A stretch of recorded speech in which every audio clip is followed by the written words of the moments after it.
Welcome back, legends. This is Animemonster Pro. Today's story is, what if Harry rejected Dumbledore, and became the most feared wizard? Here's a quick glimpse. When Harry Potter uncovers the truth behind Dumbledore's carefully crafted plans, he makes a choice no one saw coming. He walks away.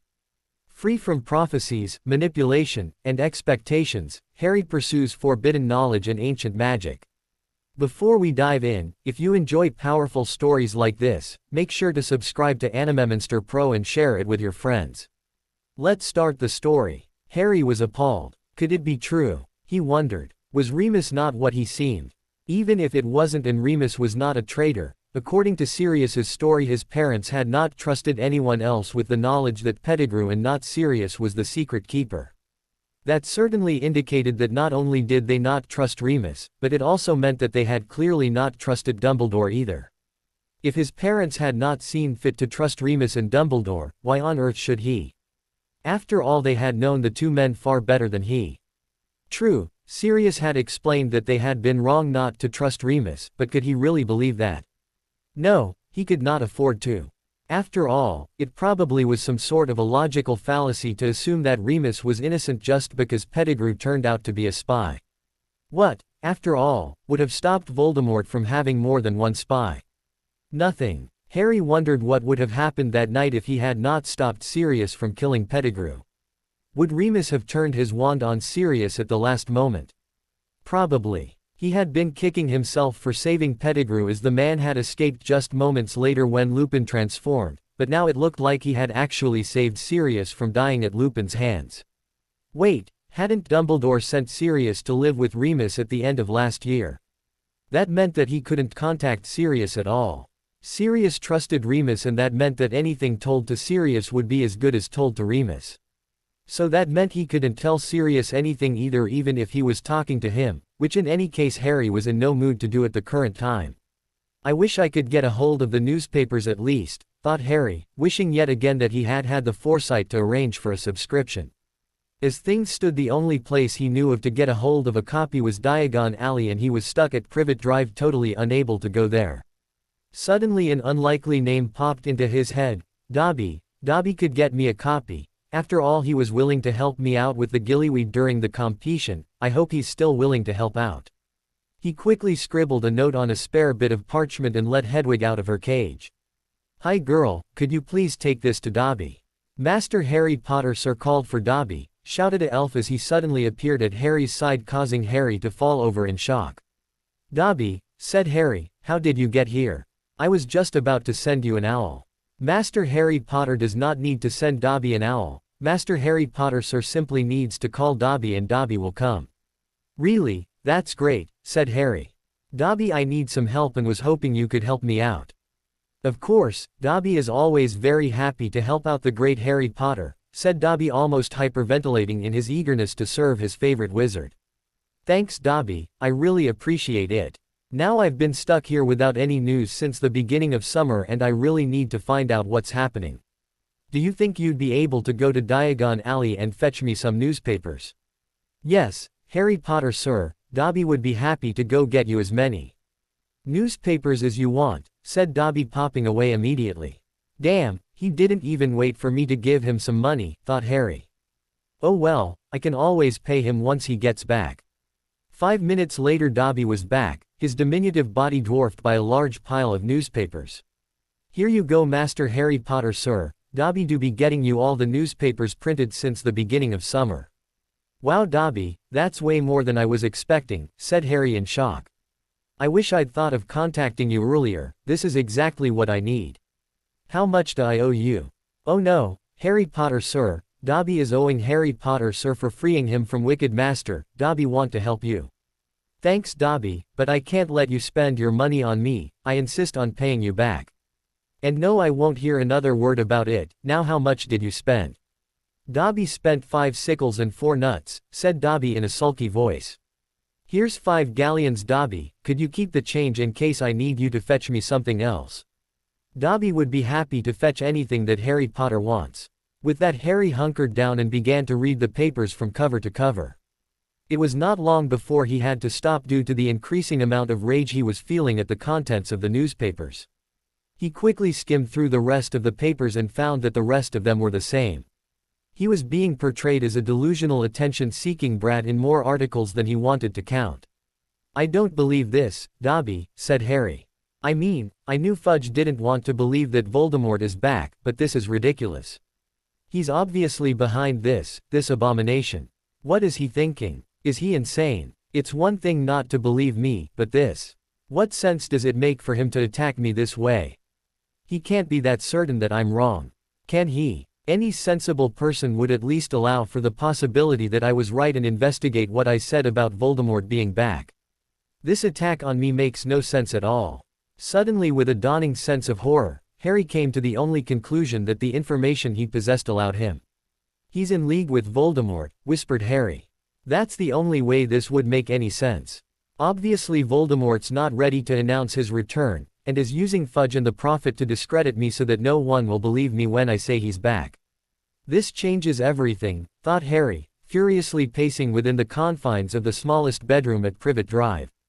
"Obviously I can't rely on anyone else to protect me from Voldemort, and if the last 4 years are anything to go by, he's going to be coming for me sooner rather than later. No place is safe. If Fudge is in his pocket, how hard would it be for him to find out where I live?" thought Harry with an increasing sense of horror and fear. "He's more than proven himself of being able to attack me at Hogwarts. Hell, the bugger waltzed in there right under Dumbledore's nose back in first year. Last year Barty Crouch Jr. was there the entire year without anyone being the wiser. God alone knows how many years Peter Pettigrew was hiding there as well.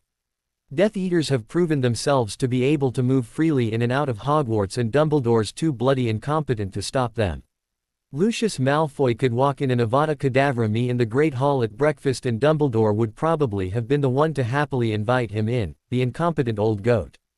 And Snape, everyone knows he used to be a Death Eater, and yet he's still allowed to teach us even with his blatant favoritism and total inability to teach. What's to stop him from arranging a little potions accident? God knows there have been more than enough of them in his class. Come to think of it, when Voldemort called the Death Eaters to the cemetery, Snape must have been called as well. He could have informed Dumbledore immediately, but Dumbledore didn't know that anything had happened until I got back to Hogwarts with Cedric's body. If he had told him, then they could have come to the cemetery and at least have prevented Voldemort from using the Cruciatus on me and forcing me to duel him. That's one more piece of evidence that suggests that Snape is still a Death Eater. There's no way I can go back to Hogwarts. Safest place in Britain, my ass, thought Harry, thinking back to how Hogwarts had once been described to him by Hagrid. What do I do then? I can't stay here, I can't go back to Hogwarts. What do I do? Thought Harry as he threw himself heavily onto his bed. After half an hour of a monumental sulk session in which Harry felt thoroughly sorry for himself, he finally roused himself and started thinking about his next step. He knew he couldn't continue to live at Privet Drive. Since he believed the Ministry to now be completely in Voldemort's pocket, it stood to reason that Voldemort would find it only too easy to find out his location from them. He didn't want to go to the Burrow, as he refused to trust Ron and by extension Ron's family, no matter how much he liked them. He didn't know where Hermione lived, and after her refusal to communicate with him, really didn't want to bother with her either. Sirius was out of the question, as he was supposed to be with Lupin. He refused to even consider going to Dumbledore for help, thinking back to all the times that Dumbledore had failed him. That left him without anyone he could go and stay with. This led him to a rather horrible realization.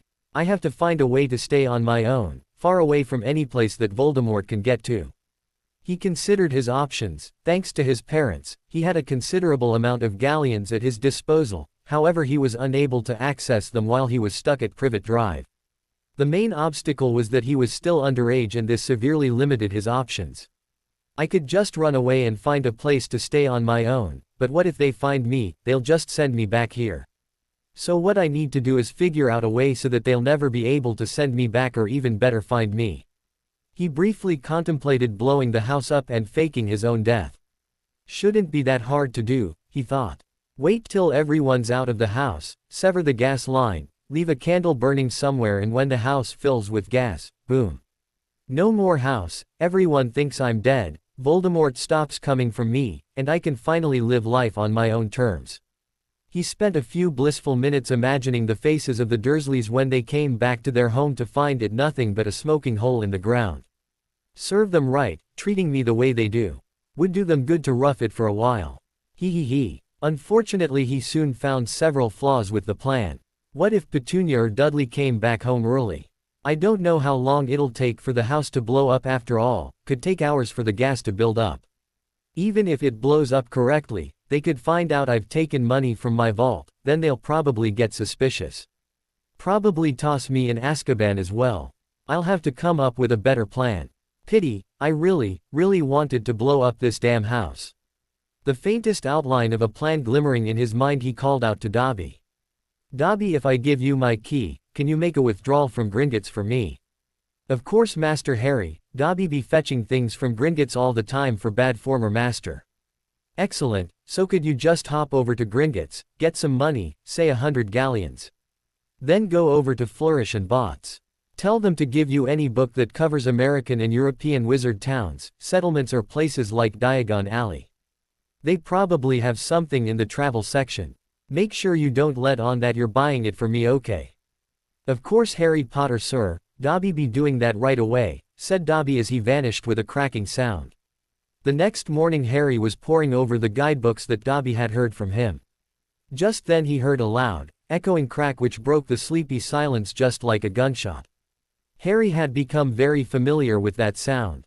It was exactly the same sound that Dobby made when he was apparating. He would have assumed it was Dobby, but Dobby was even now pottering around Harry's room putting stuff away and cleaning up. This meant that it had to be another wizard who was apparating close by. Harry wondered who it could be, when he felt a chill run down his spine. It could not be any of the people he knew, since they would surely have informed him before coming over and he hadn't received any letters in days. That left him with only one conclusion. The Death Eaters had come for him. Harry stared out of his window. His heart was hammering in his. Moments ago he had heard the distinctive crack of somebody apparating.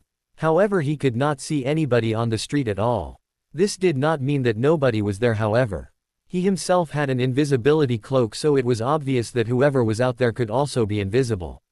There was an invisible Death Eater somewhere out there, watching him, waiting for him to step out of the house, waiting for an opportunity to kill him. He had heard only one crack. Did that mean there was only one Death Eater? Could multiple Death Eaters have apparated together? He had no idea. He wished he had a way to see through invisibility cloaks. Why hadn't he ever asked Dumbledore how it could be done? He knew Moody's eye could see through cloaks. Damn it, he should have looked up methods on detecting invisibility cloaks. Okay, he thought, there's at least one invisible Death Eater out there. He could be an assassin waiting for me to step out of the wards that Dumbledore told me were around Privet Drive. Or, he might just be a scout checking out the protections before coming back with a full Death Eater assault team. First things first, he thought, I need to be ready to move quickly. He rushed to his trunk and dug out his own invisibility cloak. He looked at his trunk, filled with school uniforms and books. He would have to leave it all behind. Pity, or maybe not. He turned to Dobby. Dobby, do you know how to make a bag bigger on the inside? I saw this trunk last year that had a whole room inside it. Could you make a normal bag do something like that? House elves be doing that all the time, Master Harry Potter sir. We often need to do it for shopping, said Dobby. Excellent, so we can just take one of Dudley's backpacks and, no, that wouldn't work. I'd get a warning from the Ministry for Underage Magic. Since Voldemort owns the Bloody Ministry, that will just give them an excuse, he trailed off. No, Harry Potter sir, number. Dobby can do magic here without setting off the Ministry's underage trackers. Last time Dobby made it look like Harry Potter was doing the magic. Bad Dobby, said Dobby, looking like he was about to start ironing his ears any second. Great, said Harry, as he decided to ignore Dobby's distress for now. He raced to Dudley's room. Luckily his whale of a cousin was not there. He rooted around frantically in Dudley's closet before he found what he was looking for, a backpack. It looked like Dudley had hardly used it. He grabbed it and raced back to his room. Dobby, stop twisting your ears and listen to me. This is important. Dobby stopped pulling at his ears and turned worshipful eyes upon Harry. Dobby, I need you to make the inside of this bag bigger. Then I need you to pack up everything from my trunk and whatever is in my closet as well. Once you've done that, stay in the room and don't come out until I call you. Oh, and stay out of sight. If anyone but me enters the room, I want you to get away to someplace safe," ordered Harry. He put on his cloak and raced downstairs. The first thing to do, he reasoned, is to see if I can figure out if there's really someone out there or not. If he used the back door, hopefully nobody would notice the door opening and closing. He quietly sneaked out the back. It was the hottest day of the summer so far, and a drowsy silence lay over the large square houses of Privet Drive. Cars that were usually gleaming stood dusty in their drives, and lawns that were once emerald green lay parched and yellowing, for the use of hosepipes had been banned due to drought. Deprived of their usual car washing and lawn mowing pursuits, the inhabitants of Privet Drive had retreated into the shade of their cool houses, windows thrown wide in the hope of tempting in a non-existent breeze. Harry stood behind a large hydrangea bush and surveyed Privet Drive. It appeared to be deserted. Had he been jumping at nothing? He tucked his cloak tightly around himself and started a slow circuit of the house, looking for anything out of the ordinary. He was moving extremely carefully, making sure that he did not make any noise whatsoever. As he passed by the bushes nearest the street, he smelled something. Yes, there was definitely a strong smell of alcohol and tobacco. He completed his circuit of the house but did not notice anything else that could be said to be unusual. Damn, he thought. There's definitely someone there. Couldn't see him, but I know I could smell him. Now what do I do? Suddenly he was filled with rage. An icy calm, deeply cold rage. A Death Eater was lurking around his relative's house, waiting to murder him or worse. For all he knew, the minute he stepped out into the street, the hidden person would toss a portkey at him, one that would instantly transport him to a dungeon where he could look forward to experiencing Voldemort's Cruciatus curse. His brain, that had been utterly focused on escaping, now zeroed in on just one thought: taking the Death Eater out. The question remained, how does one attack an invisible opponent? Thinking rapidly, he moved to a small shed that contained his gardening supplies. He picked up a small shovel and swung it a few times experimentally. Then he grabbed a small spray bottle that he normally used for spraying weed killer. He adjusted the nozzle to the setting at which it would disperse a very fine spray. Quickly filling it with water, he went outside where he checked the direction of the wind. Fortunately for him, the breeze was almost non-existent. Almost being the operative word. The scant wind that was blowing was almost perfect, blowing gently in the direction he needed. He carefully and silently moved to a position directly in line to where he had smelled the tobacco. He adjusted the folds of his cloak around the bottle so that he could poke the nozzle of it out. Slowly he depressed the handle of the spray bottle. A fine puff of spray left it to be dispersed slowly in the slight breeze. He watched as the minuscule droplets flew away, floating gently in the wind. He waited a few seconds. A few tense long seconds. Had the Death Eater noticed the sudden appearance of a spray of water from what would have appeared to be thin air? Since nothing happened, he moved slightly to his left and sprayed again, and then once more. He let out a final spritz of water. Dropping the sprayer into the bushes, he moved silently back towards the front of the house. He moved silently. He was almost there, almost at the very spot where he had smelled the tobacco, when he saw it. There, suspended in mid-air, were a few tiny droplets, shining in the afternoon sun. He moved closer, and then he swung the shovel with all his might right at where he could see the infinitesimal drops of water. He connected with a jarring thump that almost tore the shovel from his grasp. The air in front of him rippled suddenly. He swung the shovel again, and the slight distortion in the air went down with a loud thump. He quickly reached out towards the rippling air. His fingers found the edges of something that felt like cloth. He grabbed it and pulled it aside to find an unconscious man bleeding from the head. There was a strong smell of mingled drink and stale tobacco filling the air as Harry looked at the squat, unshaven man in a tattered overcoat. He had short bandy legs, long straggly ginger hair and bloodshot baggy eyes that were rolled up in his head. Harry had never met anyone who looked quite so disreputable. Definitely a Death Eater, he said to himself, looks like a low-level thug. He quickly covered the smelly man with the silvery folds of the invisibility cloak. He didn't need any of the Dursleys' neighbors interfering after all. Hope no one saw the shovel, he thought worriedly. It would have looked quite odd to any observer, he thought. a shovel suddenly appearing in midair, briefly swinging, before disappearing again. The next few minutes very extremely nerve-wracking, he had to work very carefully to make sure that both of them were covered by their respective invisibility cloaks as he quickly stripped the man of his wand and coat. He pocketed the wand and then used the coat to tie the man's arms behind his back. He untied the man's belt as well and used that to tie him up as securely as he could. With every passing minute he expected more Death Eaters to come to the rescue of their fallen comrade. He wondered what he should do with the unconscious man. If the wards around his house were supposed to keep out Death Eaters, then he didn't want to drag him inside the house.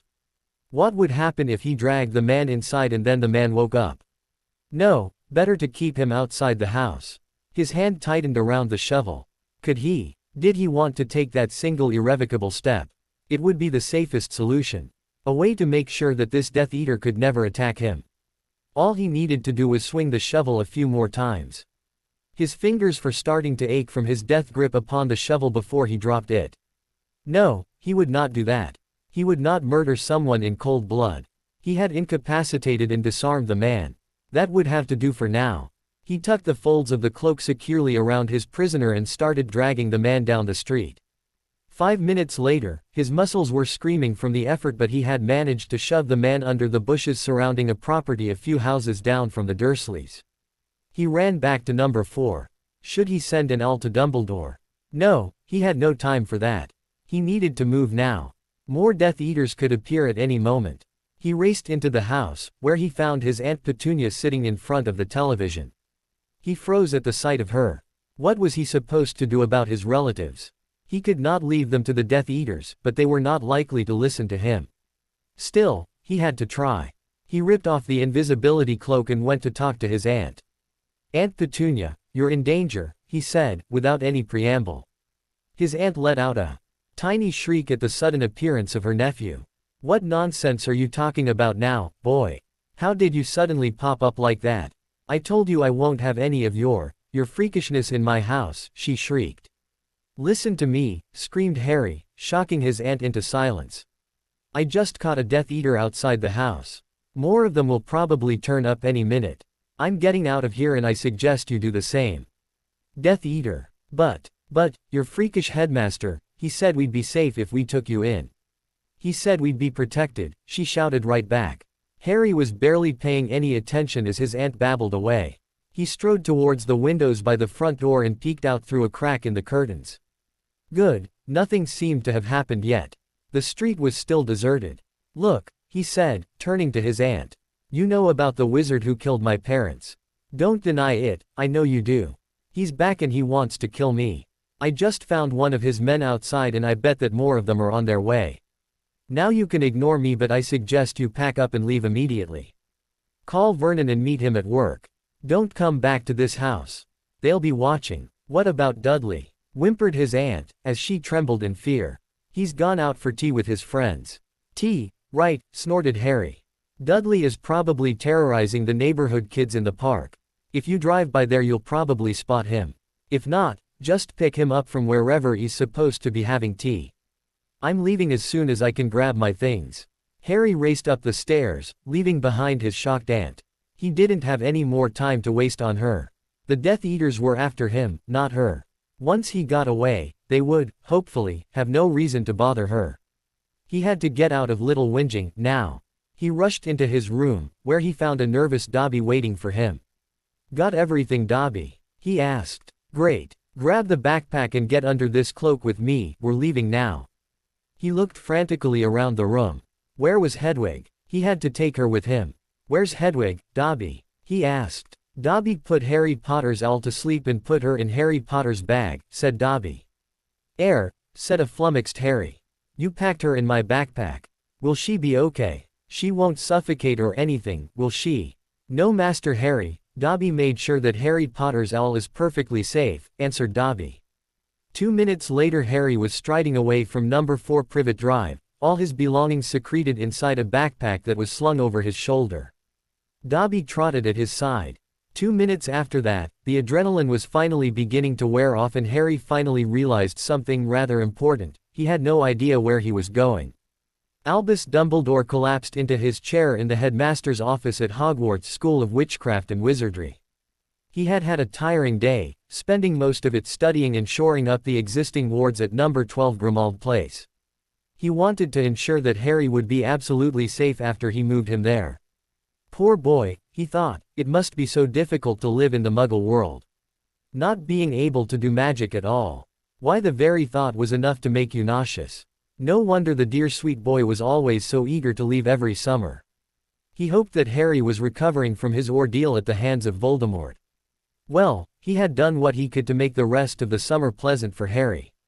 Not the least of which was persuading the Weasleys to move into Grimmauld Place with Sirius. No doubt a few weeks of Molly Weasley's nurturing would be good for the boy. He wanted to make sure that Harry would have his friends around him. He would need their support more than ever now that Voldemort was back. Thank Merlin that the Weasleys had been willing. He didn't know he could have handled it if they had been more like the Grangers. Miss Granger, loyal friend that she was, had been more than willing to come and live at Grimmauld Place. However, persuading her parents to let her leave for the summer had not been easy. No, not easy at all, he thought, thinking back to how he had been forced to use all his charisma and powers of persuasion on Hermione's parents. They had not liked the thought of their only daughter leaving their house so soon after her return from school. Still, the time he spent convincing them was worth it, he thought. Harry needed his best friends with him in this difficult time, and the least that he could do was ensure that they would get to spend some of the summer together. Which reminded him, he would soon have to go look at the protections at Privet Drive, to see if the blood wards had recharged sufficiently. He had wanted to move Harry to Grimmauld a week ago, but he had not judged it safe enough. Harry needed to spend more time with his mother's closest relative. He had also needed additional time to go over the wards at Grimmauld. If it had just been Sirius living there, he could have left it with the Fidelius, but he was not willing to take any chances with Harry. His brow furrowed in thought. Poor Harry, knowing him as well as he did, he knew the boy would be frustrated at not being told anything. Unfortunately, he had yet to determine the full extent of Harry's link with Voldemort. That there was a link was undeniable. Harry's dreams proved that. However, the question of the effect Voldemort's resurrection ritual had on the link still remained to be seen. It was quite possible that the blood that Voldemort had stolen from Harry to use in the ritual had strengthened the link immeasurably. Until he better understood the link between the two, he could not afford to tell Harry anything. If he did so and Voldemort gained full access to Harry's mind, the effects could be disastrous. Thank Merlin, he had never informed Harry of the prophecy. Full knowledge of the prophecy was one of the few cards he still held. If Voldemort could simply read that information from Harry's mind, that would change the game completely. As it was, his current plans centered around the fact that he was certain that sooner or later Voldemort had to break into the Hall of Prophecy. With a little bit of luck, he could use that to finally make Voldemort's resurrection public in a manner that even Fudge would not be able to deny. Unfortunately, he did not have any reliable method of determining the full extent of the link between Harry and Tom. The only way that he could think of was for an expert legilimens to practice legilimency on Harry to see if they could analyze the link. However, that was a method he was reluctant to subject Harry to. Not unless he was certain that he had no other choice. Convincing Harry to let someone read his mind was also problematic, especially as he could not just come out and be straight with the boy. Chicken and egg, he thought. He could not tell Harry anything until he had a better analysis of the link, and he could not get a better analysis of the link without giving Harry more information. So if it became necessary, he would have to come up with some excuse for the boy to allow a legilimens access to his mind. He hoped desperately that it would not come to that. He sighed. Until he knew more about the link, not only could he not give Harry any sensitive information, he would also have to avoid the boy. The worst-case scenario was that Voldemort would use the boy to legilimens the people around him. That meant that he would have to severely limit the time he spent with his favorite student. Pity, he hoped that Harry would eventually understand why he had to be distant from the boy. Ah, a drop, that would hit the spot, he thought, as he grabbed one and popped it into his mouth. Just as he was beginning to relax, his flow flared to life with bright green flames, and Kingsley Shacklebolt's voice boomed forth. "Professor, we've got an emergency at Privet Drive. Mundungus was attacked, looked like a bone-breaking hex to the head. I've taken him to St. Mungo's, but the house looks abandoned. I can't see the Dursleys or Potter anywhere. Dumbledore sprang into action. He immediately moved to his fireplace. Move aside, Kingsley, I'm coming through, he ordered. He tossed some flow powder into the fire and seconds later he was gracefully stepping out of the fire at Mrs. Fig's house on Wisteria Walk, where he found a nervous-looking Mrs. Fig waiting for him along with a tall black wizard in the robes of an Auror. Tell me everything, he ordered. Dung hadn't checked in with me all day so I got worried and contacted Kingsley, said Mrs. Fig. I immediately went to Privet Drive to look for him. He wasn't there so I cast a revealing spell, just to be sure. I thought he might be sleeping under his invisibility cloak, but the spell showed him to be nowhere near where he was supposed to be. He was knocked out, tied up and hidden under the bushes a few houses down from number 4, added Kingsley. And Harry? Asked Dumbledore. Didn't see him at all, and the house looked deserted, answered Kingsley. Come with me, Kingsley, I need to check on the house myself, ordered Dumbledore, as he strode briskly out the front door and headed down the street towards Privet Drive. He was extremely worried. Had Death Eaters managed to penetrate the Blood Wards? Had Harry and his relatives been kidnapped? Was Harry even now in some Death Eater's dungeon? Just as they reached number 4 Privet Drive, he felt a sudden chill, as though he had been doused in icy water. Something had happened to the night. The star-strewn indigo sky was suddenly pitch black and lightless. The stars, the moon, the misty street lamps along the street had vanished. The distant rumble of cars and the whisper of trees had gone. The balmy evening was suddenly piercingly, bitingly cold. They were surrounded by total, impenetrable, silent darkness, as though some giant hand had dropped a thick, icy mantle over the entire street, blinding them. He turned his head this way and that, trying to see something, but the darkness pressed on his eyes like a weightless veil. Dumbledore knew that feeling very well.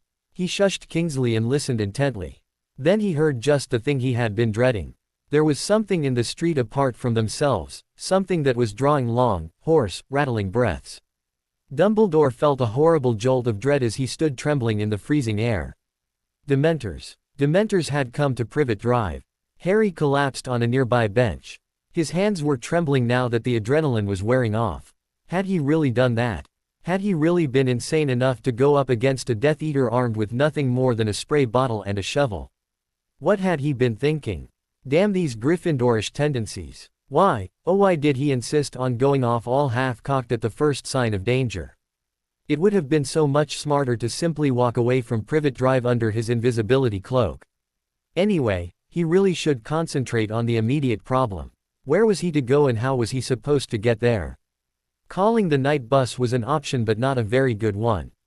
He remembered only too well the last time he caught the bus, back in the summer before third year, after the incident of the inflated ant. Cornelius Fudge had been waiting for him at the entrance to the leaky cauldron. Clearly that meant that the ministry had some means of monitoring who was taking the bus at any given moment. Taking a normal Muggle bus was also out of the question. Unfortunately he had absolutely no normal money as the Dursleys had never seen fit to give him an allowance. All the money he had was in galleons and in the Muggle world that was absolutely useless. That left his broom. He vaguely remembered the direction the twins had flown the car in back in second year. If he got on his broom and flew in that direction he should be able to pick out some landmarks, eventually. Wait a second, why am I automatically thinking of going to the Burrow? That's the first place the Death Eaters will look for me. What would be the point in going there? For all I know they would insist on sending him right back here to Privet Drive. Well, probably not, he thought. Not once I tell them about the Death Eater I knocked out. He winced as he imagined Molly Weasley's reaction to that little bit of news. Where else can I go? He thought, rather morosely. The Weasleys are the only magical family I know. I don't know where Hermione or anyone else live. I don't even know if Dumbledore is still at Hogwarts. It is the summer after all, he might be on holiday. The castle's probably locked up tight and shut down for the summer holidays. Damn it, looks like it's going to have to be the Burrow, he thought. He turned to Dobby who was huddled under the cloak with him. Dobby, I think we should head to the Burrow, that's the Weasley's house. Why don't you pop on ahead and I'll fly up there on my broom? Do you think you'll be able to find the place? Dobby can find the place Harry Potter, but Dobby wonders. Yes, Dobby, coaxed Harry. Why does Harry Potter not ask Dobby to pop him there? You can do that. asked a surprised Harry. "Why didn't you say anything? We could have just gone straight there from Privet." Harry fumed in silence for a minute. He really hated how little he knew about the magical world outside of school. If only Dumbledore had not placed him with the Dursleys. He just knew that he wouldn't be half as ignorant if he had grown up in a magical environment. However, there was no point in griping about the past. The past was over and done with. He would just have to make more of an effort in the future to learn more of the things that everyone else took for granted. Starting off with the full capabilities of house elves. "Dobby, next time you see me doing something stupid like walking somewhere when you know you can just apparate me. Anyway, just speak up next time, will you?" Dobby was nodding his head so fast that it looked like it was about to fall off. Harry Potter is a great wizard. Dobby did not know that Harry Potter did not realize that Dobby could take him where he wanted to go. "All right then, let's head to the burrow," said Harry rather cheerfully.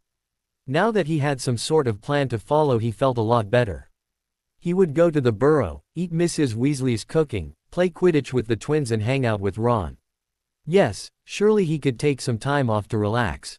After all, the burrow was sure to be quite safe. Dobby cannot go directly to the burrow. Dobby has never been there before, but Dobby can take Harry Potter near to where he thinks the burrow is. Then Dobby can find the burrow. "Okay then, let's do that then," said Harry. Dobby grabbed Harry's hand and with a loud crack they disappeared from Little Whinging. Dumbledore sprang into action the moment he saw the Dementors. He instantly snapped his wand and fired out a Muggle-repelling ward that covered the entire street. This was quickly followed by a Notice Me Not charm. The combination of those two charms would ensure that none of the Muggles living on Privet Drive would be able to witness what happened next. A silvery ghost-like phoenix sprang forth from his wand and flew straight at the Dementors. It slammed into the Dementor in the place where the heart should have been. It was thrown backwards, weightless as darkness, and as the phoenix charged, the Dementor swooped away, bat-like and defeated. Dumbledore turned to direct his Patronus towards the other Dementor only to find a lynx had already thrown it up into the air and, like its fellow, it soared away and was absorbed into the darkness. The lynx cantered to the end of the street and dissolved into silver mist. Dumbledore turned and nodded to Kingsley, whose Patronus the lynx had been. "Nicely done, Kingsley. Stand and keep guard here for a moment. I must check up on the house," he said as he moved towards the front door of number 4. A quick unlocking charm and he was letting himself into the house. Instead of searching the house, he simply used the Hominum Revelio charm. Unfortunately, it only revealed what he already expected to find after hearing Kingsley's report. Harry Potter's home on Privet Drive was totally deserted. He spent a few minutes analyzing the wards.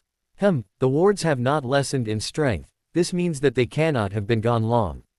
Nor could they have been kidnapped.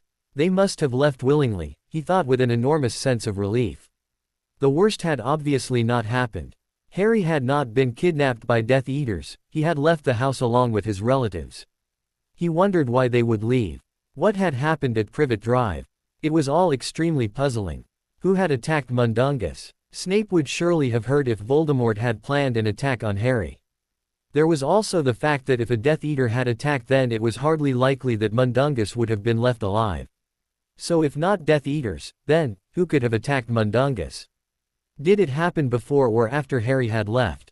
He moved upstairs, hoping to find a clue to the events that had transpired. He found the master bedroom in a state of utter disarray. It looked like someone had very hastily packed. The wardrobe was hanging open and discarded clothes littered the room. The next room he checked seemed to belong to that of a teenage boy. Was this Harry's room, he wondered? No, from all the Muggle paraphernalia and the oversized clothes he could see this must be the Dursley boy's room. He frowned at the door of the room next to it. Why would they need to put so many locks on a door? Especially one that was inside the house. Why would they need to have a cat flap at the bottom of the door? He opened the door to find an utterly bare room with just an old broken down bed and desk in it. He sighed in relief. For a minute there he had assumed the worst of the Dursleys and had been utterly horrified, but this room had clearly never been in use. They probably had used it to keep a pet in at some point and installed the cat flap so that the dog or cat would have been free to enter and leave the room. It must be some strange custom that Muggles followed. There was yet another neatly furnished room further down the corridor. That must have been Harry's room, he decided. Odd that it seemed that Harry had packed up all his possessions, but it had probably been easier for the boy considering that he lived most of the year at Hogwarts. It would have been easy for him to simply toss his belongings back in his trunk. He snooped around the room, hoping to find something, a note, any scrap that would give him some inkling to what had happened, but he could not find anything. Giving it up for a bad job, he decided he'd just have to ask Harry what had happened, after he used his deluminator to find him. He'd modified his deluminator years ago. Not only was it extremely useful to put out the occasional light, but now it had a far more important function. It worked as a homing device for Harry, and with it he could find Harry anywhere within Great Britain.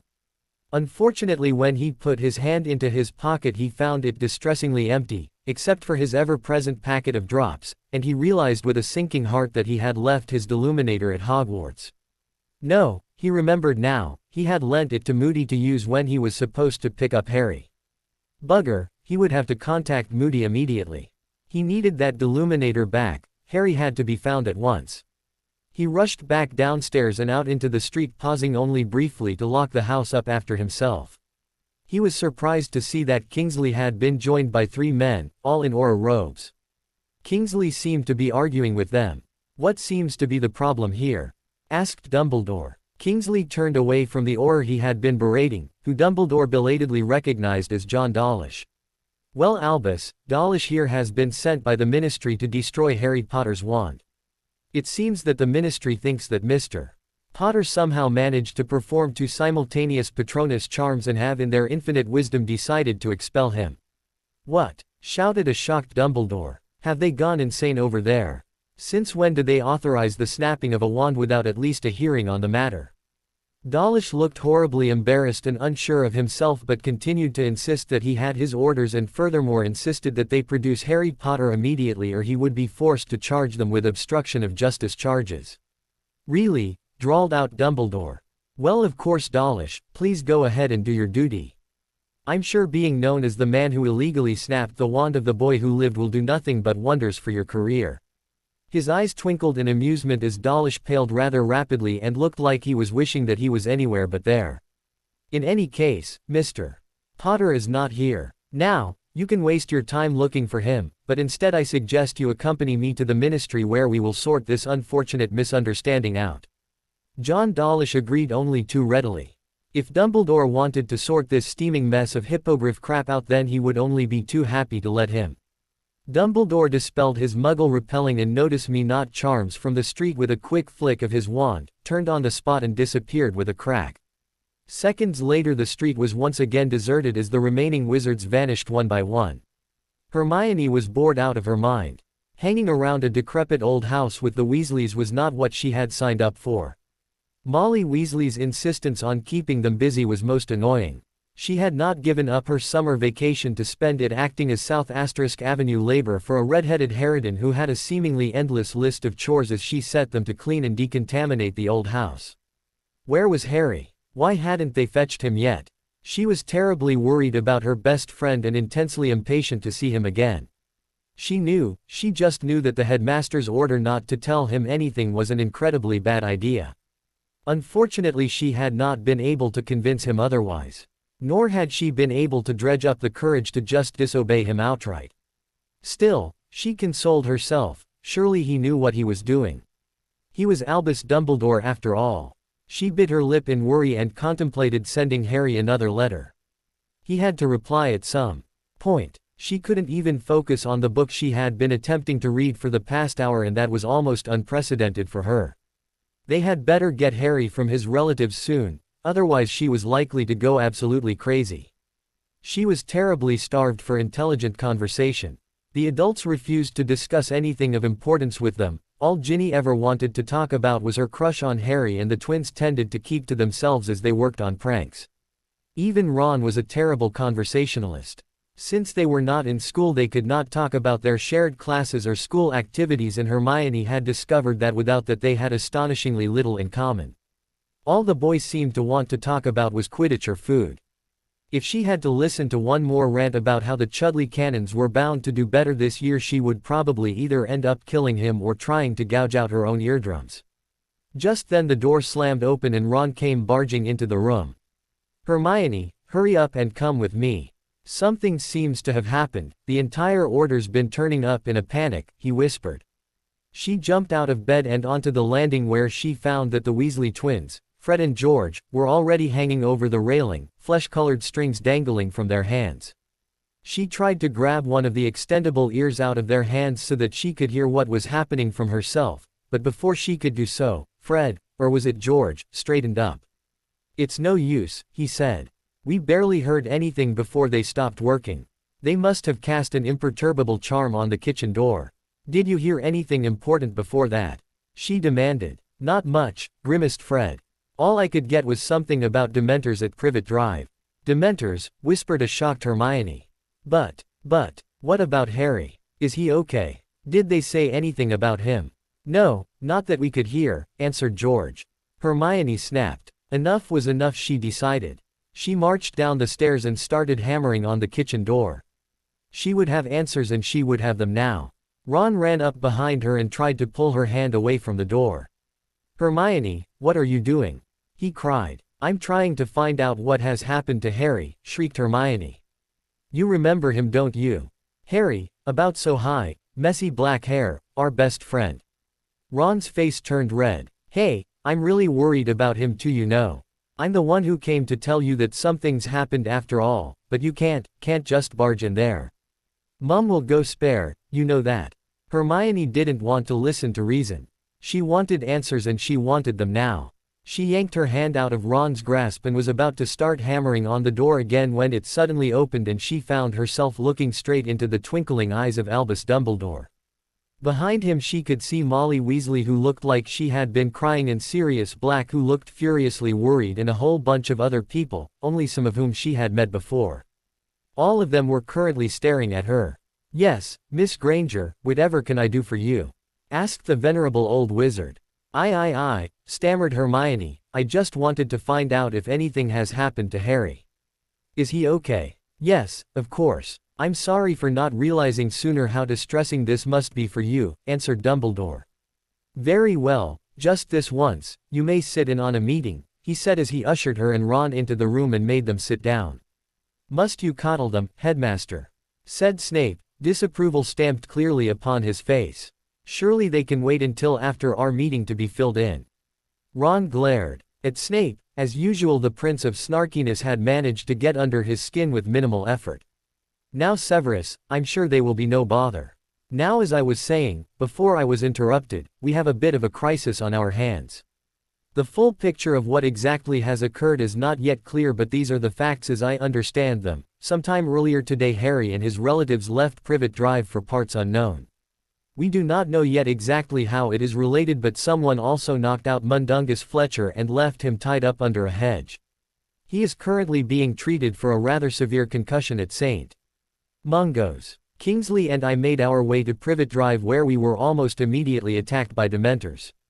We managed to drive them away, of course, but what about Harry? Where is he? Why aren't you out looking for him?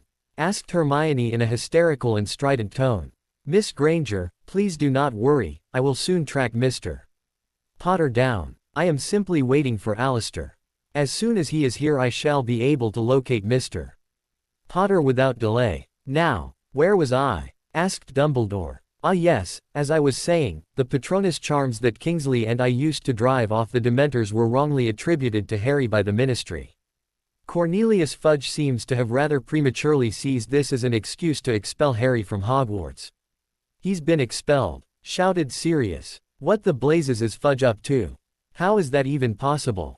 Asked Hermione. I thought the Trace only monitored underage magic. How could they have thought that Harry was the one performing magic? Shouldn't the Trace have shown that it was you and Kingsley? Calm down, Sirius. Miss Granger, the Trace is also set to monitor Muggle areas, and if magic is detected in an area where an underage student is living, then it is assumed that the student is the one performing it.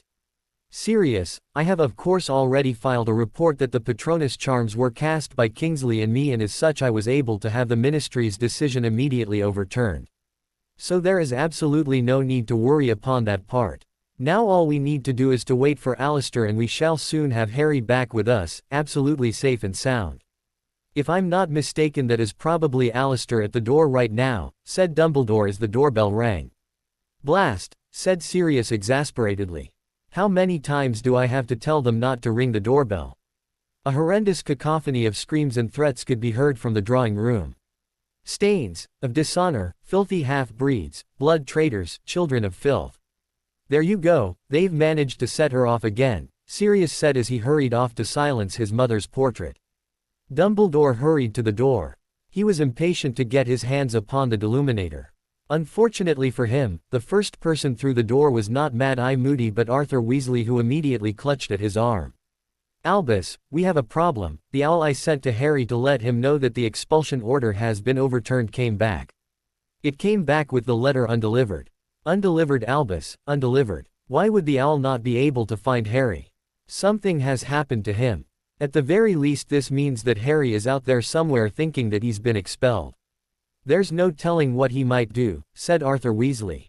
Dumbledore was barely listening to Mr. Weasley. He was much too impatient to get his hands upon the Deluminator. He waved off Arthur's concerns. We shall soon sort all that out, Arthur. Now if you excuse me, I must talk to Alistair, he said as he rushed to meet Moody, who had followed Arthur into the house. Dumbledore pulled Moody to the side and discreetly asked him for his Deluminator. He did not want the fact that the Deluminator was a tracking device to become common knowledge. Once he had it, he entered one of the side parlors, which was thankfully empty, and immediately triggered the Deluminator. He sighed in relief as a ball of light shimmered into existence. The Deluminator would take a few seconds to get a fix on Harry's position. A few seconds. Just a few seconds. What was wrong with the bloody thing? Had Alistair somehow managed to damage it? He shook it forcefully and tried triggering it again, but all that happened was that the ball of light flickered into existence again but still refused to give him a fix on Harry's location. With a growing sense of dread and disbelief, he took out his wand and cast a few diagnostic charms upon the device. His legs went weak with shock when they reported that the device was working perfectly. He had to put out a hand to steady himself. What had happened? The Deluminator should be able to give him an immediate fix on Harry's location. He had tested the charm work extensively. As long as Harry was within Britain, the Deluminator was capable of finding him. He sat down heavily and put his head in his hands. Was Harry dead? No, that could not be. With a sense of relief, he remembered that the Blood Wards had still been standing around Privet Drive. That meant that Harry could not be dead. What option did that leave? Could Harry be under a Fidelius charm? No, that was highly unlikely. The Fidelius was still a rather obscure charm. What was the likelihood that Harry had found someone able to cast it? No, it was quite improbable that Harry was hidden under a Fidelius. So, what could have happened to Harry? The Deluminator should be able to find Harry anywhere within Britain. Within. Oh dear God. No, this could not be happening. Harry Potter was no longer anywhere within England, Scotland or Wales. It was a highly annoyed Harry that Dobby had apparated into Diagon Alley a few hours earlier. It had taken them hours to find the burrow, hours of popping all over the Devon countryside, only to eventually discover that the burrow was locked up tight and abandoned. Typical, just typical, fumed Harry. Every single bloody time I really need Ron, he's not there. Right from first year when he got himself knocked out by the chess pieces. Then in second year he's on the wrong side of the rock slide. And third year when he gets his leg broken and can't come with me to rescue Sirius, and let's not even talk about last year. Every bloody single annoying time, without fail. Why on earth do I hang around with someone so totally useless? Dobby does not know Harry Potter, sir. Harry Potter is a great whiz. Yeah, interrupted Harry. Let's just get some money from Gringotts and get a room at the Leaky Cauldron. Probably not the safest place, but we don't really have much of a choice at this point. Do you know if Gringotts will be open at this time? Yes, Harry Potter, Gringotts is always open. Vampires also need to keep their gold in Gringotts. Okay, great, said Harry as he continued moving down the alley. But at that precise moment a screech owl swooped down out of the sky. It soared across the street, dropped the large parchment envelope it was carrying in its beak at Harry's feet, turned gracefully, then zoomed off into the sky again. Harry picked up the envelope and ripped it open, pulling out the letter inside. Dear Mr. Potter, we have received intelligence that you performed the Patronus charm at 23 minutes past 9 this evening in a Muggle-inhabited area. The 70 of this breach of the decree for the reasonable restriction of underage sorcery has resulted in your expulsion from Hogwarts School of Witchcraft and Wizardry. Ministry representatives will be calling at your place of residence shortly to destroy your wand. As you have already received an official warning for a previous offense under Section 13 of the International Confederation of Warlocks, Statute of Secrecy, we regret to inform you that your presence is required at a disciplinary hearing at the Ministry of Magic at 9 a.m. on the 12th of August. Hoping you are well. Yours sincerely, Mafalda Hopkirk. Improper use of magic office. Ministry of Magic. Harry read the letter through twice. He could not believe his eyes. What the hell was this? He hadn't been in a Muggle area for hours. Why would he be performing a Patronus charm anyway? He snorted. Patronus charm, indeed, couldn't they have come up with something more believable? Why on earth would he ever perform a Patronus charm at Privet Drive? He read the letter through again. What the bloody hell was wrong with the ministry? He knew that expulsion was supposedly the punishment for breaking the statute of secrecy, but what the hell was that bit about the disciplinary hearing? If they'd already expelled him, why would they need to have a disciplinary hearing? Shouldn't expulsion be punishment enough? This looked like not only were they tossing him out of Hogwarts, but they also seemed to want to punish him further. Maybe even throw him into Azkaban. His eyes widened in fear. This was solid, undeniable proof. The ministry was obviously totally under the thrall of Voldemort and was manufacturing a reason to get him expelled from Hogwarts and thrown into Azkaban.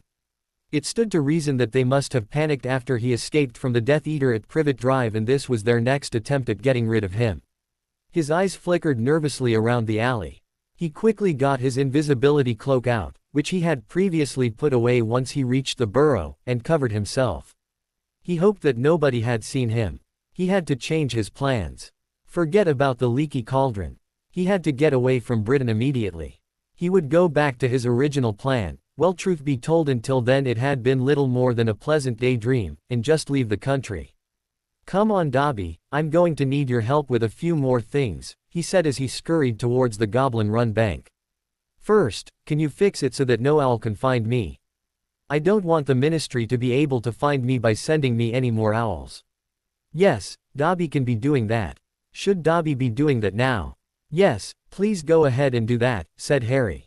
Dobby flicked his fingers and Harry felt a tingle as Dobby's magic settled around him, masking his magical signature so that no owl would be able to find him. Miles away, an owl that had been heading straight towards him suddenly lost its bearing and flew around confused in circles before it gave up and headed back to its owner. Next, we need to empty my vault completely. Do you think you'll be able to fit all the gold from my vault into this backpack? I mean, it's already really full. After all, you managed to fit everything from my room including my trunk in there. Yes, Harry Potter, Dobby can be doing that easily. There is plenty of place left in Harry Potter's bag, said Dobby. Excellent, come on then, let's hurry up. We need to empty my vault and then the two of us are going to head to Heathrow Airport. 10 minutes, several surly goblins and a cart ride later, Harry was watching in astonishment and wonder as all the gold in his vault swirled up into the air and started funneling into the open mouth of his backpack. You know, Dobby, you are really one incredibly useful person, elf to have around. I don't suppose you'll be willing to come with me and work for me full time. I could pay you just as much as Dumbledore was paying you to work at Hogwarts. Dobby hopped up and down in excitement. The flying galleons crashed to the floor as he jumped at Harry in glee. Master Harry Potter wants Dobby to be his elf and wants to pay him as well. Oh, Dobby is so happy, and with that the tiny elf burst into tears of utter joy. Once Harry had settled Dobby down and gotten him to finish emptying the vault into his backpack, they hurried back into the cart. Harry had left out a large bag of galleons which he was clutching in his hands. He would need to convert those into regular Muggle money. It was high time he headed to the Muggle world. Every minute he spent in the magical world the danger increased. Not only did he have to worry about Death Eaters, but now he had the ministry out to snap his wand as well. He would be leaving as soon as he could figure out how to get on a plane. Amsterdam was one hell of a fun city, Harry decided. The 2 weeks he had spent there so far had been exceedingly pleasant. Decent enough weather, canals everywhere, local food that tended to be heavily fried and breaded and thus utterly irresistible to Harry, and a population filled with people who spoke English very fluently as a second language. Unfortunately, he had missed seeing the tulips at Kukenhof, due to it being the wrong time of the year, but the vast plethora of museums more than made up for that. His favorite by far had been the Van Gogh Museum, where he had spent hours enthralled by Vincent's masterpieces. Oh, he had not much cared for the Dutch artist's earlier works. Paintings like the Potato Eaters were much too dark and depressing for his taste. The irises, now that was much more to his taste. The still life of the irises in a vase against a yellow background had to be one of the most spectacular sights the young wizard had ever seen. It had been quite easy for him to flee Britain. Dobby had offered to pop him over to France. While there was a distance limit to how far the elf could apparate the two of them, Dobby had been quite sure that the short hop across the channel from Dover would pose no difficulty. Harry had however decided that he wanted to try traveling by plane, and so the two of them had used his invisibility cloak and sneaked onto the first plane they found that had empty seats on it. Looking back, Harry was quite pleased that he had not been able to board the plane to Berlin. That had been the first plane that was leaving London, but unfortunately it had been quite packed. After that, he had sneaked around looking at passenger lists over the shoulders of airline personnel until he had finally found a flight that had two adjacent empty seats. The seats had even been in business class, so Harry had enjoyed a most pleasant flight to Amsterdam. The minute the plane had landed, he had felt an incredible sense of relief. The release of an enormous tension that he had barely realized he was under. Finally he could relax. Surely the Death Eaters would never think of looking for him here. The only regret that he had about coming to Amsterdam was that he was still too young to legally sample all the delights the city had to offer. He had briefly considered trying to get his hands on some aging potion, but had eventually deemed that too risky. He would have had to find and enter the city's magical district, if it had one, and then find an apothecary to but the aging potion. Harry did not want to go anywhere where he might be recognized. Even sending Dobby was too risky for him. The elf had belonged to the Malfoys, which meant that there were probably many Death Eaters around that would recognize him. All it would take was for one of them to wonder what Malfoy's elf was doing in Amsterdam, and the trail might lead them right back to Harry. No, he would not be going anywhere near any of the magical districts or areas. He had no idea if he was as well known in the Netherlands. Probably not, he thought, but he had no intention of putting it to the test either. He had in fact taken quite a few steps to avoid being recognized. Gone was the distinctive mop of unruly dark hair and his glasses. He was currently sporting a crew cut and brown-tinted contact lenses.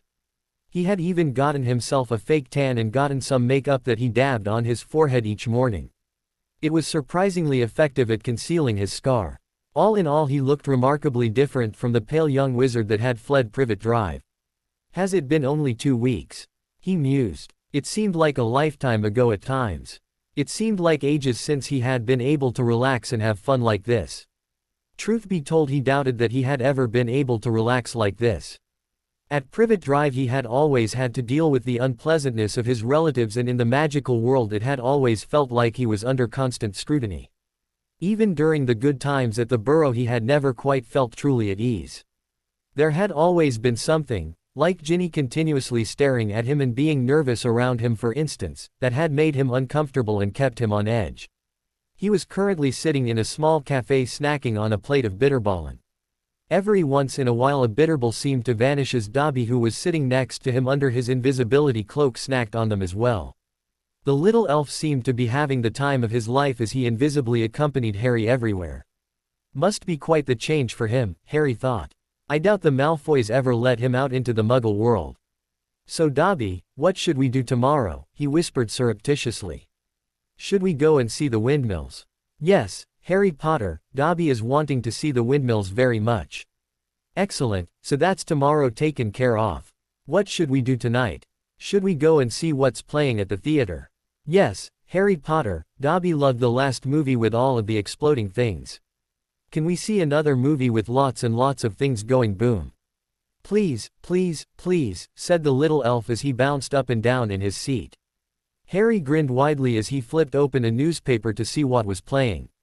Who would have ever thought that Dobby would turn out to be such a film buff? Dumbledore had not been having half as good a time.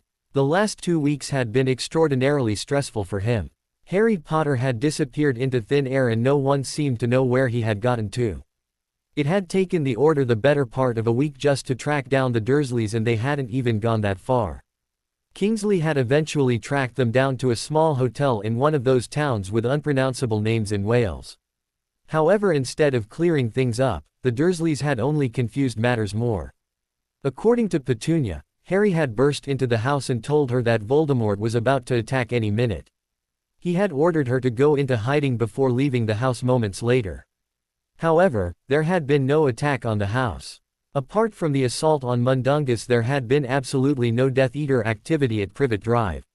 So why had Harry told his aunt that Voldemort was about to attack?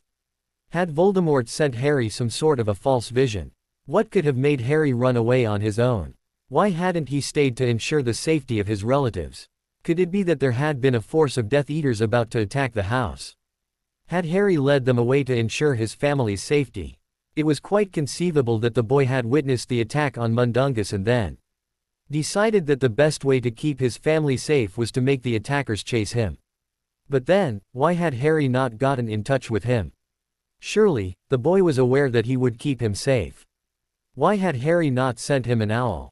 As far as he knew, the boy still had that snowy owl.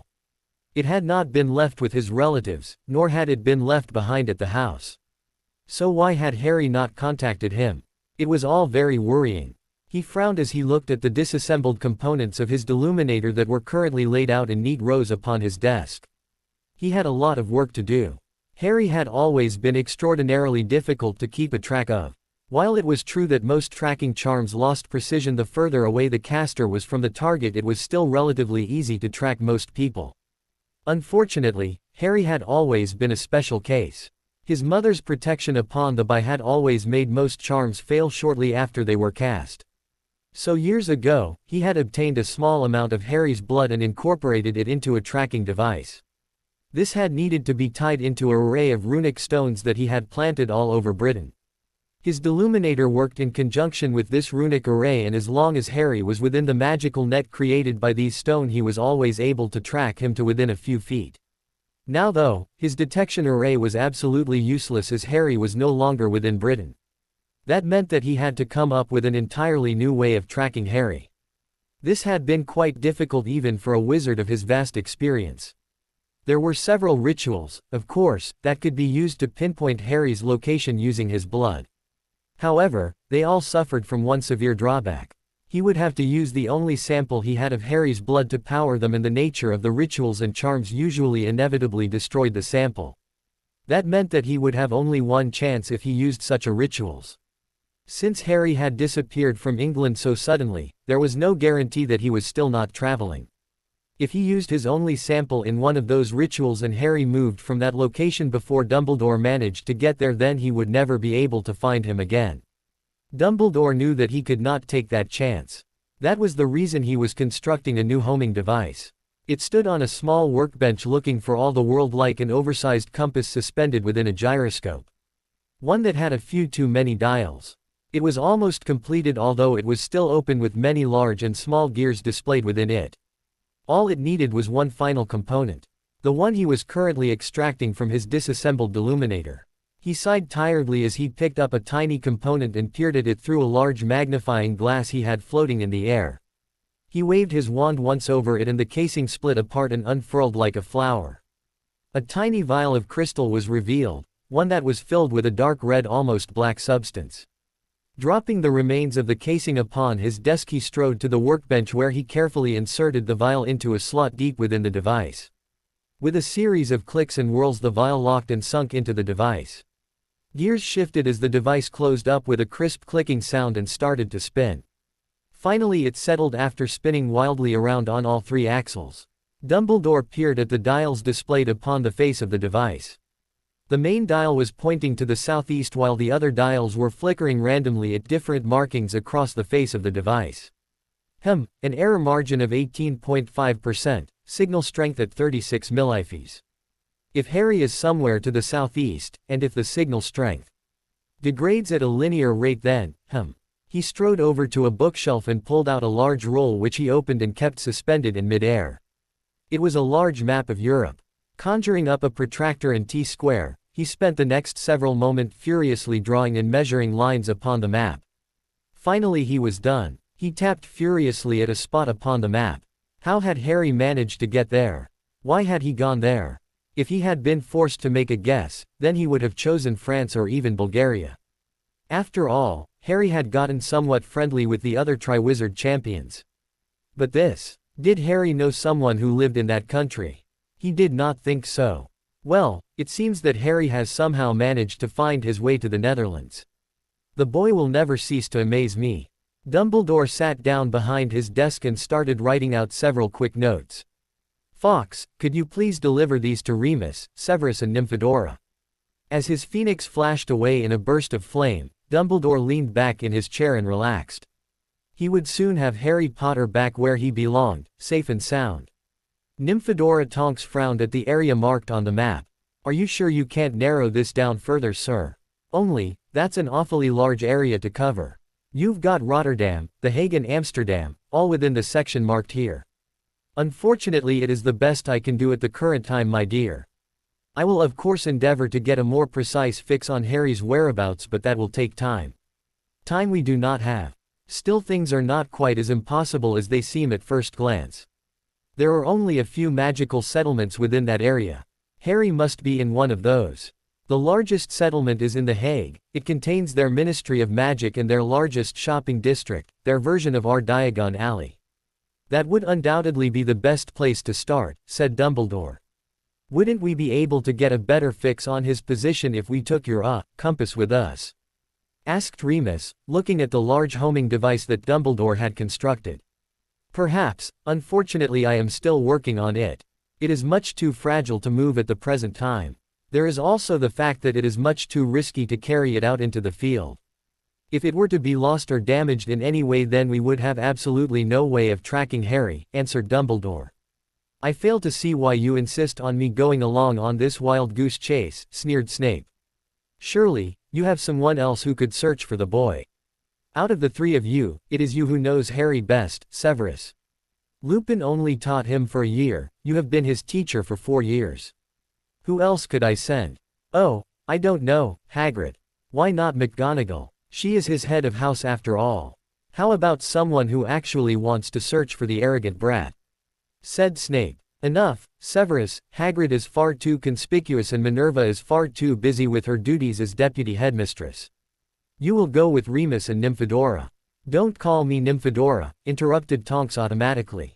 Dumbledore grunted with irritation. Yes, as I was saying, Severus, you are the best person for the job. You will go with Tonks and Remus and you will find Harry and bring him back safe. Is that understood? Of course, Headmaster. After all, heaven forbid that I should ever get to spend my time doing things I want to do, muttered Snape. And how am I supposed to explain my absence to the Dark Lord? I suppose that is my problem as well. Dumbledore wished he could put his head in his hands. These were the people he had to work with. Why could no one just do what they were told? Why did they all? Unfortunately they were the best that he had at the current time. Sirius could not leave Grimmauld Place. Alistair, how he wished he could send Alistair. Unfortunately the man was still recovering from his imprisonment at the hands of Barty Crouch Jr. He could hardly send him traipsing all over Europe. No, Snape, Tonks and Lupin were his best bet. They would find Harry. Nymphadora Tonks was in a hurry. They had gotten into Amsterdam quite late the night before and she had been dead tired. By the time she got up she found that Lupin and Snape had already left for the day, leaving behind a note telling her to meet them at Magiskstraat, the magical shopping street in Amsterdam. It had taken her several cups of coffee before she felt ready to face the day. So far searching for Harry had been quite frustrating. There had been absolutely no trace of him in The Hague. The local magical government had no records of any incoming portkeys or apparition from Britain during the time period in which Harry had disappeared from England. Nor had they been able to find anyone who had seen him. She was also quite upset with the 2 men who had accompanied her. They had not even thought to ask if she knew how to get to Magiskstraat. As it was, she was lucky that she had picked up a guidebook before leaving England. She was waiting to cross the road when she saw him. There he was sitting at a small cafe having a cup of coffee. His hair was shorter than the pictures she had seen of him, but his profile was unmistakable. She couldn't believe her luck. She had done it. She had found Harry Potter. She hurried across the road, dodging a couple of cyclists as she ran. She caught up with him just as he was standing up to leave. She grabbed his arm and spun him around. "Harry," she started as she found herself looking into a pair of startled brown eyes, brown, not green.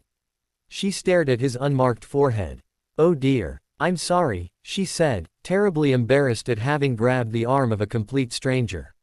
"I thought you were someone else." She apologized again before rushing off, and then a thought struck her.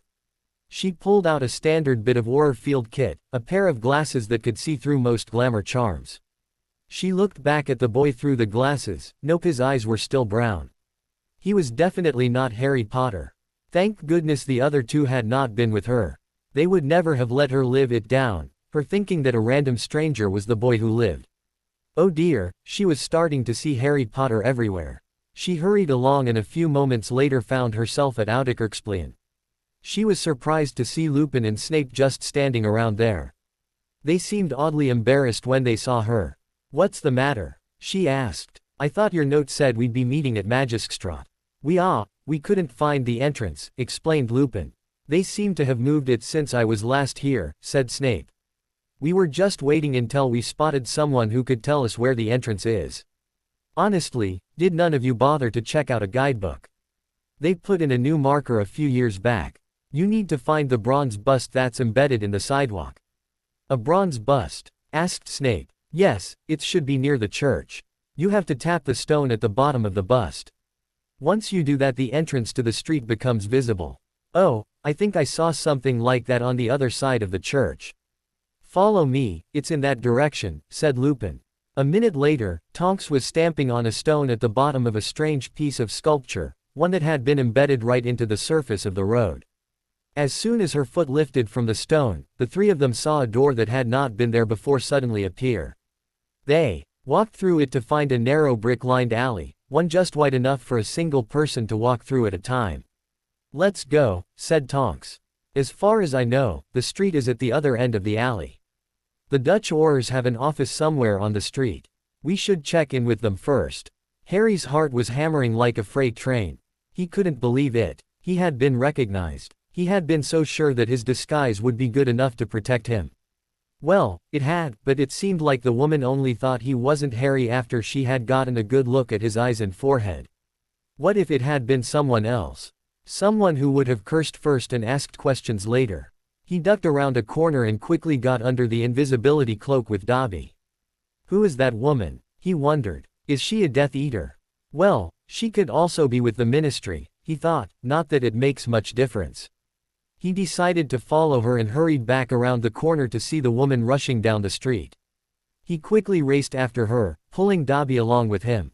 "Has to be either a Death Eater or someone from the Ministry," he explained to Dobby. "Not likely that there's anyone else looking for me." "Well, okay, I guess Dumbledore might be looking for me as well, but I don't see the headmaster of Hogwarts working with someone who has pink hair. Do you?" Harry followed the pink-haired woman. He was careful to keep her at some distance. He saw her meeting some men. He could not make out their features at this distance, so he had Dobby remove the omnioculars he had bought at the World Cup from his backpack. He raised the omnioculars to his eyes and looked for the woman through them. It was always a little difficult for him to locate something in the omniocular's field of vision. It usually took him a few seconds to find whatever he was looking for, even if he had been staring right at it. He found the woman in the omnioculars just as she disappeared. She had seemed to suddenly vanish in thin air, followed swiftly by the men she had been meeting. "Looks like she's entered a magical area," he said. "Probably something hidden like the entrance to Diagon Alley." He rewound the omnioculars to play back the last few minutes. When he replayed the footage, he was shocked to see that the pink-haired woman was in fact keeping company with two men that he recognized. Two men that he recognized very well indeed, even though they were wearing Muggle clothes instead of the robes he was used to seeing them in. He snarled in hate and anger. "Lupin!" One of the men was Lupin and the other was Snape. "Looks like I was absolutely right about Lupin," he said. "Since he's not working at Hogwarts anymore, he should have absolutely no reason to be keeping company with Snape. That means he's definitely a Death Eater as well. Why else would he be with Snape?"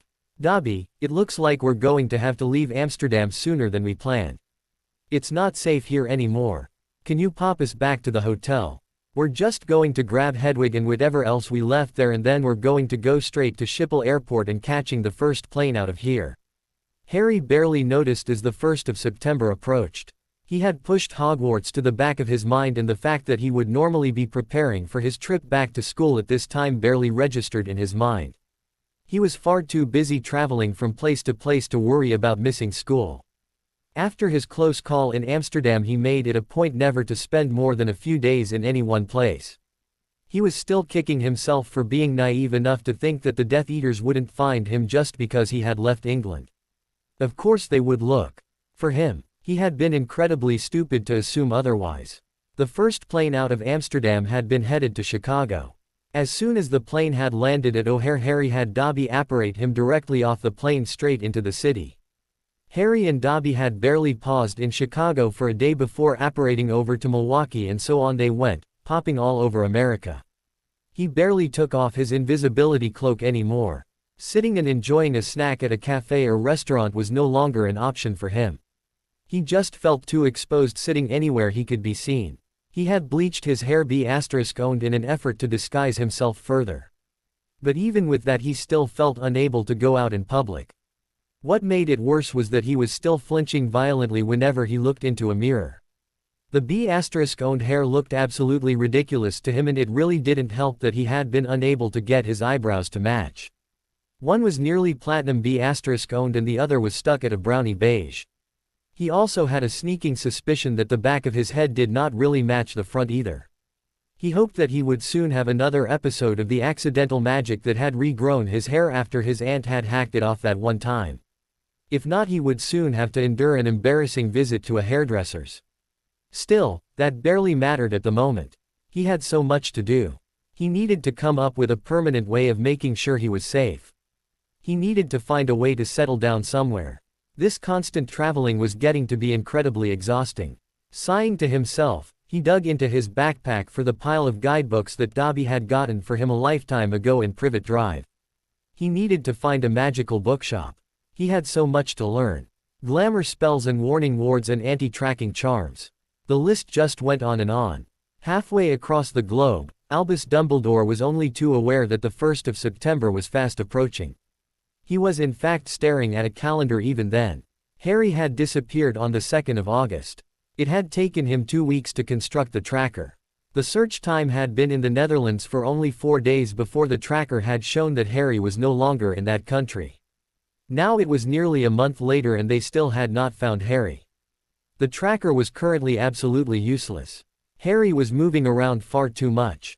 He did not even have enough time to get the team to the location pointed to by the tracker before Harry was moving again. Each time Harry moved, the tracker would go wild, the dial jumping all over the place, and it would take several hours before it could get another fix on the boy.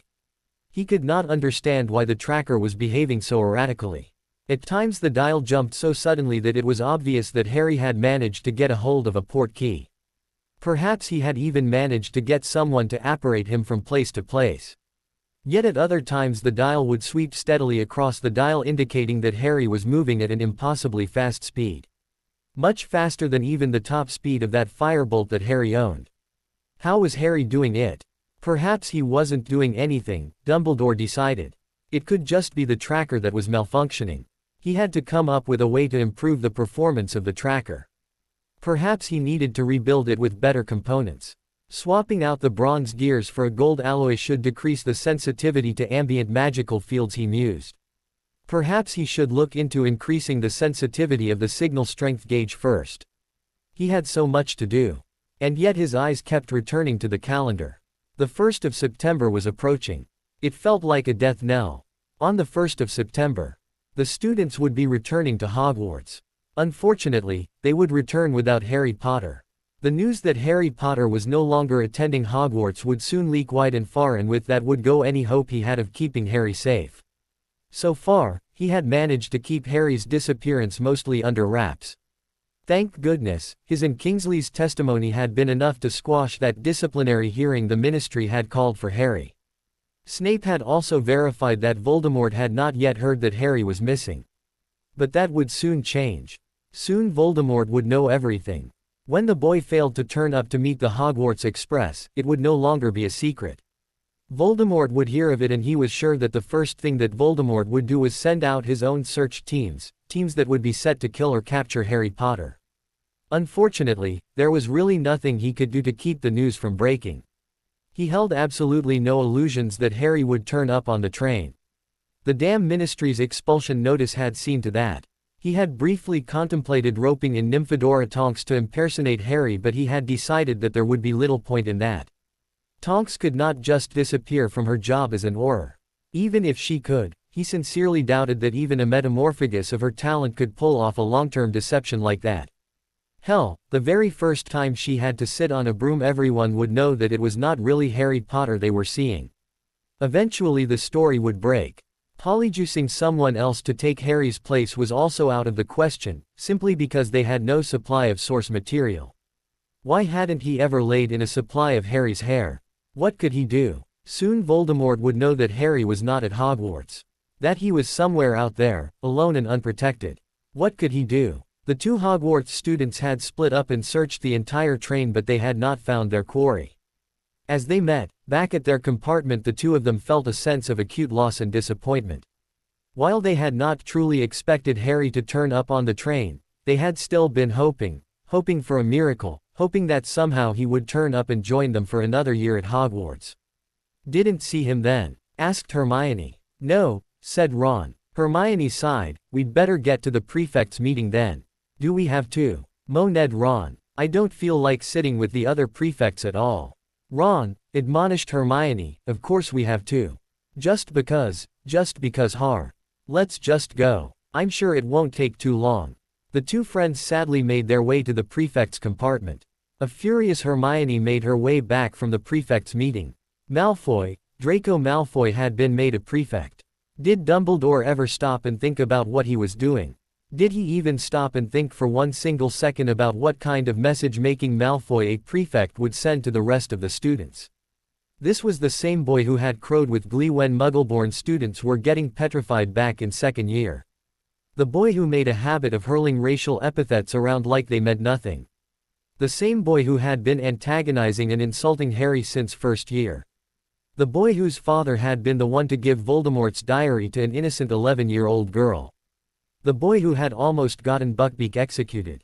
Now, that same utterly vile, despicable, sorry excuse of a human being had been made prefect. Well, she thought, message received loud and clear, Dumbledore. Obviously in magical Britain actions had obviously no consequences as long as you were a rich pureblood. You could behave as vilely as you wanted to Muggleborns. And as long as you were a rich pureblood, positions of power and authority would be handed to you whether you deserved them or not. She had worked hard, had gone to extreme lengths to get good grades and prove herself worthy of becoming a prefect. What had Malfoy done? What effort had he taken to prove himself worthy of being a prefect? And it wasn't just him, she realized. She felt sick as she came to a sudden realization. She turned and stared at Ron, who was currently talking to Neville and that strange B***owned girl who was still reading her magazine upside down. Why had Ron been made prefect? Harry had probably been their first choice, and his sudden disappearance would have forced them to choose someone else. If he had been there, surely he would have gotten the position. Wouldn't he? Of course he would have. How could they possibly have chosen anyone over Harry? Why Ron though? Why not someone like Neville or even Dean Thomas? True, Neville wasn't the most confident of boys, but she was certain that his grades were better than Ron's. His skills in herbology alone were enough to drag his overall grade higher than Ron's. He was also far more responsible than Ron, who was always slacking off. Ron had never been the type to follow the rules either. Still, perhaps they hadn't chosen Neville because of his shy nature. Prefects had to enforce the rules after all, and shyness would be of no help there. Dean now, he could have made a good prefect. She couldn't remember him ever getting into any kind of serious trouble at school, and he seemed to be well liked by most people and probably had decent grades as well. So why had Ron been chosen over Dean? The only reason that she could think of for Ron to be made a prefect over Dean was Ron was a pureblood and Dean was a Muggleborn. True, Ron's family wasn't particularly rich, but they were purebloods and they were awfully close to the headmaster as well. Was that all it took? She stared out the train window, feeling utterly miserable. Harry had better return soon. Draco Malfoy was pissed off. What good was it to be made a prefect if he couldn't rub it in Potter's face? Where the hell was the Gryffindor golden boy anyway? Why wasn't he on the train? The mudblood and the ginger-blood traitor weren't talking and no one else was close enough to the arrogant prat. He snorted in annoyance. Bloody Potter. He's probably pulling another stunt like the one in second year. What's he going to turn up at school in this time? Riding on the back of a dragon. Sirius Black stared morosely at his glass of fire whiskey. He felt utterly and completely useless. Dumbledore, the senile old goat buggerer, refused to let him leave Grimmauld Place to search for Harry. He should have gone anyway, but Dumbledore was the only one who had a method of tracking Harry and he wasn't sharing that information with him. Even Remus had refused to tell him where they thought Harry might be. Damn Remus, damn him to hell. Going off with Snape to search for Harry. Damn him. What gave them the right to treat him like this? He was Harry's godfather. He should be the one out there looking for him. Not forced to stay here alone at Grimmauld. At least Molly Weasley and her brats had not stayed long. God alone knew what Dumbledore was thinking, sending that horrible Harridan to live in his house. She had the gall to order him around in his own house for heaven's sake. Thank God she had gone back to the burrow after it became clear that Harry was not going to be found in a day or two. He didn't know if he could have stomached her presence for much longer. Still, a part of him had been sorry to see them all go. Being stuck here alone in this dark and dingy house with only Creature to keep him company was no picnic. Even the occasional order meeting failed to cheer things up. He snorted at the thought of the Order of the Phoenix and took a gulp of his whiskey. Bloody useless lot of wankers, he thought. They can't even keep track of one teenage boy. What bloody good will they be when it's time to fight Voldemort? They had better find Harry soon or he was going to break into Hogwarts and steal whatever the hell Dumbledore was using to track Harry.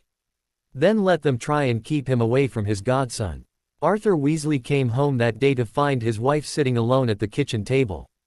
Oddly enough, for the first time in years, dinner was not already waiting for him. Nor was there anything on the stove. This did not bode well. Is anything the matter, Molly Wobbles? He asked. We need to talk, Arthur, said Molly. Oh dear, oh dear. This was bad, this was very, very bad. What had happened? Has anything happened? Arthur asked. Molly snorted in disbelief. Do you really need to ask that, Arthur? Didn't you hear about what happened to Sturgis? He's been arrested, I know. But what does that? He was arrested because Dumbledore had him guarding the prophecies. Why hasn't Dumbledore had him released already?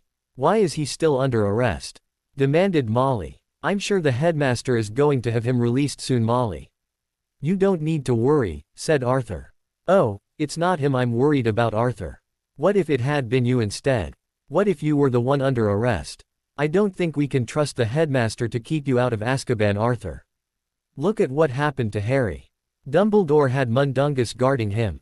Mundungus. As useless a wizard as I've ever seen, and Dumbledore had him guarding Harry. Molly. You can't talk that way about Dumbledore, said a deeply shocked Arthur Weasley. He could not believe his ears. Molly had always been one of Dumbledore's staunch supporters. Why bloody hell not? He couldn't even keep Harry safe. What good is he? Shouted Mrs. Weasley. Arthur sputtered in disbelief. Unfortunately, at that moment he couldn't really come up with an adequate defense of Dumbledore. I'm telling you right now, Molly continued. You are not to stand guard at the ministry any longer. I will not have it. But, I have to, said Mr. Weasley. No, Arthur, no, said Molly. Her voice was rising and she was starting to tear up as well. I will not have it. We are done risking our lives in Dumbledore's games. I lost enough family in the last war. I will not lose any more. Do you hear me? Yes, dear. If it means that much to you, we won't involve ourselves with the Order anymore, said a defeated Mr. Weasley. There was no arguing with Molly when she was in this state. He just hoped that they found Harry soon so that she would return to normal. For now though, he had a wife to comfort.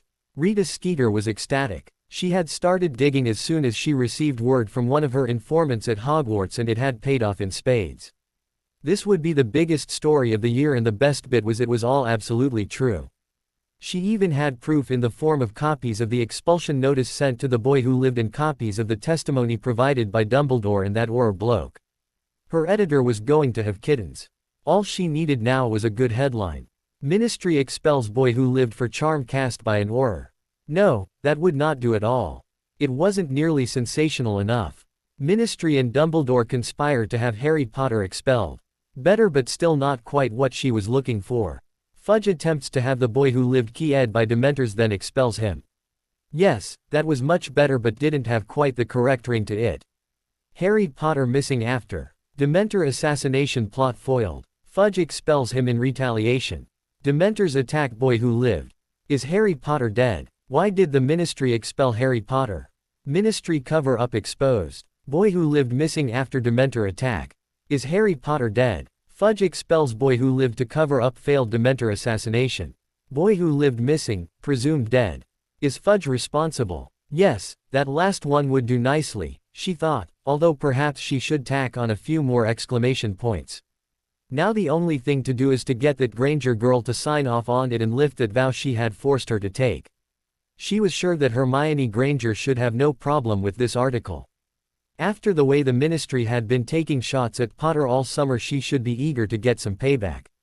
Lucius Malfoy was enjoying his early morning cup of tea when the mark on his arm blazed into life. His master was calling him, and from the sheer intensity of the burning pain radiating out from the tattoo he knew it was extremely urgent. Why was Voldemort using the mark to call him? After all, the Dark Lord was staying in his home. He could have simply told one of the elves to fetch him. He hurried downstairs, still clad only in his bathrobe, to find Voldemort pacing around in his drawing room. There were burned scraps of paper and ash floating in the air. He barely had time to wonder what they were before he was suddenly subjected to the Cruciatus curse. Crucio! Screamed Voldemort as he pointed his wand at Malfoy. Lucius screamed and thrashed on the floor as his nerve endings exploded in agony. 1,000 white-hot knives were piercing every inch of his skin. Dull, rusty, jagged knives that were scraping along his bones, and he was screaming louder than he had ever screamed before. 20 seconds later he was hoping for death and the cessation of all feeling, but it was a full 2 minutes before Voldemort lifted the curse from him. "Get up, you sniveling worm. Get up and explain to me how you let this happen," shouted Voldemort. Malfoy struggled to get up, to get his aching limbs to obey. He tried to beg forgiveness from his master for whatever it was that had displeased him, but all that came out was snirp, gurgle, a suffusion of yellow, warm, slimy, down my leg. "Would you like some tea? Stop babbling, you idiot. Tell me how you let this happen. You have one job, to keep Fudge under your thumb and make sure he does nothing that goes against our plans, and you couldn't even do that. How did you let him expel Potter? Tell me, Lucius, how does it serve my plans to have Harry Potter disappear?" "How?" shouted Voldemort. "P.P. Potter. Phew Fudge. Don't know. Expel, when, Peaches." Voldemort sneered at the hapless wizard who was still whimpering and drooling. Damn it to hell, he thought. Why were all of them so bloody useless? Is it too much to expect competence from my followers? Look at this weak bloody idiot. One little Cruciatus curse and his brains get scrambled. I hit Potter with far worse and he still managed to escape. Not only did he manage to get away from the graveyard, but he took that Hufflepuff's corpse with him as well. If only my Death Eaters would show half as much resolve. He sighed and stalked around the room. Bloody incompetence, all of them. Even Snape had not managed to inform him of the fact that Potter had vanished. Well, he would soon make the filthy, greasy half-blood pay for his incompetence. It was absolutely ridiculous that he had to learn about Potter's situation from a newspaper. The prophet, of all despicable rags. What was the point of having a spy in Dumbledore's school if not to inform him of things like this? Oh yes, he and Snape would be having quite a long discussion about this. Speaking of Potter, should he task his Death Eaters to search for him? It would probably be useless to send them out looking for him. Potter could be anywhere. No point in wasting manpower and resources to look for him. No, instead he would contact his informants and sympathizers discreetly and have them keep an eye out. Yes, Potter's disappearance was inconvenient and might make it necessary to change his plans regarding the prophecy. There was also the annoyance that he no longer knew where Potter was at all times. Knowing the location of your enemy had inestimable value after all. Still, there was no real hurry. Potter was only a boy. It would be years before he could truly pose a credible threat, especially as that blood protection of his had been negated. Sooner or later someone would spot Potter. Either that or he would find a way to lure him back. Then he would find him and kill him, publicly and Lee. He sniffed the air, the B***owned Ponce had soiled himself to boot. Useless, absolutely useless. He really should move up his plans to break Bella and the others out of Azkaban. She was far more competent, though a bit overzealous, than this weak excuse for a pureblood. Such a pity that he still needed Malfoy to influence Fudge and the Ministry, or he would happily spend the next week or two slowly flaying the gurgling idiot inch by painful inch. He should probably call an elf or someone to come take care of the idiot. A few healing potions should have the moron up and about in a few days. Then he would set him to the task of finding out exactly who was responsible for this debacle. Someone would pay dearly. He would prolong their torture for months. Yes, that was what he would do. Oh, for the love of, when would Lucius stop that ridiculous moaning? Honestly, what was wrong with the man? It was only a little Crucio. Harry finally found the book he had been looking for in a little magical bookshop in San Francisco. He'd been raiding bookshops at every city he visited, but this was the first time he had found one which contained a description of the ritual he needed. It had taken him a long time, weeks upon weeks spent scouring dusty piles of books. Weeks spent trying to decipher old books printed in archaic fonts. Long days which usually ended with him collapsed with tired burning eyes in rented motel rooms. Still, he thought, looking back, it's been interesting researching this. Not only did I pick up a ton of useful spells along the way, but I've also managed to build up quite the collection of books. I bet Hermione would be incredibly jealous. He quickly squelched that train of thought. Thinking of Hermione just made him feel lonely. His anger towards her had long since faded, and when he thought of her now he tended to focus on only the good memories. He did miss her a bit, but what could he do? There was absolutely no way to see her again. He couldn't just waltz back into Hogwarts after all. It was best he put her out of his mind. For a brief moment he wondered whether he could visit her and Ron after he had completed the ritual. It should be safe then, but it wouldn't be the same, he thought, not after I've done it. It would probably be too strange to see them afterwards. No, it was probably best to make a clean break of it. Best to totally forget about Hogwarts and the burrow and everything. Nymphadora Tonks was exceptionally annoyed. Dumbledore was still insisting that she look for Harry Potter even though the search for him had been absolutely useless so far. Why he couldn't find someone else to do it she had no idea. At least she didn't have to put up with Snape anymore, since the bugger had to go back to Hogwarts once the school term started. Remus Lupin was hardly better though. Initially she had been slightly attracted to the quiet bookish man, but that attraction had died a quick death once they began spending so much time together on the search for Harry. Really, the man was an incredibly annoying wet blanket, and she was thoroughly sick of his whole, poor me, pity me because I turned into a werewolf once a month routine. For God's sake, wasn't it high time he came to terms with his condition? Really, that attitude of his was highly unappealing. Why on earth had she ever thought him even slightly attractive? He hadn't been so bad when he was around Sirius, then at least he seemed to be infinitely happier and had even been fun to be around. On his own though, sometimes she really wished that Dumbledore hadn't managed to get Madame Bones to sign off on this whole situation. Now she didn't even have the excuse that she had to get back to work, and the search was increasingly frustrating. Dumbledore still was only managing to give them the vaguest of directions. How they were supposed to find Harry like this she had no idea. Vague directions, incredibly large search areas which changed every few days. It was worse than a needle in a haystack. Why on earth was she still bothering? She was going to talk to Madame Bones and tell her that this whole affair was a terrible waste of time. At least until Dumbledore managed to get his tracker working properly. Cornelius Fudge sat morosely in his office. There was a large screaming mob in the Ministry atrium protesting the disappearance of the boy who lived and calling for his head on a platter. Why on earth were they blaming him? He had nothing to do with the boy's vanishing act. Thank goodness the Wizengamot was supporting him.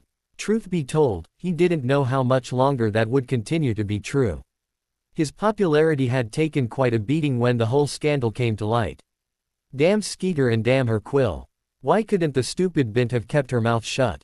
Well, she at least was never going to get another interview from him. Only the fact that Dumbledore had always claimed responsibility for the well-being of Harry Potter was keeping him from a quick unceremonious exit from the Ministry. That had redirected much of the ire that the Wizengamot members were currently feeling. For a national hero to suddenly disappear like that was shocking to the public, no matter what the prophet had been saying about the boy the entire summer. Still, he had managed to shift most of the blame away from him. Dumbledore of course was a prime target, not only for the fact that he had failed to keep the boy safe, but he was also the one to cast the Patronus charm that caused the expulsion notice to be sent out. He'd had to transfer Mafalda Hopkirk from the improper use of magic office of course. He might have felt regret for that, if she had possessed the good sense to just keep her mouth shut. Unfortunately, she of course had claimed that she had only been following his orders concerning the expulsion notice, but luckily he had never put that in writing. Let her suffer for a few years down in flow maintenance. Perhaps he should have her transferred to misuse of Muggle artifacts. Yes, that would teach her to keep her bloody mouth shut. Damn that boy. Nothing but trouble. Ever since he had blown up his aunt he had been nothing but trouble. Patrick Anderson woke up early as usual. He was conscientious about keeping fit and religiously went for a jog every morning. After splashing some water on his face he quickly put on his tracksuit and made his way outside where he performed a few stretches. He was just about to start his run when he was surprised to see a young teenager appear at the end of his driveway. "Hello," said the young man, speaking in a British accent. "Sorry to bother you, sir, but I have a bit of a problem and I was hoping you could help me." Said Patrick, wondering how he should politely decline. He didn't really want to waste time. He had a routine to stick to after all. "It won't take long, it's just that I've been house sitting next door and the power seems to have gone out. It's probably just the fuse box, but I don't really know anything about electricity." "You're staying at the Carmichaels'?" "Oh yeah, I forgot they were going on vacation," said Patrick. "Yes, you know how it is, I'm just here to look after the plants and all. My parents are friends of theirs, so, anyway I don't suppose you could have a look." "Sure kid, sure. Not a problem. Probably just the fuse box like you said. No harm in helping the kid out, besides it pays to be neighborly. You never know when you might need some help as well," thought Patrick as he followed the teenager next door. The kid showed him into the house, leading him to the fuse box and gesturing helplessly at it. Patrick shook his head. Kids today were absolutely useless. None of them seemed to know anything. He wondered what on earth they were being taught at school these days. He opened the box and peered at the switches. None of the fuses seemed to have tripped. He was turning towards the boy to ask him whether there were any other fuse boxes when he heard the boy mutter something. A sudden flash of red light filled his vision and he collapsed unconscious upon the floor. Tonks was elated. Just when she had been about to give up, Dumbledore had come through. He had finally come up with a smaller version of his tracker that she could carry around with her. She would find Harry soon. Even now, the tracker was indicating that he was less than 50 miles to her north. She was flying towards him, disillusioned on a broomstick. Once she was close enough the tracker should point her right at him. Soon the search would be over. Soon Harry Potter would be back at Hogwarts safe and sound and then she could finally get back to her job. She accelerated and pushed the broom to its top speed. The faster she got there the better. He came to with a start to find himself sitting in a chair in the Carmichaels' kitchen. The kid was sitting on the other side of the kitchen table. There was another kid, a short one whose face was hidden by an orange hoodie, puttering around near the stove. What was going on? Why had he passed out? Why couldn't he seem to move? He felt that he should be more panicked about what had happened, but for some reason he was strangely calm. Almost as if he had been drugged. "What's going on?" he demanded.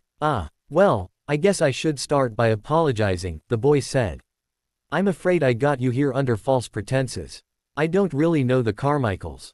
I just had my friend here look for a house where the owners would be away." "Okay," he said. So the boy had broken into the Carmichaels' house. Really, what did it matter?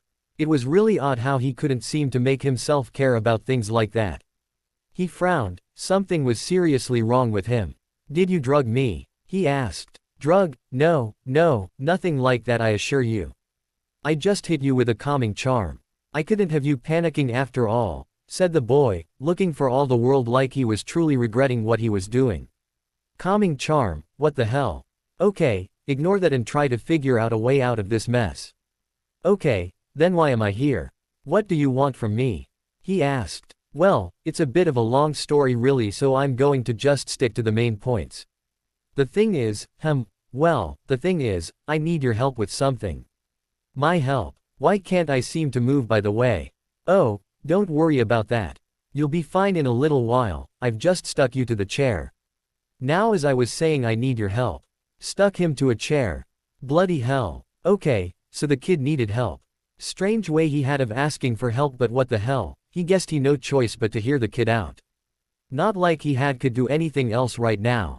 Someone is trying to kill me and… Shouldn't you go to the police then? He interrupted. I would, but they don't believe me. I think the minister is working for the man who is trying to kill me, so the police wouldn't help me. The minister? What the hell was a minister? Some sort of priest. He had never been particularly religious, but ministers were like priests, right? Why would the cops be listening to some minister? So basically, I need to hide. I need to do something so that they can never find me, and the best way to do that is to use something called the Fidelius charm. What's that? It's a magic spell. Well, they call it a charm, but really it's more of a ritual, I think. Certainly seems to have some components that are very much like rituals.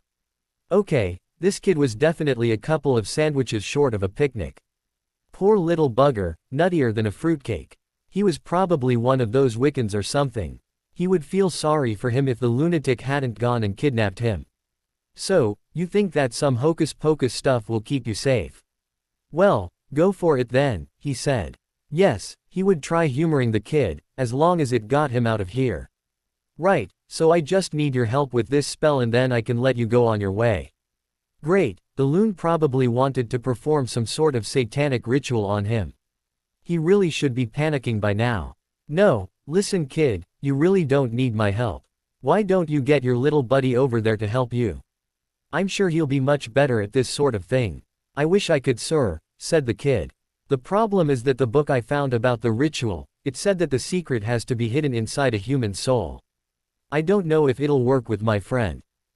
Well, let's just say he's a bit different. Inside a human soul. How are you going to get something inside my soul? Oh God, he knew it, the kid was going to cut him open and shove something inside his corpse. He struggled to pull himself free from the chair. What the hell was holding him in place? Had the kid superglued him to the chair? It certainly felt like it. Out of the corner of his eye he saw the kid pull out a stick and mutter something. Seconds later he felt a feeling of absolute peace wash over him. Damn, whatever drugs the kid was giving him were good, really bloody good. That stick must be some sort of aerosol spray filled with a sedative. Please sir, I need you stay calm. All I really need from you is for you to memorize something. You want me to memorize something? What? What could be so important that you would kidnap me and drug me okay, so the Fidelius charm is used to hide secrets. It's a magic spell that can be used to hide any piece of information. For instance, if the secret was, the Carmichaels live at number 24 Baxter Drive, then it would hide this entire house. You could walk by it every day and never notice it was there. So you want to hide your house? No, I want to do something far more effective. Really, just using the charm to hide a house. It seems so pedestrian. I think you could do pretty much the same thing with a notice me not charm. Plus if I do that then I'm stuck in that house. No, what I want is, I want to hide myself. So, this whatever, it makes you invisible? He asked. No, I don't think so. However, it should prevent anyone who is looking for me from ever finding me. If it works correctly then they should forget I even exist. And all I really need is a secret keeper. That's where you come in. The book recommended getting someone I trust implicitly, but I don't have anyone I'd trust with this. So I figured, what if the secret keeper himself couldn't remember the secret after it was hidden inside his soul? Wouldn't that make it impossible to break the Fidelius? I could use anyone as my secret keeper then. Anyway, so I'd like you to please read and memorize what's written on this piece of paper. Okay, he could do that. He read what was written on the piece of paper. It didn't make much sense, but whatever, the kid was crazy. Okay, have you memorized it? Could you please repeat it for me? He repeated the sentence. Then again and once again. Finally the kid was satisfied.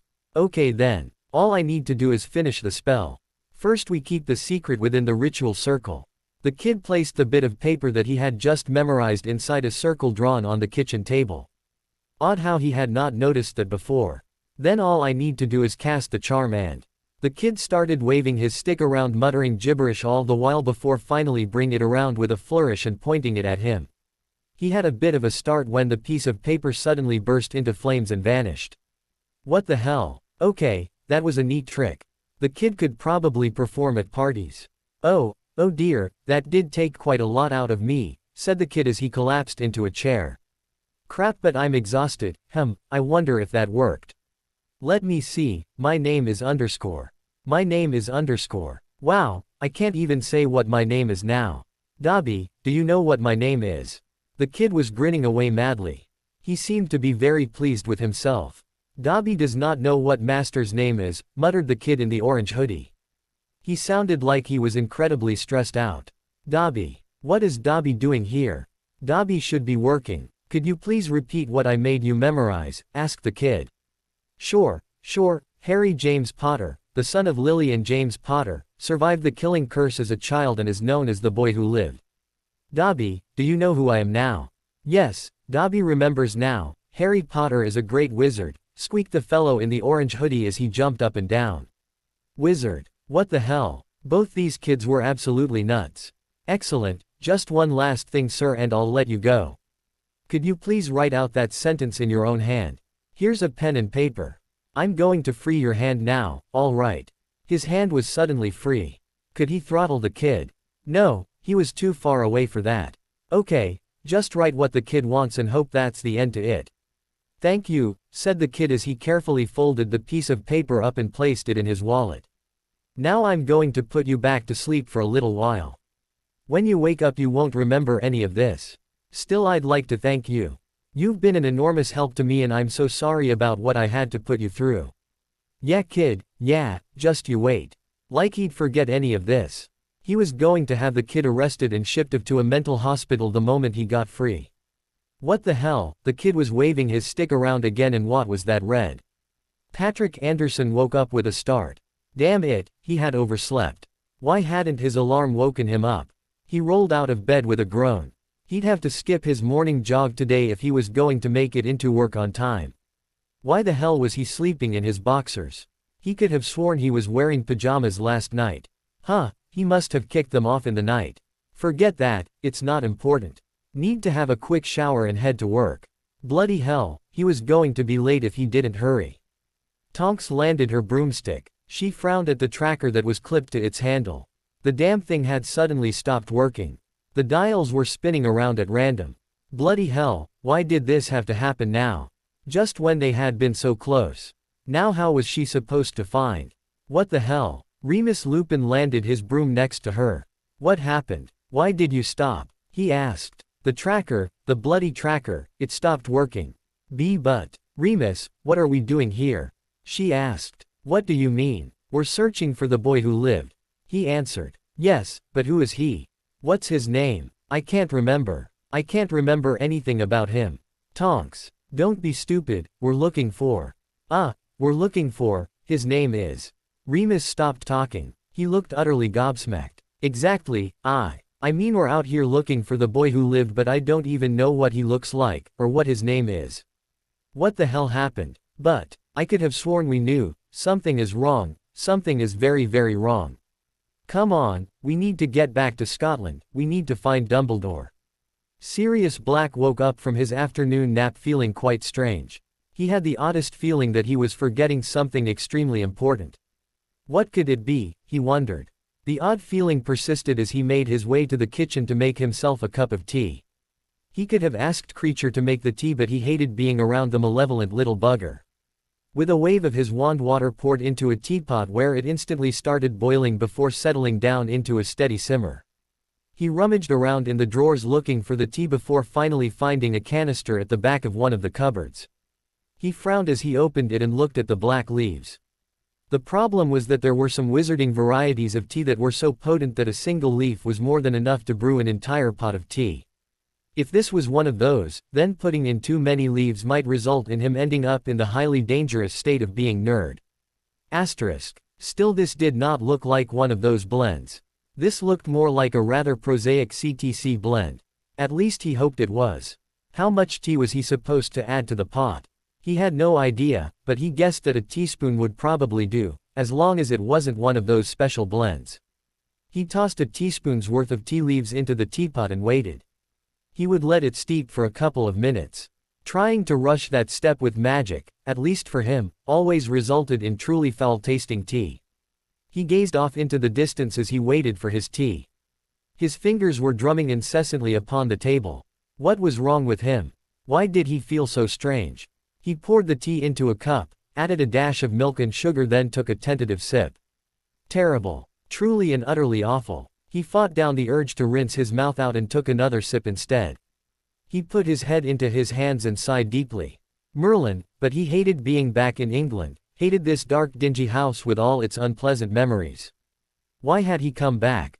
He froze, shocked, utterly and completely shocked. The question seemed to be reverberating in his brain. Why had he come back? He had absolutely no reason to come back to England. He had no family to speak of, not really. He had never even been particularly close to Andromeda, and she and Nymphadora were the only relatives he would ever care to acknowledge as such. He had been abandoned by all his friends and the people that he had fought and bled with. Not one of them had questioned his imprisonment in Azkaban. He had been sent to the place that was the very embodiment of hell on earth, and no one had said anything. 12 years in hell, and not one single bloody one of his so-called friends had protested or even questioned it. Why would he come back to that? He had been relatively happy and at peace hiding out in the islands. What could have changed that? All he could remember was a feeling that someone had needed him. Someone important to him had been in trouble and he had come back to help them. But there was no one like that in his life. Not one person that he felt that way about. Even Remus. No, he would not have come back for Remus Lupin. Not after Azkaban. He was flooded with stark terror. Complete and utter fear filled every fiber of his body. Someone had done something to him. Had he been placed under the Imperious curse? What else could explain why he came back to England? Why would anyone do that? What could they have needed him back in England for? His house? No, that surely was not reason enough. Dumbledore would not have placed him under the Imperious simply so that he could use his house for the headquarters of the Order. Or would he? He made a snap decision. He would not stick around to find out why he had been forced back to England. No, for whatever reason, the Imperious curse or whatever had been done to him was no longer affecting him, and he had to take advantage of that. He would not be waiting around for the penny to drop. He would leave immediately. But before he went, he would make them remember him. He would play one last prank on all of them. They would curse the day they ever decided to cross Sirius Black.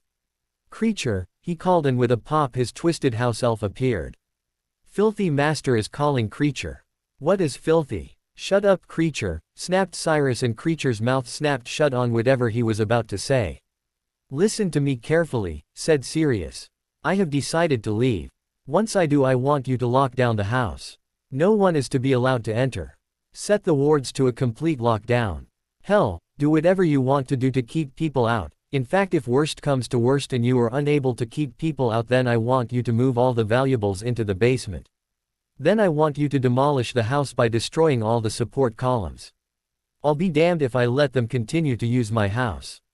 Creature can keep the nasty mudbloods and blood traitors out.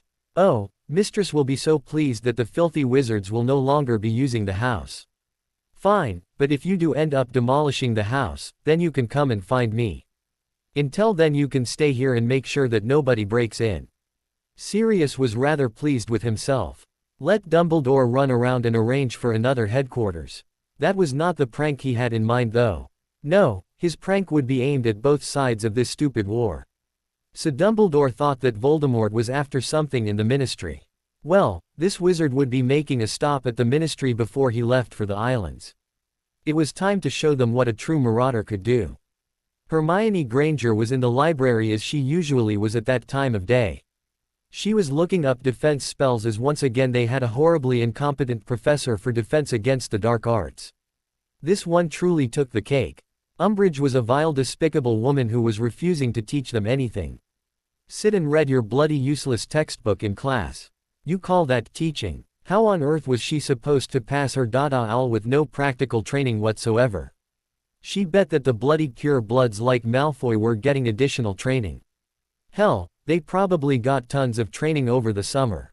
She remembered only too well how Draco Malfoy had been able to conjure up AS during that dueling club that Lockhart had arranged. They had never been taught anything like that in Dada. So how could Malfoy have done that unless he was getting trained over the summers? If only Harry were here. Surely he would be able to do something. Surely. A wave of dizziness suddenly swept over her. She blinked slowly in confusion, suddenly bewildered and filled with a sense of total confusion. What had she been thinking about? She frowned. It was not like her to lose her train of thought like that. What had she been? Oh yes, how there was absolutely no one looking out for the interests of Muggle-born students like her. Dumbledore had failed yet again to provide a suitable teacher, and without training in defense, the Muggleborns were sitting ducks for all the bloody Death Eaters out there.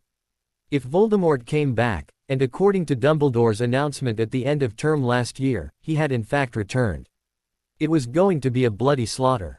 She suddenly felt a rising sense of panic. Oh dear God, why had she even returned to Hogwarts? Really, what was keeping her here? Here, where as a Muggle-born student she was the target of every junior Death Eater with a grudge. Malfoy, for one, had been targeting her ever since first year, and everyone knew his father used to be a Death Eater. And how had the staff responded to that? Why, they had made him a prefect, of course. The bloody stupidity, the level of incompetence on the part of the staff, to let someone so utterly vile. She felt like screaming in rage. If she had been anywhere else but the library she would have indeed screamed. Why had she returned to Hogwarts this year? Even a person with a fraction of her IQ could tell that there was trouble brewing on the horizon. The magical world was on the precipice of another war. Why was she sticking around for that? A part of her wished that her parents had thrown McGonagall out on her ear when she had first turned up at their doorstep prattling on about magic and witches, and not once had she ever mentioned the discrimination against Muggleborns. Not one word was ever said about trolls or basilisks or dementors or wizards hiding as rats or bloody dark lords who were capable of coming back from the dead and announcing their return by murdering innocent handsome Hufflepuffs. There were no words really. Fine bloody head of house she was. Turn a turtle into a teapot, why don't you? That will keep you safe from people like Voldemort. She needed to write her parents a letter. It should not be that hard to convince them. All she really had to do was show them any one of the books that spoke about the last war and tell them that another one was about to start. Yes, it was time to look into other options. After all, there really was nothing keeping her here at Hogwarts. Truth be told, what with teachers like Snape, Binns, Trelawney, Umbridge, and yes, even Hagrid, no matter how nice he was personally, the man was a bit of a joke as a teacher. It really should not be too hard to find a magical school that was better than Hogwarts. Albus Dumbledore could not believe the situation he found himself in. How could this have happened? How is it possible that no one could remember anything about the boy who lived? What could have possibly caused such an utterly devastating turn of events? The Order of the Phoenix was meeting in his office at Hogwarts as for some reason they had been unable to get into Grimmauld Place. He did not have time to wonder about Sirius Black though. He would deal with him later. For now it was imperative that he concentrated on understanding exactly what had happened. Speaking of Grimmauld Place, perhaps that was it. Perhaps, yes, that might explain exactly what had happened. Could it be that the boy who lived has managed to hide his identity under the Fidelius charm? He asked. There was a stunned silence as the people in the room digested his words. Is that even possible? Asked Moody. Filius, what do you think? Asked Dumbledore of the tiny professor of charms. It would be unusual, said Professor Flitwick, but it might be possible that he has done just that. It certainly would explain why none of us can remember any details about the boy who lived. Order headquarters, for instance, would have been well known to former members of the family that owned it. Yet, none of them would be able to even see it or remember where it existed after it was placed under the Fidelius charm. So, what are you telling me? Asked Moody. Is the boy who lived currently invisible to anyone who is not party to his secret? That would depend on what the charm is tied to, I think. When we cast the charm at headquarters, the secret was tied to the location. The wording used could have conceivably been tied to the fact that headquarters was in fact, headquarters. That would have simply prevented anyone from disclosing which building was used for the headquarters of the order. However, the intention of the caster was to hide the building, which is why no one who is not party to the secret can even perceive it. I don't think anyone would make themselves permanently invisible though. I don't see how anyone could live like that. No, in this case, I would say that the intent of the person who cast the charm was simply to hide who the boy who lived is, said Dumbledore. How come we remember that there is a boy who lived then? Asked Daedalus Diggle. Shouldn't that have been hidden by the Fidelius as well? Like I said, it could be the intent of the caster to hide only his own identity and that he is who he is. On the other hand, perhaps, the caster might have intended to hide his very existence, but, from what I do know that the boy who lived is very famous. That has not changed. So perhaps the caster did not have enough power to eradicate all memory of his existence. The charm has managed to hide the true identity of the boy who lived, however. I would hazard a guess that the ones most strongly affected would be people who thought of the boy as simply, well, people who would not think of him as the boy who lived would be the worst affected. Fine, whatever, how do we break it? Asked Tonks. She was still tired and cranky from the long trip by international portkey. The Fidelius has never been broken unless the secret keeper has allowed it to be broken. Not once has anyone broken the charm without the cooperation of the secret keeper, said Professor Flitwick. So, what then? What option does that leave us? How do we find the boy who lived? Asked Tonks. For that matter, should we even bother? Shouldn't we be concentrating on you-know-who? Who cares about the boy who lived?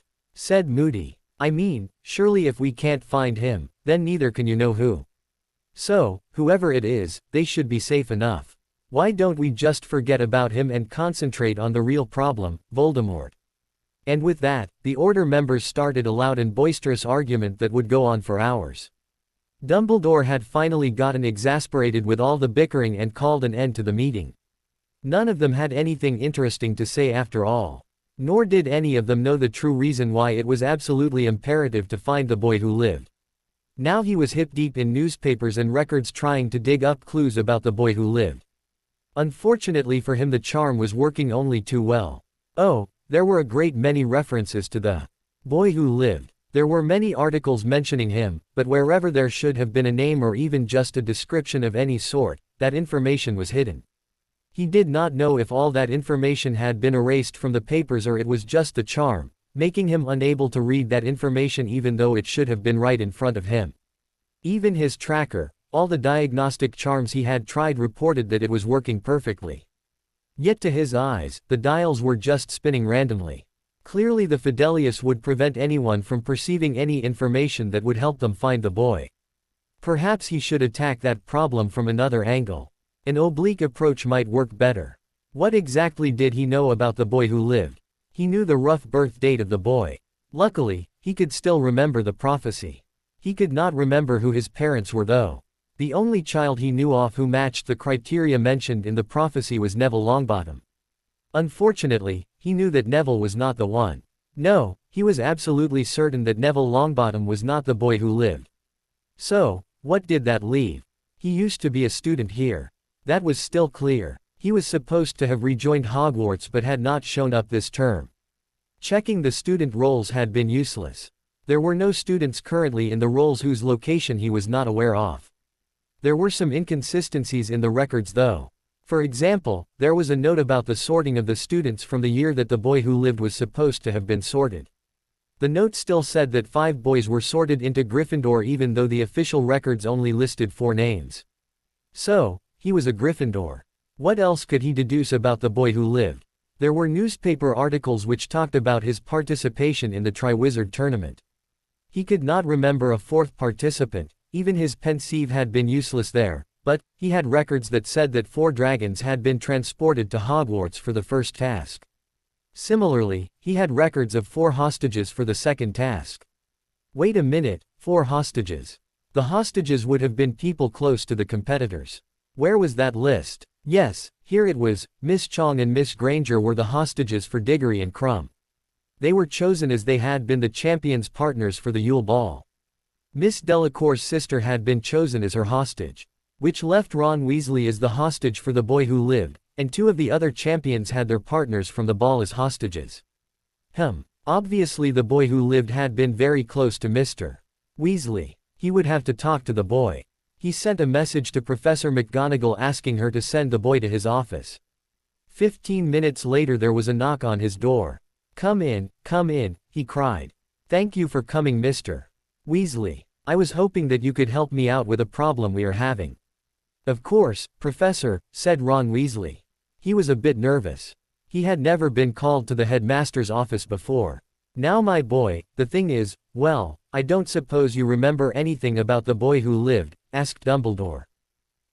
Said Ron, a look of utter bewilderment upon his face. No, of course you wouldn't. I will explain why later, if you wish. However, you might have some information that might be able to help me. I cannot impress enough upon you how important this is. Well, it is a bit of a delicate matter, but I implore you, I need you to be absolutely candid with me. Do you think you can do so?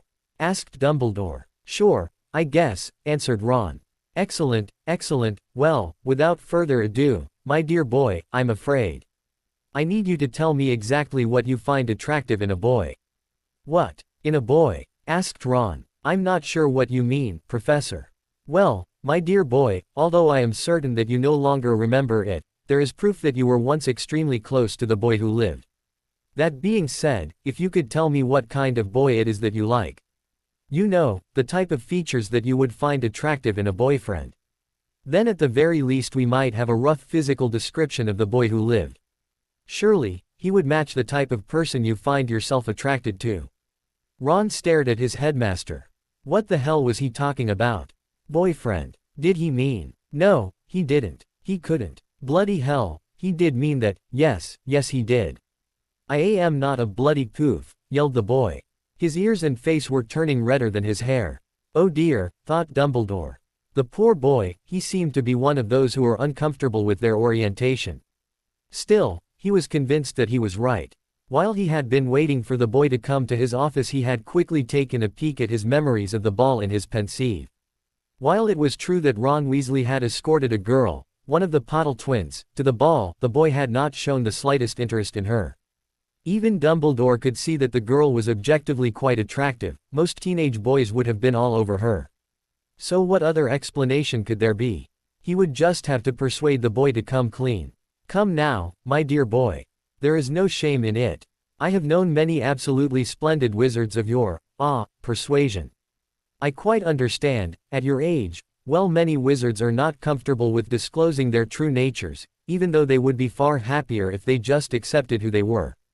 Still, as I said, I completely understand your reticence.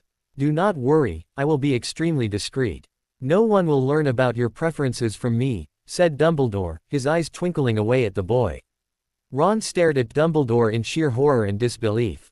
His mouth worked and worked, but absolutely nothing came out. Voldemort was in a terrible state. He was convinced that somehow, someone had broken into the Malfoy home, which he was currently using as his base of operations, and managed to obliviate him. He had thoroughly questioned all his minions. Half of them were even now shaking and trembling from the after effects of his rather liberal use of the Cruciatus curse, but he had not learned anything. All of his Death Eaters seemed to have been obliviated as well. Not one of them could recall the slightest detail about the boy who lived. How had they done it?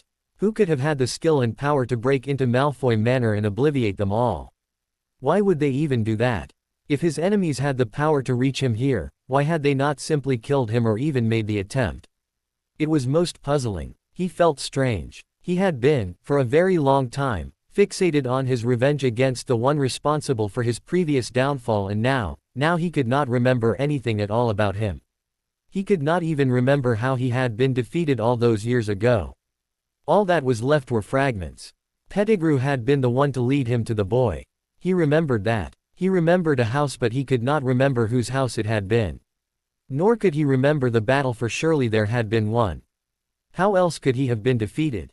How else had he been forced to spend all those years wandering the earth as a wraith? Then he had returned, used the boy's blood in the ritual to resurrect himself. How is it possible that he could not remember someone whose blood was even now a part of his body? How? He would have. To strengthen the wards around Malfoy Manor. On the other hand, yes, it would be much better to find a new place to operate out of. Someone had already managed to reach him here. No, this place was no longer safe. He would need to find a safer, better protected stronghold. Where was his spy? Where was Snape? He should have reported in by now. This was the last chance he would give the man. If he did not have any information on this matter, then he would not be leaving Malfoy Manor, not alive at any rate. Where was, there he was now. He took his bloody time about it too. His hand tightened upon his wand. Snape had better have some useful information or else. Half an hour later, Voldemort was glaring at the rapidly retreating sight of Snape as he rushed from the room, his black robes billowing behind him. Voldemort eased his aching grip from his wand. He had been so sorely tempted to work his frustrations out on Snape, but the greasy bugger had managed to provide some information after all. He would let him live for now, but as soon as he no longer needed him he would. Damn it, so the boy who lived had managed to hide his identity under the Fidelius charm. Now, that was unexpected. He could not remember exactly when it had happened, but he vaguely remembered encountering the Fidelius charm once before. He remembered not even being able to see the house that had been hidden by the charm until the secret keeper had let him in on the secret. Had it been the same house that Pettigrew had taken him to? Why could he not remember the details? What if the boy who lived was invisible in the same way? He could be anywhere. Damn it, he could be anyone. He could walk right up to him on the street and not one of his people would be able to see him. The first they would know of it would be when they would be showered by the gore from his exploding head. He would have to prepare another stronghold soon. He could not be exposed like this. If the boy knew where he was. No, the blasted boy, the boy could sneak up on him at any time. He had to protect himself. Voldemort kept pacing the room, peering fearfully into the corners as he walked. More wards. That's what he needed. A lot more wards. Harry Potter needed a new name. He had initially planned on just changing his surname, but he found that the Fidelius charm would not even let him introduce himself as Harry. So here he was, holed up in yet another house whose owners had gone on vacation, trying to come up with a halfway decent name. He already had a long list written down on the paper in front of him, but he was not happy with any of them. He tapped out a staccato rhythm with his pen as he looked around, not really noticing his surroundings, luxurious though they were. While he still had more than enough money to be able to afford motel rooms, he had found it easier to just have Dobby find a house where the owners were on vacation. That way he didn't have to deal with any motel clerks or answer any questions as to why a young boy like him was traveling alone. Dobby was quite good at finding temporarily empty houses, and for some reason he seemed to find a lot of beach houses. The one Harry was currently staying at was in Malibu and was extremely comfortable. A few notice-me-not charms tossed around the property and he didn't even have to worry about any neighbors. Barry Topper, Cotter, Barry Trotter, Barry Allen, he thought. Nah, Barry doesn't seem right. Larry, nah, Larry makes me think of sleazy upstairs neighbors for some reason. Perry White, Perry Mason, damn it, coming up with a good name is bloody hard. Maybe he should just go with something like John Smith, or did that sound too much like an alias? Perhaps he could pull a Voldemort and create some sort of anagram. What sort of anagram could he form from Harry Potter, Hattie Poorer? Party R. Hotter, Perry Hotter, Ratty Rofer. Dear God, what was wrong with him?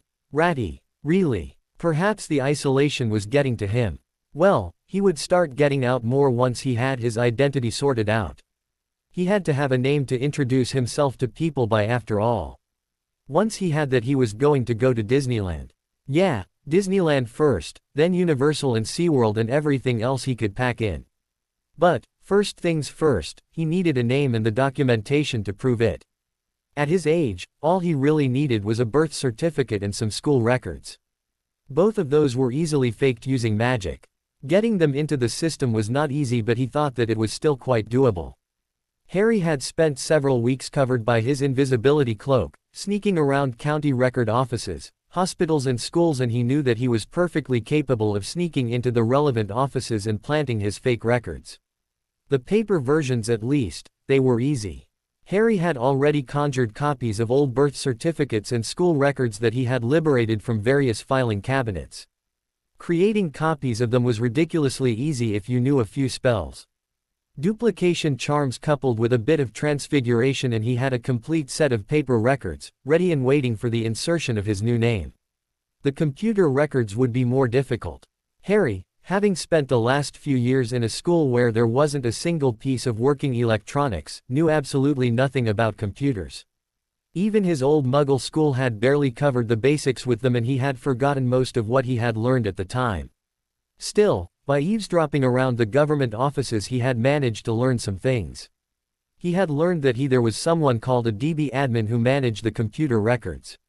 So, theoretically at least this DB person would be able to insert the data into the computers. The question was, how could he get this DB person to do it? The Imperious Curse would have been the obvious choice, and though Harry had seen it demonstrated the year before by the fake Moody, he did not feel comfortable performing something classified as an unforgivable curse. No, he would not do that unless he ran out of all other options. Right now, the best option seemed to be a compulsion charm. These could theoretically make a person perform a specific action and they could be precast on objects as well. He was a little wary of these as well. Although they weren't classified as an unforgivable, they still seemed to have nearly the same effect as an Imperious Curse. Still, at this point they seemed to be the only choice available to him. So all Harry had to do was create a note, say with his fake birth details and new name, and charm it with the compulsion charm before leaving it on the DB's desk. Then, he could get the DB to enter in his birth details in the correct whatchamacallit without even thinking twice about it. Compulsion charms weren't even that hard to cast. Harry had already learned what he needed to do to cast one correctly and had tested it with an innocuous note to an unsuspecting Muggle that made them wash their car rather more thoroughly than was required. So, everything was more or less set up. All he really needed now was a bloody name. In truth, he needed two names, one for him and one for Dobby. He wouldn't have bothered with an identity for Dobby, except for the fact that someone his age needed a legal guardian. He could probably rig up some records of his being emancipated, but then he would still have to deal with things like landlords perhaps. Not being willing to rent out apartments to 15-year-old teenage boys. No, it would be easier if Dobby had the identity of an older man, probably someone who could be Harry's father. That way, social services would never think to ask about the 15-year-old boy living alone. No, they would just see a single father and his son. He had even managed to get a hold of a bracelet with a built-in glamour charm from one of the many magical shops that were scattered all over the United States. All Dobby had to do was slip it onto his arm and presto, everyone would see a middle-aged man. Hell, he would even start sounding like a middle-aged man, albeit one with a rather unique way of talking and a tendency to refer to himself in the third person. The only real problem with needing an adult identity for Dobby was that he would also need to create fake tax records. Still, that should not be too difficult either. Once he had the birth certificates in place, the tax records should not be much harder, just another government office to break into, and that was ridiculously easy if you possessed an invisibility cloak and knew the unlocking charm. Bank records would probably be more difficult, but with a little bit of luck he would not need them. Once he had his identity sorted, he would be enrolling in one of the local high schools. At this point, he had absolutely no intention of ever going back to the magical world, so getting a proper Muggle education would no doubt serve him far better. A complete set of fake school records and transcripts was also ready and waiting for his name to be inserted. With them, it should be easy to join one of the local schools as a transfer student. All he needed was that name. He yelled out to Dobby, who was busy grooming Hedwig, "Hey Dobby, could you stop fussing around with Hedwig? I don't think she needs to have her talons polished quite so much. I wanted to ask you what you would like your fake name to be. What about something like Doberto, call me Dobby, Elfacine? We could be Italian." "No. Yeah, I guess not. Elfacine does sound like it could be some sort of pasta. Maybe Dobby could be a surname. Something like Dobbins. How does that sound? You could be Bob Dobbins, and I could be Jim Dobbins. Jim Dobbins. How does that sound?" One of the defining events in the history of the British magical world started rather simply. It started with a simple conversation. One that a young witch called Lavender Brown had with one of the girls who shared her dorm. Lavender had walked into the dorm to drop off her books after classes had finished for the day, she was surprised by the sight of Hermione Granger looking rather lost and disconsolate upon her bed. Now Lavender, while she had never been particularly close to Hermione, was not one to leave someone who was looking so upset alone. The others in the school might have called her gossipy, or dismissive of her intelligence, but none of them would have ever called her mean-spirited. So of course, the first thing she did was to rush to Hermione's side to try to comfort her. "Oh Hermione," she cried, "what's the matter? Is it Ron? Are you upset about the whole, Ron?" asked a surprised Hermione. "No, why would I be upset about him? Oh, I should have known. How silly of me. Obviously, you must have known about him all along. No wonder the two of you are such good friends. Which weekly does say that every girl should have one? You know they had an article just last month in which they said that they make the very best friends. Tell me, is he any good at shopping? Oh, but he must have an excellent eye for fashion. Why, that even explains his robes at the ball. We should have realized that he must have been making some sort of bold fashion statement," babbled Lavender. Hermione was confused. What on earth was the girl talking about? I don't know why everyone is acting so surprised after all. It should have been obvious after the way he treated Padma at the Yule Ball. We thought for a while that he did that because he was interested in you, giggled Lavender, but it's so obvious now, how could we not have seen it at the time? He must have been madly in love with Crumb. The way he kept staring at him all year, the way he got so upset with you just because you went to the ball with Crumb. The poor boy must have been heartbroken. Hermione shook her head in disbelief. Was Lavender really saying what she was saying? Ron and Victor Crumb, really? No, it couldn't be. Not Ron. But, she supposed it did make a certain amount of sense. He did act very enamored with Crumb at the World Cup.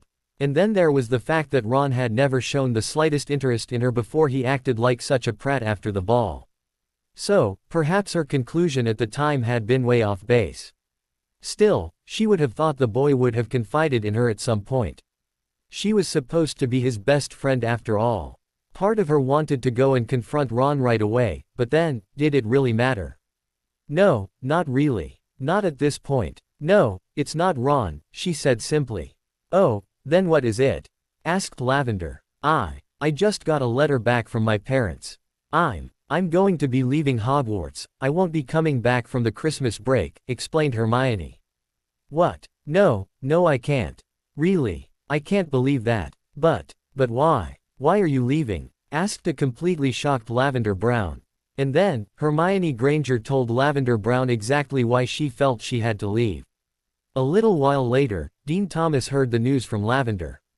If Hermione was leaving, and she was the smartest girl, hell, she was the smartest person he knew in the entire school. If she thought that it was necessary to leave, perhaps he should. Yes, he would have to write to his mother as well. And he should definitely talk to Colin as well. Hermione was well, she wasn't really the most social of girls. She might not have thought of telling anyone, and someone had to look out for the other Muggleborns after all. He grimaced. No matter his suspicions about his real father, he really had no way of proving that he was a half-blood and not a Muggleborn. Justin Finch Fletchley was also surprised when he heard the news. "You're telling me Granger is leaving?" he asked in disbelief. Granger the Gryffindor. That Granger. Granger, the girl who didn't leave after she was nearly killed by a troll. The one who didn't leave even though she was petrified by a basilisk. The one who was nearly keyed by dementors and still came back the next year. She thinks it's too dangerous to stay at Hogwarts. Bloody hell. He stared off into the distance for a bit. Oh, bloody bollocking trolls, if Granger thought it was too dangerous. Bloody hell, what the hell was he doing sticking around? He ran towards the Ollery as fast as he could. He would have to write his parents right away. Luna Lovegood was busy looking for her shoes that had gone missing when she heard about the students that were leaving Hogwarts. It made her think about her own situation. Why was she staying at Hogwarts? She had hoped that this would be the year that she would finally make some friends. She had hoped that perhaps by now at least one of her classmates would have matured enough to look past their differences. She had hoped, but no, none of that had come to pass. People were still stealing and hiding her possessions. Why did they seem to find tormenting her so funny? If the others could leave, well, why on earth should she stay? What was keeping her here? It would be quite easy to persuade her father that staying around Britain was no longer healthy for them. It wasn't like he couldn't publish the Quibbler from anywhere else after all. He could work from anywhere, even moving the printing presses was not at all difficult when you had magic. So yes, it was time. It was time to give up on Hogwarts, time to find another school.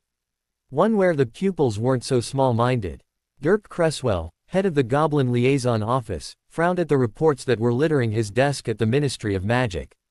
He had not believed the rumors regarding the resurrection of Voldemort, but now, he had reports that nearly all the Muggle-born students had left. All of them, every single Muggle-born student had left Hogwarts. The thing was, even though he had not believed the rumors, something had happened at the school last year during the Triwizard Tournament, something that resulted in the death of a student. Whatever had happened, the students at the school would have been the ones best placed to know the truth. And now, all the Muggle-borns, and quite a few of the half-bloods as well, were withdrawing from Hogwarts. That certainly lent an enormous amount of credence to the rumors. No one else in the ministry was really paying any attention, and the official ministry position regarding the events of last year, well, that was starting to look like a steaming pile of dragon dung. So, that meant Voldemort was back, and if things happened like they had in the last war, then he would have to talk to the other Muggleborns. Perhaps Ted Tonks. Yes, he would go have a chat with him tonight. Ted would be a good sounding board. Mary Cattermole was busy preparing dinner when her husband Reginald burst through the door. He seemed to be in quite a panic about something that he had heard at the ministry. It took her quite a while to calm him down enough to get the full story out of him. By then she was in a bit of a panic herself. Luckily for her, her dear Reg was willing to do whatever it took to keep her safe. They would be leaving as soon as they gathered up the children and packed up the house. Nymphadora Tonks was quite annoyed with her family. First, they give her that ridiculous name and always insisted on calling her by it, no matter how much she told them she hated it. Now, they had to go into a panic after her father had a conversation with one of his friends. Really, what was wrong with them? Hadn't she been saying the same thing for months? No, let's not listen to our daughter, what the hell does she know after all? It's not like she's an Auror. It's not like she's been working closely with Dumbledore and might actually know what she's talking about. No, they wait until some bloody idiot from the ministry puts them in a panic, and then it's all, oh no, dearest Dora, you have to quit your job and leave with us right away. She had refused, of course. She had worked hard to get where she was, and she wasn't about to run away at the first sign of danger. She was an Auror and she would bloody well stay and fight. She would not be running anywhere. That resolve had lasted for a few hours. Then her mother had started crying and her father had given her that disappointed look, and bloody hell, damn parents and their damned guilt trips. She finished tossing the last of her possessions into her trunk. She should have made her mother pack for her, she thought, as she angrily slammed the lid down on her trunk. Fleur Delacour ripped up the letter offering her a position in the English branch of Gringotts. Really, she would have to be an absolute moron to move to England at this point. Everyone knew that there was a veritable flood of people leaving that country. Obviously, things were going from bad to worse over there. No, she would not be accepting any job in England. It would be far more sensible to take a job in Paris or even Berlin. Yes, perhaps she should apply for a job in Berlin. Some of them left calmly. Some of them left in a rush. Some of them had the time to sell their homes and make proper arrangements for businesses and jobs. Some simply left with only the clothes upon their backs and the wands in their hands. It did not really matter. They were witches and wizards. They could make do. They could make do anywhere in the world. Anywhere but Britain. The great British Muggle-born diaspora had started. Within a few months, there would not be a single Muggle-born wizard or witch left in Britain. What about the new Muggle-borns? They thought of that. The Muggle-borns of Britain may never have banded together.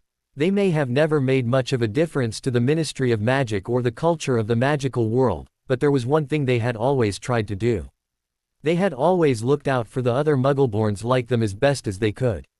So, one of the last things that Dirk Cresswell and the few other Muggleborns that worked at the ministry did, was to steal the equipment that tracked incidents of accidental magic. This was the primary way that the ministry tracked and identified Muggleborns. This was the mechanism by which they were informed of who was to be offered a place at Hogwarts. Without it, there was no way for the ministry to know of a wizard or witch that had not been born into a magical family. The equipment was old and ancient. It had been created centuries ago. It would take years of hard work and toil by the best researchers the ministry had before they could come up with a replacement. Would a pureblood-dominated ministry find that effort worthwhile? Every few years after that, representatives of the Muggleborns who had left Britain would clandestinely sneak back into Britain and quietly make contact with the families of new Muggleborns. It wasn't even as dangerous as it sounded, as they would travel by Muggle means and the ministry really had no way of tracking Muggle transportation. The families were contacted and quietly apprised of the situation and the danger they were in. Help would be offered with relocation, finding new jobs and accommodation in schools for their magical children. Not surprisingly, all of them would soon be on a plane leaving Britain. The Great British Muggleborn diaspora began with a simple conversation between two teenage witches. Dumbledore burrowed his aching head into his hands. "Why?" he asked plaintively. "Why are they leaving?" he asked the room. It was filled with the teachers and staff of Hogwarts, almost everyone except for Umbridge, who thankfully was away at the ministry. Someone snorted. Dumbledore didn't particularly care whom at this point. Truth be told, he would prefer not to know. "Do you really need to ask, Albus?" said Professor McGonagall. "What did you think would happen? You were the one who stood up in the Great Hall and announced that you know who is back. I'm just surprised that it took so long for them to decide to leave." But, sputtered Dumbledore. "That is no reason to leave Hogwarts. Surely the children know that they are safe here." McGonagall snorted in disbelief. "Those children saw Cedric Diggory lying dead on the Quidditch pitch last year. I'm afraid no one believes your assurances of Hogwarts' safety anymore, Albus." "Perhaps if I spoke to them. Do you think I could persuade them to stay?" asked Dumbledore, rather plaintively. "I doubt it," answered Flitwick. "Your reputation with them has taken a bit of a beating over the last few years. I mean, it's just been one thing after the other, hasn't it? We've had a basilisk petrifying students, Dementors invading the Quidditch pitch and the Hogwarts Express, Sirius Black waltzing in and out like he owned the place, Diggory's murder. The problem is, none of them have ever seen you do anything to keep them safe. The Muggleborns particularly don't trust you, not after the way they were targeted during the whole Chamber of Secrets fiasco. They feel that keeping the school open during that time put them unnecessarily at risk. It didn't help that they only saw action taken after Miss Weasley disappeared. They feel that just shows the staff's blatant disregard for the well-being of anyone who is not a pureblood." He raised a hand to ward off Dumbledore's furious denials. "Their words, Albus, not mine. From the rumors I've heard, it's not just the students at Hogwarts either. Muggleborn from all over Britain are leaving," said Professor Sprout, rather sadly. "I still can't believe that. Why are they? I mean, even at the height of the last war against Voldemort, people stayed." "They stayed and they fought," said Dumbledore. "Last time was different, Albus," said Flitwick. "The last time, the ministry was doing something. They had Aurors fighting against Voldemort. People had hope that he would be defeated. Now they know he's back and they know that not one person is doing anything about it. Why would they stick around? What would be the point of waiting? I think that persuading the Muggleborn to stay is a lost cause. That particular ship sailed a long time ago. What we need to do now is figure out a way to keep Hogwarts open. With things the way they are, I'm not sure we'll have the funds to stay open next year," said McGonagall. "Surely you must be mistaken, Minerva. The Muggleborn only make up about 20% of the students. We can weather a 20% reduction in student fees. We may have to tighten our belts here and there, but surely." "Can't we?" asked Dumbledore. "You haven't thought things through, Albus." "Yes, so far it's mostly the Muggleborn that have withdrawn from Hogwarts, but the Half-Bloods, they make up another 40% of the students. Most of them will leave soon as well. We will not be able to stay open next year, not with a 60% reduction in student fees," said McGonagall. "Surely the Half-Bloods will stay," said Dumbledore. "They have never been as discriminated against and none of that makes one iota of a difference," Albus, interrupted McGonagall. "You're forgetting one thing. What is a half-blood anyway? It is someone with either a Muggleborn or a Muggle for a parent. Pomona already told you that the Muggleborn are leaving Britain, and anyone who has a muggle for a spouse knows that the pureblood bigots classify them as blood traitors. That means that most, if not all, of the parents of our half-blood students will soon be leaving Britain as well. Do you really think that they will leave their children behind? Well, then, we will just have to raise the fees then, said Albus Dumbledore. McGonagall frowned, her face looking haggard and lined with worry. We will have to more than double the tuition fees for the remaining students. Unfortunately, that means that some of the parents will be unable to pay, which means more students dropping out, which means raising the fees again. The only way we will be able to stay open is if the ministry agrees to subsidize us. Unfortunately, with the way things are between you and Fudge. Dumbledore wanted to weep. He truly did. He still could not believe the sheer enormity of the disaster that was looming over their heads. Damn Fudge. If only would get his head out of the sand. Couldn't he see that this would lead to the absolute ruin of magical Britain? Couldn't he see that he had to do something? Anything. Jim Dobbins, the boy formerly known as Harry Potter, wanted to bang his head against a wall in frustration. He was sitting at a desk in a rather lovely and comfortable bedroom in a small flat rented by him and Dobby, in their personas of Bob and Jim Dobbins. They could afford a much bigger place, but the small flat suited him and Dobby just fine. The reason they could afford a much larger place did not have anything to do with his large pile of galleons that Harry had barely made a dent in. No, it had to do with a little idea that Harry had had when he came across a garage sale one day. Initially, it had just been a way to keep Dobby busy. He had not wanted the little elf to be bored while he attended school after all. So he and Dobby had started buying up old furniture from garage sales. A mix of elf magic and Harry's liberal use of the Reparo charm made short work of restoring even the most decrepit piece of furniture to a wonderfully pristine state. Harry was still somewhat shocked at the sheer amount of money that was currently rolling in from what had originally started as a spur-of-the-moment decision to buy a couple of battered second-hand desks for their flat. Who knew that you could make so much money from selling furniture? That had nothing to do with his current state of frustration though. No, he was frustrated because books were covering his desk. His desk was in fact, absolutely groaning under the weight of dozens upon dozens of textbooks.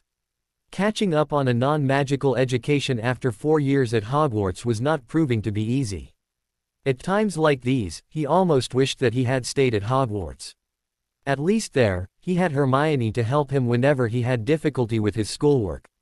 Still, he supposed that a little bit of studying, scratch that, make that, a lot of studying, was a small price to pay for the knowledge that now he was absolutely safe. He just hoped that he could get his grades up in time. It would totally beep if he had to attend summer school.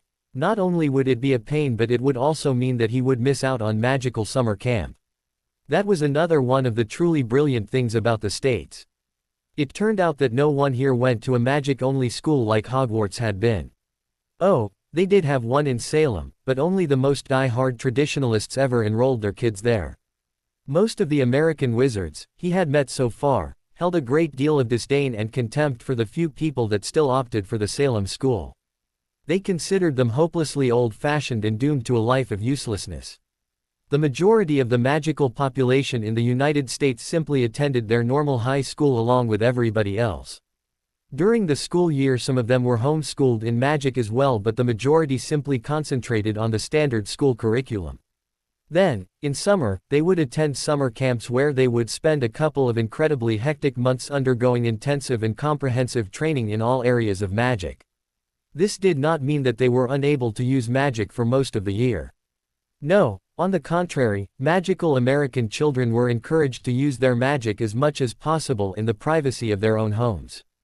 The Americans believed that this built up the child's power and strength in the magical arts. It was only the training, in new spells and magical theory, that was restricted to the summer camps. Harry had already signed up for one of the most well-regarded magical training courses at just such a camp, and he was looking forward to it eagerly. The one he had chosen even had an excellent Quidditch program, and he was bouncing in anticipation of getting on a broom again. Flying was the thing he still missed the most after all. He had tried surfing as a substitute and had discovered that catching a wave on a board was as good as flying when it came to the sheer adrenaline rush. Now, if only he could stay on the board for more than 10 seconds at a time. Hermione leaned back in her chair and luxuriated in the warmth of the sun's rays. That was the best bit of coming to Australia, she thought. They had left England in the middle of winter, but here in the southern hemisphere it was summer. True, that didn't always mean much here in Melbourne, where the weather was notoriously fickle. All 4 seasons in one day, was the phrase that she had heard repeated by countless Australians. They even managed to sound proud about the fact. Still, the weather today was absolutely lovely, and she had just finished browsing in a wonderful bookstore in St. Kilda and was finishing up her outing at one of the many cake shops that lined Ackland Street. Even Hermione, the child of 2 dentists, had not been able to resist trying one of the incredibly delicious-looking slices of cake. She still couldn't believe how differently the Australians did things. There was no hiding away in an alley only accessible through a dingy pub. No, here the wizards and witches lived right amidst the normal non-magical population. Even the bookshop, which had one of the best collections of magical books she had ever seen, had been an absolute revelation. Not only was it a magical bookshop, but it was a magical bookshop that catered to muggles as well. Instead of hiding the whole store behind muggle-repelling charms, as would have been the norm in England, here it was simply the books that were spelled. All the magical books would look like ordinary textbooks to any muggle that came across them. Particularly dense organic chemistry and quantum mechanics textbooks, according to her mother, who had accompanied her. Yes, she thought that she could come to love living here in Australia. The only blemish on her otherwise rosy outlook was a little matter with her new school. It was a great school, filled with cheerful students and staff, and she had already made tentative friends with a couple of the students she had met so far. No, the only problem was that as soon as she told them she was transferring from Hogwarts, the very first thing the staff did was to sign her up for the remedial courses in both defense and potions. No amount of begging and pleading would convince them otherwise. According to them, any student from Hogwarts had to be trained up in the basics for defense and potions, no matter how good her grades were or how high her IQ might be. She growled under her breath. She, Hermione Granger, was being forced to take remedial classes. The indignity, the sheer bloody outrageousness of that fact made her want to scream. Part of her wanted to go back to England just to kick Dumbledore in the... Well, let's just say that he would be walking funny for days after she was through with him. Still, hopefully she could test out of the remedial classes after some time. She would never be able to live with herself if she didn't. Sirius Black was a very happy man. The weather was truly wonderful, the sun was shining in a cloudless sky, and the sea was that incredibly lovely shade of iridescent blue that you only found in these parts of the world. He had an utterly delicious mojito in his hand, and his beach chair, which he had just settled into, had a perfect view of a group of girls in bikinis that were playing a spirited game of volleyball. Life did not get much better than this. He had just placed an order for another mojito when the mirror in his pocket buzzed. He grinned widely to himself. It looked like things were, in fact, getting better. The little trap he had set at the ministry before leaving England had just been triggered. Months ago, a large black dog had sneaked through the ministry and made its way into the Hall of Prophecies. Sirius snorted as he remembered how ridiculously easy it had been. It was truly pathetic how incompetent the ministry was at times. He pulled out his mirror and relaxed back into his chair. He really should order some popcorn, he thought. That should go perfectly with what he was about to see on his mirror. Whatever the outcome, it was sure to be entertaining. Voldemort was ecstatic, well, part of him was. The rest of him was still furious at being forced to undertake this job himself. Still, he had done it. He and his Death Eaters had managed to sneak into the ministry completely undetected. He was still incredibly annoyed at the incompetence of his minions. Damn them for not being able to retrieve one little prophecy. If they had been more competent, he would not have been forced to come here himself. Still, that no longer mattered. He was here now, and soon he would learn the full contents of the prophecy. The prophecy that had been the reason for his downfall all those years ago. The prophecy that he had yet to learn the full meaning of. Soon he would know, he would learn what the future held in store. Then there would be nothing and no one who could stop him. He would rule Britain and crush his enemies into dust. He glided silently past towering shelves covered with small, dusty glass orbs. They glimmered dully in the light issuing from more candle brackets set at intervals along the shelves. Like those in the circular room he had passed earlier, their flames were burning blue. The room was very cold. He looked at the end of the closest row.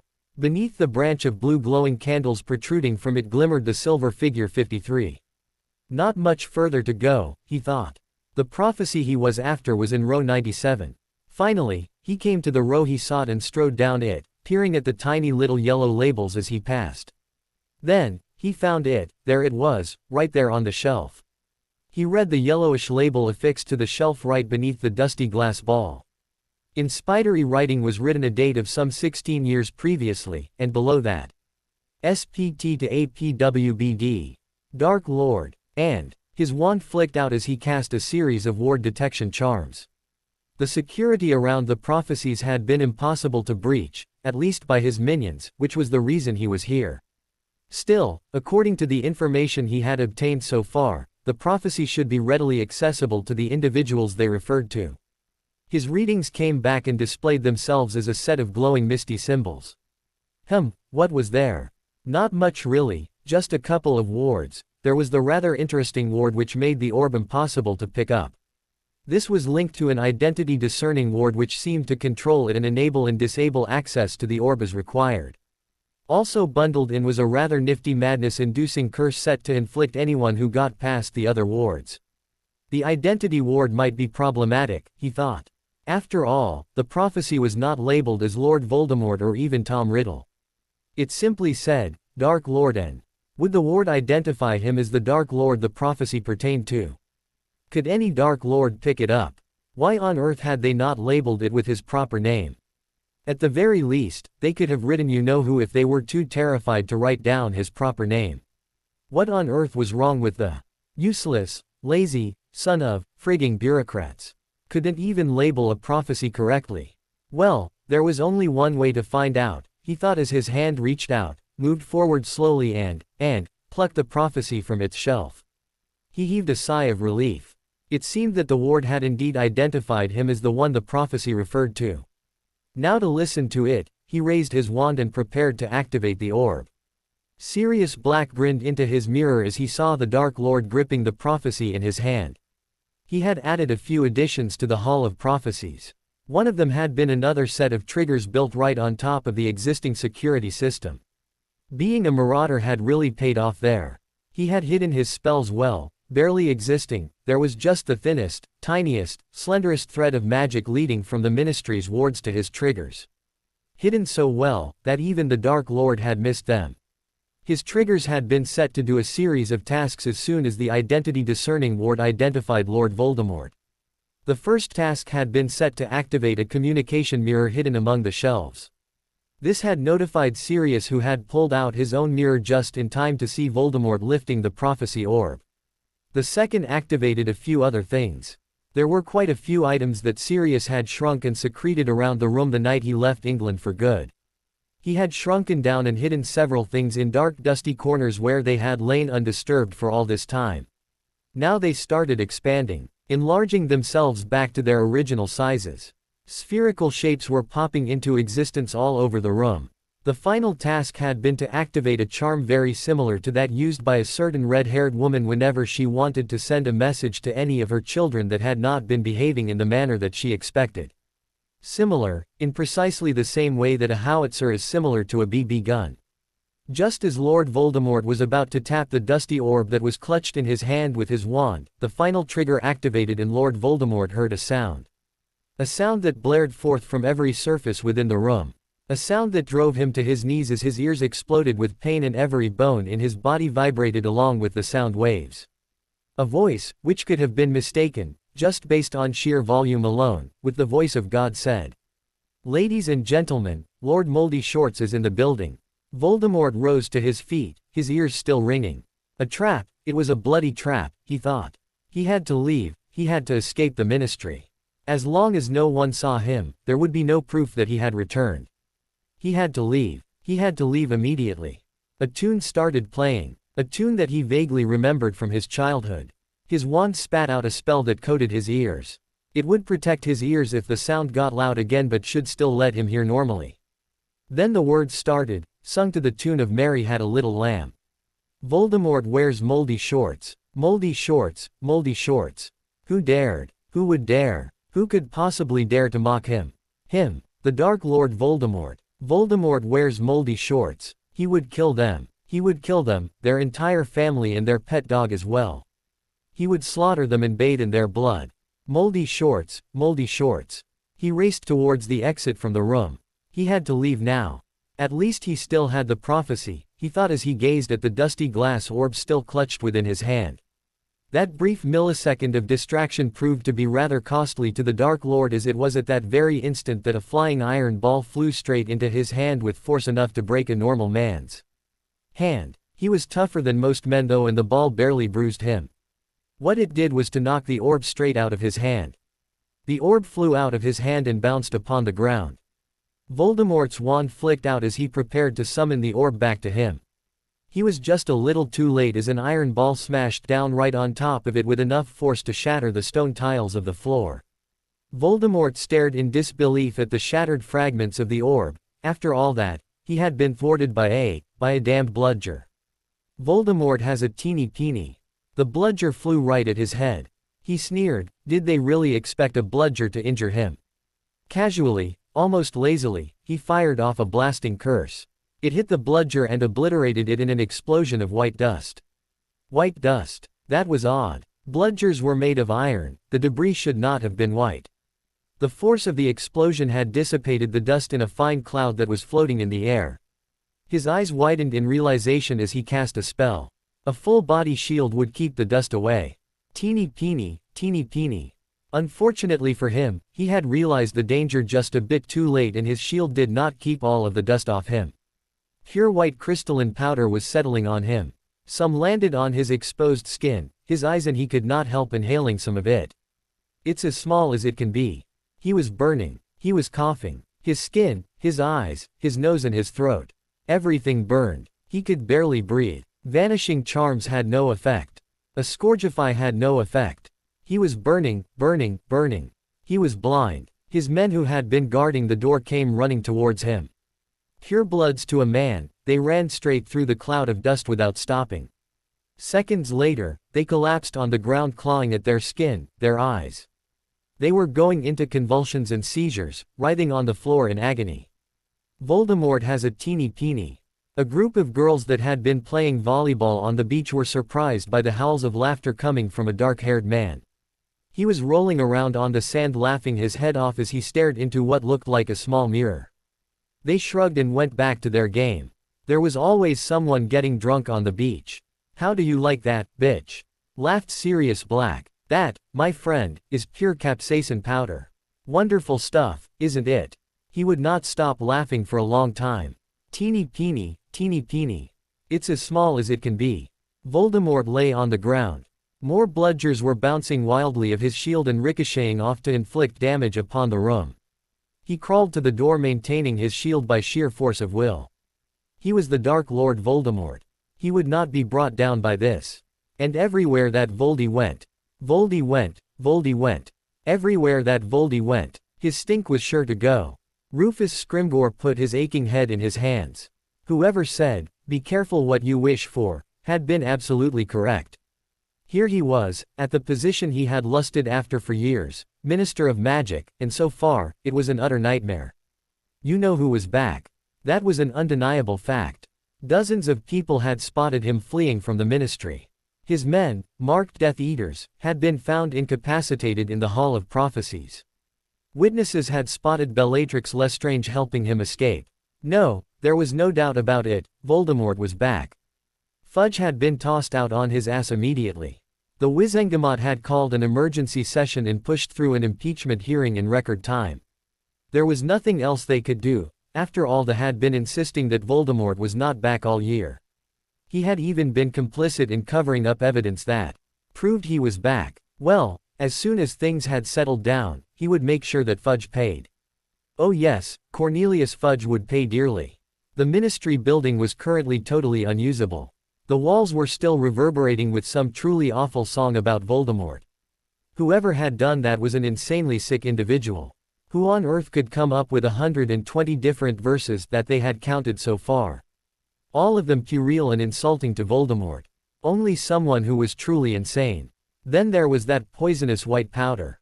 It was everywhere. It seemed to have originated in the Department of Mysteries, but it had gotten into the ventilation system and now it was everywhere, in every single room, in the air, everywhere. It had been treated or spelled to be resistant to vanishing and cleaning spells, so all cleanup efforts had been utterly useless so far. All he had to show for it was a dozen or so of the custodian staff in St. Mungo's, being treated for skin rashes and irritated eyes, racking up the medical bills. The unspeakables were working on it now, but they had already sent in a report stating that it would be months before the ministry offices were usable again. The problem, of course, was that none of it made any sense. Why had Voldemort been in the ministry? No one seemed to know. Who was responsible for the powder, the songs, the random destruction of furniture and artifacts by some blunt object or objects? No one knew. Voldemort might have been responsible for the powder, but he would never charm the walls to sing insulting songs about himself. So who could possibly be responsible? So here he was, the new Minister of Magic for Great Britain, reduced to working out of a crappy rented office in Diagon Alley. Could things possibly get any worse? Voldemort was sitting on a stool, utterly every inch of his body slathered with salves and potions. He had tried lying down, but he could not bear to have anything touching his skin, which was still inflamed, burnt and raw, cracking in places and oozing pus. He even had to breathe through a cloth soaked in potions to ease his breathing difficulties. Death Eaters cowered in corners of the room, too terrified to make a sound. None of them wanted to draw his attention to themselves. That had already proven nearly lethal to several of them. The only one relatively immune to his displeasure at the moment was Snape, and that was only because Voldemort needed him desperately. Snape was brewing potions around the clock to heal Voldemort's tortured body. Even then, Voldemort had still subjected him to the Cruciatus curse a couple of times after he had found Snape's application of the salves to be insufficiently delicate. Harry was perched on an examining room table waiting for a doctor. The magical summer camp he had signed up for insisted on a complete physical before they allowed any camper to play any type of physical sport. So he found himself here, waiting for a doctor to certify him fit and healthy enough to play Quidditch. He swung his legs in the air, idly wondering why rooms like this were always so chilly. Especially as they had him change into a flimsy hospital gown for the examination. He was a bit nervous. All of his arrangements so far had been over the phone, so this was the first time since he left Britain, not counting that close brush he had in Amsterdam and his forays into magical bookshops, that he would be interacting with a wizard. He wished he could have just gone to a normal doctor, but the camp insisted on a thorough magical examination. So here he was, in the magical wing at Cedars-Sinai.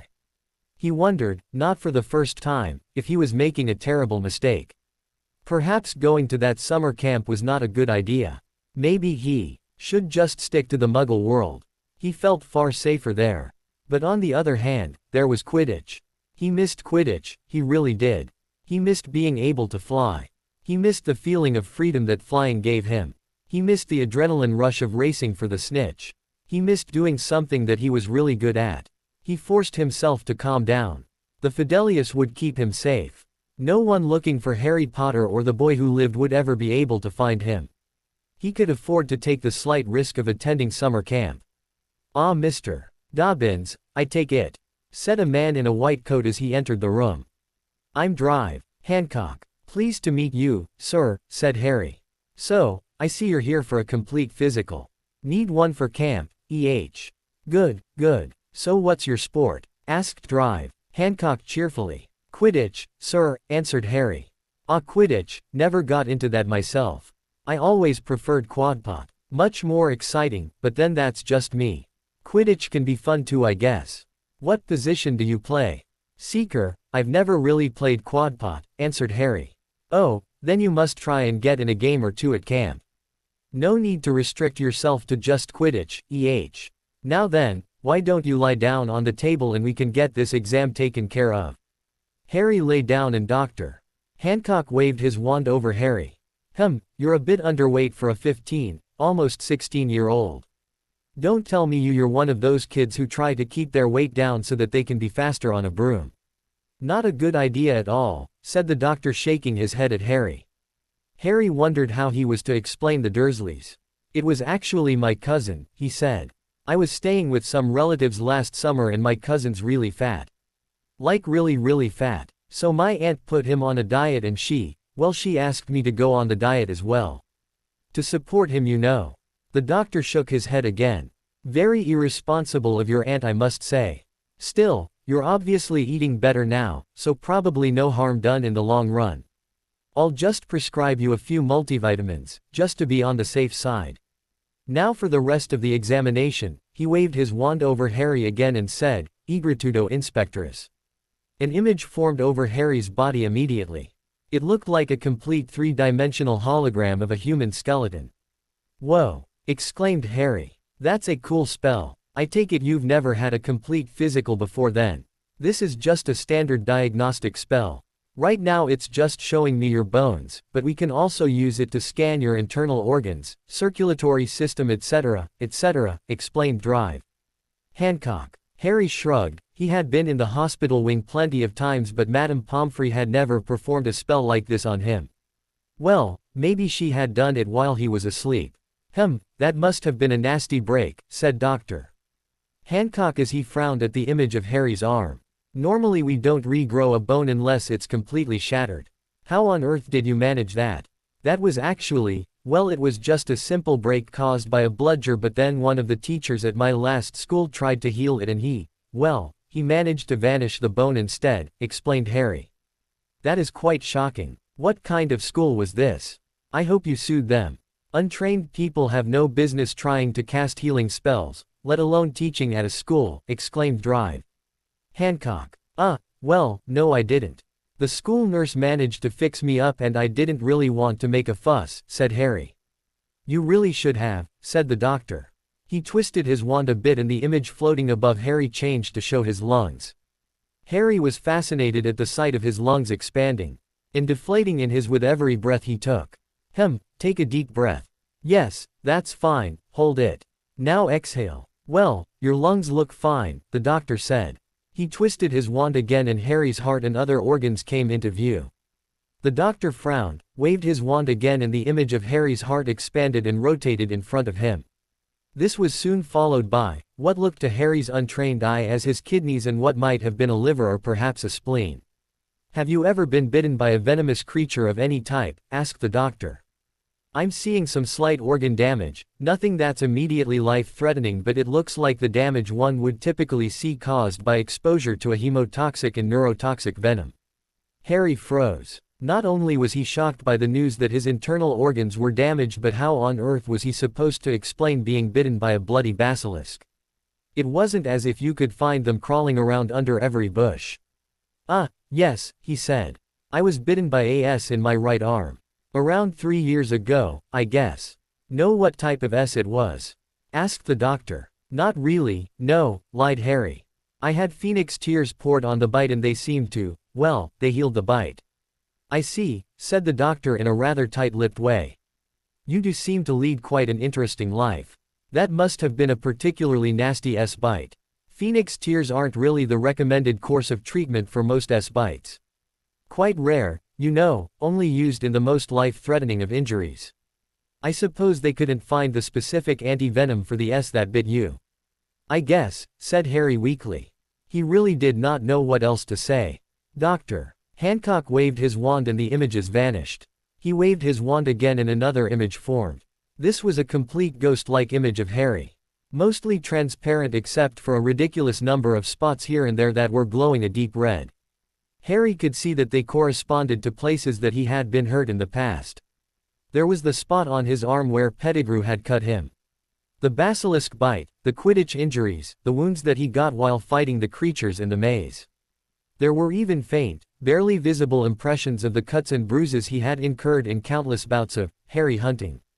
Most troubling of all though was the dark crimson spot pulsating over where his scar was. Oh dear, said the doctor when he spotted that. He vanished the image and spent the next few minutes casting dozens of diagnostic spells upon Harry.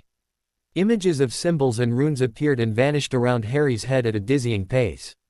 The doctor's face getting grimmer and grimmer with each spell he cast.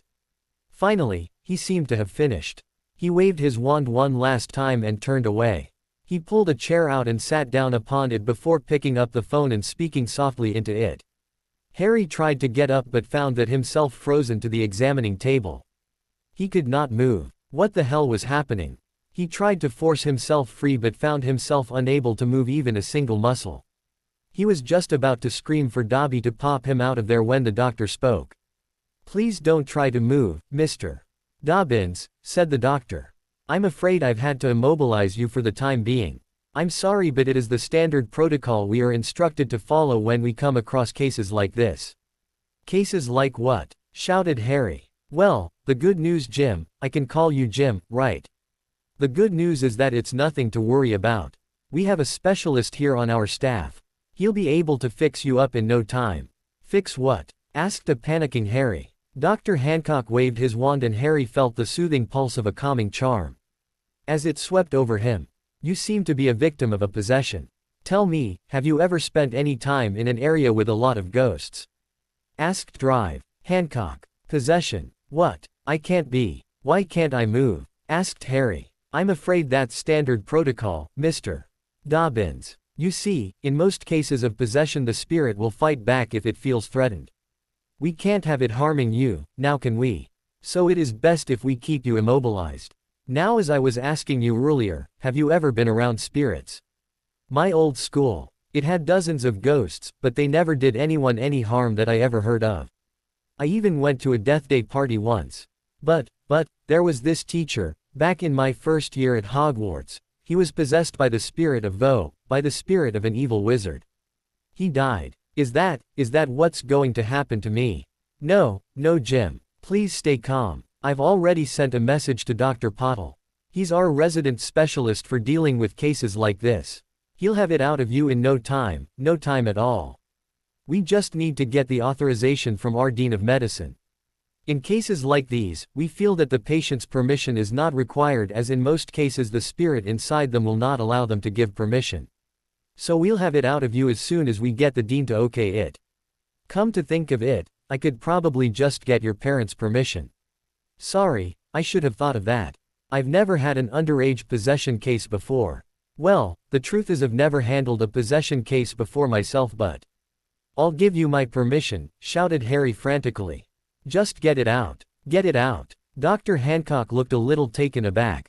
"I must say that's an encouraging sign," he said. "Obviously the spirit has not managed to influence your behavior to any great extent, or you would not be capable of asking us to get it out. Don't worry, we'll have it out of you in no time. Dr. Pottle should be here any minute. In the meantime, I should really contact your parents as well." "Are they in the waiting room?" "There's only my dad, Bob Dobbins," said Harry. "He should be waiting outside." "We'll get him for you," said the doctor as he picked up a phone and instructed the person on the other end to send Mr. Dobbins into the exam room immediately. "Dad!" shouted Harry the second Dobby entered the room. While Dobby had gotten better at pretending to be human, Harry really did not want the doctor to get into a long conversation with him. He didn't want the doctor to suspect that there was anything strange about Dobby after all. The last thing he needed was for the doctor to realize that Dobby was an elf and not the middle-aged man he currently looked like, courtesy of an enchanted bracelet. "There's nothing to worry about," said Harry immediately, before the doctor could even say hello to Dobby. "They say that there's a chance that I could be possessed, but the doctor says that they can fix that." "Right, doctor." Yes, of course," said the doctor, looking askance at Harry before turning to Dobby. "There is absolutely no need to worry. We'll have your son Jim here fixed up and ready to play Quidditch in no time at all.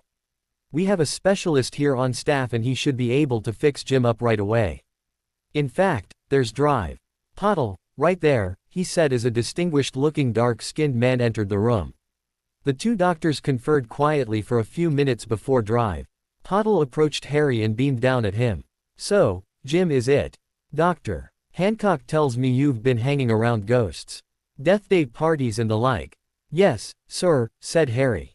"I used to go to a school in Scotland and it had dozens of ghosts staying there."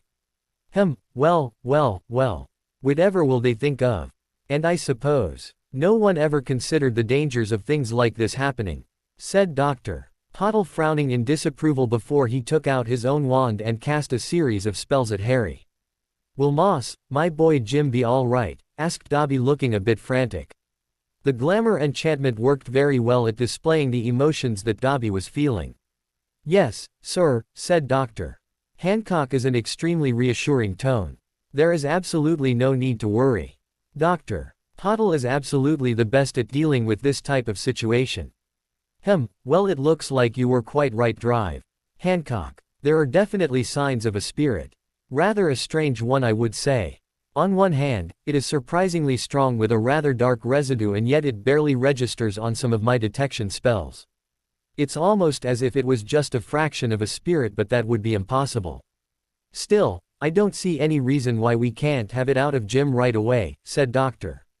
Pottle as he opened up a bag and started removing odd bits of equipment that Harry could not recognize. There were what looked like potions, ingredients, and stones with runes carved all over them, and crystals and delicate-looking silvery instruments of some type. Harry found himself stripped down with things placed all over his body. The rune-covered stones were placed on his neck and belly button. The doctor painted his with runes drawn in a silvery liquid. Crystals were hovered around his body before being placed in a circle surrounding him. Then the doctor started waving his wand and chanting a ridiculously long incantation, and then there was pain. Pain. Pure unadulterated pain blasted through his body. It started from his scar and swept in waves throughout his body. For the longest moment, there was nothing but agony. It was the most intense agony that Harry had ever felt. It was even worse than that time his scar had exploded in pain at the graveyard. Pain. Nothing but pain. He could not have said how long it lasted. It seemed to go on for eons, but then suddenly it was over, and the sudden absence of pain felt wonderful. He relaxed limply onto the examining table. There was a dull ache in all of his muscles, and he realized that he must have been clenching them. Dimly he realized that the doctor was still pottering around him, removing the various paraphernalia he had used for the operation. Well, that was a stubborn little spirit, wasn't it? It was really stuck in there, said the doctor as he peered at a little vial he held in his hand. It contained a dark gray mist that bubbled and spun like a miniature cloud inside the vial. What are you going to do with that? Asked Harry. Not to worry, Jim. This is going to be destroyed immediately. We can't have something like this floating around after all. I'll be taking care of it personally, said Dr. Pottle as he dropped the vial inside a box that had sides 6 inches thick. Now, as for you, young man, drive. Pottle said as he turned and beamed down at Harry. I'm afraid we are going to be keeping you under observation for the next 3 or 4 days. Mostly just to make sure that there are no long-term problems related to your possession, but drive. Hancock also tells me that he needs to treat you for a few other minor ailments. Something about damage caused by a S-bite. Nothing to worry about, Jim, Mr. Dobbins, said Dr. Hancock as he nodded to Dobby. We just need to give you a few potions to fix you up. While we're at it, we can even look at getting rid of some of those scars of yours. That's if you want to get rid of them, of course. That would be nice, mumbled Harry as he fell into an exhausted sleep. And don't worry, once we're done I'll be happy to certify you fit to play quid. Oh, he's asleep, said Dr. Hancock. Yes, the ritual would have taken quite a toll on him. Please admit him and keep a close eye on his vitals. Drive. Hancock. Page me if there's any change, said Dr. Pottle before he left the room, holding the box containing the piece of Voldemort's soul very carefully. Narcissa Malfoy apparated into Diagon Alley with a loud cracking sound. Only years and years of training in comportment kept her from frowning sadly at the sight. What had once been a busy bustling street filled with shoppers was now nearly deserted. The once thriving shops were closed with their shutters down. Nowhere was the disaster that Voldemort's rule was proving to be more apparent than in Diagon Alley. As long as they stayed home, stuck inside their manors, the purebloods could perhaps convince themselves that nothing had changed. That things were in fact much better now that the Dark Lord ruled Britain, but all it took was one visit to Diagon Alley for the cold stark reality to smack them in the face with all the finesse of a heavy, wet dead fish. The economy was, well, there wasn't much of an economy anymore. More and more businesses went bankrupt every day. They had clung on for dear life as long as they could, swallowing the assurances of the ministry that things were going to get better any day, but there was only so long that a business could continue to stay open once a majority of its workers and customers disappear. As she continued down the street towards Gringotts, Narcissa wished that things were different. If only anyone had stood up to the Dark Lord. If only someone had been able to oppose him. But no one had. Dumbledore, along with his cronies, was holed up at Hogwarts. The castle was no longer a school. No, it had reverted to the purpose for which it had been originally designed. It was once again a fortress. Scrimgeour had proven to be as useless as fudge, and now he, and the few members of the original ministry that had followed him, was in Hogwarts as well, begging for the scraps from Dumbledore's table. Pathetic, the whole lot of them were absolutely pathetic. Voldemort had tried, of course. He had mustered his forces and attacked Hogwarts soon after he gained control of the ministry. They had laid siege for months. Then there had been a few skirmishes. Both sides had lost people, although the attackers had of course lost a lot more, as tends to happen to forces attacking a superbly fortified position. A few Ravenclaws had done some projections. They had claimed that if the losses exceeded a certain number, then not only would they no longer have the forces to hold Britain, but in the worst-case scenario the magical population of Great Britain would soon drop under sustainable numbers. That had certainly thrown a large bucket of icy cold water on the fight. The calculations had even shocked Voldemort. Oh, he had ranted, raved, and thrown crucios around as they were going out of style, but in the end, he could not gainsay the cold, hard facts. Attacking Hogwarts would have to wait. They had been in a sort of cold war with the remnants of Dumbledore's forces ever since. Both sides were reluctant to engage the other. The best that Voldemort could manage was to ensure that Dumbledore stayed at Hogwarts. The Death Eaters were not even allowed to relieve their frustrations on the Muggles. The Death Eaters did not have the strength to oppose the ICW, and the ICW, while the ICW did not care who was ruling Britain, they did care about the Statute of Secrecy. They had made it very clear that they would deal with any violations with swift and decisive action.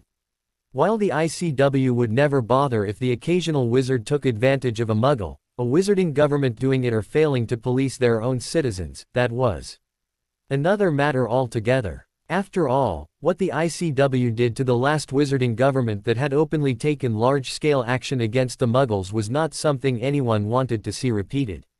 The wizards of the once great city of Tunguska could testify to that. If there had been anything left of them or the once proud city they lived in. Which there wasn't even much point in stealing from Muggles any longer. In the past, unscrupulous wizards had always been able to pick up a spare bit of change by stunning and looting an unsuspecting Muggle. Now the goblins had stopped exchanging pounds for galleons. With the disappearance of the Muggleborns, not only had all trading with the Muggles stopped, but the goblins, who by ministry decree and treaty had been long forbidden from direct interaction with the Muggle world, had also lost all their intermediaries. Who else would have willingly worked with Muggles? Muggleborns had also been the prime reason that the currency exchange even existed. They were the only ones who would ever need to convert galleons to pounds after all, to change the money they earned in the magical world to a currency they could spend in the Muggle world. Once it was clear that no one was converting from galleons to pounds any longer, the goblins had swiftly shut down their pound to galleon currency exchange counters. Still, Narcissa did not really care about that. She would never stoop so low as to engage in Muggle baiting. No, what did bother her was that the magical world was now a dull and dreary place. She could not even partake in a quick visit to the Muggle world for some entertainment. If anyone saw her heading to the Muggle world for a night of opera or the theater, no, that did not bear thinking about. They would brand her a Muggle sympathizer or worse, and then not even her husband's position within the inner circle would be enough to save her. The stupidity of the thugs that made up the majority of Voldemort's forces never ceased to amaze her. Here they were struggling to get along. The economy was in the toilet. They didn't have enough people to conquer Hogwarts. Hell, the problem was that they didn't have enough people, period. Did they do anything about that? No. Did they try to make the country more attractive to magical immigrants from other countries? No. What did they spend their time doing? They went around interrogating people on their blood status. That woman Umbridge had to be the worst. She had wormed her way into a position of power at the ministry, and she used it to form a group of thugs called Snatchers. They were originally meant to find and detain Muggleborns. Unfortunately, for the rest of them there were no Muggleborns left in Britain, so now the Snatchers went around bothering whoever they could find. I mean, really, did it really matter if someone had a Muggleborn for a grandparent? She knew of at least a dozen people who Umbridge had drummed out of the ministry for precisely that fact. Did it matter to her that they only had one Muggleborn for a grandparent and that the other three had been purebloods? No, that was not good enough for Madame Umbridge. Didn't she realize that a pureblood ancestry only went so far? A single Muggle or Muggle-born grandparent, While one may not want to invite such a person over for dinner, there was nothing wrong with putting them to work. Why couldn't people like this Umbridge understand that? Fools, the whole lot of them. Just look at Snape for example. Even though he was only a half-blood, the Dark Lord had still made him a member of the inner circle. Why? Talent. Pure, unadulterated talent. Umbridge and people of her ilk would never understand that. It was finally getting too much for her to bear, which was the reason behind her trip to Diagon Alley that day. She was going to audit the Malfoy vaults. Hopefully, Voldemort and Lucius had not managed to squander all of what had once been a vast fortune. Hopefully, there was enough there for her to live a comfortable if not luxurious life in another country. It was high time she said farewell to England. Brazil should be lovely this time of year. She would not regret leaving Lucius. The once proud pureblood she had married was now no more than a mere lickspittle. The fool who would let Voldemort lead them all to ruin did not deserve her sympathy. She would regret leaving Draco though. She had tried to talk to him but had found it futile. The idiot boy seemed hell-bent on following in his father's footsteps. Why couldn't he see that those footsteps were leading him to penury and ruin? Voldemort would bleed them all dry before he was through. All of them, except for her. Head held high, Narcissa Malfoy entered Gringotts. Harry Potter was extremely nervous. The next few hours were incredibly important for his future. He was here at the Central Testing Center in Chicago. A pilgrimage that magical students from all over the states had to undertake at least once in their lives, usually during their final year in high school. He was here for that most dreaded of events. He was here to take his MSAT. Magical education in the States only really kicked off after the student enrolled in college. Prior to that, most American students tended to enroll in the same schools and high schools as their non-magical peers. Of course, they usually spent the summer months learning all that they could about magic, but there was really no fixed curriculum or syllabus that the magical summer camps followed. People studied whatever they were interested in and the standards varied widely from camp to camp. This was the main reason behind the MSAT. A standardized test was the only fair way to evaluate the students' college applications. What the mages of America had done was to ensure that their people received the very best college education that the states had to offer. This meant that they had long ago infiltrated the top American universities and colleges. There, unseen to non-magical eyes, existed departments of magic in nearly every top-tier university. The true brilliance of that fact as it pertained to Harry was that it made getting into an Ivy League college that much easier for him. While his SAT scores were extremely good, his high school grades weren't as good as they could have been. His transcripts for the last few years were decent enough, but they weren't quite good enough for him to get into an Ivy League school. This was mostly due to the 4-year gap in his non-magical education rather than any lack of brains or talent upon his part. He could have easily gotten into a decent state school or a second-rung university, but why should he settle for second best when there was a chance to get the very best education that the states had to offer? All he had to do was get a decent enough score in his MSAT, where the M stood for magic of course, and he could have his pick of almost any university in America. The admissions department of the magical sections of the American universities were famous for ignoring the students' non-magical grades. An MSAT score was everything. He didn't even have to major in a magical subject. No, a minor would be good enough. This meant that if he did well enough in his MSAT, he could, in theory, study something like computer engineering at MIT or business at Harvard. As long as he supplemented it with a minor in a something like enchantment or transfiguration, he was free to study whatever non-magical subject he liked. Personally, he was praying that he would score high enough to get into Princeton. Their warding program was the best in the country, and a minor in warding would certainly help him keep himself secure. Not to mention that any non-magical degree he received from there would ensure that he would certainly be able to get a high-paying job or two after college. The testing center was a grim place with beige walls and anti-cheating charms upon all the desks. Stone-faced proctors were busy distributing the question papers to hundreds of students. Harry checked his supplies. He hoped a dozen number 2 pencils would be enough. The first section of the test would take 5 hours and would consist of multiple choice and essay questions. He would have to come back the next day for the practical portions of the tests. He had to restrain himself from ripping the question paper open as soon as he got it. He had to wait for the proctors to notify them when they could begin. He forced himself to keep calm, utilizing some of the occlumency techniques he had picked up at camp. Soon enough the bell rang and the proctors signaled that they could begin. He opened the question paper and read the first question. 1. The charm can be used to repel dementors. A. Rationalis. B. Protectus. C. Patronus. D. Protega. E. Demonos repellus. He grinned and tapped his charmed number 2 pencil upon the little oval marked with A, C, in his answer sheet. It instantly filled with black to mark his answer and he turned to the next question. He hoped they would all be as easy as the first one. 5 hours later an exhausted Harry finally put down his pencil and rubbed his aching wrist. The MSAT had proven to be remarkably difficult but he thought he had done well enough. All around him, the other students were beginning to gather their supplies and leave. Some of them were discussing their answers with each other.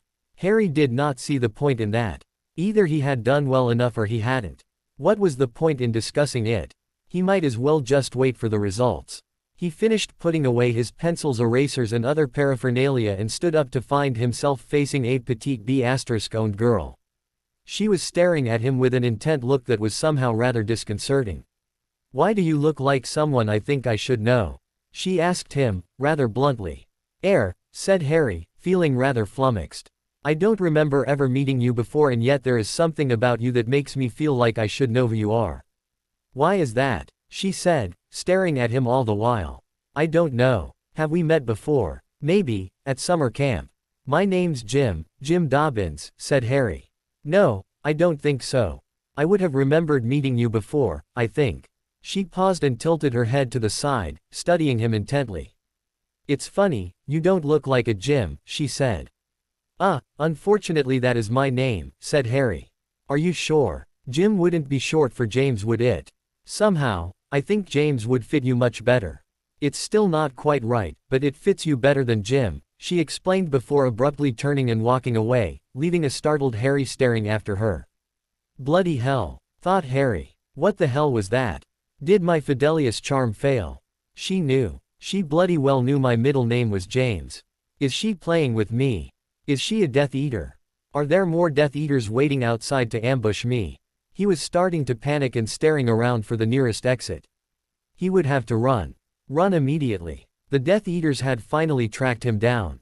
He was halfway to the exit when he forced himself to slow down. "Calm down," he told himself. "What would drive Rivers say? You're letting your paranoia get in the way of living your life," she'd say. No, she wouldn't be happy. Dr. Rivers was Harry's therapist who he had been seeing for a little over 6 months. The previous summer he had suffered from nightmares a couple of times while he was at camp. The camp counselor had noticed and suggested he see a therapist to help him deal with his problems, and Harry, after much resistance and denial, had finally gotten around to finding a Muggle therapist. He had changed the story somewhat. He had told her he was having nightmares about the death of a former classmate. Cedric, a competitor in a cross-country race organized by his previous school, had been murdered by 2 drug dealers who he had been unfortunate enough to stumble across during the race. They had been in the middle of a drug deal and had not been happy about having a witness. Harry had seen the whole thing and had barely escaped himself. He had made up a story about how he was in the witness protection program and how he was sure that the drug dealers were still out to get him in order to stop him from testifying. She had promptly diagnosed him to be suffering from post-traumatic stress disorder and had been treating him for the same for the last 6 months. She was also helping him to deal with his feelings of paranoia, his incessant need to always have an escape route planned out, and his inability to be comfortable sitting with his back to a door. She would not be very happy to learn that Harry had panicked after a single conversation with a young teenage girl. Okay, thought Harry. First things first, I need to check if the Fidelius is still active. How do I do that? Oh, yes. He tossed a quick muffling charm around himself just to be safe. My name is Harurk, he whispered out loud. Fine, I still can't introduce myself by my name. That means that the Fidelius is still working, he realized, with an enormous sense of relief before dispelling the charm. He walked out the door of the testing center and looked around for that B***owned girl who had so startled him. She was making her way down the street, her long B***owned hair floating in the breeze. Okay, he thought. If the Fidelius is still active, then there's no way she could know who I am.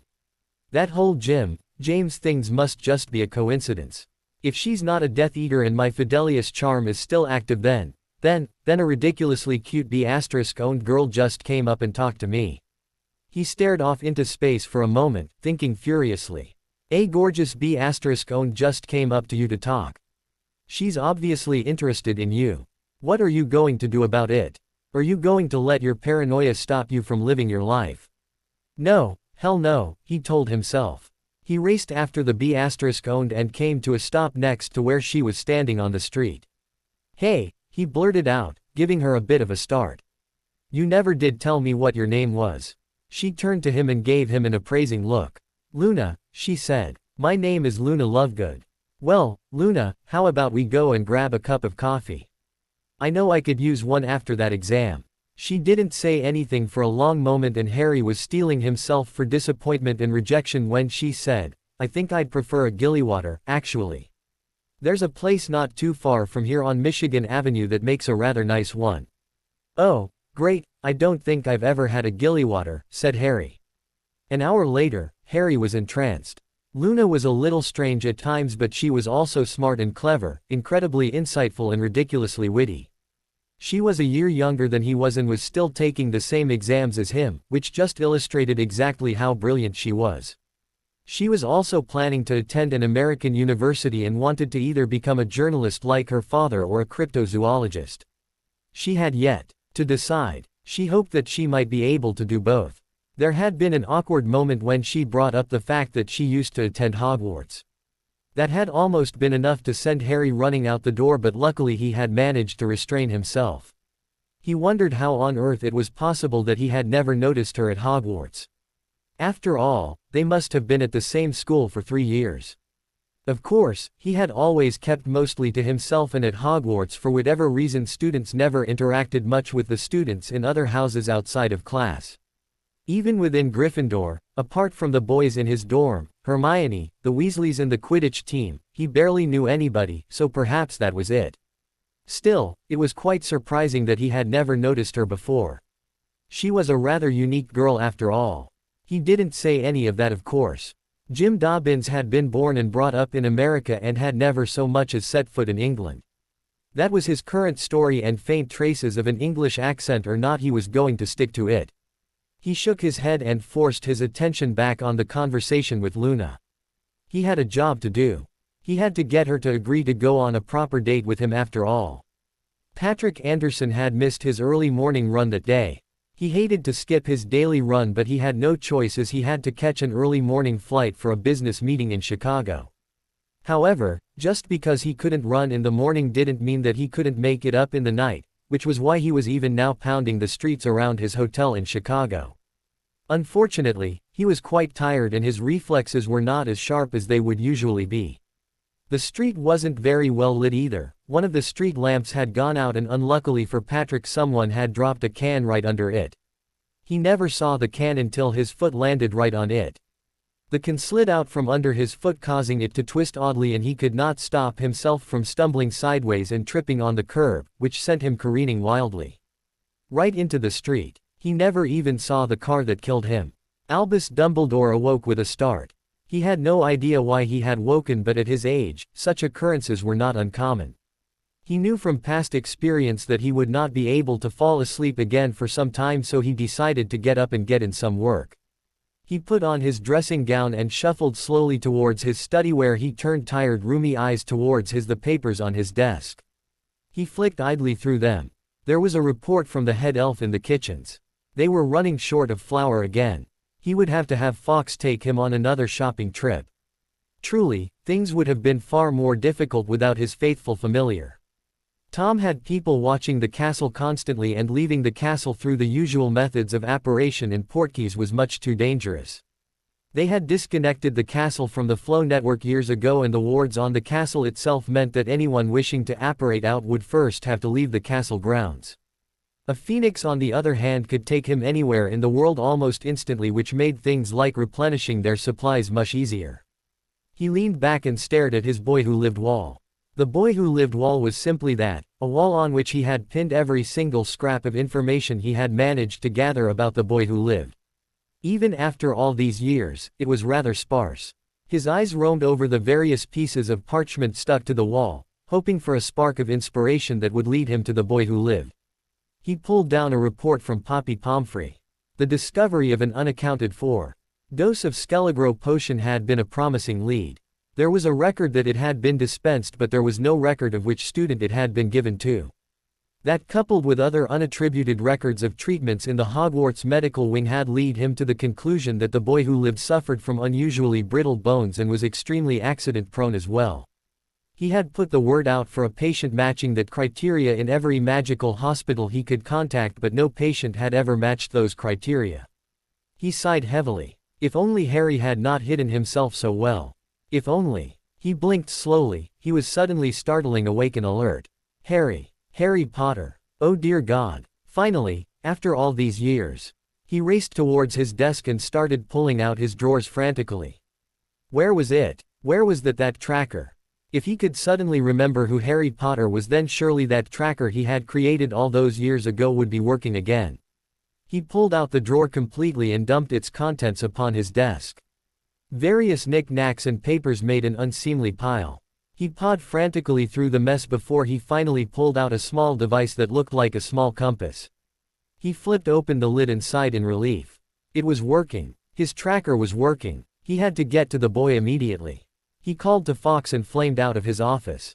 30 seconds later, he flamed right back in to put on some proper robes, his cheeks red with embarrassment. Thank Merlin no one had seen him. Harry Potter awoke with a terrible hangover. Yesterday had been Luna's 24th birthday and he had drunk far more than he should have at the party. He blinked and shut his eyes tight.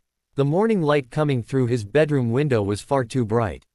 Now, where was that hangover potion? Dobby always made sure there was one on his bedside table when he knew that Harry had been drinking. He put his hand out, his eyes still screwed tightly against the light, and found the tiny vial of potion by groping blindly. He quickly drank it and sank back into bed as he waited for the potion to work. Damn, he thought, last night had really been one for the books. He turned over on his side and contemplated the tousled B***owned head of his girlfriend and wondered whether he should risk waking her up yet with a good snuggle. Probably not the best idea, he thought. She did have a tendency to be terribly cranky if he woke her up too early and they hadn't gotten to bed until the early hours of the morning. What was the time, he wondered. Did he need to get up yet? He was usually an early riser as he normally needed to check on how the stock market was doing, but lately he had been cutting back on that. Just as well, he thought, the time difference between LA and New York meant that he usually had to get up way too early for his liking. Making money on the stock market was far too easy for a wizard. A quick scrying ritual and you could predict how any stock would do with a fair amount of accuracy. Funny thing scrying, he mused. For some reason it never worked if he tried to use it to predict what would happen to him or anyone he knew. There were people who could do that, but Harry had never been able to see as much as a glimmer of his own future. Oddly enough, it worked spectacularly well if he used it to predict things like the stock market, which was really ridiculously lucky for him. Harry had never bothered to take divination in summer camp or at college as Trelawney had ruined the subject for him permanently, but he had still learned dozens of scrying techniques along the way from books, friends and by auditing the occasional lecture. Using these methods he had spent the first few years post-college day. Trading with a vengeance. He had amassed quite a fortune during that time. He did get bored with that eventually though, and for the last few months had been looking for something else to do. He had performed a scrying ritual, looking specifically for a stock in which he could park his money safely for the next few years. He had received a vision of a fruit orchard in which instead of fruit, there were shining gadgets growing on the trees. A vast crop of shining rectangles with tiny pictures on them. Well, he thought, only one real way to interpret that. It looked like Apple would be getting into the smartphone market at some point. He had heard rumors about it, but now he had absolutely no reservations about investing most of his money there. He had gotten the sense that the crop would take at least a few more years to ripen and that after that, well, he would probably end up making a ton of money. In the meantime, he needed to find something to keep him busy. Getting a regular 9-to-5 office job did not interest him at all. Dobby was running his furniture store just fine all on his own, and while Harry would help out there from time to time, Dobby really did not need him there. In the past he had also gone with Luna and her father on their trips and helped them research various articles for their paper, but that also was not really his forte.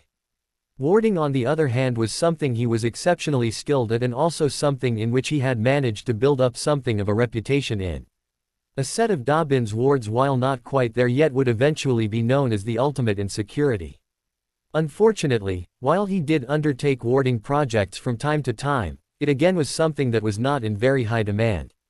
Very few people required the type of ultra-high security wards that Harry specialized in. He could probably have all the business he could handle and more if he was willing to handle jobs which required the standard security wards, but Harry found the type of work much too boring to contemplate doing on a full-time basis. He sighed, and prepared to get up and face the day. For some reason he felt a bit off this morning. As if something had happened, but for the life of him, he could not think what it could be. Was it just the hangover? Maybe the potion had been a bit off. He had no idea. All he knew was that he felt different. He had a quick shower and walked back into the bedroom to get dressed. Luna was stirring and would probably awake any moment, so he should probably get some coffee on. That was the moment that Luna awoke and sat up in bed. She rubbed her eyes before turning to him with her usual beaming smile. Then she screamed. Harry grabbed his wand off the dresser and spun around wildly, trying to see whatever it was that had made Luna scream like that. What happened? He cried. She was looking at him as if she had never seen him before in her life. You're not Jim. How? Why? Harry Potter, she said. Harry's legs collapsed from under him and he had to grab the back of a chair to steady himself. His Fidelius, how? What, bloody hell? Somehow, his Fidelius charm had broken. As far as he knew, the only way that would happen would be if the secret keeper gave up the secret, but he had made sure that the secret keeper would never be able to do that. So what had happened? Even if the secret keeper died, then whoever they had made privy to the secret would become the new secret keepers. Which meant that he and Dobby should be the new secret keepers. But, okay, he was the secret as well. So perhaps he could not be the secret keeper as well, but Dobby. Dobby was an elf, and yes, the book he had found the Fidelius charm in had said it had to be hidden inside a human soul. So what happens to a Fidelius charm when the secret keeper dies and there is nobody who is capable of becoming the secret keeper in his stead? It was possible that something had happened to the muggle he had used to hold his secret. Forget possible, it was a certainty that the man had died. Harry wondered what had happened to Patrick Anderson. He hadn't been that old and had seemed perfectly healthy, so perhaps some sort of accident. In any case, that did not matter. He had to recast the Fidelius charm immediately. He raced to his closet and pulled out his trusty old backpack that Dobby had charmed all those years ago. He had never really gotten around to unpacking the thing completely, and he thought that the book and his notes on the spell should still be in there. He was just about to start digging through it when a loud "Jim" rent the air. Oh yes, Luna. He looked up to see her glaring at him. Oh dear, Luna. In his panic he had forgotten all about. So, are you going to explain? She demanded without a trace of her usual calm and unflappable demeanor. I don't really know where to start, he stuttered. Why don't you start by explaining exactly how it is that my boyfriend, the person who I thought I knew, she paused and seemed to be taking deep calming breaths, is not who I thought he was. Explain how and why you are not Jim Dobbins and. Yes, you're absolutely right. It's just that, I kind of need to. I mean, I really should recast the Fidelius before, he babbled. The Fidelius? Oh, well, that explains how no one knew who you were, but now, would you care to explain why you did it, and more importantly, why the hell you never told me, she shouted. I tried to tell you, I did, said Harry. Really, I think I would have remembered that, she snapped. All right, just calm down for a second, okay, said Harry. Damn, it's way too early in the morning for this sort of conversation. Let's just go to the kitchen and grab a cup of tea first, okay? Harry was getting increasingly nervous as he prepared the tea. He fretted about the time he was wasting. It was perfectly possible that Voldemort was on his way there, getting closer and closer even as he waited for the water to boil. Death Eaters and assassins could be preparing to storm his house. Unfortunately, he couldn't just knock Luna out while he went and found another person to be his secret keeper. Or could he? Perhaps a quick stupefy. He shook his head. No, that was a terrible idea. He couldn't do that to Luna. He just had to explain things to her quickly, then he could recast his Fidelius. There was a college student who lived a few houses down the street. He could probably use him and it would be easier if his secret keeper lived nearby. This time he would be keeping a much closer eye on his secret keeper. He finished making the tea, poured it into 2 cups, handed her one and then sat down across the table from her. Well, to start with, you remember how things were like about 10 years ago, right? Voldemort was back. No one was doing anything about it and I knew he would be coming to kill me sooner or later. Hell, out of the 4 years I lived in the British magical world, he tried to kill me himself 3 of those years. So, I had to hide and the Fidelius charm seemed like the best way.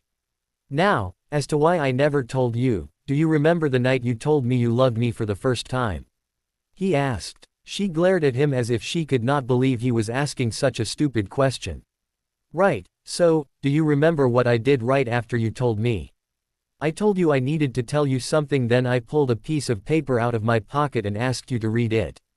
Yes, but it was blank and you seemed really surprised, then you started babbling something about mixing the papers up and you never did say what was supposed to be on that paper, said Luna.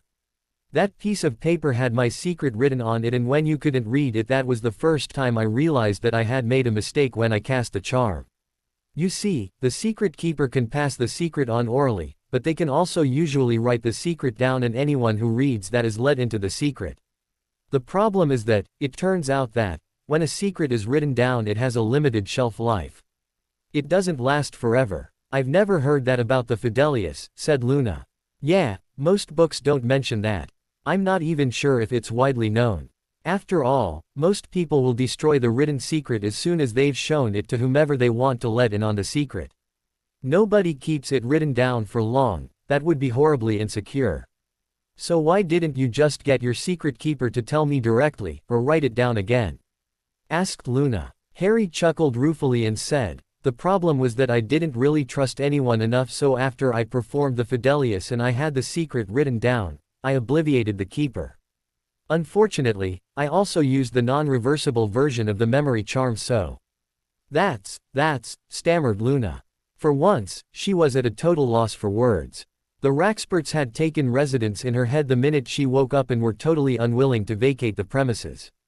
Right, so now you know. Has it made any difference in how you know? Asked Harry. Luna gave Harry one of her patented looks. Even after all these years Harry still found it impossible to tell what she was thinking at times. Of course not Jim. I mean Harry. It's going to be difficult getting used to calling you that, even if it fits you better than Jim ever did, said Luna. Harry laughed in relief. Don't get too used to calling me that. I'm going to recast the Fidelius as soon as I can. All I need to do is find my old notes and the original book in which I found the charm in the first place, he said. You're going to need another secret keeper as well, said Luna. Yes, last time I just grabbed a convenient muggle. I could do that again. You know John, that college student who lives a couple of houses down. He might do. Don't be stupid, snapped Luna, interrupting Harry. You'll just have the same problem again. You can use me as your secret keeper this time. That will be much safer and better than you going around obliviating muggles. Harry grinned. Luna was absolutely right, of course, and if there was anyone he could trust to hold his secret it was her. He would have to hurry though. He had no idea how much time he had before Voldemort managed to track him down. Still, once he had the book it should not take too long.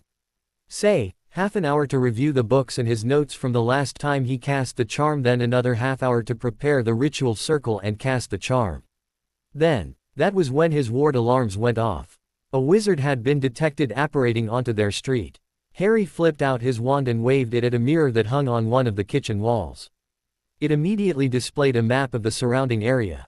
A dark red pulsating dot denoted the position of the wizard who was even then moving closer to his house. Harry waved his wand again and the mirror changed to show an image of the street. There, on the screen, it showed a man dressed in ridiculously flamboyant robes walking swiftly towards his house. Albus Dumbledore had arrived. Dumbledore strode down the quiet suburban street. It seemed like an affluent neighborhood with large multi-story houses, most of which had exquisitely designed and maintained gardens. Harry must be doing well for himself, he thought. He wondered what Harry had been up to all these years. He could only hope and pray that the boy had not given up on his magic. He would need it now more than ever. He had to defeat Voldemort after all. He was the only one who could do it. Even if he hadn't given up his magic and perhaps enrolled in another school, there really was no substitute for a Hogwarts education. He would have to train the boy extensively before the boy would be ready to face Voldemort. Dumbledore sighed heavily. He certainly had his work cut out for him.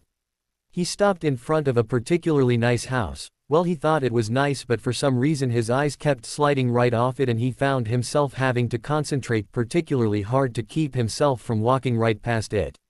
Luckily, the tracker was pointing straight at it, so this had to be Harry's house. He might have walked right past it if the tracker had not been pointing to it. There was probably some sort of notice me not ward around the property. No Muggle repellent ward, which was strange for a wizard's house, but there was the expected wizard repelling ward. Unless you were keyed into one of those, you could not enter. Well, Fawkes could certainly be able to flame him right through that, but that would not be very discreet, now would it? On a street like this, tossing up a notice me not spell of his own would probably work, but was not an absolute guarantee. Not in broad daylight, no. No, he would just have to discreetly break through that ward himself. He took out his wand and set to work. Harry's mouth was wide open as he gaped dumbly at the sight of Albus Dumbledore standing outside his front gates. For some strange reason he had never expected to see the headmaster of his former school. There was something terribly incongruous and strange about seeing Albus Dumbledore outside of Hogwarts. He had been prepared to see Voldemort backed up by hordes of Death Eaters. He would not have been surprised to see a flock of Dementors or even a pack of werewolves, but for some reason the sight of Albus Dumbledore had reduced his brain to a stuttering, gibbering wreck. What the hell is he doing here? He sputtered. Luna mused. Well, considering you are the only one to have ever defeated Voldemort before and Dumbledore has been opposing him, if rather ineffectually, I would say that he probably believes that he needs you to defeat Voldemort. What? Exclaimed Harry. Just because of, but, that doesn't make any sense. Doesn't have to make sense for it to be true, Harry, said Luna. Dumbledore has always been rather famous for his eccentricities. There's no telling what he believes. Harry gaped at Luna. He had a sneaking suspicion that she was absolutely right. She did make it a habit of being right more often than not. In any case, he's here now. What are we going to do about it? She asked. Harry shook his head. Damn it, he needed a plan. What was he going to do about the fact that a man, his former headmaster, who was dressed in luridly colored robes which were the very antithesis of sartorial splendor, was standing in front of his house? Absolutely nothing, he announced to Luna's surprise. Nothing, she echoed. Nope, we're just going to ignore him and just go ahead and perform the Fidelius. The wards will keep him out until we're done. Hell, it should take him weeks to break through my wards and it shouldn't take us more than an hour or so to prepare. With a bit of luck he'll forget all about why he's come here as soon as we cast the Fidelius. Are you sure the wards are strong enough to keep him out? Luna asked in a worried tone. This was Albus Dumbledore they were talking about after all. Who knew exactly what the old man was capable of doing? Absolutely, said Harry as he whirled around to the mirror on which he saw that Dumbledore had taken out his wand and was already attempting to break through his wards. Luna stared at the wand with interest. Despite having studied at Hogwarts for 3 years, well 3 and a bit if you really wanted to be precise and include her aborted 4th year, this was the first time she was getting a good look at Dumbledore's wand. The sight of it reminded her of some of her father's research. She would really have to dig out his files and have a look at them again. And will you look at that, he's already trying to break in. Bit rude, don't you think? He didn't even try to call the house on the intercom and it's barely a couple of feet from where he's standing. I've got half a mind to call the police and have him arrested for breaking and entering, said Harry. Still, don't worry. It'll take him weeks to penetrate all the layers. We should probably get started on that Fidelius, said Harry. All the layers, you know we've never really discussed the wards. I mean, I know you've put in a lot of work on them and I know there are a lot of them, but exactly how many wards are there around the house? Asked Luna. Well, the head of the warding department back at college always recommended a minimum set of at least 7 wards, usually a mix of defensive, offensive and something unexpected. Something about the number 7 being magically significant and working especially well. He had some sort of complicated arithmancy proof that he used to assign for extra credit that proved it, but I was never really that interested in the theory behind it, said Harry. No, just the practical aspects, right? So, we've got at least 7 wards, why do I get the feeling that that's not the whole story? Asked Luna. That's because a set of 7 is the minimum my professor recommended. I wanted to make sure that our home was really well protected, said Harry. So, asked Luna. So, I've got interlocking rings of 343 wards, explained Harry. 300 and, oh I get it. That's 7 times 7 times 7 isn't it? Exclaimed Luna. Seems a bit excessive though, she muttered to herself. Yes, so like I said there's absolutely no way that he can break in before we cast the Fidelius. He paused and stared furiously at the mirror at what Dumbledore was doing before pulling out what looked like a small pocket watch and peering worriedly at it. That damned idiot. I mean, I knew he was bloody incompetent, after all the shit he allowed to happen at Hogwarts, but this really.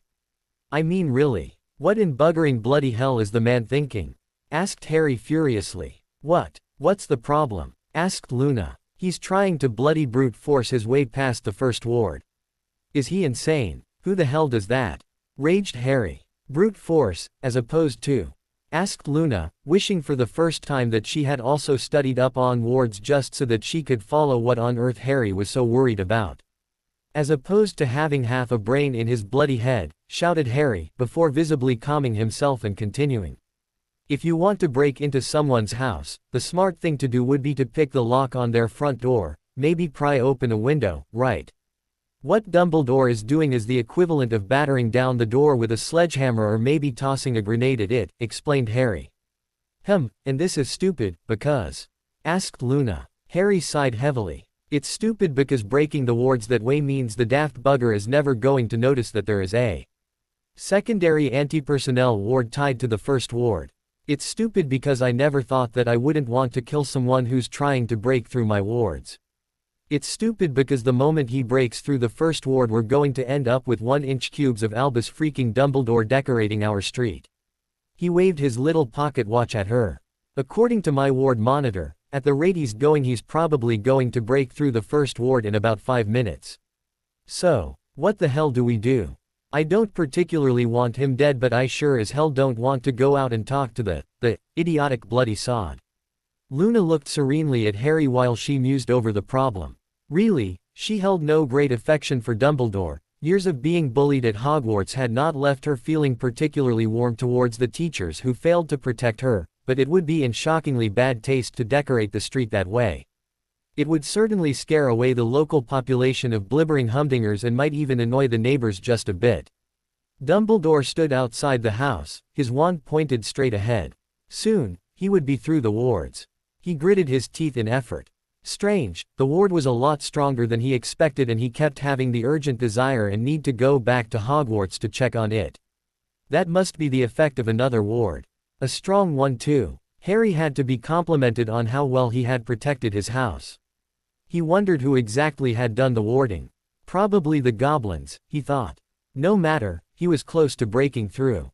He could feel it. Any moment now, the ward would pop like a balloon and he would be able to enter. Any moment now. Suddenly a voice broke the silence as a young man exited the house. You know, I'm sure there are better ways to commit suicide. Care to tell me why you decided to kill yourself in front of my house? Dumbledore nearly dropped his wand in surprise. He felt a bit embarrassed at being caught in the act of breaking in but ruthlessly crushed those emotions as he brought forth his usual public persona. Ah Harry, my dear boy. You have no idea how good it is to see you after so many years, said Dumbledore as he beamed at the dark-haired young man. Harry was looking well, he decided. No longer a scrawny teen, he had filled out very well and looked extremely healthy and muscular.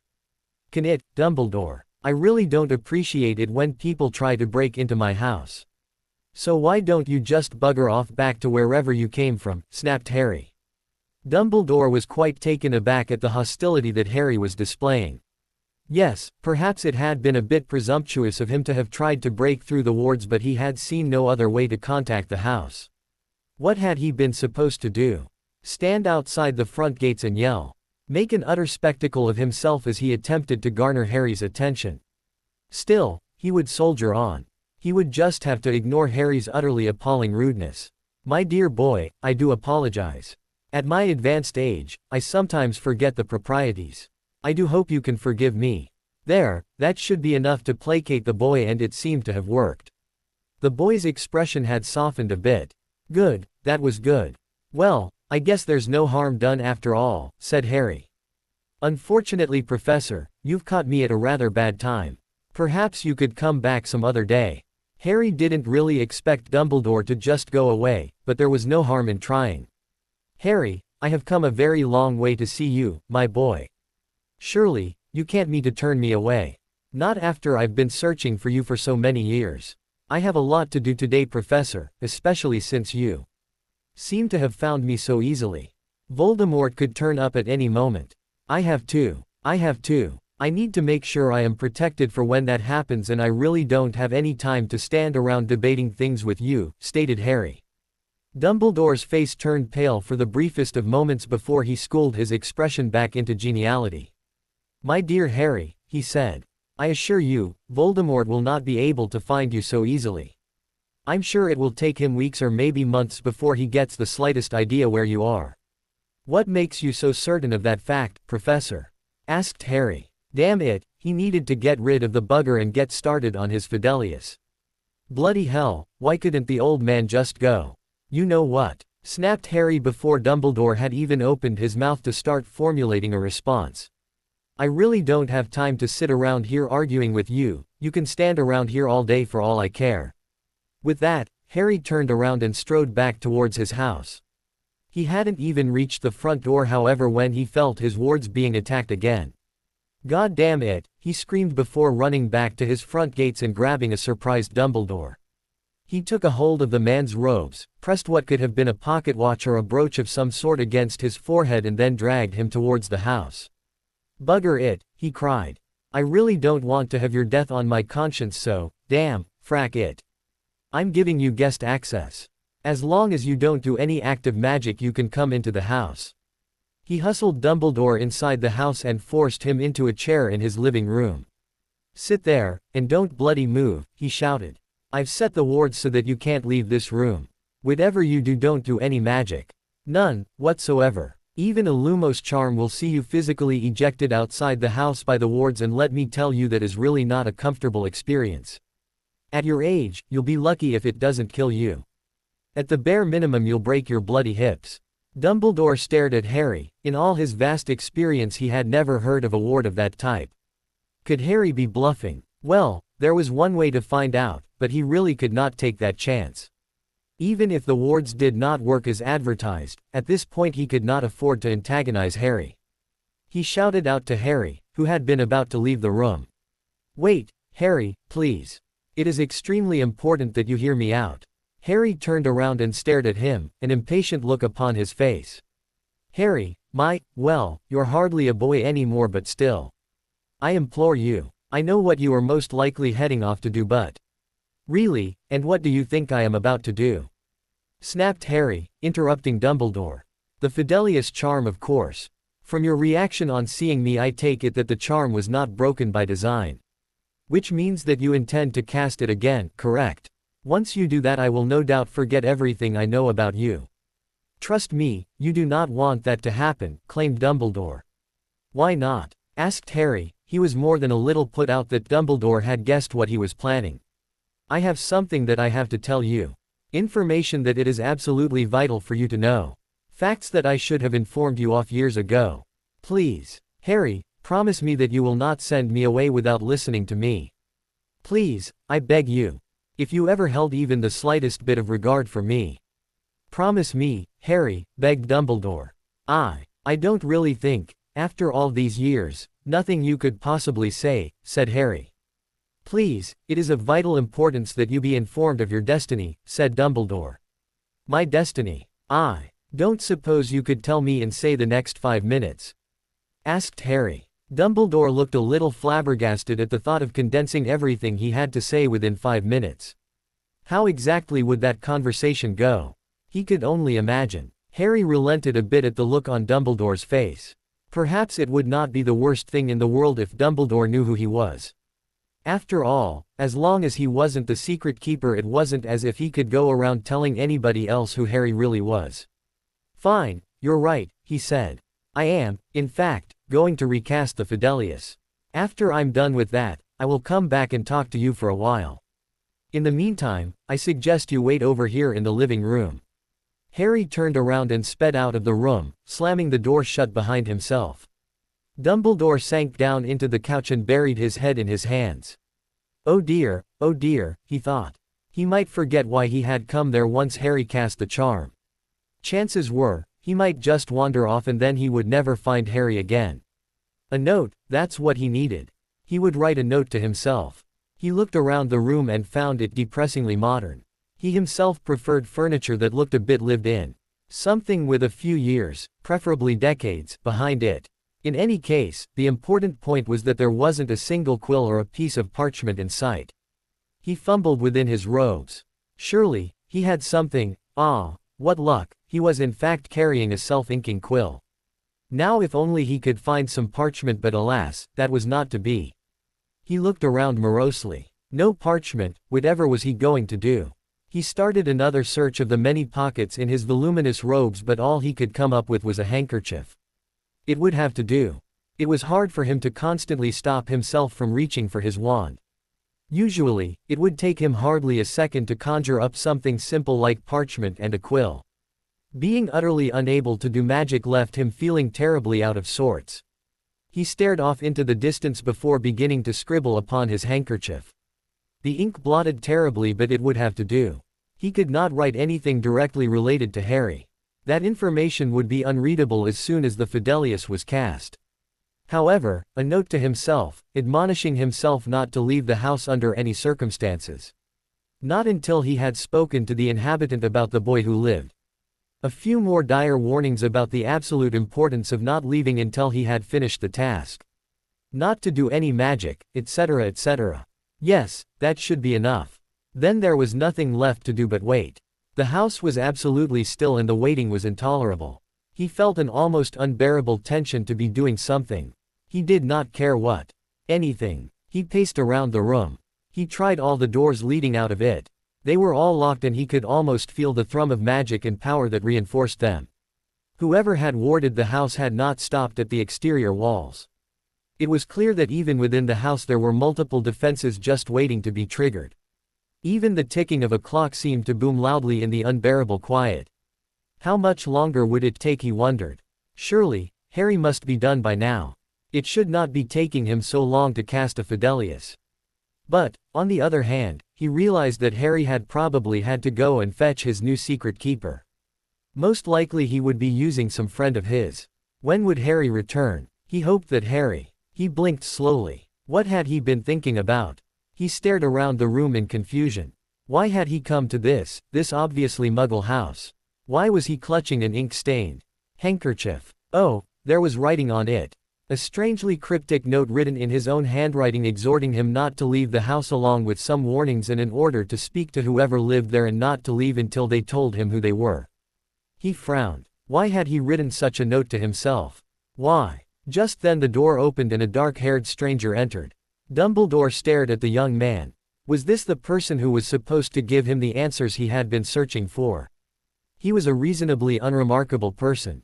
Messy dark hair and green eyes. He stood there fidgeting with a pencil in his hand. The young man pulled up a chair, sat down, and for one long moment he and Albus Dumbledore stared at each other. Dumbledore did not quite know how to start. What was he supposed to say? He started, before coughing nervously. The young man seemed oddly amused at his discomfort. Would you mind telling me who you are? He asked. Would I mind? No, not particularly, said the young man with a bit of a smirk. For some reason he looked exceptionally pleased with himself at that moment.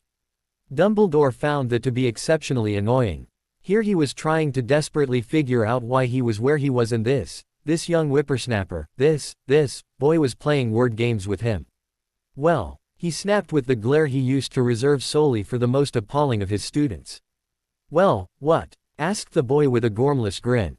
Who are you? Asked Dumbledore through gritted teeth. The boy shrugged. Does it really make any difference? Who is anyone, really? I can give you my name, but what would that tell you? Could you tell me who you are? I am Albus Dumbledore, stated Dumbledore. He was about to add a list of his titles, well, his former titles, when he was interrupted by the boy. That's not what I meant, said the boy.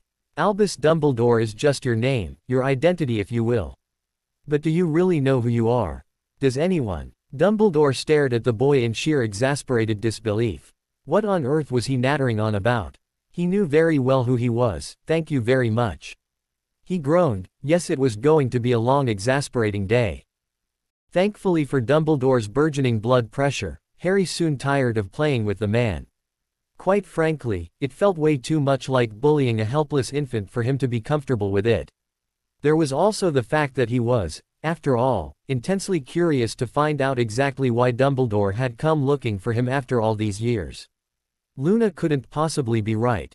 Well, she usually was, but this time he hoped that she had caught a hold of the wrong end of the stick. Still, he wasn't just about to come out and let Dumbledore know who he was. No, this had to be handled most carefully. Well, Professor, he started saying, when you arrived you told me that you had some information for the boy who lived. Why don't you tell me what it is and I will make sure that he gets it? Dumbledore shook his head in exasperation. No, no, he cried. That would not be at all possible. While it is vital that I speak to him, I must be made privy to the secret of his identity first. Unless I am able to remember who he is, how will I be able to give him all the details? And why should I do that? Asked Harry. How do I know that this information you're hinting at will have any meaning whatsoever? For all I know you could be lying about that. Perhaps you are working with his enemies. Perhaps this is all a ploy to draw him out. Dumbledore glared at the young man. While he had lost a lot of respect over the last decade, it had still been years since anyone had dared to question him in this manner. He did not like it, no he did not. The information I have for him, he said slowly as he pondered if he was doing the right thing, it has to do with the events leading up to the attack on him as a child. The reason behind why he became the boy who lived. Some of this information is being obscured by the Fidelius charm. I know that I possess this information, but unless I am made privy to the secret I cannot remember all of it, much less tell it to you. Harry stared at his former headmaster. He had no doubt that Dumbledore would know why Voldemort had originally targeted his family. However, he asked himself whether that information could possibly have any relevance to him now. Yes, he was still intensely curious and desperately wanted that information, but was it worth letting Dumbledore into the secret of his identity? Perhaps he should just stun and obliviate the old man. It would be ridiculously easy to do despite the man's reputation of being a ridiculously powerful wizard. The man was still under his wards after all, and with the way Harry had them set up, Dumbledore would be absolutely unable to defend himself or even attack Harry in any way. Still, why had Voldemort attacked Harry when he was a baby? That was a question he had pondered ever since Hagrid had told him about the events of that long ago Halloween night. He stared into Dumbledore's eyes and attempted to enter his mind with legilimency. Unfortunately, he drew an absolute blank. Dumbledore's occlumency skills were far too good to be defeated by him. Perhaps he could just stun or incarcerate the old man and then interrogate him under Veritaserum. Yeah right, he snorted to himself. Like he had any Veritaserum. Unfortunately, he could not buy any, as the sale of it was currently illegal in the States. He could probably brew some. His potion skills had improved dramatically once he had found a teacher other than Snape, but the damn potion took a full lunar phase to mature. There was also the chance that Dumbledore would be able to resist it using occlumency. All right, he suddenly barked. He was feeling not a little bit angry at himself for biting at Dumbledore's bait. I can let you in on the secret. Excellent, exclaimed Dumbledore, losing the glare that he had wearing ever since Harry's failed legilimency attack. He started beaming away with his trademarked eye twinkle back in full force. But first, continued Harry, we're going to write up a little contract. Magically enforced, of course. I'm sure you're familiar with them. A contract? Questioned Dumbledore. Why would we need a contract? The Fidelius charm only hides the identity of the boy who lived. It's not going to be very helpful if you decide to let slip his location to someone.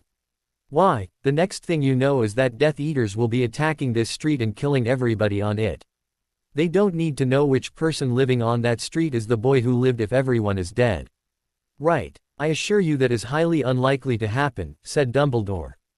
And your assurances mean what to me exactly? Asked Harry. As far as I'm concerned, your assurances are worth less than a bucket of warm piss. Very well, stated Dumbledore stiffly. He was quite angry at the boy's crude ity, but unfortunately he could do nothing about it at the time. Write your contract. Luna was busy digging through boxes when Harry stormed into their bedroom. She had been watching Harry's conversation with Dumbledore, but just like Harry, she too had found the entertainment factor of seeing Dumbledore brought down a few pegs swiftly decline after a few minutes. Now she was happily digging through the multitude of boxes that her father had left with her. After Luna had moved in with Harry, Xenophilius Lovegood had embraced a rather nomadic lifestyle. He'd sold his house, contracted out his printing needs, and seemed happy never spending more than a few days in any one location. Which meant that Luna had ended up saddled with all of the years of research materials, books and esoteric tchotchkes that Zeno had collected. This of course came in handy when she needed to look up something that he had told her about years ago. Information that was bound to be somewhere in his files. Now if only she could find it. She looked up as Harry entered the room. Wasn't the quote, "a bucket of warm spit"? She asked. Nah, he said. John Nance Garner said piss. That was just the euphemism that people used to make it a bit more polite. It was either that or telling him that I trusted him as far as I could push him with the force of one of my farts. He sat down heavily on the bed. What do you think? He asked her. You could have been more polite. Not that it wasn't entertaining. I don't think Dumbledore is used to anyone being quite so rude to him, she said. Yes, well, I wanted to see just how badly he wanted to find me, and it was kind of cathartic as well, said Harry. Cathartic? Why? Asked Luna. Harry sighed deeply. That would be a very long conversation, mostly dealing with my years at Hogwarts. Right now, I need to write up a quick contract and came up to find the contract paper. He looked around the room, which looked remarkable messy. He and Dobby had unpacked nearly the entire contents of his old trusty backpack in their quest to find the books detailing the Fidelius charm, and they had not had the time to pack everything away yet. There were stacks of books, papers, miscellaneous pieces of equipment and clothes dispersed randomly amongst the piles and piles of loose golden galleons lying around haphazardly. He really should do something about that. Why hadn't he converted all those galleons to American dollars? Well, it wasn't as if he needed it, and there was something to be said about keeping a large store of gold coins as part of his emergency escape kit. He had to kick aside several stacks of papers before he could open his of drawers. The contract paper, which he rarely used, was lying on the bottom of the lowest drawer. Hardly anybody used magically reinforcing contracts anymore, but a while back, he had come across a client who insisted on one being drawn up before he would give Harry the job of warding his house. He wouldn't have bothered, but this was one of the few clients who wanted to go all out on his wards. Jobs like that were quite rare, and besides, the contract had only covered stuff that he would have done anyway. Luckily, he still had some of the magically enchanted paper lying around. All he had to do was write out the terms, lay in the sealing enchantments, and have Dumbledore sign it. Do you need help drafting the contract? Asked Luna. Don't think so, answered Harry. It should be reasonably straightforward. My identity is covered by the Fidelius, so all it needs to cover is. He can't tell or give anyone any information about me or my location. If he has to come here again for any reason, then he has to make absolutely certain that no one ever finds out about his visit and that he is not followed by anyone. He can't talk about me with anyone. Can't him. What else does it need? Perhaps a line about him never lying to me. Never attempting to learn who my secret keeper is, and if he does manage to find out, by accident or whatever, then to never ever attempt to persuade or manipulate my secret keeper into telling the secret to anybody else. He stared at Luna for a moment, thinking hard. And supposing something happens to me, then he has to make sure that my secret keeper is safe. Luna frowned. Cancel that last one, she ordered. Why? asked Harry. In case something does happen to you. I really don't want Dumbledore trying to protect me. I'd rather he just keep as far away from me as possible. Yes, of course, you're absolutely right, said Harry, thinking of how Dumbledore had arranged to keep him safe after his parents were killed. Anyway, that should probably do it, I think. I'll just write it up and have Dumble sign it, he said. Harry walked back into the room where Dumbledore was waiting patiently and handed him the contract which he had hastily written up. Read that, after you sign it I can let you know where you can find your boy who lived, he stated. Dumbledore peered at the contract, rapidly scanning it. Most of this seems quite reasonable. However, I must be allowed to discuss the fact that I have found him with my allies. Finding the boy who lived will provide an incredible boost of morale to those opposing Voldemort. I must be free to at least do that. No, I'm afraid it's an all-or-nothing situation. Either you sign that, or I shall obliviate you of the details of this meeting and send you on your way. Dumbledore looked like he was about to argue, but a single look at Harry's face was all it took to convince him that he was wasting his time. Very well, he stated as he pulled out a quill to sign the contract. Just a second, said Harry. I still need to lay in the usual contract enchantments that will make it magically enforceable. Harry started tapping the contract with the pencil that he had been holding the entire time and mumbling under his breath. After a few minutes, he handed the contract over to Dumbledore and said, "There you go, you can sign it now." Dumbledore stared at the young man. How did you do that without a wand?" he asked. Contract enchantments were quite complex and even he, with all of his years of experience, would never attempt to perform them without a wand.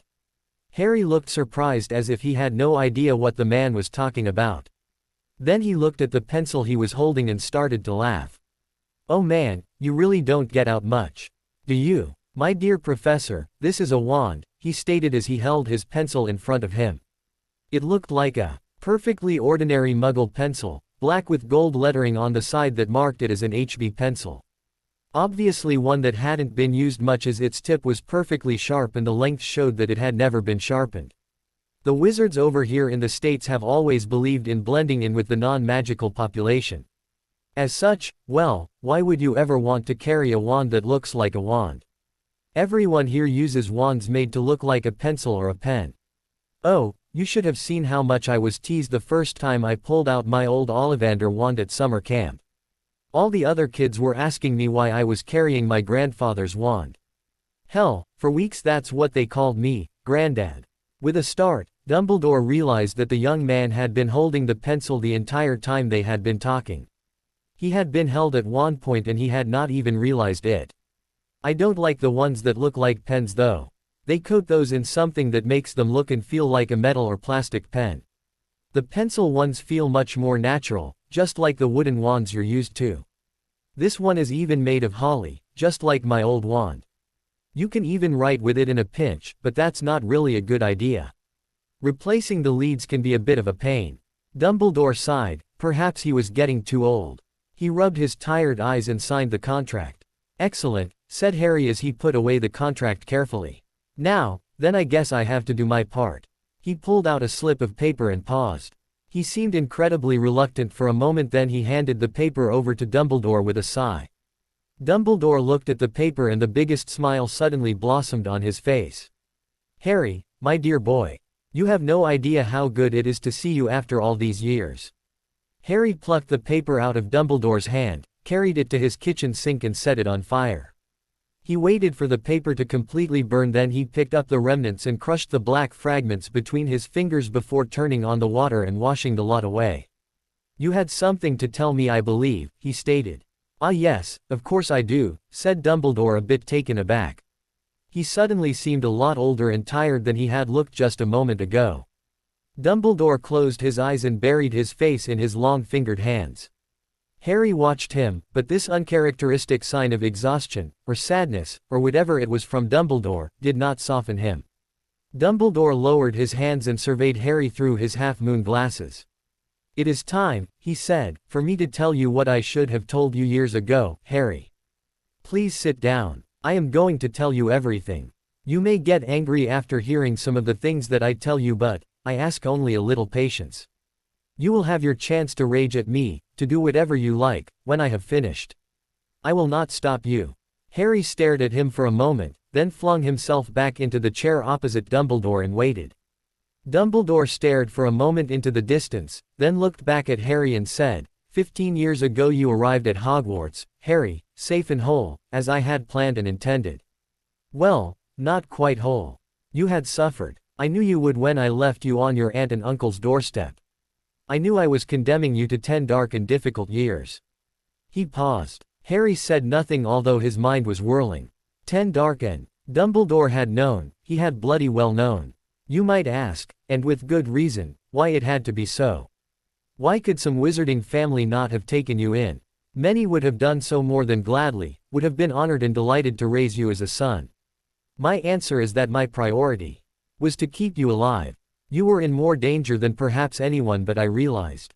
Voldemort had been vanquished hours before, but his supporters, and many of them are almost as terrible as he, were still at large, angry, desperate and violent. And I had to make my decision, too, with regard to the years ahead.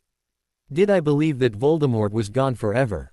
No. I knew not whether it would be 10, 20 or 50 years before he returned, but I was sure he would do so, and I was sure, too, knowing him as I have done, that he would not rest until he killed you. I knew that Voldemort's knowledge of magic is perhaps more extensive than any wizard alive. I knew that even my most complex and powerful protective spells and charms were unlikely to be invincible if he ever returned to full power. But I knew, too, where Voldemort was weak. And so I made my decision. You would be protected by an ancient magic of which he knows, which he despises, and which he has always, therefore, underestimated, to his cost. I am speaking, of course, of the fact that your mother died to save you. She gave you a lingering protection he never expected, a protection that might still flow in your veins to this day. I put my trust, therefore, in your mother's blood. I delivered you to her sister, her only remaining relative. She never loved me, said Harry at once. She never gave a damn.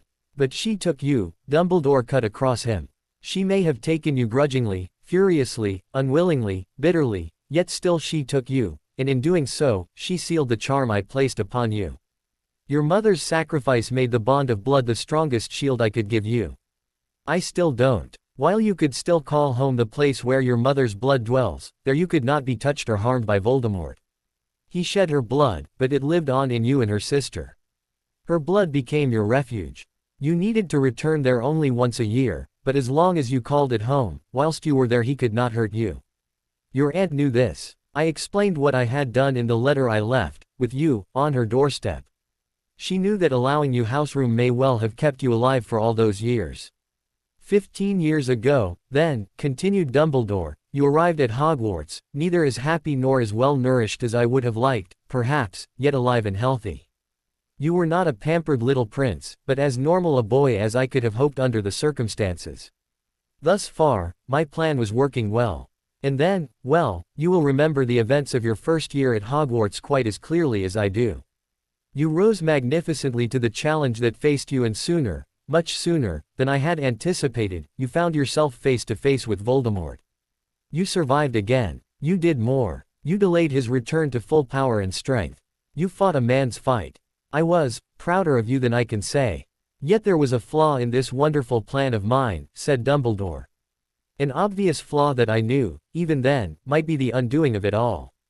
And yet, knowing how important it was that my plan should succeed, I told myself that I would not permit this flaw to ruin it. I alone could prevent this, so I alone must be strong. And here was my first test, as you lay in the hospital wing, weak from your struggle with Voldemort. I don't understand what you're saying, said Harry. Don't you remember asking me, as you lay in the hospital wing, why Voldemort had tried to kill you when you were a baby? Harry nodded. Ought I to have told you then? Harry stared into the blue eyes and said nothing. You do not see the flaw in the plan yet. No, perhaps not. Well, as you know, I decided not to answer you. 11, I told myself, was much too young to know. I had never intended to tell you when you were 11. The knowledge would be too much at such a young age. I should have recognized the danger signs then. I should have asked myself why I did not feel more disturbed that you had already asked me the question to which I knew, one day, I must give a terrible answer. I should have recognized that I was too happy to think that I did not have to do it on that particular day, you were too young, much too young.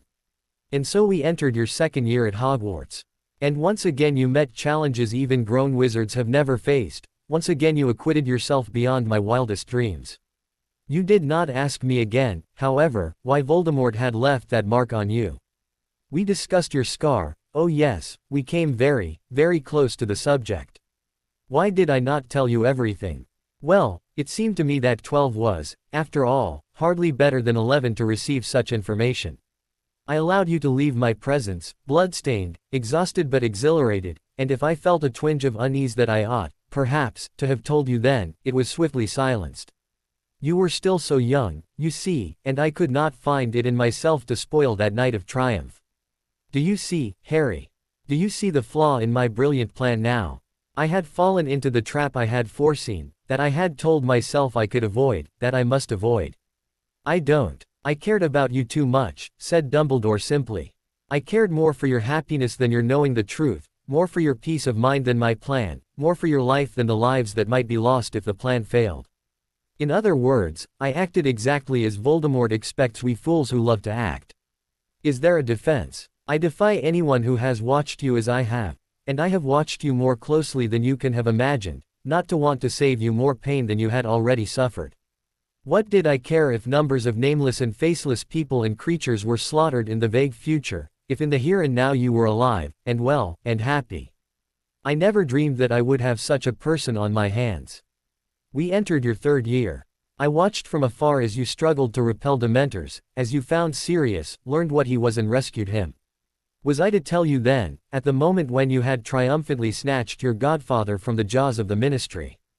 But now, at the age of 13, my excuses were running out. Young you might be, but you had proved you were exceptional. My conscience was uneasy, Harry. I knew the time must come soon. But you came out of the maze in your fourth, having watched Cedric Diggory die, having escaped death so narrowly yourself, and I did not tell you, though I knew, now Voldemort had returned, I must do it soon. Then you disappeared and I had lost my chance. I have looked for you for many years and now, tonight, I know you have long been ready for the knowledge I have kept from you for so long, because you have proved that I should have placed the burden upon you before this. My only defense is this: I had watched you struggling under more burdens than any student who has ever passed through this school, and I could not bring myself to add another, the greatest one of all. Harry waited, but Dumbledore did not speak. I still don't understand. Voldemort tried to kill you when you were a child because of a prophecy made shortly before your birth. He knew the prophecy had been made, though he did not know its full contents. He set out to kill you when you were still a baby, believing he was fulfilling the terms of the prophecy. He discovered, to his cost, that he was mistaken, when the curse intended to kill you backfired. And so, since his return to his body, and particularly since your extraordinary escape from him in the cemetery, he has been determined to hear that prophecy in its entirety. This is the weapon he had been seeking so assiduously since his return, the knowledge of how to destroy you. In fact, a short time after your disappearance, he broke into the Department of Mysteries. He was seeking the prophecy, labeled with his and your name, but ran afoul of the defenses which reacted rather vigorously. Surprisingly so. The prophecy was smashed during the chaos, but what was smashed was merely the record of the prophecy kept by the Department of Mysteries. But the prophecy was made to somebody, and that person has the means of recalling it perfectly. Who heard it? Asked Harry, though he thought he knew the answer already. I did, said Dumbledore. On a cold, wet night 26 years ago, in a room above the bar at the Hog's Head Inn. I had gone there to see an applicant for the post of divination teacher, though it was against my inclination to allow the subject of divination to continue at all. The applicant, however, was the great-great-granddaughter of a very famous, very gifted seer, and I thought it common politeness to meet her. I was disappointed. It seemed to me that she had not a trace of the gift herself. I told her, courteously I hope, that I did not think she would be suitable for the post. I turned to leave. Dumbledore got to his feet and fumbled in his pockets for a bit. He pulled out a small black box which he placed on the floor. I almost forgot this in my haste to reach you. Luckily, I remembered in time to carry it with me. As I am still not allowed to do magic within your house, would you kindly place your wand upon this and perform a standard shrinking reversal spell, he said.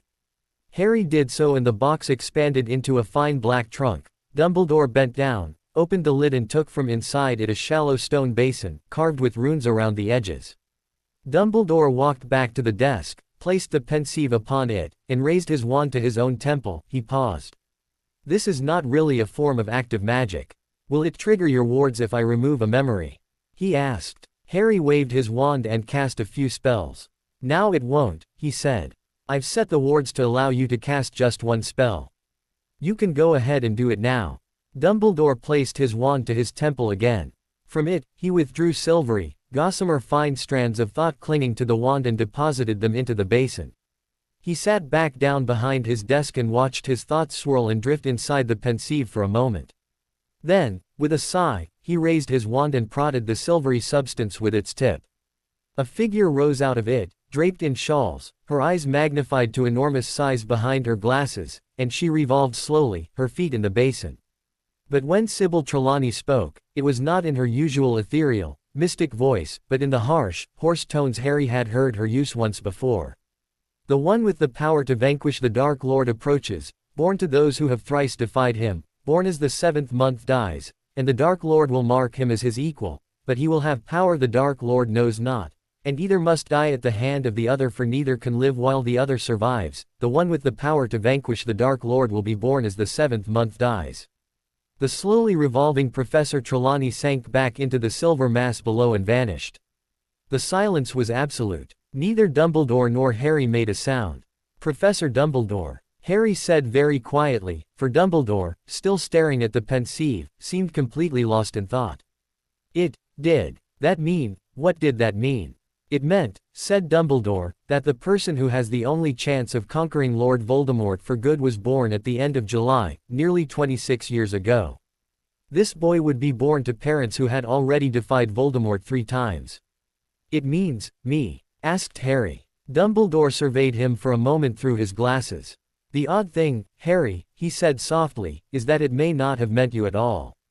Sybil's prophecy could have applied to 2 wizard boys, both born at the end of July that year, both of whom had parents in the Order of the Phoenix, both sets of parents having narrowly escaped Voldemort 3 times. One, of course, was you. The other was Neville Longbottom. Then, it might not be me, said Harry. I am afraid, said Dumbledore slowly, looking as though every word cost him a great effort, that there is no doubt that it is you. But you said, Neville was born at the end of July, too, and his mum and dad. You are forgetting the next part of the prophecy, the final identifying feature of the boy who could vanquish Voldemort. Voldemort himself would mark him as his equal. And so he did, Harry. He chose you, not Neville. He gave you the scar that has proved both blessing and curse.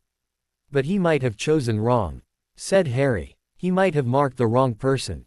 He chose the boy he thought most likely to be a danger to him, said Dumbledore. And notice this, Harry, he chose, not the pure blood which, according to his creed, is the only kind of wizard worth being or knowing, but the half-blood, like himself. He saw himself in you before he had ever seen you, and in marking you with that scar, he did not kill you, as he intended, but gave you powers, and a future, which have fitted you to escape him not once, but multiple times so far, something that few other wizards have ever achieved. Why did he do it, then? Said Harry. Why did he try and kill me as a baby? He should have waited to see whether Neville or I looked more dangerous when we were older and tried to kill whoever it was then. That might, indeed, have been the more practical course, said Dumbledore, except that Voldemort's information about the prophecy was incomplete. The Hogshead Inn, which Sybil chose for its cheapness, has long attracted, shall we say, a more interesting clientele than the 3 Broomsticks. It is a place where it is never safe to assume you are not being overheard. Of course, I had not dreamed, when I set out to meet Sybil Trelawney, that I would hear anything worth overhearing. One stroke of good fortune was that the eavesdropper was detected only a short way into the prophecy and thrown from the building. So he heard only the beginning, the part foretelling the birth of a boy in July to parents who had thrice defied Voldemort. Consequently, he could not warn his master that to attack you would be to risk transferring power to you, and marking you as his equal. So Voldemort never knew that there might be danger in attacking you, that it might be wise to wait, to learn more. He did not know that you would have power the Dark Lord knows not. But I don't, said Harry, in a voice that was oddly calm. I haven't any powers he hasn't got. There is a room in the Department of Mysteries, interrupted Dumbledore, that is kept locked at all times. It contains a force that is at once more wonderful and more terrible than death, than human intelligence, than the forces of nature. It is also, perhaps, the most mysterious of the many subjects for study that reside there. It is the power held within that room that you possess in such quantities and which Voldemort has not at all. It was your heart, the love you held within it. Harry closed his eyes. He asked, without caring much about the answer, the end of the prophecy. It was something about, neither can live while the other survives, said Dumbledore. So, said Harry, according to you, does that mean that one of us has got to kill the other one, in the end? Yes, said Dumbledore. For a long time, neither of them spoke, then Harry suddenly exploded. Harry stared at Dumbledore in disbelief. That's it? He asked in tones of utter incredulity. That's all you've got? The reason that Voldemort's been trying to kill me for all these years? A few lines of gibberish from a drunk fraud. Just the fact that she gave it during a bloody job interview, that alone should have been a huge red flag for you. Harry, I assure you that the prophecy is a true prophecy. I scanned Professor Trelawney's mind right after she said it. She had absolutely no recollection of saying those words. That combined with the way she said it, it had all the hallmarks of a true prophecy. It would have been utterly impossible for anyone, let alone her, to fake it. Really? Asked Harry. How much are you willing to bet on that? Because I'm willing to bet you any amount you care to wager that I can fake a prophecy just as well as that. My dear boy, I assure you that there is no way. Oh, stow it, snapped Harry as he whipped out his wand and hit Dumbledore with a charm. A few minutes later, Dumbledore suddenly snapped to attention. He felt like he had just fallen asleep for a moment. What just happened? He asked. Not much, just me proving a point. Now Professor, I'd appreciate it if you would kindly look at this device. It's called a camcorder, consider it the Muggle version of a pensieve, and if you would just look at the screen right there you might see something that would interest you. Harry handed the camcorder to Dumbledore and pressed the play button. Dumbledore nearly dropped the tiny little device when it started playing. He was astonished to see himself on the tiny screen. It showed him sitting at the same table where he was currently still seated, speaking words which he had absolutely no recollection of saying. There he was saying something in exactly the same harsh tones that Trelawney's prophecy had been in. The great Bumblebee shall discover, on the day that east meets west, and the sun cleaveth the moon, that he is not as smart as he thinks he is. How is this possible? He sputtered. It was ridiculously easy, said Harry. All I really needed was a compulsion charm to read out what I had written on this paper here, just a bit of rubbish that I wrote. Tack on a voice-changing charm to give you that lovely harsh tone and top it off with a short-term obliviate so that a legilimens will see that you have no memory of saying it. Crudely done, but even with that, I think I've managed to recreate the effects of Trelawney's prophecy. Plus, you must know it's ridiculously easy to pre-cast a spell and add a trigger to it. All Trelawney had to do was get that cast on her anytime before her interview with you, set it to go off when she says a particular word and you know what she got. What? Asked Dumbledore, despite himself. Employment. A wonderful sinecure. An instant job, probably for the rest of her life. One where she barely has to do any work. Just light the incense and scare a few teenagers with ridiculous prophecies of their death a few times a week. Rather brilliant of her, I must say. Harry, you're forgetting that part of the prophecy has already come true. You were clearly marked. The scar on your head was caused by Voldemort. Oh please. Don't tell me you've never heard about a self-fulfilling prophecy. Hell, take any murderous psychopath and tell him that there's only one person in the world that can defeat him, and if he believes you, then sooner or later he's going to go and attack that person. At least one of them is guaranteed to die, the survivor is more than likely to have a few scars, and then you can happily claim that your prophecy was true. It's utter bullshit as far as I'm concerned, stated Harry. There was a time when I would have agreed with you, Harry, said Dumbledore. Unfortunately, over the years I have come to the inescapable conclusion that the prophecy holds true. Voldemort has never even come close to being defeated by anyone else. Only you have ever been able to defeat him. Harry was about to interrupt when Dumbledore held up his hand. Hear me out, please, he asked. I'm not just talking about the night he killed your parents. Don't forget that you also managed to thwart his plans of stealing the Philosopher's Stone. You were the one who defeated his shade and killed the basilisk that was terrorizing Hogwarts. You were the one, Harry, that managed to escape him after he kidnapped you during the Triwizard Tournament. There you were, injured, bleeding, not an ally in sight. What did you do? Not only did you manage to duel him to a standstill, you also managed to escape. And if that wasn't enough, you managed to retrieve poor Cedric's body as well. No other wizard in the world, not even me, can claim to have done as much against Voldemort as you. You are the one, Harry. You are the only one who can defeat Lord Voldemort. Harry just stared at Dumbledore for a long moment and then he did something that surprised Dumbledore. It was the very last thing that Dumbledore expected him to do. Harry Potter began to laugh. Dumbledore was staring at the boy who he had sought for years. Harry Potter was currently sitting across a table from him and was laughing his head off. Every once in a while he would stop laughing, take a look at Dumbledore's face and would start laughing again. Needless to say, Dumbledore was a bit worried. Poor Harry had not taken the news of his destiny well. No doubt, the boy had cracked under the strain caused by Dumbledore's revelations. Unfortunately, there was not much he could do. The restrictions that Harry had placed on him meant that if he cast as much as a calming charm on Harry, then the wards would immediately expel him from the house. He could do nothing but stare at Harry's laughing face and wait for him to stop. It probably took only a few minutes for Harry to stop laughing, but it felt like forever to Dumbledore. Eventually though, Harry's laughter finally petered off and he straightened up, wiping tears from his face. Sorry, I just couldn't help it," said the boy as he let out a few more chuckles. "Are you okay?" asked Dumbledore worriedly. "Perhaps a glass of water?" No, I'm fine," said Harry. "I just had a funny thought." "What did you find so funny, Harry?" After all, we were discussing an extremely serious topic. Harry sobered up a bit and stared at Dumbledore. Yes, we were, and the thing is, well, most of what you told me got me really angry. You have no idea how many times you were close to getting hexed. Just that remark about the 10 dark and difficult years. Harry stopped and shook his head. He held up his hand with his thumb and forefinger held just millimeters apart. "I was this close to tossing you out that window right there when you said that." Dumbledore was bewildered. "Why did that upset you so much, Harry? You were too young to remember living in the magical world. You could not have missed what you did not remember, so. I mean, even now you choose to live in the Muggle world. Surely it could not be as bad as I imagine." Harry looked at Dumbledore as if he was crazy. "Is that what you meant by dark and terrible? Living in the Muggle world?" "Why, yes. Of course," said Dumbledore. "Living without the warmth and life of magic surrounding you, in the cold, sterile Muggle world.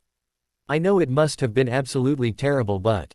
"Are you bloody crazy?" exploded Harry. "I wasn't talking about living without magic. I was talking about the bloody Dursleys. You went on about how closely you watched me. You knew that my aunt didn't want me. Surely you knew about how they treated me. When I said I watched you closely, I was talking about your years at Hogwarts.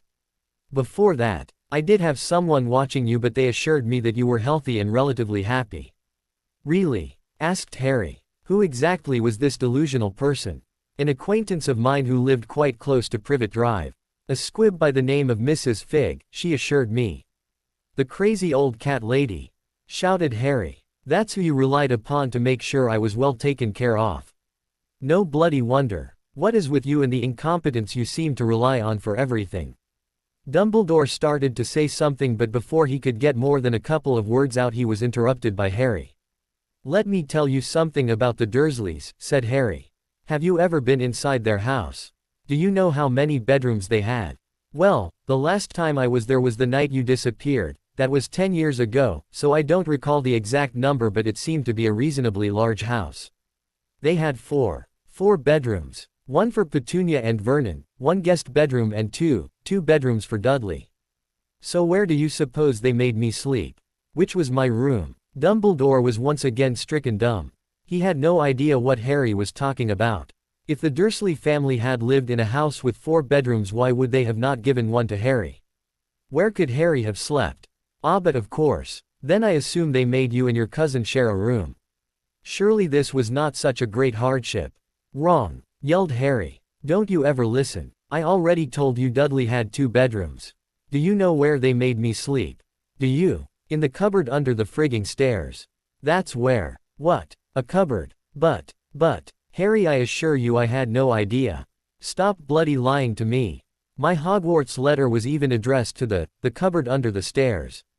Don't you dare sit there and claim that you never knew anything about it. Dumbledore sat there, absolutely stunned by Harry's tirade and the knowledge that the Dursley family had treated Harry so poorly. He tried to explain himself. Harry, the Hogwarts letters are not addressed in the normal sense. Much like Owl Post, they do not need an actual street address. There is an ancient enchantment that sends them out directly to all registered students. It is this enchantment that displays the address to the recipients. It simply displays what the recipient thinks of as their address or current location. It does tend to be rather oddly precise. Harry stared at Dumbledore. Talking about his time with the Dursley family was always difficult and never failed to anger him. Fine, he barked. I could almost believe that. However, that still doesn't excuse you. Why on earth did you never check up on me yourself? And don't give me any bullshit about you being a busy man. Wizarding travel is almost instantaneous. You could have apparated or taken a portkey and been there in seconds. How long would it have taken you to check up on me? 5 minutes, 10. I refuse to believe that you never had a free 10 minutes over the entire 10 years I lived with them. I thought it best not to have too much contact with you, explained Dumbledore. As long as you had to stay in the Muggle world, I assumed it would be confusing for you if you had any contact at all with the magical world. I was also afraid that someone might wonder why I was visiting a Muggle area and deduce your location. I thought it would be safer for you if I stayed away.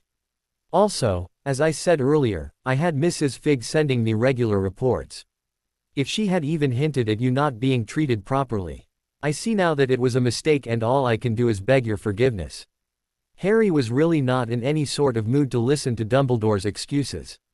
In his mind, at that moment, Dumbledore was as culpable as the Dursleys for his miserable childhood. Then the blood wards. That nearly saw you defenestrated as well.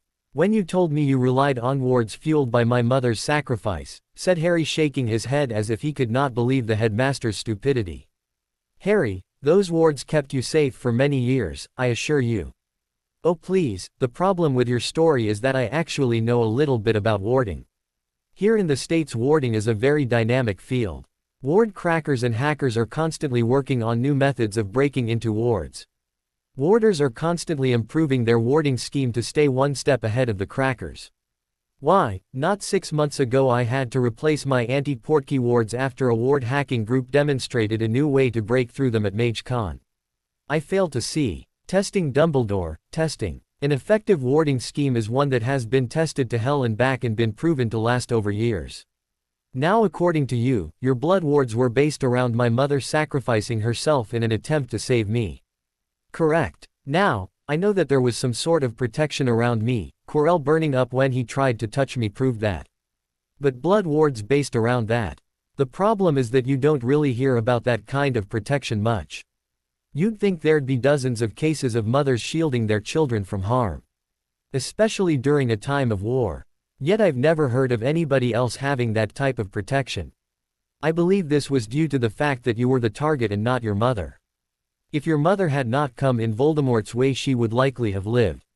This would not have been the case in a random attack in which the mother would likely have been a target as well, explained Dumbledore patiently. Harry waved away Dumbledore's explanation. No, he said. Like I said, whatever the reason, I know that I had some sort of protection around me. No, my problem with the situation is the rarity of that protection. Obviously, this is not a situation that happens every day. So, when you set up a ward based on something like that, how did you know it would work? You would not have come across such a situation before, so this had to be the first time you set up a ward of that type. Or was it? Do you make it a regular habit of going around looking for children whose mothers were killed in precisely that way? I would think it would be pretty hard to find people who precisely meet those requirements. Well, not unless you're the type to go around arranging the murder of young mothers. Are you that type of person? How many mothers have you had murdered? How dare you? Shouted Dumbledore, absolutely incensed at the allegation. How dare I? You, sir, are the one who tossed up a totally unproven, untested ward around Privet Drive. There is absolutely no way you could have known that your so-called ancient magic blood wards would have had any effect whatsoever. You are here, aren't you? Snapped Dumbledore. That alone proves that those wards were effective. No, all it proves is that no one ever tried to kill me while I was at Privet Drive. Perhaps I was just lucky that no Death Eater ever came across me while I was staying at the Dursleys. No, as far as I can tell there was absolutely no good reason for me to stay at the Dursley house, none whatsoever. Hell, they didn't even have any way of contacting you if something happened. What could they have possibly done against any wizard who wished to do me harm? The thing that really gets me is how easy it would have been to get Petunia and Vernon to treat me a little better. And I'm not talking about anything like a compulsion or imperious charm to treat me better. After all, it only took one letter addressed to the cupboard under the stairs for them to get terrified that someone would find out about how they had been treating me. One letter and I was moved into Dudley's crappy second bedroom. One letter, that's all it took. All you had to do was let them know that there was someone out there who was going to be checking up on me. Someone who cared to see that I was treated well and not made to do all the cooking and cleaning while my pig of a cousin lolled around. Perhaps it would have even stopped them from locking me in that damn cupboard after every little bit of accidental magic, and the endless verbal abuse, being called a freak and a burden. All you had to do was let them know that there was someone who would hold them accountable for their treatment of me. That's all, and you couldn't even be bothered to do that, sneered Harry. Harry, I know I failed you but… No, that's not all you did. Perhaps, I should explain why I was laughing, said Harry. You see Dumbledore, here I was listening to you, explaining about how much you loved me and all the other bullshit you were spewing. I was getting angrier and I was actually fantasizing about wreaking a painful revenge upon you when a thought suddenly popped into my mind. He stopped and looked at Dumbledore expectantly. What thought was that, Harry? Asked Dumbledore, knowing that Harry was waiting for him to ask. I suddenly thought, what if the prophecy was true? Now, there is just so much wrong with that prophecy that I could probably spend hours picking holes in it. Everything from how my parents defied Voldemort a lot more than 3 times. Dumbledore interrupted Harry. No, Harry, I am absolutely certain that your parents fought Voldemort only on 3 occasions. Each time barely escaping with their lives. Harry gave Dumbledore a withering look. You don't have to face someone in battle in order to defy them. My father was a pureblood who married a Muggleborn. Every day he remained married to her was a day in which he defied Voldemort and everything Voldemort stood for. For that matter, every single day my mother lived as a witch, every single spell she cast was in direct defiance to Voldemort and his views on blood purity. I would say that counts as a lot more than 3 times. But like I was saying, everything from that to that rubbish phrase, neither can live while the other survives, I mean, really, what sense does that make? I'm living and so is he. I could go on and on, but it suddenly occurred to me, what if? What if the prophecy is true and I am really the only one that can defeat Voldemort? That's when I realized, I don't have to do anything to you. Your own actions have already condemned you and wreaked a far better revenge than I could ever do. That's what I found so funny and that's why I was laughing. Harry sat back and grinned in satisfaction at the look on Dumbledore's face. You see, Professor, thanks to you I grew up in the Muggle world. Thanks to you, I only lived in the British magical world for 4 years. Most of that time was spent at your school where, let's face it, in between the constant assassination attempts, teachers like Snape, students like Malfoy, other students accusing me of being a Dark Lord who makes it a habit of going around petrifying Muggleborns, to half the school proudly wearing badges that showed exactly what they thought of me. Let's just say I don't have the fondest memories of Hogwarts or its students. As far as actual magical society, well, I never really experienced that apart from the few weeks when I stayed at the Leaky Cauldron. I have absolutely no ties of any sort to magical Britain. So, thanks to you and the Dursleys, I have no fond memories of Muggle Britain and I barely even qualified as a tourist in magical Britain. Now, what makes you think I have any intention or reason to fight Voldemort? As far as I'm concerned, he's welcome to Britain. May he choke on it. Dumbledore was stunned. His plans had just crumbled to dust and blown away in the wind. He would never have believed in a million years that Harry Potter would refuse to do his duty. Not him, not Harry. How could he have been so wrong? How could he persuade Harry to fight Voldemort? How? Harry, I refuse to believe that you truly believe that. You, the boy who was willing to face a basilisk to save someone he barely knew. No, there is no way you would condemn so many innocents to suffer under Voldemort's reign. Harry gave Dumbledore a puzzled look. What innocents are you talking about? Even though I no longer live there, it's not as if I've totally ignored the events that have happened in Britain. I know that most if not all of the people that would have suffered under Voldemort, the Muggle-borns and the Half-Bloods, left Britain years ago. Hell, anyone with half a brain left Britain and the rest, well, the rest made their choice. They can live with it. But Harry, you must see. Professor, even if I had stayed in Britain, I sincerely doubt that I would have bothered to fight Voldemort. Well, I might have done it just for a desire for revenge, to get justice for my parents if nothing else. Yes, your parents, said Dumbledore, eagerly snapping at that point. Would they not want you to fight Voldemort, Harry? They were among his most adamant opponents and they died, interrupted Harry. Frankly, I don't think they would have too much of a problem with my actions. I like to think my parents would have been more concerned with the fact that I'm leading a happy and healthy life as compared to embarking on a pointless and dangerous quest for revenge. Harry smiled ruefully. You know, Professor, it took a lot of therapy for me to believe that way about revenge and Voldemort. My therapist, who I had to tell that my parents were murdered during a robbery, was especially fond of the saying, when you first seek revenge, dig 2 graves. Have you ever heard that one? Yes, but, therapy. Really? Said Dumbledore, looking extremely puzzled. There is another one that I prefer. If you wait by the river long enough, the bodies of your enemies will float by.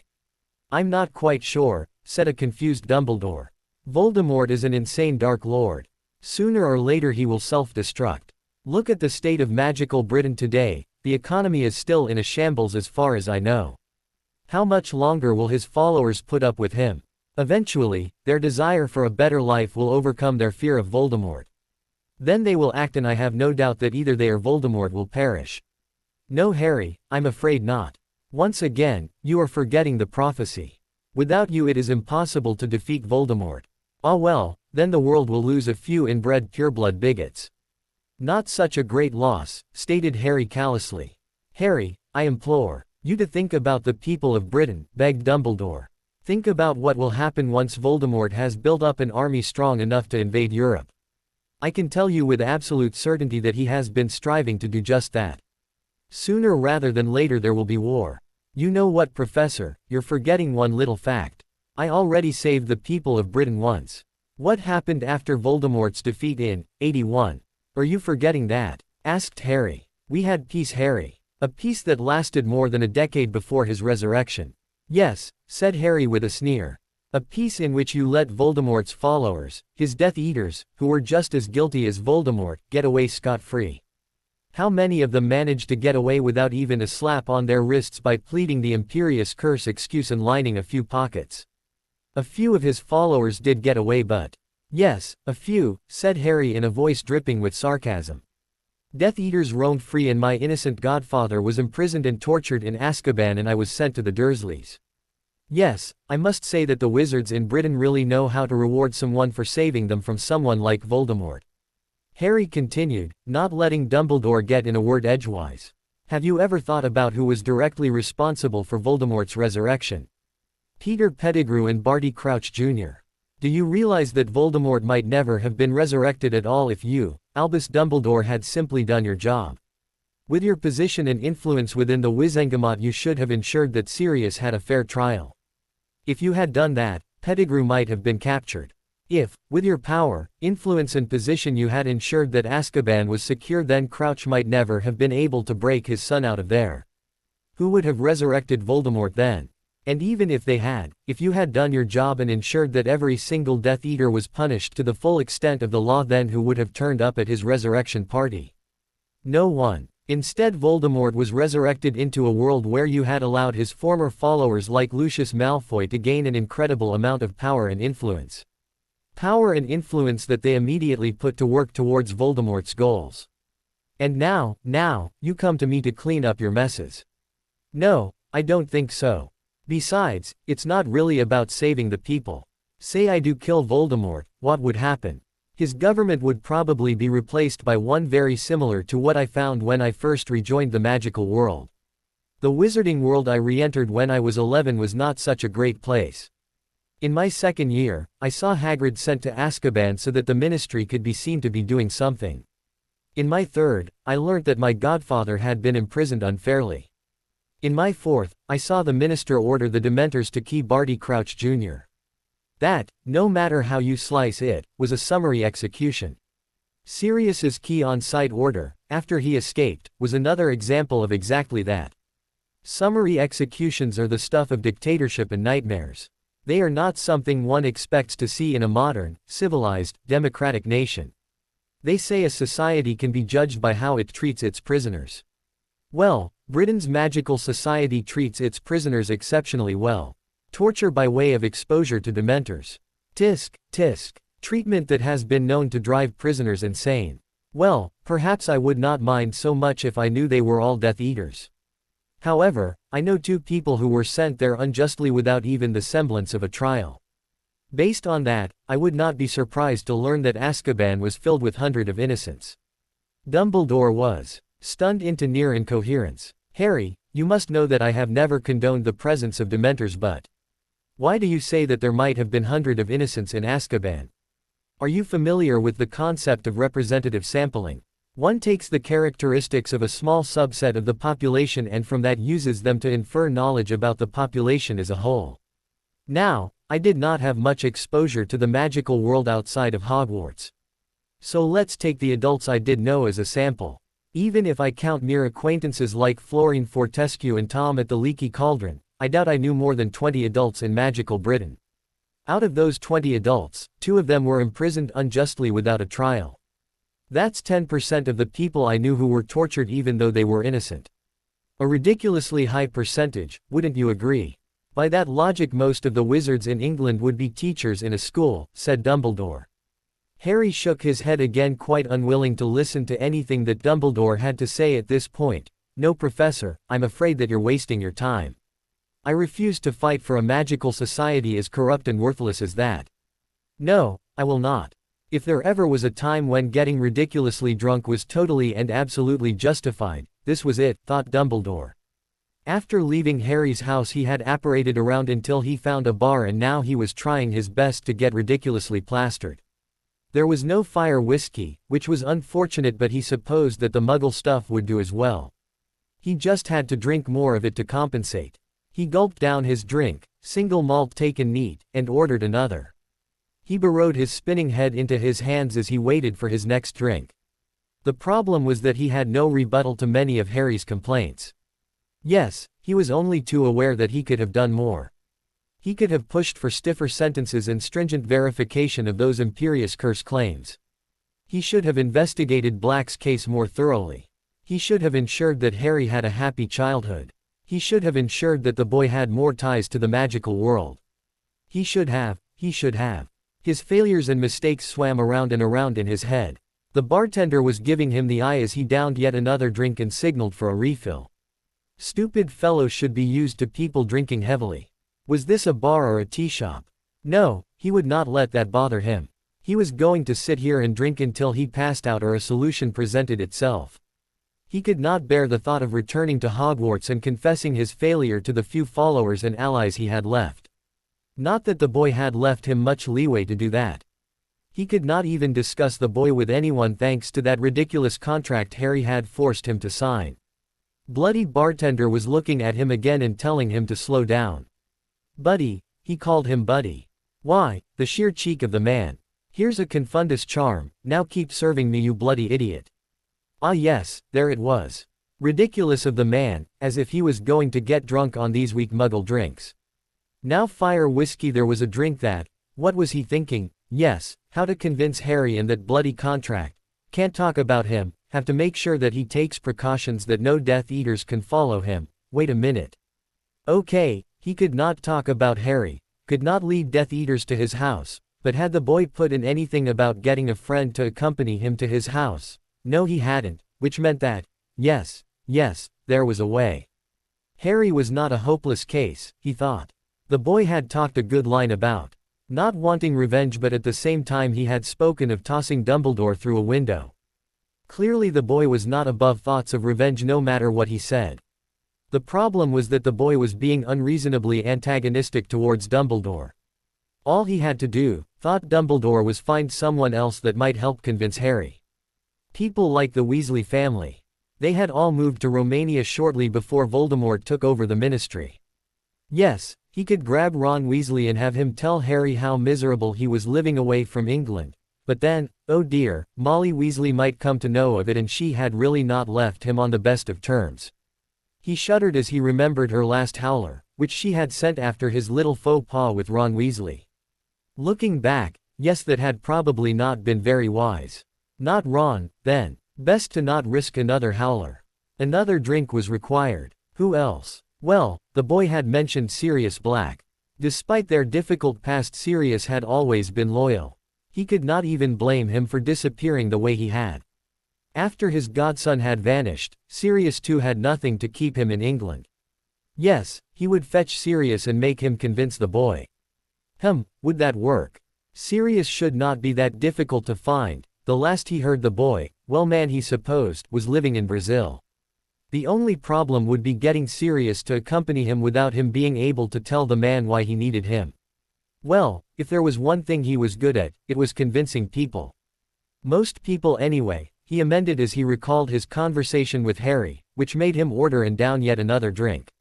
Still, Sirius might not be enough. The man had not really spent much time with Harry. He needed someone who knew Harry well, someone like Hermione Granger. Perfect, yes. The poor girl had been forced to live in a former penal colony. Yes, she would do perfectly to show Harry how people he knew were suffering because he would not do his duty. He lurched unsteadily to his feet and weaved his way to the door, where he disappeared in a brief flash of phoenix flame, not really caring if anyone was around to see. Harry slammed the door shut after he saw Dumbledore off. His nerves were still jangling from the confrontation, and part of him wanted to do nothing but go outside and start screaming at the sky. Hell, a fist shake or two would probably be required as well. Fortunately for his neighbors, he crushed that impulse and made his way upstairs, to his bedroom, where a petite B***owned missile slammed into him and buried her face in his. Hey, what's the matter? He cried as he gave her a few ineffectual pats on the back. You, cupboard, Dursleys, mumbled Luna into his. Harry sighed. He should have expected this. While Luna knew that he was an orphan who had grown up with an unpleasant family, he had never gone into specific details, as he hated talking about his childhood with the magic-phobic family that he had the misfortune of being related to. Of course, she was going to react like this. Who wouldn't? Listen, I know you probably want to talk about that, but, you know what, with Dumbledore and everything, that's a discussion I'd really like to put off for another day, okay? Said Harry. Luna sniffled a bit, and it took him a while, but he finally had her calmed down enough, after which she finally let go of him and said, okay, I can do that. But, we probably should discuss Dumbledore. Harry collapsed heavily onto the bed, where Luna joined him a few seconds later. I don't know. The thing is, bloody Dumbledore and his frigging prophecies. Why the hell couldn't he just leave me alone, said Harry. Luna didn't say anything, she just snuggled closer and let him talk. I really looked up to him at one point, you know. Even now, despite everything, I feel terrible about yelling at him. I thought of him as, well, I don't know. When I was a kid at Hogwarts, he always seemed like this wise, benevolent, grandfatherly type, you know. Even after the troll and Quirrell, the bloody basilisk slithering all over the school, I still trusted him. I remember in my third year, after Sirius Black escaped and everyone thought he was going to come after me. I remember looking at Dumbledore during the welcoming feast and being absolutely sure that he would keep me safe. Dumbledore, keeping me safe. What a bloody joke. Harry fell silent. After a few moments, Luna prompted him, and now? She asked. Now the bloody man turns up at our door and tells me I'm destined to somehow defeat Voldemort. What the bloody hell is he thinking? I haven't been in any sort of fight since the graveyard. Well, no, there was that Death Eater I caught watching my house. That happened the day I left England. I'll tell you the whole story later. After that, nothing, no fights at all.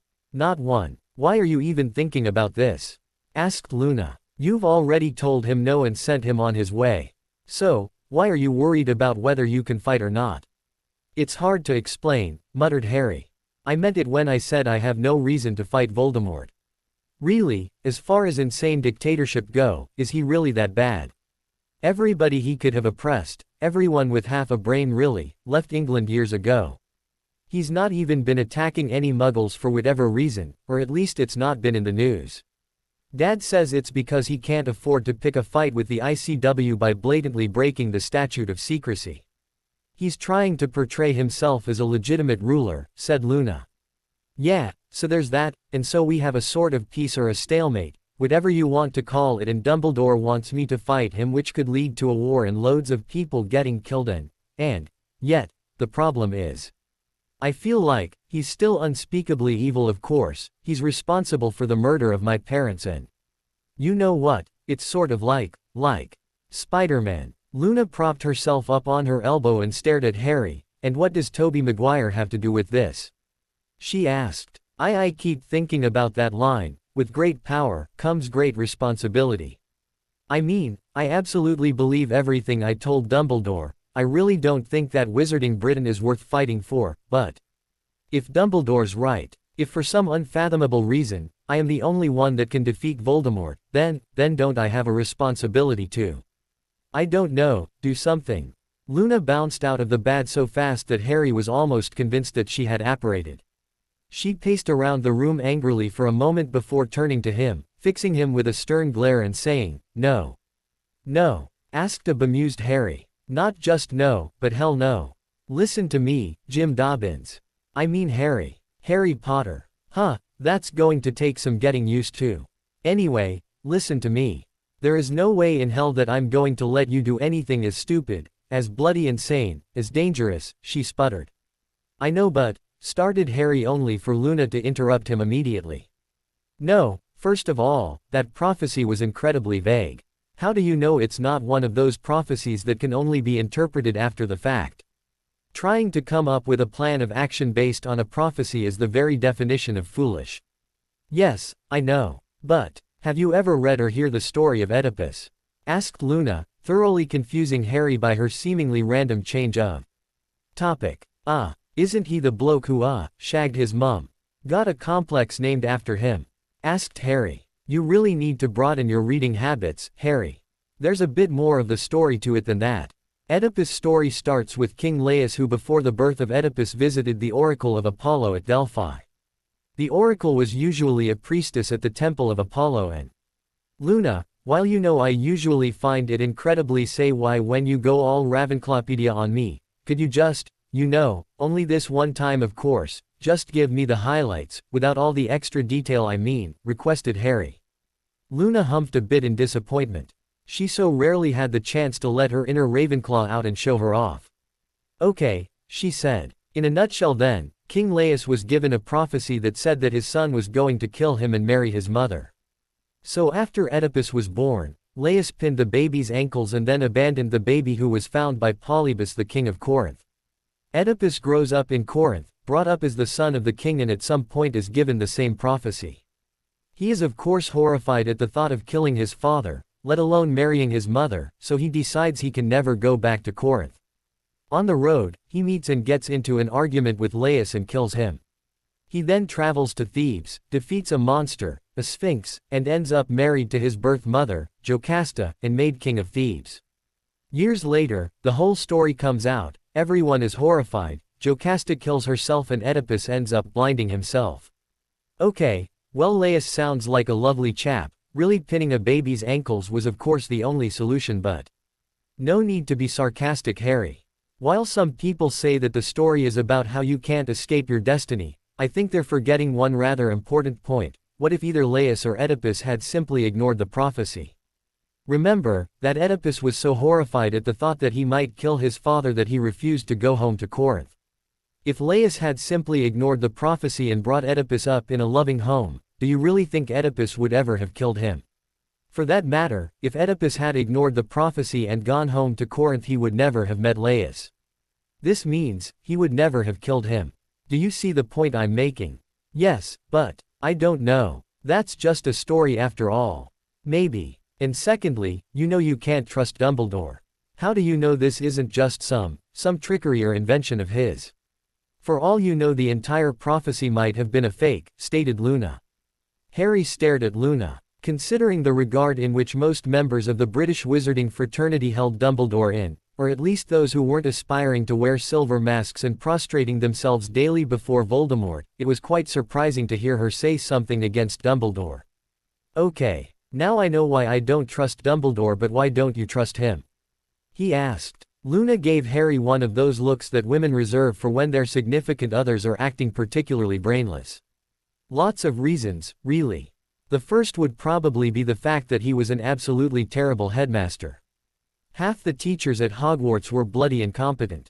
Snape may have known his potions, but he couldn't teach worth a damn. Trelawney was a joke. Binns put everyone to sleep. Flitwick and McGonagall were decent teachers, but Flitwick turned a blind eye to all the bullying going on in Ravenclaw, and everyone knows that McGonagall hardly ever visited the Gryffindor Tower despite being the head of house. Hagrid. Hey, Hagrid was really nice and, interrupted Harry. His defense of Hagrid was nowhere near as heated as it might have been once upon a time. Too many years had passed for that, but he still felt somewhat obligated to defend the first adult that had ever given him a gift. And he was expelled from Hogwarts in his third year, which means he never sat for his L's or Newts. He may have known his animals, but how was he supposed to prepare us for exams that he had never taken himself? And let's not forget about the blast-ended Scroots, asked Luna. You may have a point there, Harry reluctantly agreed. Quite frankly, once the Scroots were brought into the argument, it became almost impossible to defend Hagrid. Luna giggled a bit, which made Harry look at her quizzically. Sorry, I was just remembering all the kids in my year. The older Ravenclaws had told us that creatures was an easy course. That all we'd have to do is look after some flobberworms. Then in our first class, Hagrid brought out the Scroots. Most of the kids were scarred for life, and in some cases, quite literally. But anyway, back to the main topic, Dumbledore. His failings as a headmaster are not the main reason I don't trust him. No, the main reason I don't trust Dumbledore is his wand, stated Luna. Huh, said Harry. What does his wand have to do with anything? Well, oddly enough, today was the first time I ever got a good look at it. He never flashed his wand around that much at Hogwarts, you know. But today, when we were looking at him on your viewing mirror, I managed to get a really good look at it. Now I'd like you to look at some photos I pulled out of my father's old research files. They're photos of portraits of some rather infamous wizards. This one's of Hereward, here's one of Barnabas Deverell, then Loxias, one of Godalot, and finally we have a rare photograph of Gellert Grindelwald taken sometime in the 1930s. Do you notice anything similar about all these photographs? Asked Luna as she heaped photo upon photo in Harry's hands. Harry flipped through the photos, wondering what Luna was getting at. All of the photos were of wizards, some rather unpleasant-looking ones at that. Each of them looked like they were arrogant and cruel. Grindelwald's photo had him twirling his wand around with a cruel smirk upon his face. Wait a second, thought Harry. That wand was rather distinctive. He quickly flipped through the rest of the photos again to confirm his suspicions. They're all posing with the same wand. At least, I think it's the same wand, said Harry. Yes, it's definitely the same wand, said Luna. It's quite a distinctive wand if you notice. Look at the styling, those multiple carvings of elderberry clusters. Now, Luna skipped over to the large mirror placed over her dressing table. How do I pull up the recording from earlier? When Dumbledore was standing outside our gates. Harry walked over to the mirror and helped Luna access his security system. The surveillance system he had put in around his house had a memory capable of recording several weeks' worth of footage. He quickly pulled up the footage from earlier and under Luna's direction froze it at the instant when Dumbledore was attempting to break down their wards. He zoomed in to get a better look at Dumbledore's wand and was amazed to see the very same wand that Grindelwald and the other wizards had been holding. It's the same wand, he said wonderingly. But, what does that mean? Does it mean anything? Harry, each of the wizards whose portraits and photographs I showed you, they were all rumored to be masters of the Elder Wand. The Death Stick, said Luna. The Death Stick, but that's just one of your dad's stories. The Hallows aren't real, said a stunned Harry. Aren't they? Asked Luna. The Death Stick has a well-documented, rather Bloody history which fits quite well with the story of the Deathly Hallows. None of its masters has ever been defeated in a duel if they were using it, and most of them have been killed by treachery, ever since Antioch Peverell, its first master, was murdered in his sleep. Except for Grindelwald, you mean? Everyone knows that Dumbledore defeated him in a duel, said Harry. Exactly, said Luna, beaming away like a proud parent whose child is taking its first steps. Everyone knows that Dumbledore defeated Grindelwald in a duel. That's why Dumbledore was always so respected in England. The problem is that the master of the Elder Wand can never be defeated in a straight duel. So how did Dumbledore do it? Asked Harry. There has to be some explanation. Maybe it isn't the Elder Wand. Maybe Grindelwald didn't manage to master it. I mean, come on, there were witnesses to the duel. Weren't there? Harry, come on, you know that witnesses don't mean much when it comes to the magical world. Memory charms, illusions, polyjuice potions and glamours. There are just too many ways for people to be fooled, said Luna. But we know that he did defeat him. Grindelwald was imprisoned in Nurmengard. That, at least, is established historical fact, said Harry. Yes, Dumbledore managed to defeat Grindelwald and took the wand from him. It would have been impossible to do it in a duel though. Which means he probably just seduced Grindelwald or something, said Luna. Oh come on, blurted Harry. Dumbledore and I just can't believe that. Why not? Asked Luna. Daddy interviewed Bathilda Bagshot once, quite a few years back. She was quite convincing in her stories about how Dumbledore put ideas in her beloved nephew's head. She was Grindelwald's aunt, you know. It seems that Dumbledore and Gellert Grindelwald were, exceptionally close when they were younger. Dumbledore probably knew that he couldn't defeat Grindelwald in a straight duel, so maybe he, I don't know, dipped his beard in a powerful sleeping potion that works on skin contact, and then once he had seduced Gellert, all he'd have to do is rub his beard all over Gellert's naked. Stop, please stop, pleaded Harry. I could really do without that mental image. Thank you very much. Luna stared at Harry, who had managed to turn a rather impressive shade of green. That color really doesn't suit you, she said. Okay, so is that the only reason you don't trust Dumbledore? Because you think he lied about how he managed to defeat Grindelwald? Not just that, back when you were living in England, you probably bought a wand from Ollivanders, right? Remember how he used to describe his wands? This wand is good for charms, that one is good for transfiguration, etc., etc. The Elder Wand is good for just one thing, Harry, killing. That wand is responsible for more deaths than any other wand in history. Would you use a wand like that? Would I? What type of person is comfortable with such a wand? Someone who doesn't mind using a wand that positively drips with the blood of its victims. Someone who wants power above all other considerations, that's who. Does that sound like the Dumbledore you think you knew? Can you really trust someone like that? Luna paused for a moment and looked like she was thinking furiously. In fact, she said, that point of yours of him depending on an untested ward for your protection. No, but, I might be taking this a bit too far, but think about this, if Dumbledore truly believed that you were the only one that can defeat Voldemort, then how could he possibly have relied on an untested piece of magic? And yet the only way to test a blood ward would be to arrange for the murder of a parent. No, I could believe it of any master of the Death Stick, but it's still Dumbledore. No, I refuse to believe he could have gone so far. Yeah, that is kind of pushing the envelope of Dumbledore bashing, said Harry. You want to know what I think? He knew Voldemort was defeated for the time being, and he probably figured on having some kind of warning before Voldemort made any moves. In the meantime, what did it matter how I was protected? After all, the prophecy clearly states that one must die at the hand of the other, right? So as long as Voldemort wasn't around, he probably figured I was absolutely safe. Will you forget about that piece of crap bloody prophecy, screamed Luna. It's absolutely rubbish and we are going to bloody well ignore it. Harry stared at Luna. She was looking far too upset for his liking, and he desperately wanted to make her feel better. Well, he knew of one surefire way of doing just that, and it always made him feel better as well, so win-win. You do make a lot of sense. I think you're absolutely right. Oedipus, not Spider-Man, and everything else. Yes, we're better off just ignoring the prophecy. In fact, I'd like to start forgetting it right away. Did I mention earlier how say why I find it when you go all Ravenclaw on me? What do you say about us forgetting about all this and slipping into something a little more comfortable? Luna gave Harry another one of those looks.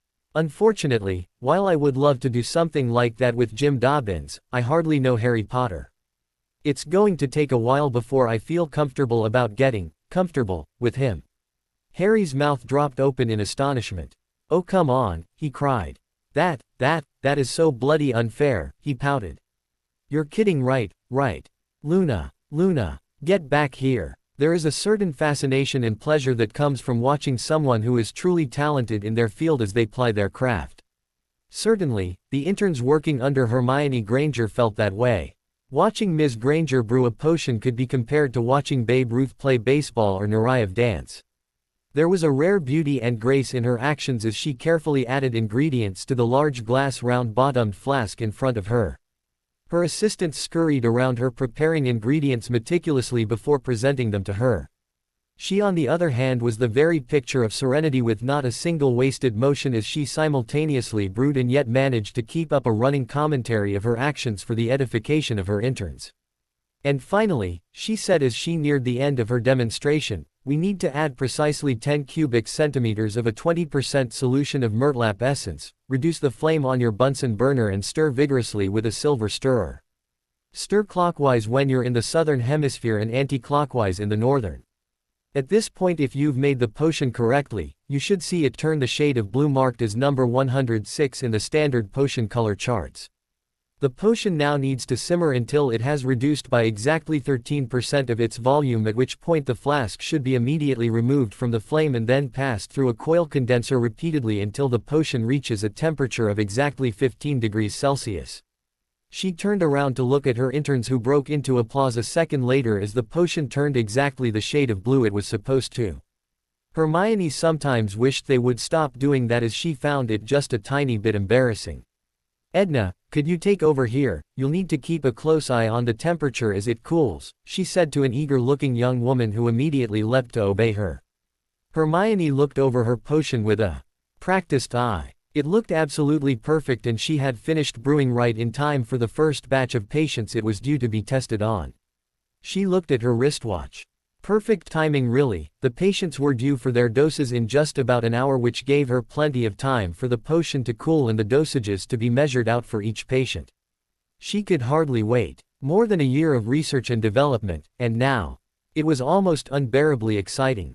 She sat down at her desk and sank back into her chair with a sigh of relief. Since there was really nothing to do right then but keep an eye on the potion as it cooled, she could afford to take a few moments to relax. From her seat, she had a perfect view of her potion's laboratory and the numerous interns who were still eagerly watching and discussing the potion. At times like these, she could not help smirking to herself a bit.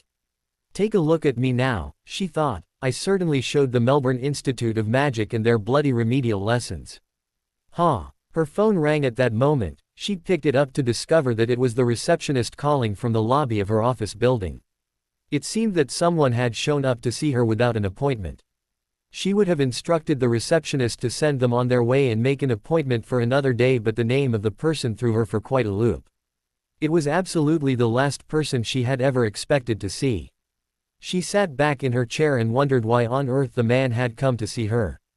What could he possibly want from her? 5 minutes later, she was striding into the lobby of her office building. There, looking utterly and totally out of place in a particularly eye-watering set of robes, sat Albus Dumbledore, who seemed totally at ease despite the stares he was getting from the receptionists, security guards and whoever else was passing by. He sprang to his feet as she approached, moving far more briskly than a man his age was expected to. My dear Miss Granger, how truly wonderful it is to see you again after so many years, he cried. It's wonderful to see you as well, Professor, said Hermione politely as she ushered him back into his seat and sat down. I hear you're doing very well for yourself. I hear you're one of the shining stars in the potions field. It's always such a pleasure to see the success of one's former pupils. Oh, if only Professor Snape could see you now. He would be so proud. Dumbledore wondered why Miss Granger gave such an extraordinarily brittle smile and a shudder when he said that. The thing is, Hermione, may I call you Hermione, Miss Granger? Thank you. The thing is, I require your help with a little problem I'm facing. Things became absolutely clear for Hermione as to why Albus Dumbledore had looked her up after so many years. The poor man. The poor, poor man. Suddenly so many of his actions made total sense. No wonder. He must have been suffering for years, she thought. Probably, since before she had ever met him. Nitwit, blubber, oddment and… Oh dear, the poor, poor man. Oh, of course Professor, she cried. We're just starting human trials and the subjects have already been selected, but I'm sure I'll be able to pull some strings and get you into one of the test groups. Of course, you understand that I cannot guarantee any results even if our preliminary tests and results have been very promising. It all depends upon the severity of your condition. We should get you up to our medical wing for an examination right away. If the healers give me the green light, we should be able to start treatment immediately. Dumbledore looked quite thoroughly confused. Then his expression cleared. Oh no, Miss Granger. I am not ill at all. That is not the reason I am here. No, number. But, just to satisfy my curiosity, what ailment did you think I was suffering from? He asked, chuckling a bit. Hermione was mortified. She had not been as embarrassed as this in, well, quite a long time. How on earth do you tell someone you thought they'd come to you because you were developing an anti-senility and dementia potion?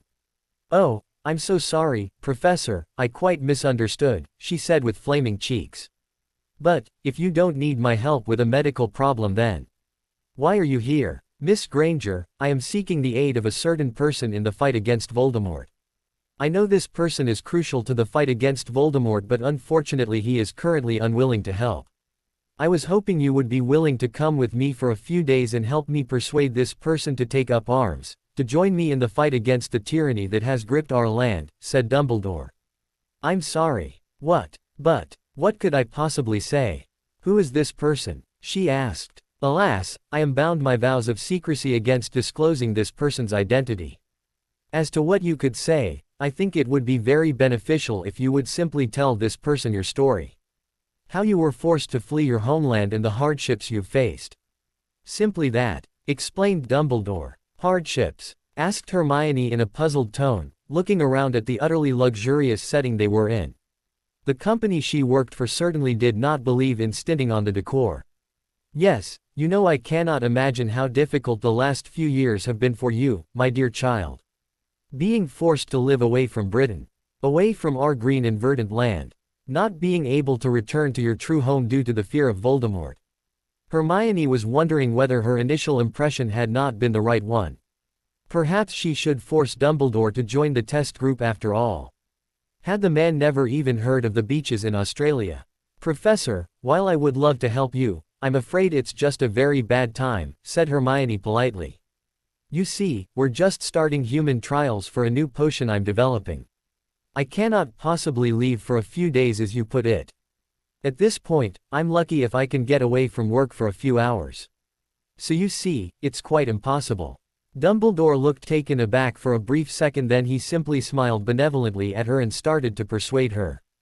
Dumbledore was exhausted. It had taken him months. Months and months of persuasion. Of begging and pleading. Of entreaties to their better nature. Months of hopping back and forth between Australia and Brazil. Months of serious slamming doors in his face. Months of Hermione Granger coming up with one excuse after another as to why she was still not available. Months of wearing them down little by little. Months of grinding away at and eroding their resistance. It had taken months, but finally he had done it. He had persuaded them to meet him in America. Unfortunately, due to the restrictions that Harry's contract had placed upon him, he was not free to just have them meet him at Harry's residence, as he was absolutely prohibited from disclosing Harry's location to anyone.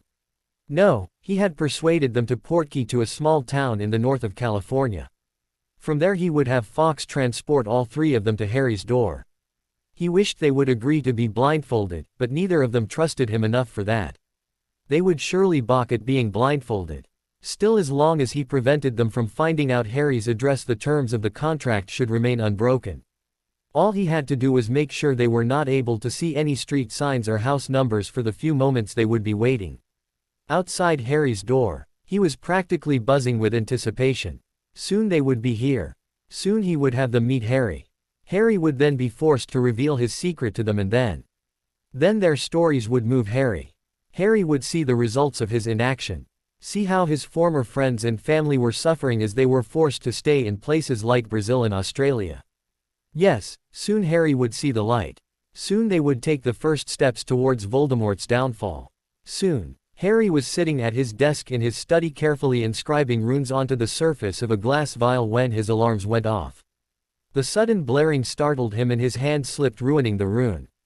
With a curse, he tossed the vial down and wondered, not for the first time, if he should not be using the Protean charm instead. It was far easier to cast, and of course, it would be a lot faster to cast a charm instead of hand-etching all the runes he needed to enchant the vials. Still, the method he was using was far more permanent and dependable than the Protean charm. He turned to his monitors and saw that Dumbledore had apparated onto his street again. Damn and blast the man, he hoped he had seen the last of the man, but clearly, that was not the case. What on earth was the man doing, he wondered, as he saw Dumbledore cast "Notice Me Not" charms on the street sign and the address plaques displaying the house numbers on his house and all the other houses on the street. Then with a flash of phoenix fire he saw two more people appear on his street, a dark-haired man and a woman whose hair still looked a bit bushy, albeit to a far lesser extent than how it had appeared in school. Suddenly it all made sense. Dumbledore had clearly found a loophole in the contract he had forced the man to sign. Bugger. The man had brought Sirius Black and Hermione Granger to his house. How dare he? Did he really think that Harry was so easy to manipulate? That all he had to do was trot out a few people from his past and Harry would fall into line? It was quite insulting is what it was. He had to think very carefully about how he was going to handle this. He had to send a clear message to Dumbledore that he was not the kind of person that would take such a blatant violation of their agreement lying down. "Bob," he called out. A second later Dobby popped into the room with a loud crack. "Yes, Master Harry," he cried. Harry sighed. "You're slipping back into bad habits, Dobby. Please remember, I'm Jim and you're Bob. Just because Luna knows who I am now is no reason to start relaxing on security." "Now what do you call me?" "Jim," said Dobby in a slightly sulky tone, well, only as sulky as Dobby could possibly be, which wasn't much. The problem was he hated having to use an alias for Harry. He much preferred to call him something grandiose like Master, the Great Harry Potter, etc., etc. Harry sighed again. He absolutely hated having to correct Dobby in any way. The elf had been a loyal companion and his best friend for far too many years. "Anyway," he said, "Dumbledore's here again, so could you do me a favor and pop over to Luna and let her know to stay out of the way? I have to go deal with an interfering old man. After you tell Luna, could you please wait in the basement?" "And what should I say if Missy Luna asks what you are planning on doing?" asked Dobby. Harry smirked. "Tell her I'm going for the shock and awe option," he said. "Ah, Missy Luna is probably not going to like that. She won't want you to do anything dangerous," warned Dobby before he popped away. Dumbledore was a happy man that day. His plans were coming to fruition. Sirius and Hermione had both turned up at the scheduled time.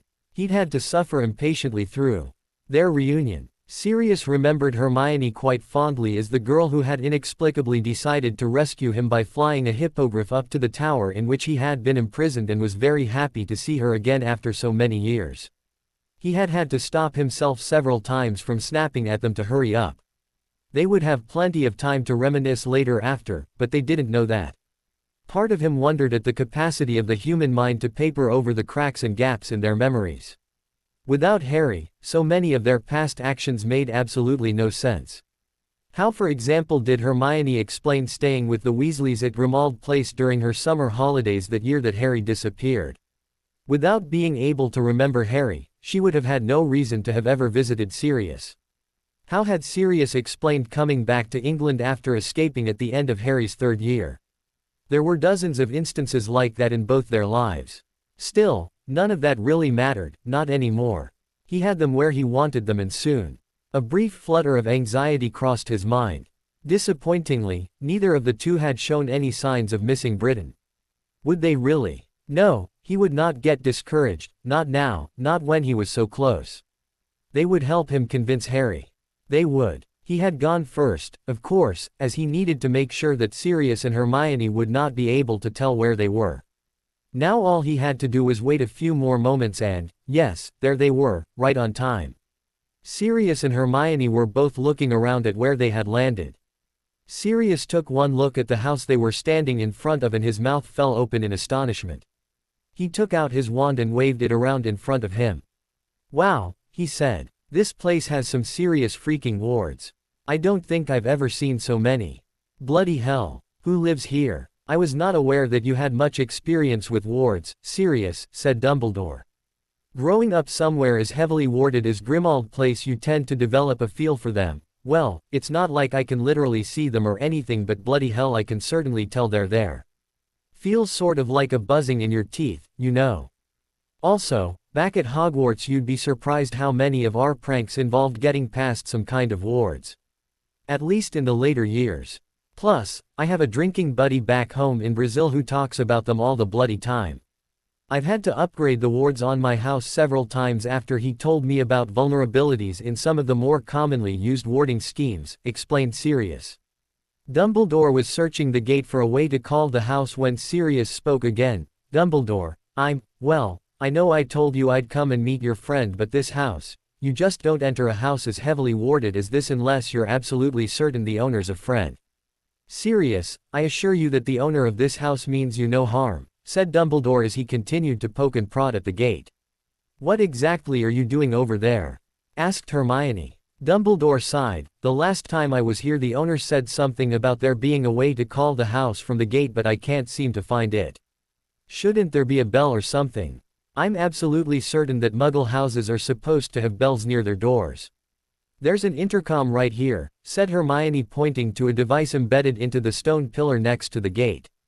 "A what?" asked Dumbledore. "An intercom," explained Hermione patiently.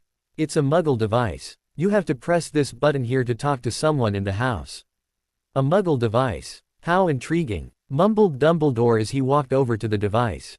He peered at it in wonder. "And you say I have to press this, what did you call it?" "A button. How ingenious." Hermione was getting annoyed at Dumbledore's fumbling. It exemplified everything that she had always found ridiculous about British magical culture, mainly the strange way they all seemed to be so blindly ignorant about Muggle life. She remembered Arthur Weasley only too well. At the time she had known him, he had been the head of the misuse of Muggle artifacts. Despite this fact, the man had been astonishingly ignorant about Muggle devices. Really, how could the man know if a Muggle artifact was in fact being misused when most of the time he didn't even know what most so-called Muggle artifacts did? Still, he had been rather enthusiastic about Muggle technology, which was more than she could say for most purebloods. She wondered why she had come. She didn't really owe Dumbledore anything. Mostly, it had just been a way to get the man of her back and stop him from pestering her. Still, it was a beautiful day, she thought. The sky was a brilliant blue and the air smelled wonderful. It smelled of the sea and eucalyptus and the flowers that seemed to be growing everywhere in the front yards around them. She was so caught up in the beauty of the area around her that she missed most of Dumbledore's conversation over the intercom. She was startled out of her reverie by Dumbledore calling her, "Miss Granger, Sirius, if you could both please come here. The owner has told me that we will need to place our hands on that." He gestured towards a round ornamental metal disc fixed to the gate. "That will allow the owner to temporarily key us into his wards." As Hermione walked towards the gate, she wondered why Dumbledore had bothered with all the multiple portkeys and Phoenix travel he had made them take in an effort to disguise their destination. It was rather obvious where they were. All she had to do was compare the time on her watch with the position of the sun in the sky and she knew that she was most likely somewhere on the west coast of America. Throw in the climate and she didn't even have to check the license plates of the cars parked on the street to know that she was somewhere in Southern California. The "Notice Me Not" charms on the street signs were also a wasted effort. Really, all she would have to do was look up the registration information for some of the cars and she would have a street address as well. All it would take would be a little trip to the local DMV and a spell or two on unsuspecting clerks to make them look the other way. And why was she bothering to think about this, she wondered. For that matter, all she really needed to do was find the nearest letterbox, as she doubted that Dumbledore's "Notice Me Not" charms would extend to the letters inside. She wondered again why she was bothering. Really, it was best to just endure this meeting and get Dumbledore off her back. Then she could happily go home and forget about all this. She placed her hand on the disc as instructed by Dumbledore and felt a tingle run through her entire body. The gates then swung open automatically and soundlessly, which was a bit of a disappointment considering that ominous creaking would have been far more appropriate after the way Dumbledore had been carrying on. She started walking down the drive, followed closely by Sirius and Dumbledore. She hadn't taken more than a dozen steps when her vision turned black and she knew no more. Dumbledore woke with a start, adrenaline surging and his nerves jangling with the telltale feel of an enervate. He found himself sitting on Harry's couch. He found that he was frozen in place, unable to move from his seat. Next to him lay the stunned bodies of Hermione Granger and Sirius Black. A furious Harry stood in front of him, his wand pointed at Dumbledore. Harry, coughed Dumbledore. You arrogant son of a bitch, spat Harry. How dare you? How dare you bring someone to my house? Did I not make myself absolutely clear the last time you were here? Why you did, but, said Dumbledore, his mind reeling. Why was Harry so angry? He should have been overjoyed to see one of his best friends and his godfather. He should have been thanking Dumbledore for bringing about their reunion. Why was he so angry? I thought you would be happy to see them, he said. Happy about the fact that you not only violated the spirit of the contract and our agreement but you also put me in danger. Happy. Of course, I'm bloody happy. Who wouldn't be happy about the fact that there are no doubt Death Eaters right now who are puzzling over the fact that Albus Dumbledore has tracked down Sirius Black and Hermione Granger and taken them somewhere. I'm sure you expected me to be ecstatic about the fact that, no doubt there are Death Eaters who are busy digging into both their pasts, desperate to find why the great Albus Dumbledore has gone to so much trouble to track these people down, shouted Harry. I took every precaution, said Dumbledore. Voldemort is not omnipotent. He will not find out anything about. Oh, yes, of course. After all, everyone knows that Voldemort is bloody incompetent. Of course, he's much too stupid to keep tabs on what you're up to. Really, the way he took over Britain just screams ineptness. Doesn't it? Said Harry in a voice that could have stripped the armor off a tank. Now, you've not only endangered me, you've also brought Black and Granger to Voldemort's attention.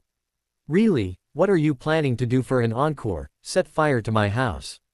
Asked Harry. Black and Granger. Harry, that's your godfather and best friend from school that you're talking about, protested Dumbledore. Harry glared at Dumbledore, neither of whom I've seen for more than 10 years now. Didn't you ever stop and think that if I wanted to I could have easily looked them up myself? Did you ever think that I might have had my reasons for never reconnecting with them? For that matter, do you ever think about anything other than yourself? Now, once again, I'm going to have to clean up your mess. It's almost like we're back at school, said Harry before striding out of the room. He came back a few minutes later holding an envelope into which he placed a folded piece of paper and a sheaf of banknotes. He stuck the envelope to Sirius, jacket with a sticking charm and then proceeded to point his wand at Sirius's head. You first visited me about 2 months ago.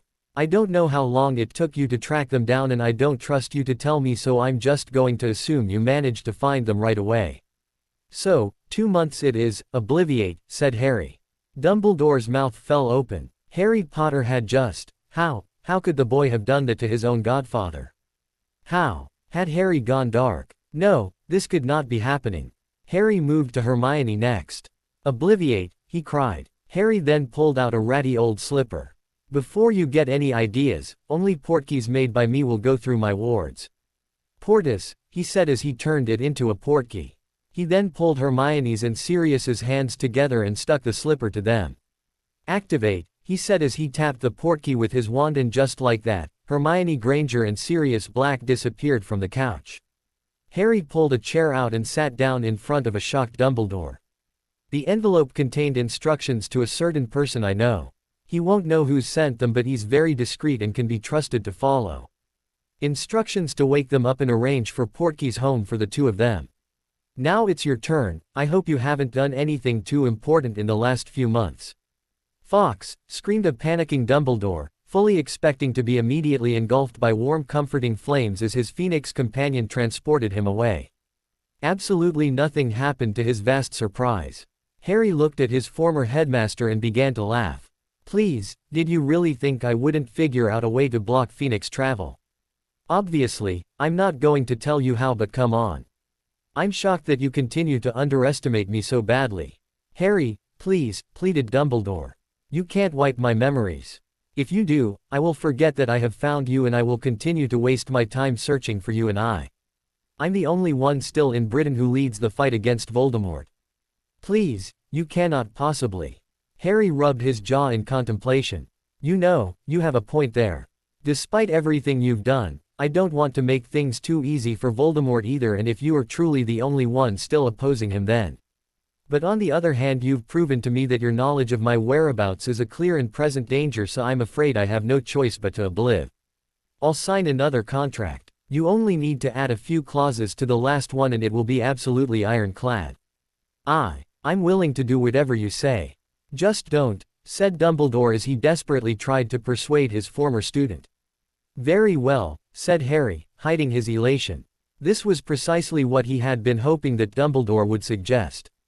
Magical contracts worked best if they were signed voluntarily. After all, and obliviating Dumbledore was far too risky for the simple reason that he knew that Dumbledore possessed a pensieve. No doubt, Dumbledore had some of his memories backed up in there. He had stepped into one of Dumbledore's old memories way back in his 4th year after all. Let's write that contract now, shall we? This time, I'm also going to add in clauses to stop you from ever approaching former acquaintances of mine again, said Harry. He stopped and thought for a minute. Unless, they're in imminent danger of being attacked and you need to warn them, and we're going to specify exactly what we mean by imminent danger very, very carefully. Harry was exhausted. Dealing with Dumbledore was very taxing and had left him feeling absolutely wrung out. Rewriting the contract had not taken that much time, but this time he had wanted to be absolutely certain that there were no loopholes, which meant that every single line, every single word had to be gone over again and again. Still, Dumbledore had signed and then Harry had let the sorry old bugger go. Surprisingly, the man had been muttering about needing a drink as he left. Hopefully, he had learned his lesson and would not bother Harry again, but Harry would not be banking on that. No, unfortunately he had no doubt that sooner or later Dumbledore would be back to convince him again. Perhaps he should move, he wondered. The only problem with moving were the wards. The wards at his current house were the product of years and years of work. Starting all over again on some other house was not something that Harry wanted to even contemplate doing. Luna glided into the room and Harry's mood instantly lifted. Somehow, just the sight of Luna was enough to cheer him up immeasurably. So, what did you really do with Sirius and Hermione? She asked as she sat down on the couch and cuddled into his side. Harry smirked. What makes you think that I didn't do exactly what I said I did? He asked. Oh please, you can fool Dumbledore, but I know you. There's no way you would have obliviated either of them, and let's not forget that you've been talking about visiting Brazil for weeks, said Luna. Fine, they're in the basement, Dobby's keeping an eye on them, admitted Harry. How did you fake the obliviation? Asked Luna. The wonderful thing about the obliviation charm is that the same charm is used whether you're wiping a year's worth of memory or just a minute or two. Unless you run a full diagnosis, you really can't tell how much memory the caster has wiped, said Harry. So, you wiped about half a second of memory from both of them. Which means they only lost the memory of walking a few steps down our driveway, said Harry. Luna cuddled deeper into Harry's side. Why haven't you woken them up yet? I thought you'd be jumping at the chance to meet them again, as Harry Potter, that is. Harry sighed. I'm a little nervous. They're probably going to be angry at me, and Hermione's got a pretty good right hook, you know. She punched Malfoy once and Draco Malfoy. She punched him. Really? I wish I could have seen that, said Luna with a bit of a giggle. Well, technically it might have been closer to a slap, but still, it nearly laid the Ponce out cold, even then, said Harry. So, are we letting them into the secret, or not? Asked Luna. Harry sighed. We are, he said. His eyes flickered nervously towards the door as he gathered up his courage to do what he needed to do. Finally, he got up and made his way towards the basement. Harry sat at his kitchen table trying very hard not to flinch at the twin glares directed at him by Sirius and Hermione. Luna and Dobby were both trying not to get in each other's way as they made tea for everyone. How? Snapped an angry Hermione. How could you do that to us? To me? Listen, I already apologized for stunning you, but like I already said, I needed to convince Oh, who cares about that? I understand that you wanted to make a point to Dumbledore. That's not what I'm talking about and you know it, said Hermione. How could you just leave home like that? How could you leave without telling me? Harry grimaced. It's not like I had much of a choice at the time. Don't forget that I didn't know where you were. Or have you forgotten how both of you refused to send me any news that summer? You could have sent a note with Hedwig, snapped Sirius. No, I couldn't, snapped Harry. That entire summer, who is it that claimed that sending any information by all was too insecure? Yeah, that's right. That would be the two of you. So don't get on my case now and start claiming that I should have been sending you notes telling you everything. His tone softened as he saw their abashed faces. Damn it, he didn't want to fight with them. Listen, it's not like I wanted to just leave like that. I tried. I went to the burrow but there was no one there. I was planning on probably spending the night at the Leaky Cauldron and finding a way to contact you the next day, but then I got a letter from the ministry saying that I've been expelled from Hogwarts and that they're sending people to destroy my wand. I knew I had to get out of England after that. What else could I have done? Sirius slapped his hand into his forehead. Oh dear Merlin, he cried. Dumbledore had them reverse that expulsion in minutes, Harry. All you had to do was sit through an underage magic hearing. They would never have expelled you. Not as long as Dumbledore was headmaster. Yes, because he had done such a stellar job of protecting me in the past, muttered Harry. Unfortunately, at the time I was convinced that I had to leave. I'd found a Death Eater outside my home and then I got a bogus expulsion notice claiming I had done magic when I hadn't. And, hold on, back up a second. There were Death Eaters at your house. What exactly happened that night? All we knew was that someone knocked out Dung and that you had disappeared. Asked Sirius. Who's Dung? Asked Harry. Mundungus Fletcher. Well, I don't know if he still is, but at the time, he was a member of Dumbledore's group, the Order of the Phoenix. Seriously, he actually called them the Order of the Phoenix. Grandiose, much, said Harry. Sirius continued smoothly, he was the member who was supposed to be guarding you that night. Only we found him knocked out and pushed under some bushes. Harry had a sinking feeling in the pit of his stomach. Could you tell me what he looked like? He asked. Sirius looked puzzled. Oh, you know, short guy, gingery hair, looked like a basset hound, but you wouldn't have seen him. All the guards were under invisibility cloaks. I see, of course, invisibility cloaks. That makes so much sense. Tell me, he said as it became clear to him who exactly he had bashed over the head with a shovel. He shook his head, he could think about that later. Why didn't anyone think to inform me that I had guards? It would have made me feel so much safer, I'm sure. This is all very much beside the point. I want to know why you never got in touch with us, snapped Hermione. Who says I didn't? Snapped Harry right back, which caused both Sirius and Hermione to stare at him in astonishment. You did? Asked Sirius. When? Harry frowned. Well, the first time I learned where you were is when I read in the paper that you had gotten the Brazilian wizards to give you a trial to clear your name. That was what? 6 years ago. 6, actually, said Sirius.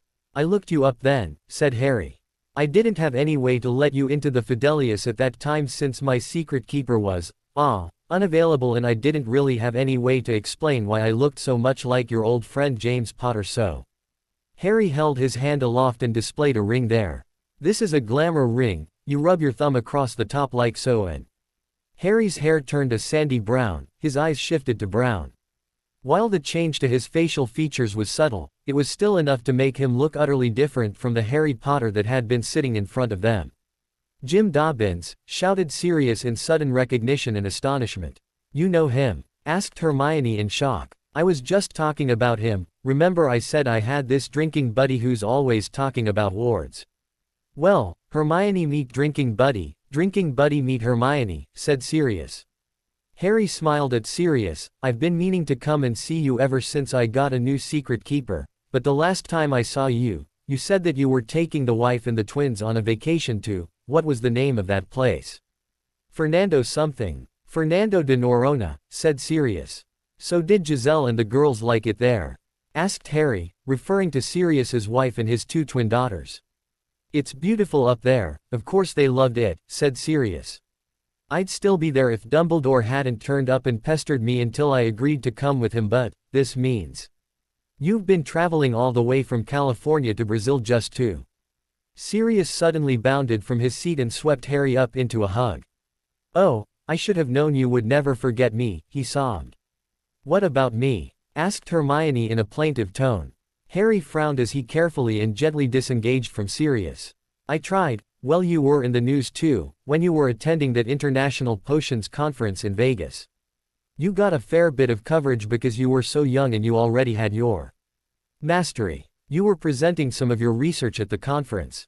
Improvements to the blood replenishing potion, said Hermione, but I don't remember ever seeing you there, or were you using another glamour ring? No, I didn't use a glamour, didn't think I needed it. I went to Vegas and tracked you down. I couldn't get close to you during the day since you were too busy with the conference, but I finally managed to track you down one evening at your hotel bar, said Harry. But, said Hermione as she clearly was racking her memory trying to remember if she had met Harry during that time. The problem was that she had met hundreds of people during that conference. Harry chuckled at the look on her face. See, reconnecting with Sirius was easy. He was also at a bar and all I had to do was sit down next to him, order a drink and strike up a conversation, but you. He turned to Sirius. Tell me, Sirius, have you ever tried to make friends with a woman in a bar? Sure, said Sirius. Not since I got married, but before that sure, of course I've gotten friendly with women in bars. Really friendly, if you know what I mean, with hundreds of stunningly beautiful women. Yeah, that's the problem right there.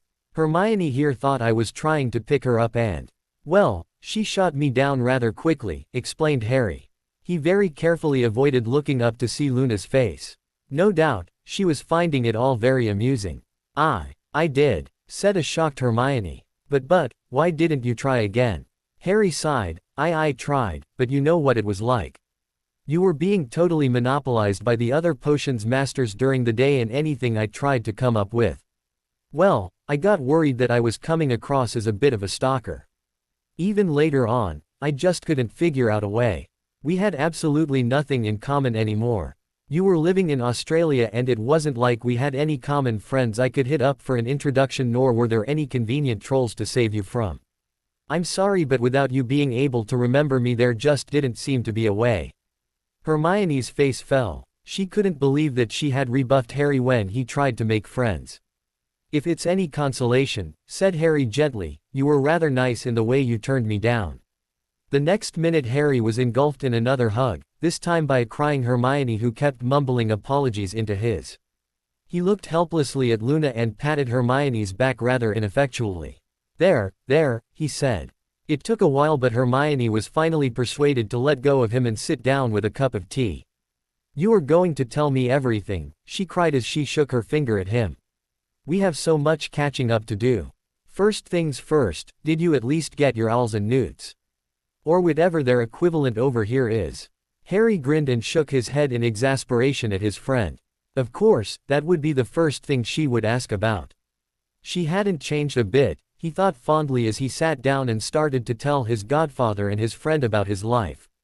Harry wasn't surprised when Hermione finally brought up the third member of the infamous Gryffindor trio. What about Ron? She asked. When are you going to let him into the secret? Ron didn't plan on letting him into it at all, said Harry, which caused Hermione's mouth to drop open in astonishment. How come? She asked. He was your best friend back at Hogwarts. How can you possibly not tell him about? For God's sake, Harry, he can't even remember you. That's probably for the best, said Harry, a bit amused by Hermione's indignation. Really, why did she care so much, he wondered. For their earlier conversation he already knew that she had barely bothered to keep in touch with Ron. Nothing more than the occasional birthday and Christmas cards. But why? She asked again. I don't trust the Weasley family, said Harry. Wait, what? The Weasley family? All of them? Asked Sirius. Why? I mean, I spent some time with them, they stayed over for a few weeks that summer you disappeared. They didn't seem like bad sorts once you got past Molly's regrettable bossiness, that is. Harry sighed. Sirius, I'm not sure how to explain this. Okay, hypothetically, if you saw a kid walking into a dangerous situation and let's say you knew something that could maybe help the kid. Would you tell them? Sirius looked a bit abashed. Is this about the thing with Remus and Snivelus? 'Cause that was so not my fault, no matter what the greasy git said. Harry slapped his palm into his face. Trust you to say exactly the opposite to the answer I expected. I'd forgotten about that actually. But, why wasn't it your fault? Well, said Sirius slowly, as if he was explaining things to a 5-year-old. When you dare someone to jump off a cliff, you don't really expect them to actually jump to you. Nor do I think it justified for the idiot who jumps off the bloody cliff to then turn around and accuse you of attempted murder.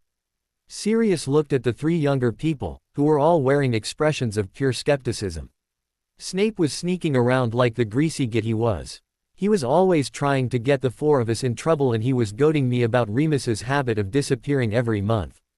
Quite frankly, the way he was talking, I assumed he already had managed to somehow find out about the whole werewolf thing. Looking back, it's actually a well-known Slytherin tactic to pretend to know more than you do in an effort to dig out information, but I didn't think of that at the time. I got a bit angry and I may have slipped more information out than I intended to, but like I said, I assumed he had already found out and my mouth ran away with me. Then the idiot actually tried to follow Remus down to the Shrieking Shack. Come on, how is it my fault if the bugger came that close to being attacked by a werewolf? Harry shook his head in disbelief. Remus said it was a trick you played on Snape. Sirius grimaced. Well, I wasn't about to admit that I let Snape outsmart me. Not even to Remus and James. I think James knew, but he went along with my story. Anyway, drawled Harry. Getting back on point, and for those people not named Sirius in this room, if you saw someone walking into a dangerous situation, would you warn them? Let's say it's a kid, a teenager. Someone you don't really know. Would you warn them? Of course, said both Luna and Hermione simultaneously. And someone who doesn't warn the kid, would you think someone like that was untrustworthy? Not a very nice person. Yes, of course, said Hermione. Obviously the correct, moral thing to do would be to warn the kid. Right, said Harry. I'm glad you agree. Listen, I already explained about the thing with Snape, so, started Sirius. Sirius, I'm not talking about that. This has nothing to do with you and Snape, so could you just shut up about that and listen? And for the record, I'm certain that you, as an adult, would certainly warn the hypothetical kid in the dangerous situation, said Harry. He paused and gathered his thoughts. So, as we all agree, not telling the kid really doesn't put you in the best light. Right, so tell me, how much worse would it be if you actually knew the kid? Let's say he's a family friend. He's visited your house and you've gotten to know him fairly well. Now, you still don't warn him. What does that say about you? Hermione had paled a bit. Obviously she had started to figure out what he was getting at. Harry, I'm sure there were reasons. I mean, they wouldn't have. I see you've figured it out, said Harry. For the rest of you, as I'm sure you'll remember, back in my 4th year, I found myself entered, against my will, in the Triwizard Tournament. Ron immediately started acting like a prat, and at the time I was too fixated on Ron and too busy to think about the rest of them, but looking back, I have to ask myself, where were the Weasleys? Sirius looked a bit puzzled. What did the Weasleys have to do with the tournament? He asked. Oh, not much I guess, said Harry. After all, it's not like Arthur Weasley was a department head in the Ministry. Surely, the people who work there are not above such human failings as indulging in the odd bit of gossip. The tournament was rather a big event, if I recall. Something like importing 4 dragons into the country must have been discussed around the water coolers. But let's give Arthur Weasley the benefit of the doubt and assume he doesn't listen to gossip at all. It's not like his son Percy wasn't working for Bartemius Crouch Sr. and what was Barty Crouch for the tournament? Just one of the judges and organizers who helped to plan the bloody thing. But perhaps Percy doesn't talk about his job at home. Surely all the crap we had to listen to about Cauldron Bottoms was a one-time affair. But then we have Charlie Weasley, who as we were leaving for Hogwarts kept hinting about how we were going to have an interesting year at Hogwarts. Charlie Weasley, who was one of the dragon handlers who had come to Hogwarts to handle the dragons. Now, the first task was for me to obtain an egg from a nesting dragon. Luckily, I was told about the dragons, but I was told by Hagrid just 2 days before the task. My name came out of the goblet on the 31st of October and I found out about the dragons on the 22nd of November. That's more than 3 weeks of time. 3 weeks, during which any of the Weasleys could have chosen to warn me. Where were they? Where were the letters warning me that I was about to go toe-to-toe with a dragon? Maybe they couldn't, said Hermione. I remember Bill and Charlie hinting about the tournament. Didn't they say they couldn't tell us as the Ministry had classified it? I might be seeing you all sooner than you think, said Charlie, grinning, as he hugged Ginny goodbye. Why? Said Fred keenly. You'll see, said Charlie. Just don't tell Percy I mentioned it. It's classified information, until such time as the Ministry sees fit to release it, after all. Yeah, I sort of wish I were back at Hogwarts this year, said Bill, hands in his pockets, looking almost wistfully at the train. Asterisk. Then how did Bill know? Asked Harry. He worked for Gringotts, not the Ministry. If they could tell Bill about the tournament, why couldn't they tell me? For that matter, remember Malfoy on the train. If it was such a secret, how come he already knew about the tournament? The point I'm trying to make is, I think I would warn any kid if he was in the same situation. I don't think it would matter if I didn't know him all that well, I would probably still want to warn them. Come to think of it, he had done exactly that when he had told Cedric Diggory about the dragons. The Weasleys on the other hand, I was best friends with Ron and I was on the Gryffindor Quidditch team with the twins. I think we did a lot of bonding on the team, dealing with Wood's insane practices. None of that mattered to them. I had stayed over at their house. Hell, I was even reasonably friendly with Percy and I had gotten to know Bill and Charlie a fair bit. Any of that should have been enough of a reason for them to warn me, but the thing that really annoys me is that I had even saved Ginny's life. I saved her from certain death, either by basilisk or being drained of life by Tom Riddle's diary. The Weasley family owed me. They owed me as much as anyone can owe someone. The life of a family member, what could be more precious than that? And yet, despite all that, not one of them saw fit to warn me about the dragons. Even if they believed Ron and thought that I had entered myself. Not one of them sent me a letter saying, "Hey Harry, really dumb of you to enter the tournament. I'm really disappointed in you, but since you're just a kid who's probably in way over his head, here are a bunch of spells you absolutely need to learn before you face a dragon."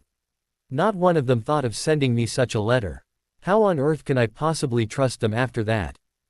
Maybe they just didn't want you to cheat. Maybe they thought they were being fair. Said Sirius. Yes, fair to the other competitors but fair to me.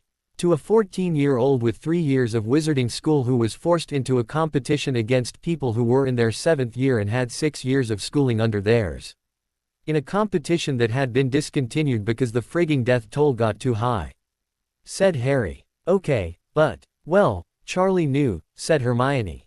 Obviously, interrupted Harry. And yes, Percy and Arthur probably knew as well, and Bill certainly sounded like he knew something, but Ron didn't. The twins and Ginny couldn't have known either, said Hermione.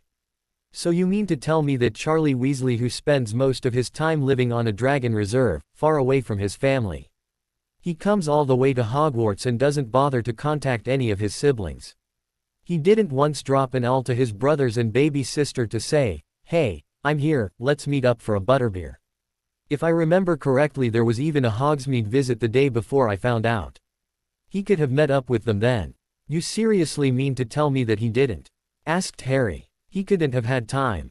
Could he? Asked Hermione. Harry shrugged. Who knows? I mean, yes, the Ministry did seem to do things in an half-arsed way, but Charlie clearly knew that he was coming to Hogwarts when he dropped us off at the train station. I really doubt he would have just shown up with the dragons 2 days before the task. They would have had preparations to do before that. Make arrangements for the dragons. Clear out an area in the forest, for example. He could have spent a couple of months living in Hogsmeade for all I know. The only one I'm not sure of is Molly Weasley. Charlie did mention something about her not knowing, but I don't see how that's possible. Arthur or Percy would have let something slip. In any case, Harry trailed off. It's simple really, 7 kids and 2 parents, that's 9 people. I think that there is a good chance that at least 8 of them probably knew about the first task and not one of them choose to warn me. Forget normal human decency, they owed me and they didn't even try to pay me back even when they had the perfect opportunity to do so. The Weasley family are just not people that I can possibly trust, said Harry with an air of finality about him. The house was absolutely still, the only movement that of some dust particles that were visible in the beam of sunlight coming through one of the windows. This stillness was suddenly broken by a loud noise as three figures suddenly appeared in the middle of the living room. A dark-haired young man accompanied by a petite bee owned and a small elf. The elf, for some reason, was wearing a floppy green hat from which a number of corks were hanging on strings. He was also holding a long wooden stick that was hollow and decorated with painted stripes. Luna staggered around for a bit before sinking into the sofa with a relieved sigh. "Oh dear," she said. "No matter how many times we do it, I always end up getting so dizzy." Harry laughed lightly. "Yeah, those international portkeys are a bitch. Still, getting from Melbourne to California in less than a minute more than makes up for the dizziness and nausea. Still, next time let's wait a bit to recover from the portkey before apparating home." Luna kicked her shoes off, put her feet up and wiggled her toes happily. "Ah yes, that's good," she said.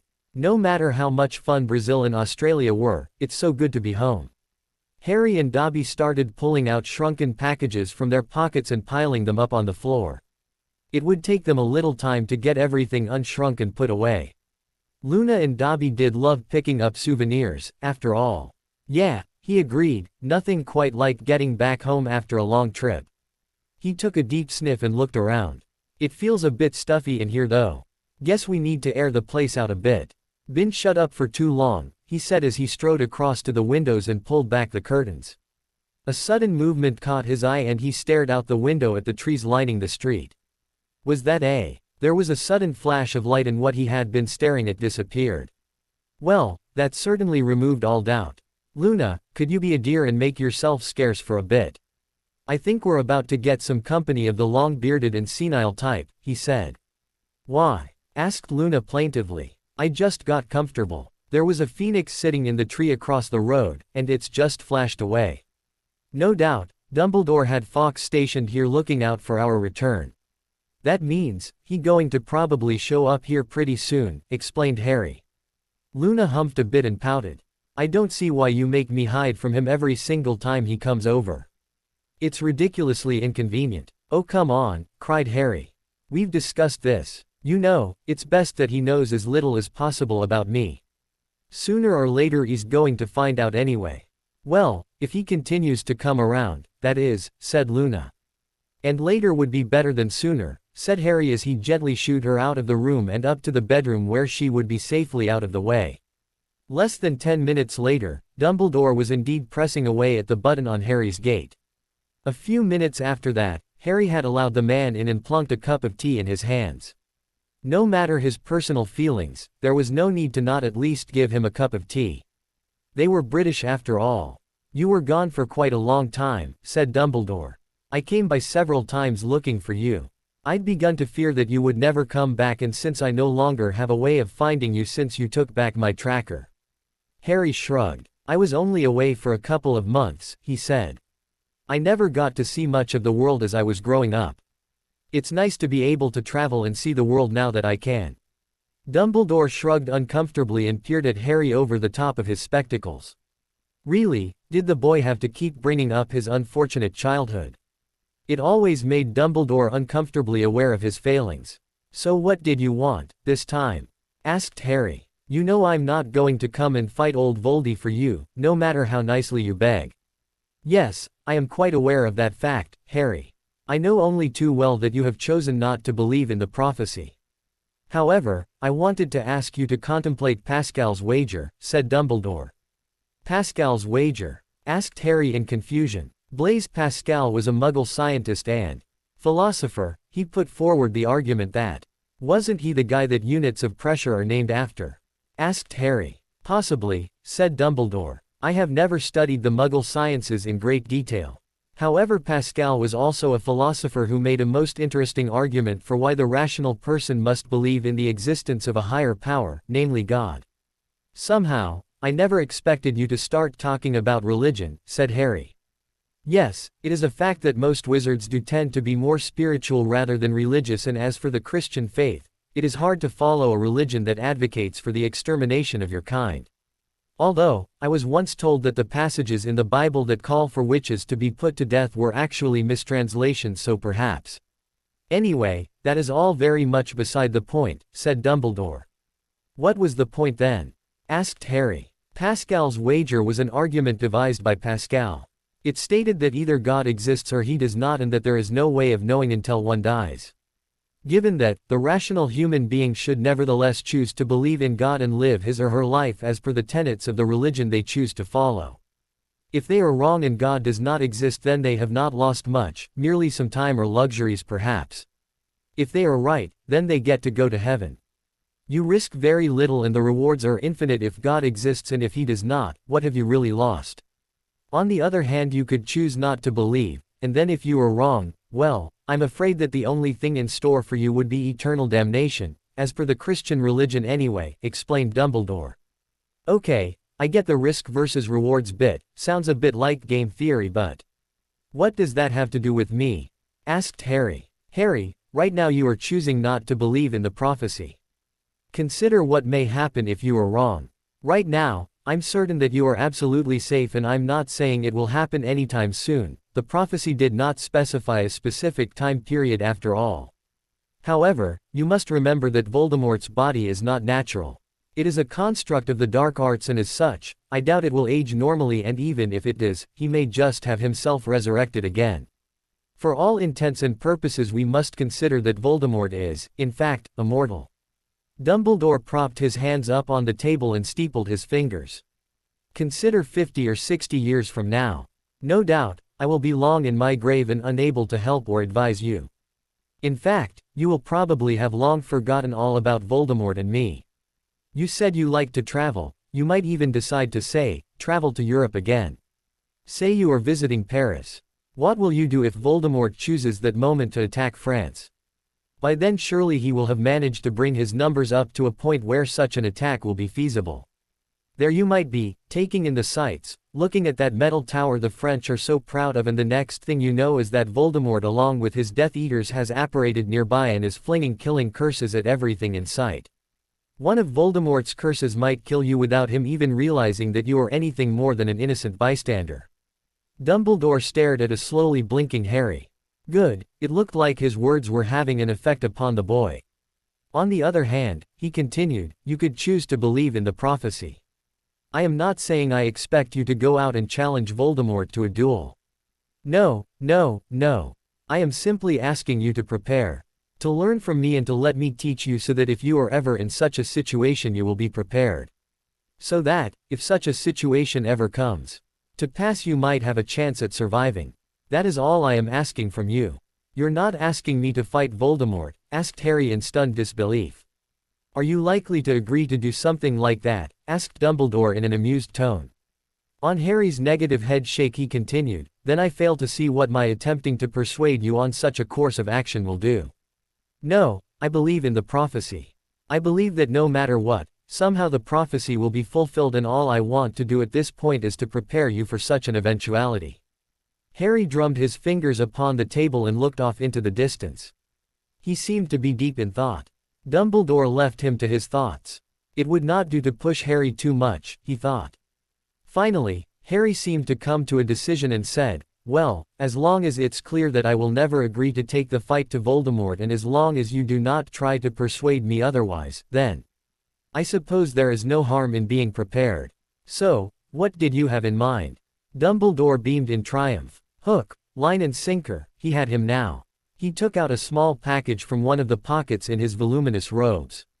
A Chinese fellow called Sun Tzu once said, if you know your enemies and know yourself, you will not be imperiled in 100 battles. So to start with, I will be showing you some memories related to Tom Riddle. I assume I am still barred from performing magic within these premises, so if you would be kind enough to unshrink my pensieve, we can begin, he said. Harry performed the necessary charm to expand the pensieve, which was placed on the table.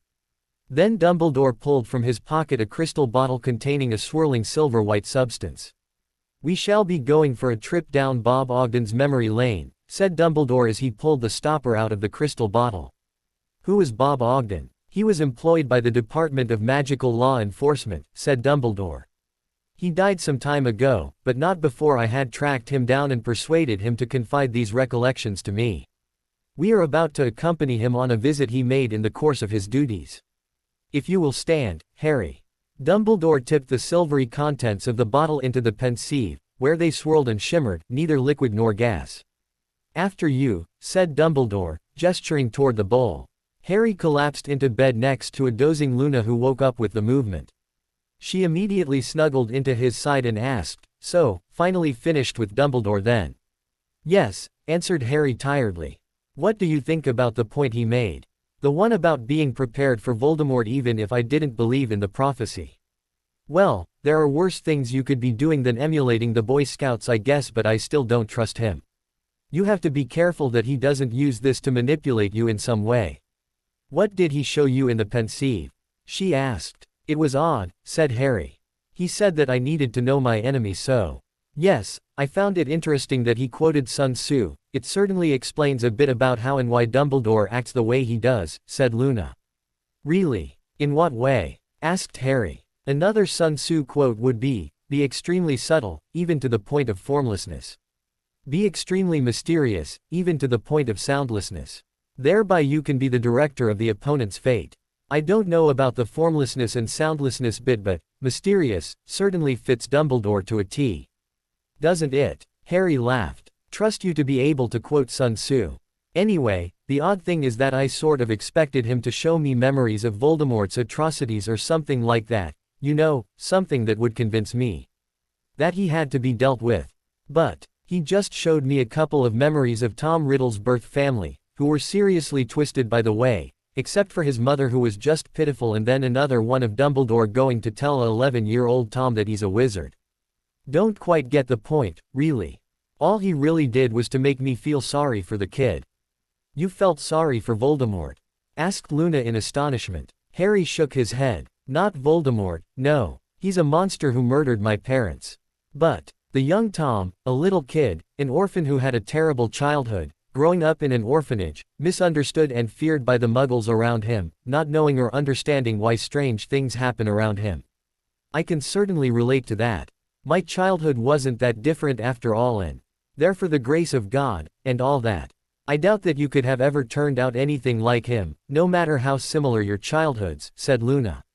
"Oh, I don't know, all I can say is that I'm glad it was Hagrid that came to give me my Hogwarts letter. Dumbledore, sometimes I really don't think he should be allowed to be around children. I mean Hagrid, he was a great guy but he did mess up quite a bit when he introduced himself," said Harry. "Yes, you told me the story. Broke the door down, didn't he?" asked Luna. "He broke the door down, antagonized my relatives, gave Dudley a tail, didn't really prepare me for being mobbed at the Leaky, decided to leave me alone and go off for a drink in the middle, stopped me from buying books that might have been useful in defending myself and forgot to tell me how to get on the train, all before sending me back to live with the same relatives he had so thoughtfully riled up," said Harry. "It's a bloody miracle that Vernon didn't just shove me into the cupboard the minute I got back to them. Still, he's a good bloke, he did get me a birthday cake and he bought me Hedwig as well. Like I said, way better than Dumbledore any day of the week," said Harry. "Why? How bad could Dumbledore have been?" asked Luna. "Tom Riddle was an orphan and Dumbledore went to give him an invitation to Hogwarts. Dumbledore somehow found out that he had been stealing. I suspect he used legilimency on the kid, which is another can of bloody worms, and there was something about a dead rabbit so he decided to, I don't know, cow him a little and scare him straight I guess. Dumbledore drew his wand from an inside pocket of his suit jacket, pointed it at the shabby wardrobe in the corner, and gave the wand a casual flick. The wardrobe burst into flames. Riddle jumped to his feet. Harry could hardly blame him for howling in shock and rage, all his worldly possessions must be in there. But even as Riddle rounded on Dumbledore, the flames vanished, leaving the wardrobe completely undamaged. Excerpt from J.K. Rowling, Harry Potter and the Half-Blood Prince. He set fire to his things? Asked Luna in astonishment. They were undamaged, so it was probably just an illusion, but come on, you don't do that, not to an orphan who barely has anything anyway. Even if he had been stealing, he was still just a 11-year-old kid. Why would you do that to someone like him? Riddle was obviously shocked, enraged, scared, terrified. If someone did that to you, if they showed you that you were powerless to stop them from destroying everything you owned with a simple flick of a wand, That you were obviously nothing in their eyes. How would you react? Asked Harry. It probably just made Tom determined to never ever let anyone be able to do that to him again. He would probably have sworn then and there to become more powerful than Dumbledore. To become someone so powerful and feared that no one would ever be able to do that to him again. If I had to guess, that was probably the day that started him on the journey that would end up with him becoming a Dark Lord, said Harry. If you're right, then Dumbledore really has a lot to answer for, said Luna. I know, said Harry tiredly before he allowed himself to drift off to sleep. Over the next few weeks, Dumbledore played a careful balancing act. He could not afford to rush Harry through all the memories, as he needed time. Time to get Harry to trust him again. Neither could he take too much time in between visits for fear that Harry would lose interest. No, he had to be very careful with the rate at which he showed Harry the memories. So he eked them out as much as he dared, and it seemed to be working. With each visit, Harry seemed to open up a little more and become less guarded around him. Things were going very well indeed. Finally, though it had come to an end, Harry was watching the final memory. The one that he had coerced out of Slughorn after a few false starts. Horace had actually had the temerity to give him an edited memory at first. Still, he was Albus Dumbledore, and he had managed to get the true memory from the former potions teacher without too much difficulty. Now they had finished viewing the memory and he had explained what Horcruxes were to Harry. Harry would now realize that he had to take a more proactive stance towards dealing with Voldemort. He would turn towards him and he would in turn guide him to victory in the fight against Voldemort. So you're saying that he can't be defeated unless we destroy these Horcruxes? Asked Harry.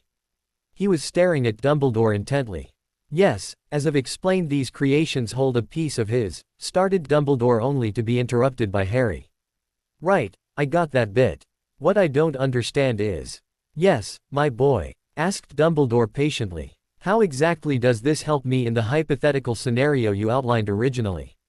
You know, the one where I'm attacked randomly by Voldemort, said Harry.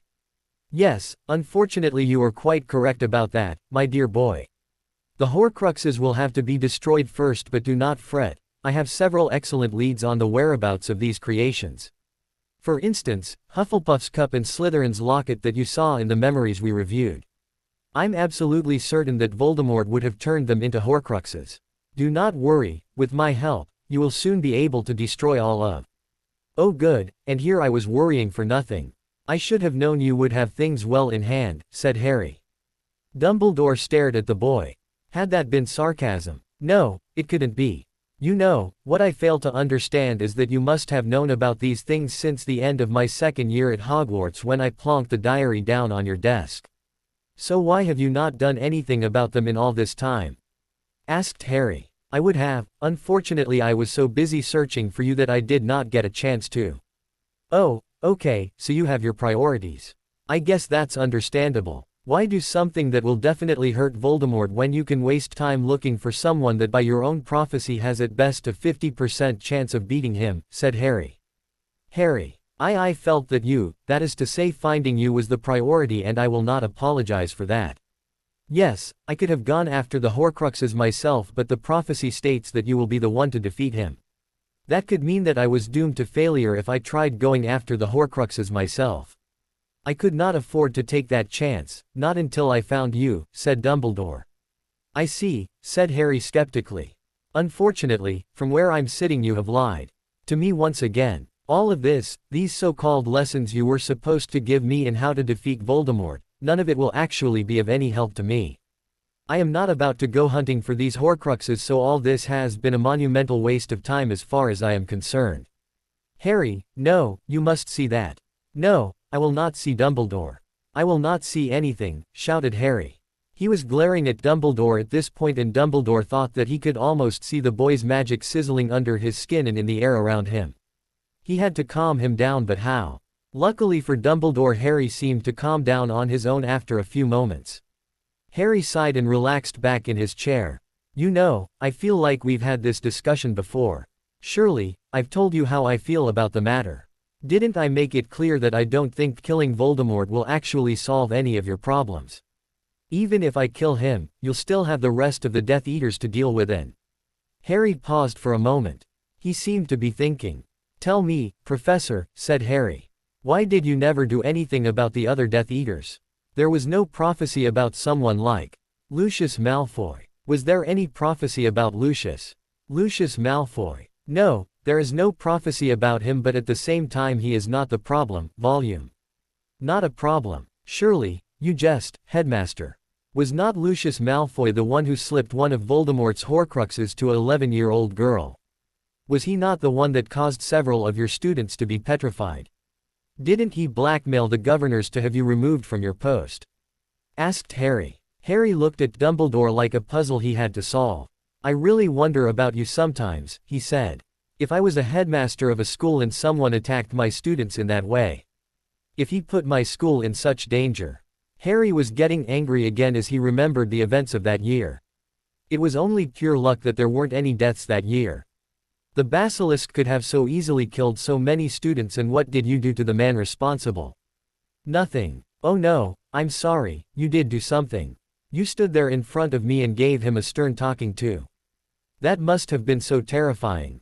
So terrifying that Malfoy must have never dared to come near Hogwarts again. Only he did, didn't he? Wasn't he back the very next year, throwing his influence around to get Buckbeak executed? Your little talk didn't have that much of an effect, did it? I had no proof, Harry. I had no concrete proof that he had been the one responsible, and any accusations from me would have been swiftly swept under the rug after he greased a few palms. I could not. You could have found proof, snapped Harry. You could have taken memories from any of half a dozen people who were there that day in the bookstore. You could have looked at them in your pensieve and you could have found a memory in which he was seen slipping the diary into Ginny's cauldron. But, you didn't bother. Did you? I doubt you even bothered to inform the DMLE about what had happened. Was it just because it was only a few Muggleborns that were attacked? Dumbledore bristled in anger. You accuse me of being biased against Muggleborns. Me? Harry was absolutely unfazed in the face of Dumbledore's ire.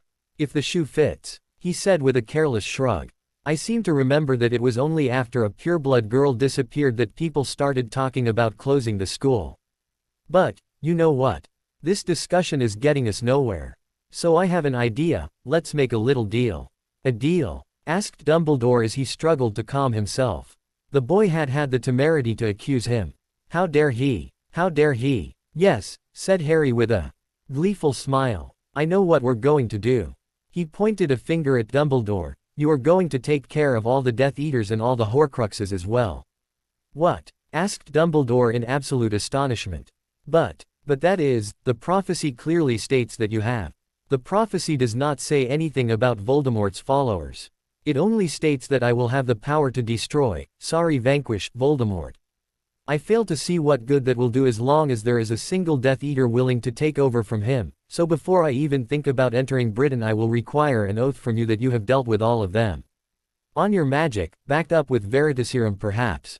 Only, once every single follower of Voldemort, and I mean every single one of his followers, not just the marked ones, has been killed or incarcerated will I even contemplate attacking Voldemort in any way.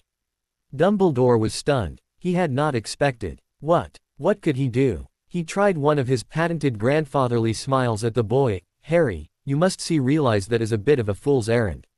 Why would you have me? Think about it, my dear boy. You are talking about hundreds and hundreds of people. Why, when we can win by defeating a single man? Why? Harry waggled his finger playfully at his former headmaster. Oh no, no, no. There will be no convincing me otherwise. You can contact me again once you have dealt with the rest of them. Otherwise, he cocked his head and his voice was no longer playful when he continued. Don't forget, obliviation is still an option, he finished in a steely voice. Luna was incredibly pissed off at Harry. When he finally came up, after seeing Dumbledore out the door, she let him have it. What the hell is wrong with you? She screamed. How could you make a deal with him? What makes you think I'm going to let you go anywhere near Voldemort? Oh please, scoffed Harry. Like Dumbledore is going to get anywhere, and even if he does that doesn't mean I have to do anything. Didn't you hear me? I said I wouldn't even contemplate attacking Voldemort until he had dealt with his followers. Luna deflated and her anger ebbed away as fast as it had come. Oh, she cried. Does that mean It means that should Dumbledore actually manage to do anything, which is an extremely long shot, then all I have committed to is to contemplate attacking Voldemort. Nothing more than that. Oh, thank the great Crumplehorn Snarkack, cried Luna as she leapt into Harry's arms with a huge sigh of relief. Lucius Malfoy was bitterly disappointed with the latest letter from his son. The idiot boy had still not managed to get his wife Pansy pregnant. What was wrong with the boy, he wondered. Didn't he realize that as Malfoys they had to set an example? Their low population was the single biggest problem facing magical Britain, and people needed to be motivated to have more children. Draco and Pansy really should have had at least half a dozen babies by now.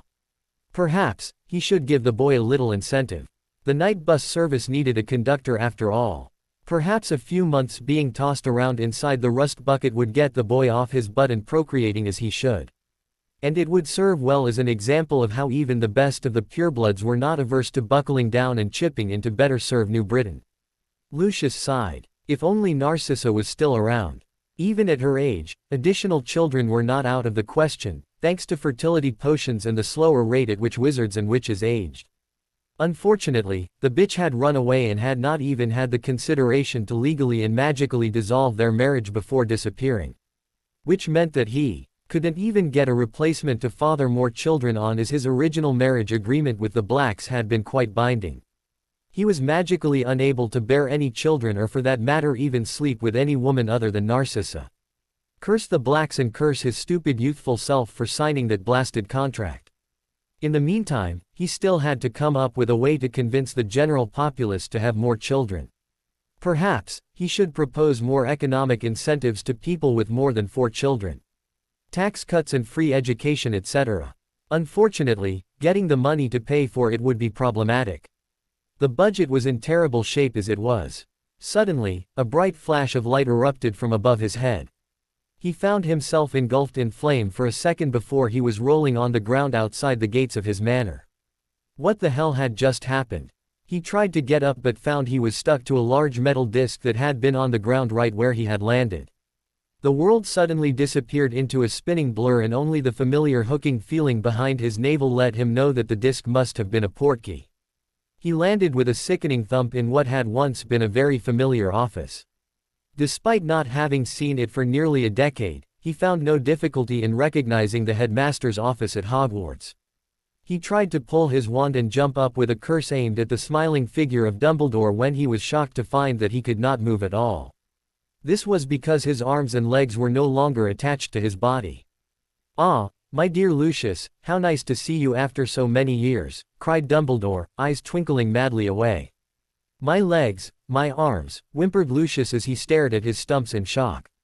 There was no blood or jagged ends of bone sticking out. Just empty space where his arms and legs had once been. "Oh yes, I do apologize about that. Fawkes could have brought you directly here, but I felt that this would be safer."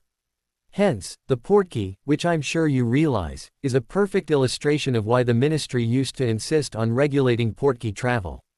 People tend to forget that the original reason for regulating portkeys is because an improperly made portkey is just as prone to splinching as an improper apparition, said Dumbledore as he levitated Lucius's torso into a chair and stuck him to it with a sticking charm. Of course, as is regrettably often the case, what is ridiculously easy by accident is orders of magnitude harder by design. But it is still well within my skill set, I assure you, stated Dumbledore calmly. You won't get away with this, Dumbledore. The Dark Lord will have your head for this, shouted Malfoy defiantly.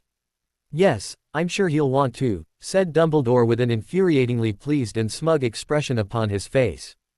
But first, I'm afraid you will be answering a few questions of mine. If you would like to see your arms and legs reattached anytime soon, then I advise you to be as thorough as possible, said Dumbledore as he poured 3 drops of Veritaserum into Malfoy's mouth. Dumbledore strode over to his desk and sat down. He then pulled out a dictation quill and activated it. Let us start, he said. To begin with, I would like you to tell me the names of all the marked Death Eaters you know. The interrogation went on for hours before Dumbledore felt he had wrung out all the useful information he could get out of Lucius Malfoy. He then levitated the man into the air, and reattached the man's arms and legs. This did not help Malfoy much, as Dumbledore kept him under a full body bind during the time.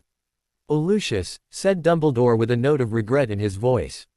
"You will never realize how much it pains me to see you like this. You know, not too long ago someone asked me why I never dealt more decisively with you. They were not willing to listen to me, but if they had I could have told them that when I look at you I still see the young prefect you were once upon a time. The young student who once held so much promise." Dumbledore paused to shake his head in sorrow. "I remember the day I saw Severus Snape sorted into Slytherin House. I knew the boy came from a disadvantaged background, that coupled with the fact that he was only a half-blood led me to fear for his reception in Slytherin. You probably never knew how proud you made me when I saw you take him under your wing. What happened to that young student who was so willing to look past blood purity, Lucius?" "What?" asked Dumbledore with tears in his eyes. Lucius could only look dumbly at Dumbledore and wonder what the man was blathering on about. He was a Malfoy, of course he would have been careful to be seen doing exactly what was expected of him and what would show him in the best light.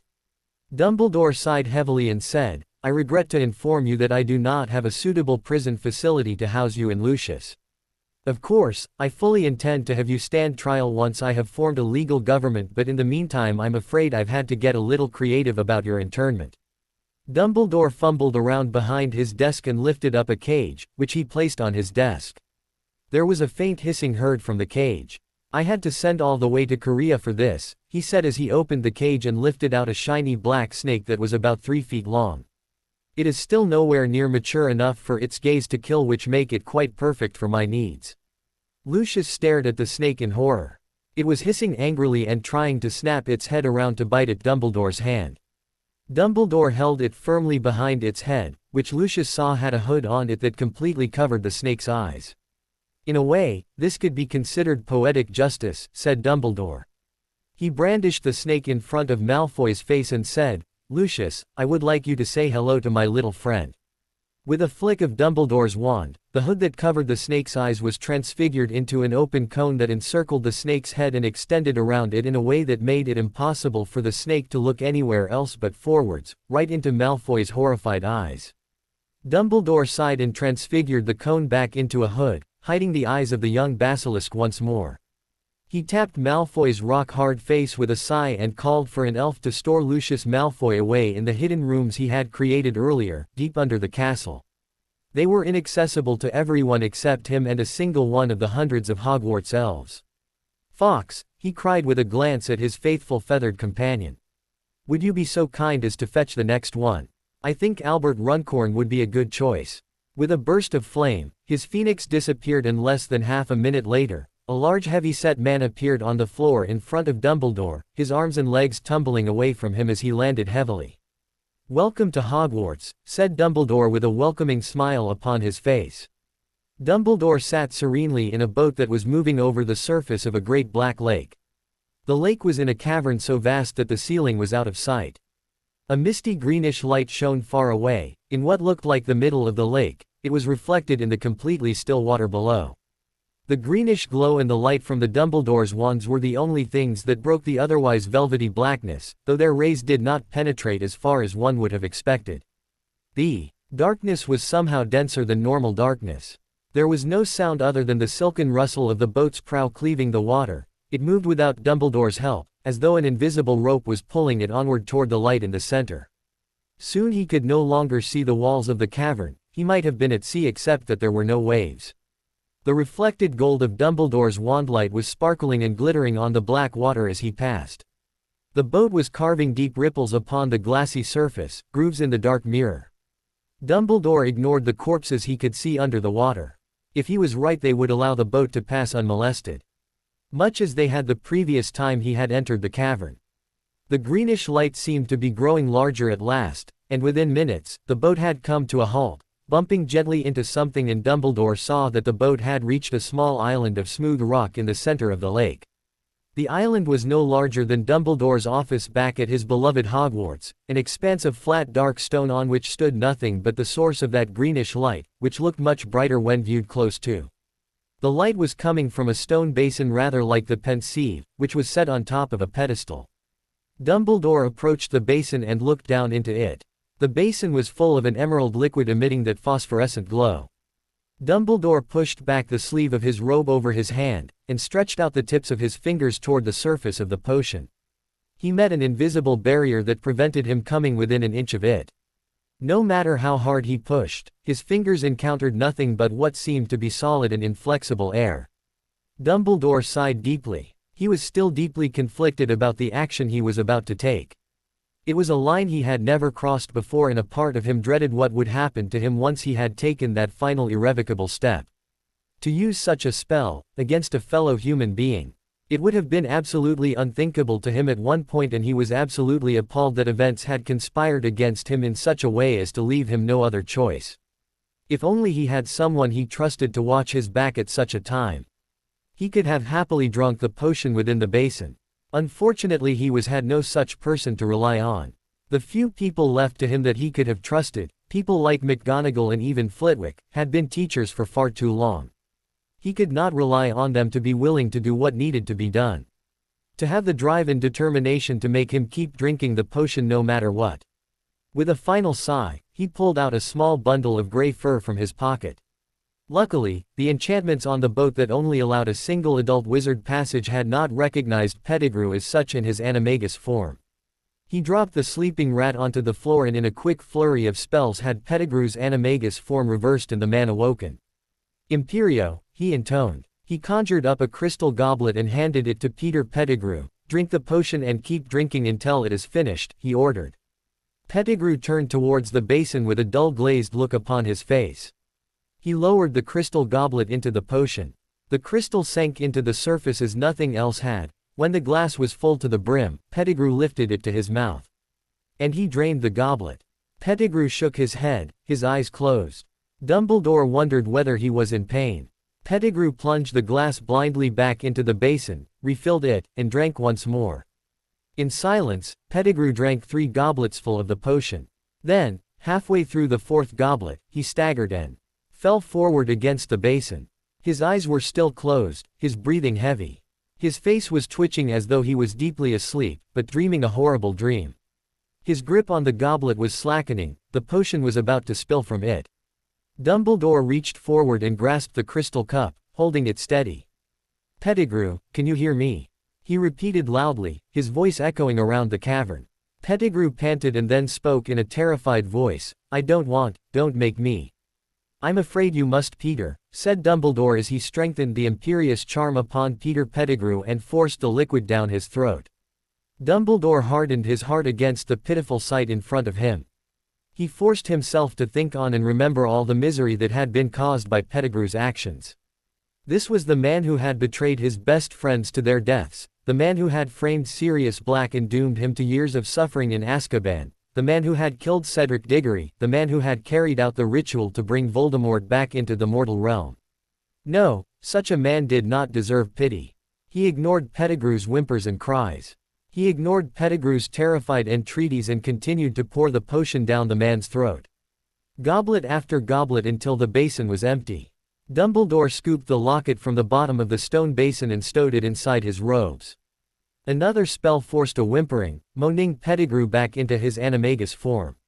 The rat was then quickly stunned by Dumbledore, who then scooped him up into another pocket of his robes. Dumbledore stepped back into the boat and seated himself. The boat started moving back towards the distant shore of the lake. Dumbledore utilized that time to examine the locket. He was profoundly disappointed to find that after all that he had been through to retrieve it, the locket was not a Horcrux. No, this was just an ordinary locket with a simple note inside it. A note from one of Voldemort's Death Eaters. Someone had gotten to the locket before him. Someone called R.A.B. Who could that be? He wondered as he thought back over the names of all the Death Eaters, but of course. Regulus Arcturus Black, the younger brother of Sirius Black. Oh, the poor dear boy, what had he done? Luna woke up with a start. To her surprise, she was alone in the bedroom. While Harry did sometimes get up before her, he usually liked to lie in most mornings until she got up as well. After a quick visit to the bathroom, she put on her dressing gown and wandered downstairs to the kitchen. Harry was sitting there at the kitchen table. His head was in his hands and he was staring at a long roll of parchment that was before him. His head came up when she entered and she was shocked to see how ashen-faced he was. "What's wrong?" she asked. You look like you just saw a dilly homper. I think I've made a huge mistake, said Harry. What? Asked a confused Luna. It's Dumbledore. I was woken up by the sound of a phoenix singing about half an hour back, said Harry. He waved his hands towards the front of the house. It was Fawkes, perched on a tree just outside our wards. Good thing that he had a charm on him that only let me see him. He had a letter from Dumbledore. Along with the letter was this list, said Harry as he waved the roll of parchment in front of her. Luna took the rolled up parchment and unrolled it to see that it had a list of names written on it. A surprisingly long list. The parchment was several feet long. Long enough not only to reach the ground but also to roll along it for a couple of feet when she was holding the end in her hands. What is this? She asked as her eyes scanned the list. There were quite a few familiar names. Upon it, Malfoy, Parkinson, Knott, McNair. The list was a veritable who's who of the pureblood bigots left in England. That's the list of Death Eaters that Dumbledore has already dealt with, said Harry. Dealt with? But, there are so many names. How? Asked Luna in astonishment. He didn't go into details, just said that this is the list of people he's captured and imprisoned. He says that progress has slowed down a bit as most of the ones remaining have all gone into hiding, but he still feels confident that he will soon be able to round them all up, said Harry. He also says that he has a lead on one of the Horcruxes but needs Sirius to grant him access to his old house so that he can search it. He thinks that there's a good chance that it might be there, something to do with Sirius's brother, said Harry. I already sent a letter back with Fawkes. Had to levitate it out to him, of course. Didn't want to get too close just in case. I told him that he's only allowed to send Sirius a letter. He can't drag him back to England or even meet him. So that should be okay, I guess. Luna sat down with a heavy thump, her eyes still fixed on the impossibly long list. She finally tore her eyes away and looked at Harry again. What were you saying about a mistake? She asked. Harry sighed. He rubbed his temples with both his hands and wondered whether banging his head against a wall or two was totally out of the question. My mistake was thinking that I was dealing with Headmaster Dumbledore. Headmaster Dumbledore, if you remember, was a bit of an ineffectual idiot. He's the one who never noticed that Voldemort was possessing one of his teachers or that Moody had been replaced by an imposter. The guy who let Malfoy get ridiculously close to getting him permanently dismissed from Hogwarts. A man who, well, you know what I mean. And then he sent you this list of. Yeah, said Harry. I forgot that Dumbledore was also the guy who people said was the only one that Voldemort ever feared. Clearly, there's a fair bit of truth to that. Someone who is. Someone capable of dealing with so many people in such a short time, and he has the bloody Elder Wand, the Death Stick. How the hell do you cross someone like this? The answer is I can't. I just can't. What are you, oh dear. Your deal with him, he thinks that you. No, there is no way you're going to even think about fighting Voldemort. No, shouted Luna. Harry looked at Luna with misery writ large upon his face. Dumbledore knows where we live, Luna.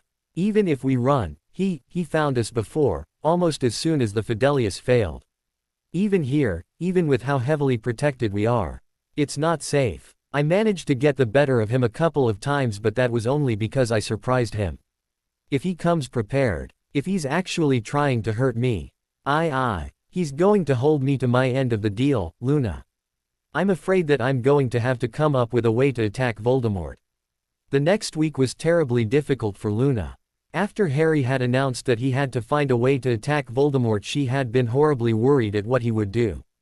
She did manage to extract a promise from him that he would not do anything without consulting her first.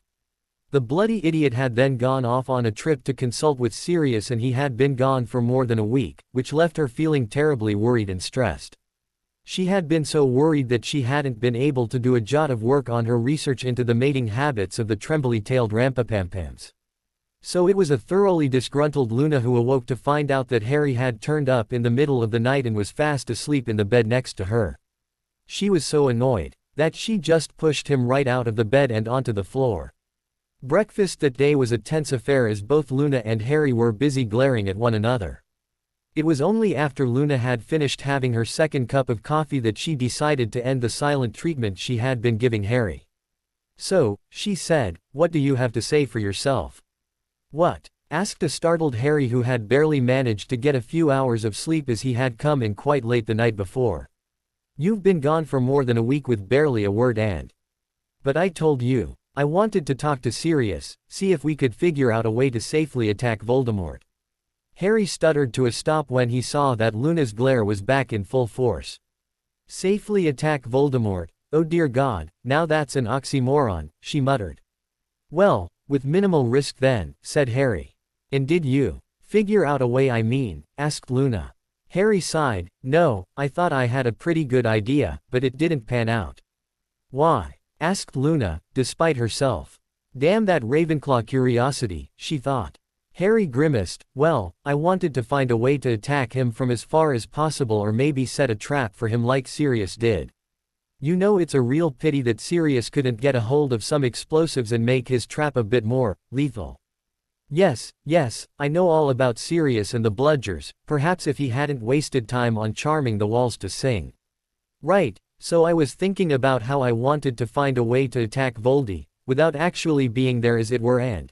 You know what, it'll probably be easier to just show you, said Harry as he bounded from his chair with a sudden burst of energy. He ran into the living room and Luna could hear him rummaging around. Now where did I keep my bag? I know I didn't go up with it, so... Oh, there it is. He came back into the kitchen holding a backpack, his hand reaching down and feeling around inside it far deeper than should have been possible. He pulled out a ratty old mouth organ and held it out towards Luna. Come on, it's a portkey, grab hold, he cried. Luna grabbed the other end of the mouth organ and a second later, she found herself stumbling for her footing on a sandy beach. Where are we? She gasped as she looked around at a gorgeously pristine beach, bordered by incredibly lush vegetation, ferns and coconut trees. Behind them rose a hill covered with more lush green vegetation. Oh, just a small uninhabited island in the Pacific. I needed somewhere reasonably remote to test my idea out, said Harry as he once again started digging around inside his backpack. Then he pulled out a large metal object from inside it. That is a really big gun, said Luna in surprise. The Barrett M82A1, they say it can put a bullet right through an engine block. Sirius helped me find one of these. We nicked it from a drug baron with a serious fetish for weapons, said Harry. Harry started setting the gun up on a little rocky outpost, sighting down the large telescopic sight attached to it. Doesn't it take time and training to learn how to use of one of those? Asked Luna. Nah, it's got a Hollywood scope on it, said Harry. What's a Hollywood scope? You know, said Harry, waving his arms around for emphasis. In the movies, they'll have a sniper or an assassin who's supposedly a great shot, and then they show him shooting someone and they have the shot where the camera is looking through the telescopic sight and the sniper's lining up the target in the little crosshairs, and you think, geez, that looks easy. Anyone could do that, if all you have to do is look through the scope and line up the target in the little cross.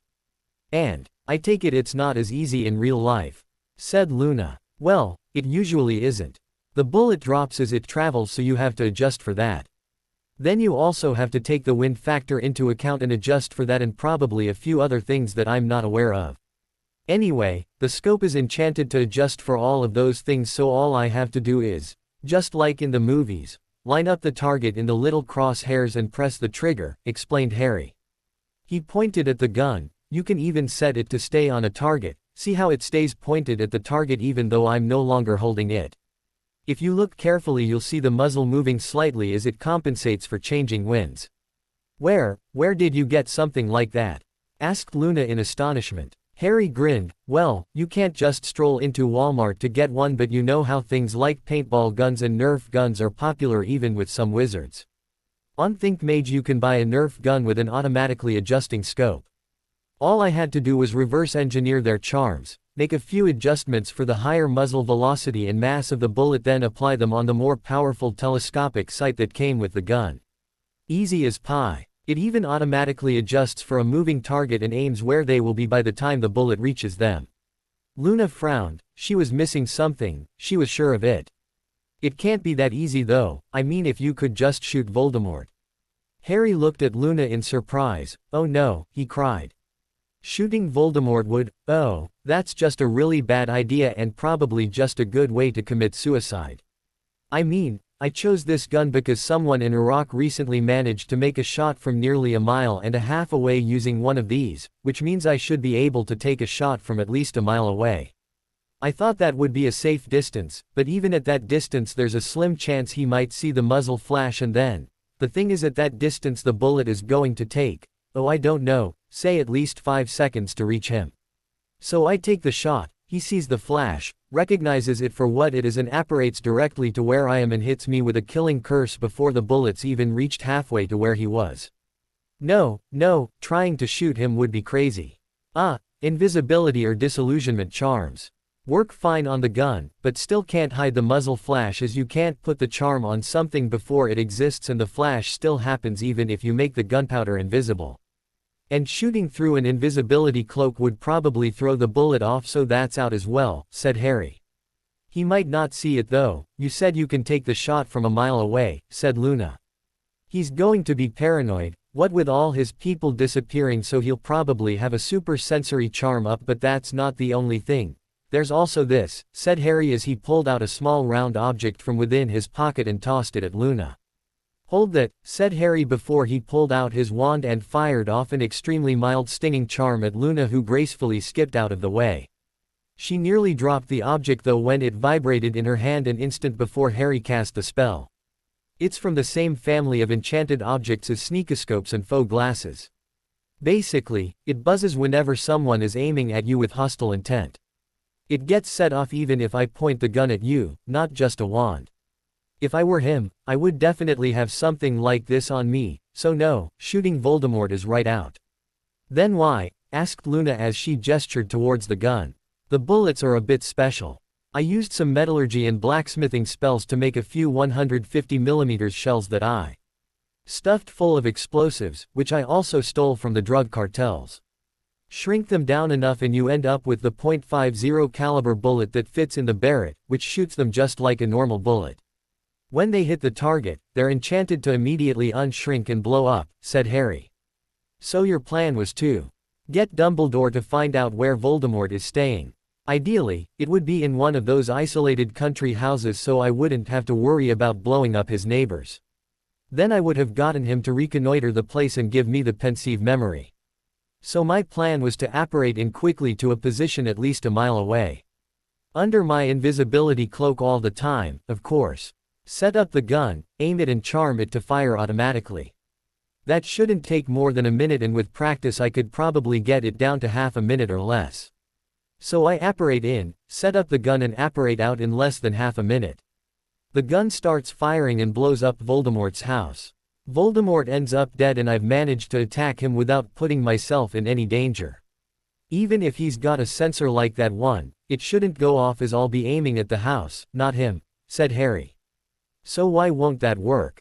Asked Luna. Harry grabbed Luna's hand. Come on, we need to get into the bunker, I'll apparate us there, he said, pointing to a small structure that was half buried into the side of the hill, quite a distance from where they were standing. Since the bullets are shrunken down shells, there's a small chance that a bullet whose size is not absolutely perfect might jam in the rifle. If that causes it to blow up, it's safer to be inside the bunker. Sirius and I transfigured it out of the side of the hill. Once they had apparated over to the hill and were safely inside the bunker, Harry handed a set of omnioculars to Luna and pointed off into the distance through a small window. Look over there, he said. You should see a small hut on a little rocky island about a mile away, that's my sample target. Now this, he said as he showed her a small piece of metal, just a handle with a curved trigger sticking out of it, is a copy of the Barrett's trigger. Got a protean charm between this and the Barrett. I press this and the Barrett fires. Harry pressed the trigger and continued pressing the trigger again and again. Luna could see the distant flashes from the muzzle of the gun, but there was absolutely no sound.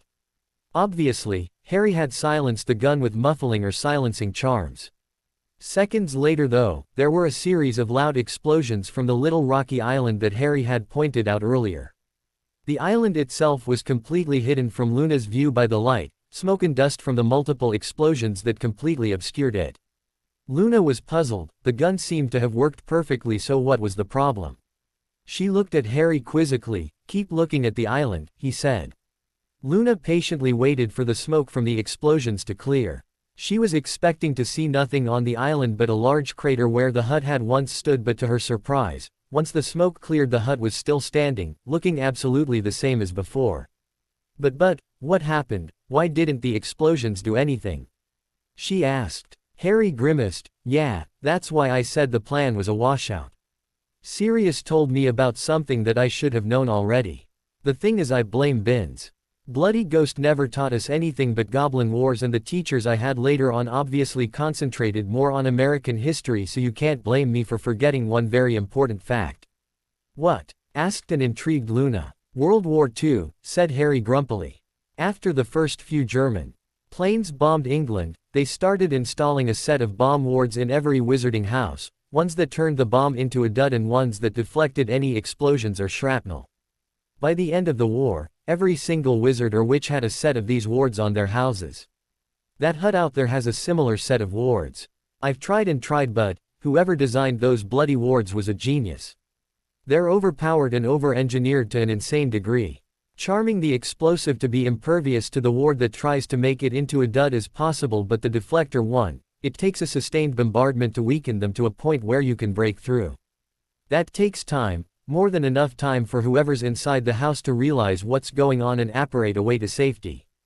I thought of switching to an M2 Browning, that's got a higher rate of fire, but even with that, the wards should stay up long enough for Voldemort to escape. Isn't there some other way?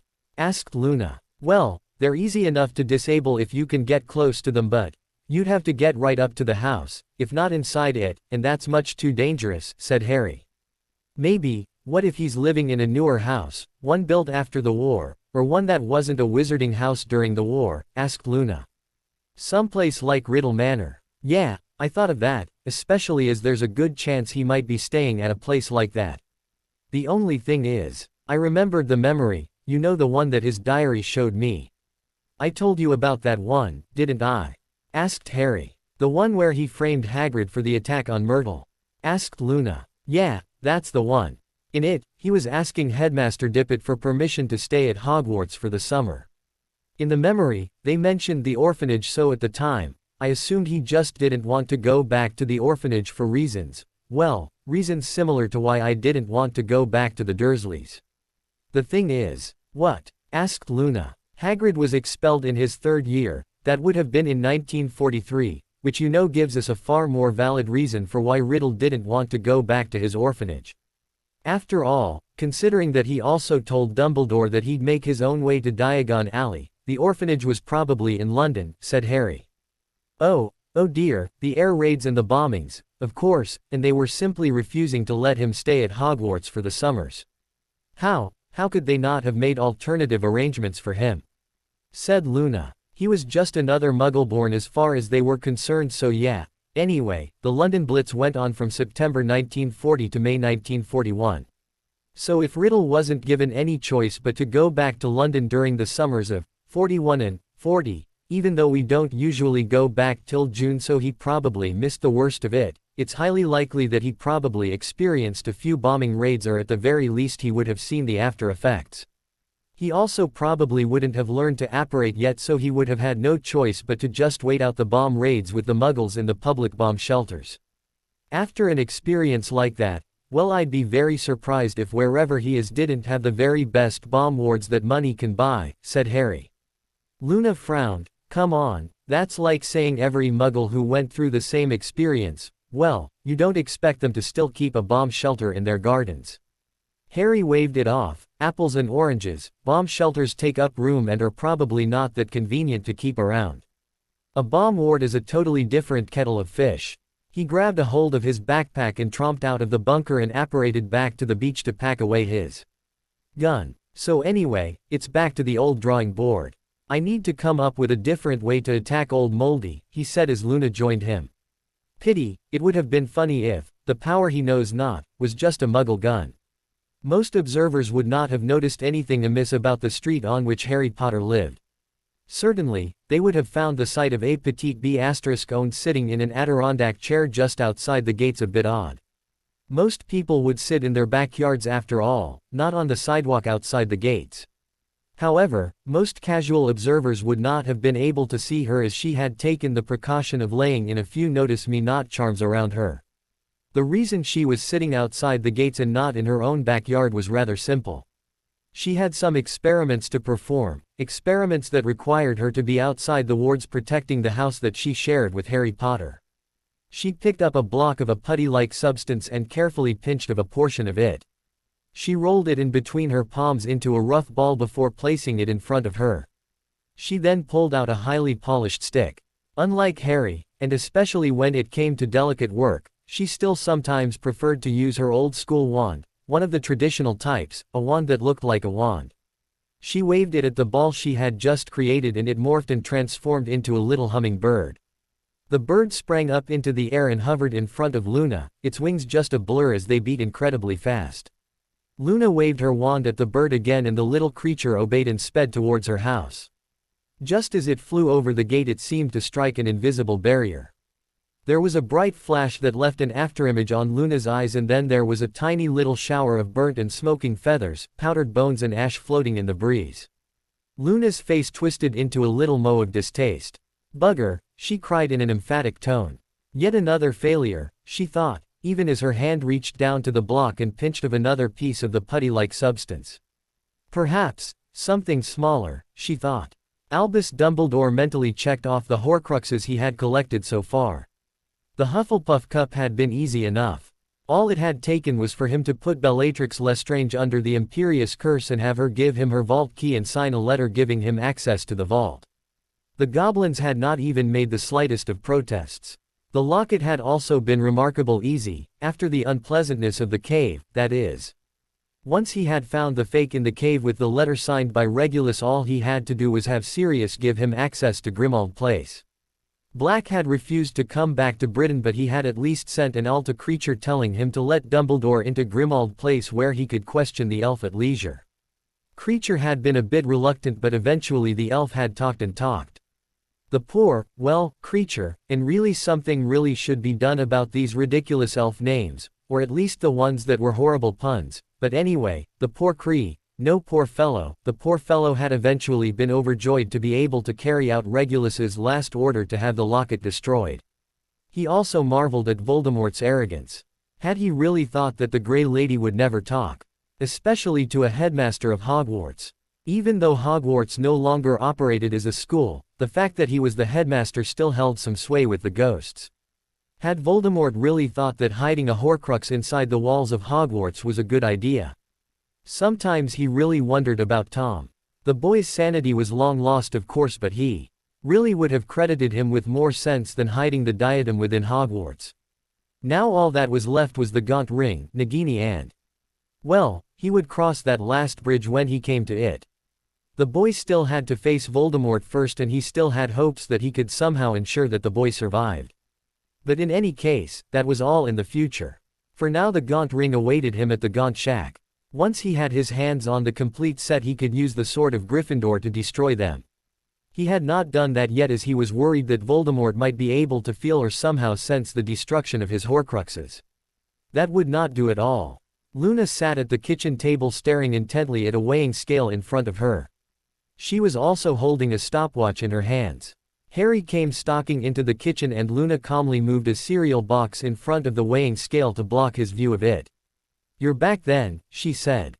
"Any progress? What were you trying this time then?" "There was a theoretical weapons system I read about called Thor. Basically it involved putting large metal rods in orbit and then having them crash down on your target. Because of the high speed they supposedly would have the equivalent impact of several tons of dynamite," said Harry as he collapsed into a chair. He was absolutely exhausted. "Into orbit? But how would you get something up that high?" asked an astonished Luna. "I thought a portkey might be able to get a large rock up high enough," said Harry. No, that wouldn't work," said Luna. "The portkey spell is only designed to transport people on the surface of the earth."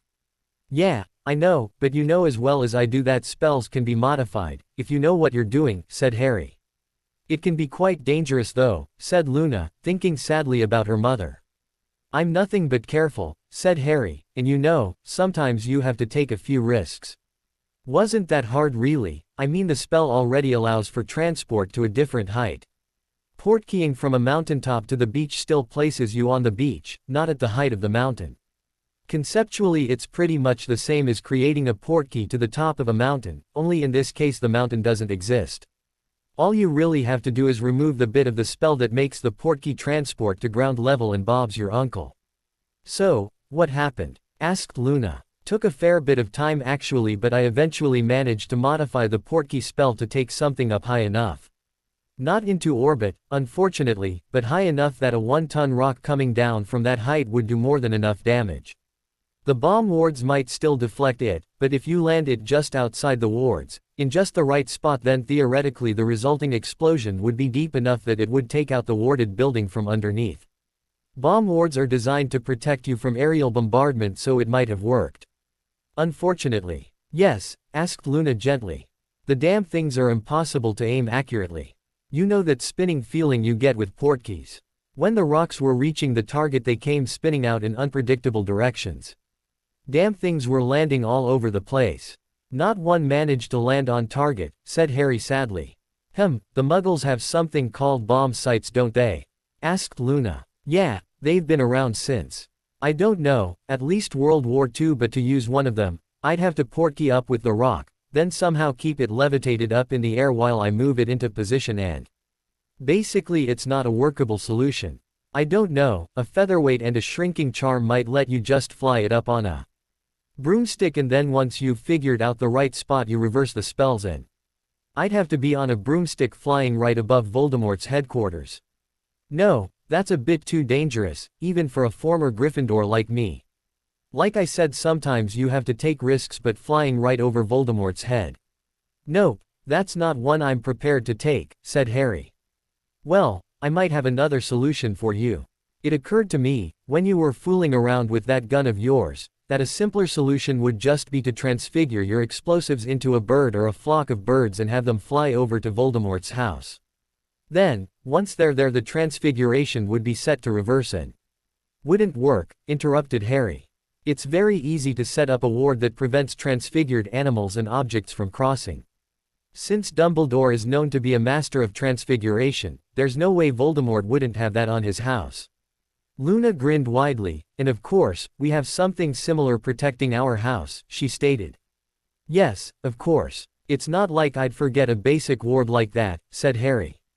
Well, I hate to break it to you, but I think I found a weakness in your wards then, she said as she moved the cereal box and waved her hands in front of the weighing scale as if she was presenting a prize on a game show. Ta-da!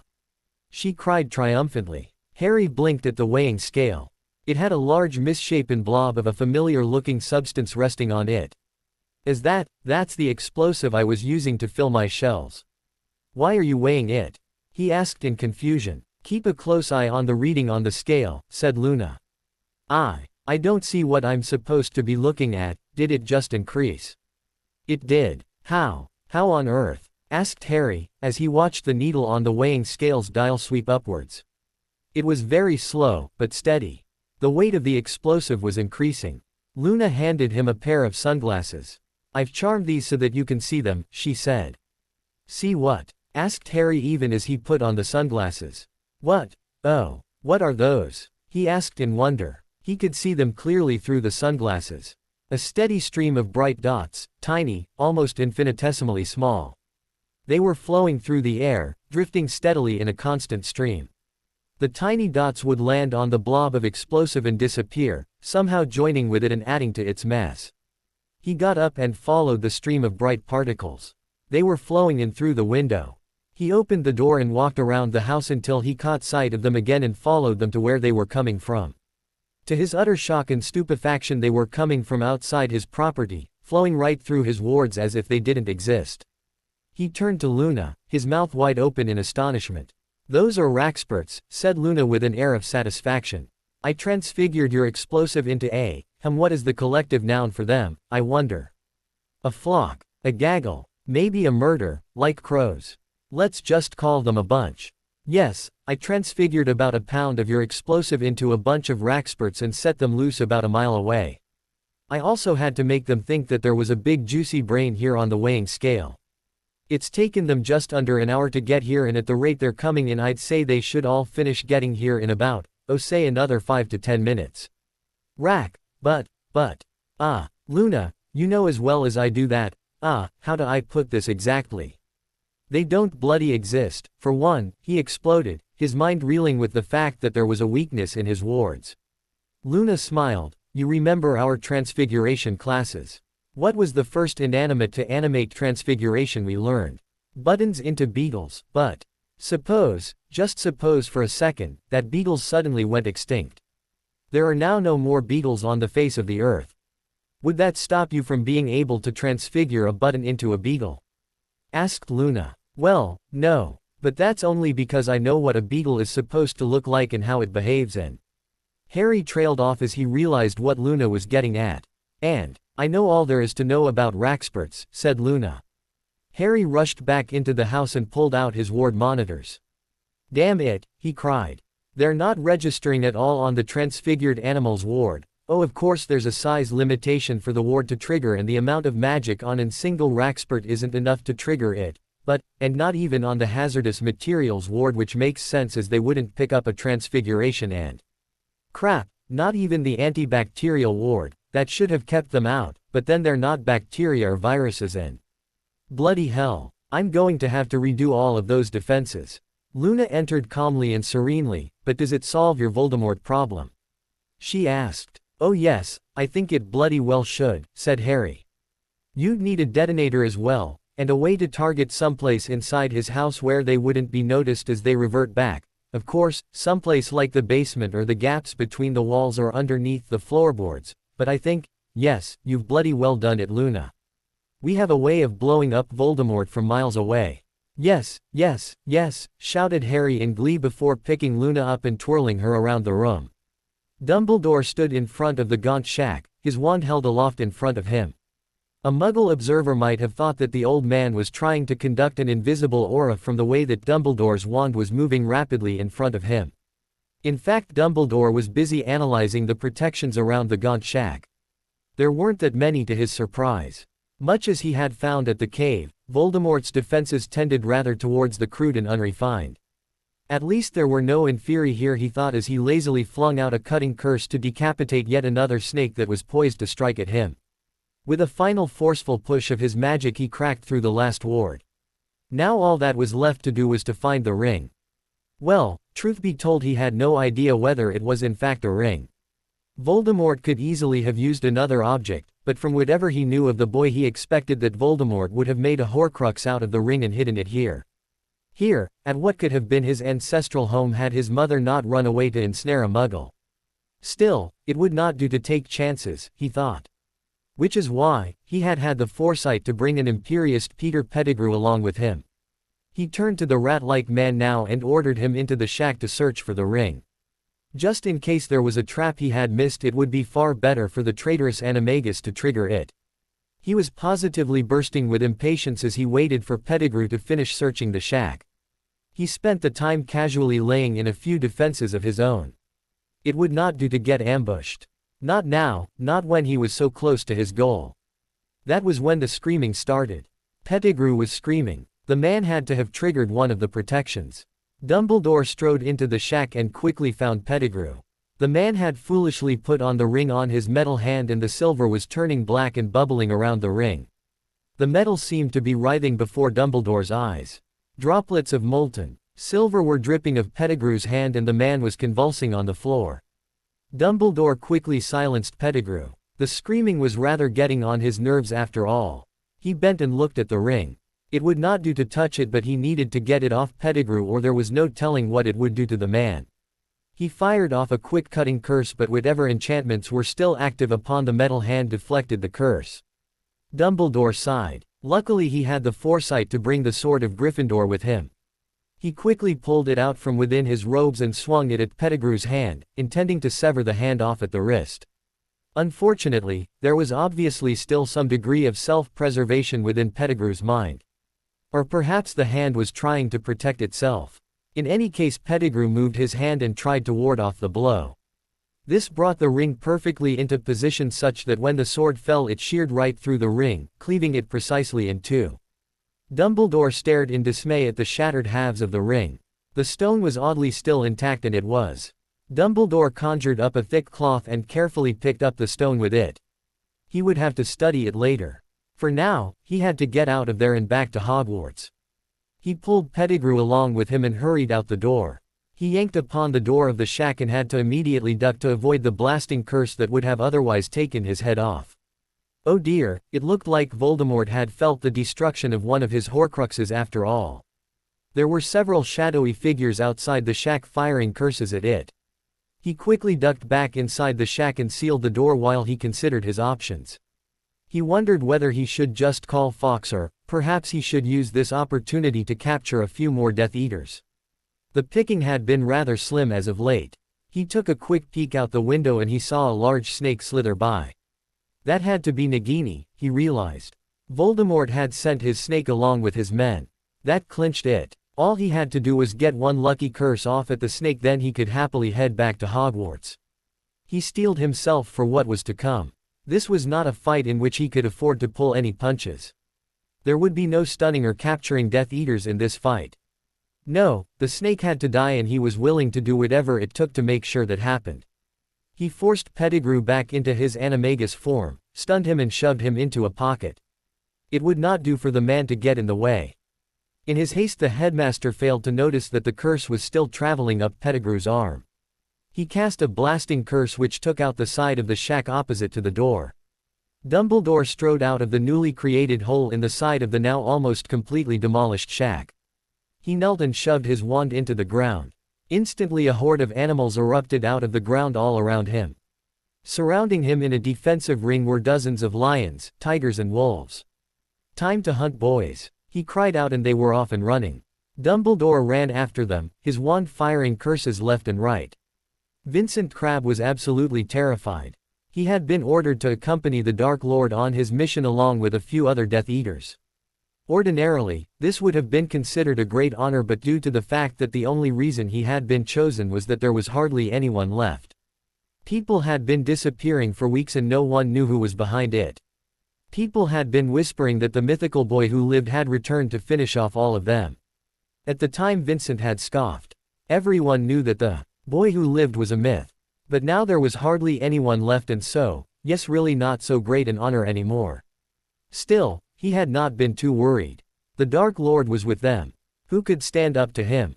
They had portkeyed over to some crappy old hovel, nestled in the trees somewhere, and that was when it all went to hell. Suddenly, they were being attacked by all sorts of beasts. Two of the Death Eaters with him had their throats ripped out by wolves, and he was certain he had seen a great black bear disemboweling another. That was when he turned and ran. He ran like he had never run before. He stopped after a few moments, too winded to continue, and risked a look back behind him. He couldn't make out much through the woods surrounding the shack, but then he didn't have to. The night was lit by the flashes of curses flying every which way. Great gouts of fiendfire were shooting up into the air, which was still filled with the terrifying howls and roars of animals. He turned to run again when he spotted a flash of gold out of the corner of his eyes. There was a snitch flying swiftly towards him, swooping gracefully through the branches of the trees around him. He shot curses at it, but the snitch evaded them effortlessly and flew straight at his face. He reflexively swung at it to bat it out of the air and was shocked when he felt a sudden sharp pain. His hand had been cut open nearly to the bone. He stared at the snitch, which he had managed to knock to the ground. Its wings were odd, he realized, not at all like the snitches he had seen before during Quidditch games. This snitch had wingtips that were shaped quite differently. Its tips were like razors, sharp and gleaming. Even as he cradled his injured hand against himself, he heard a rustling sound and looked up. That was when he saw the rest of them. Dozens and dozens of snitches all swooping towards him. Seconds later the snitches were upon him. Wings with edges honed to razor sharpness slashed and stabbed, cut upon cut, and shredded Vincent Crabbe into bloody ribbons.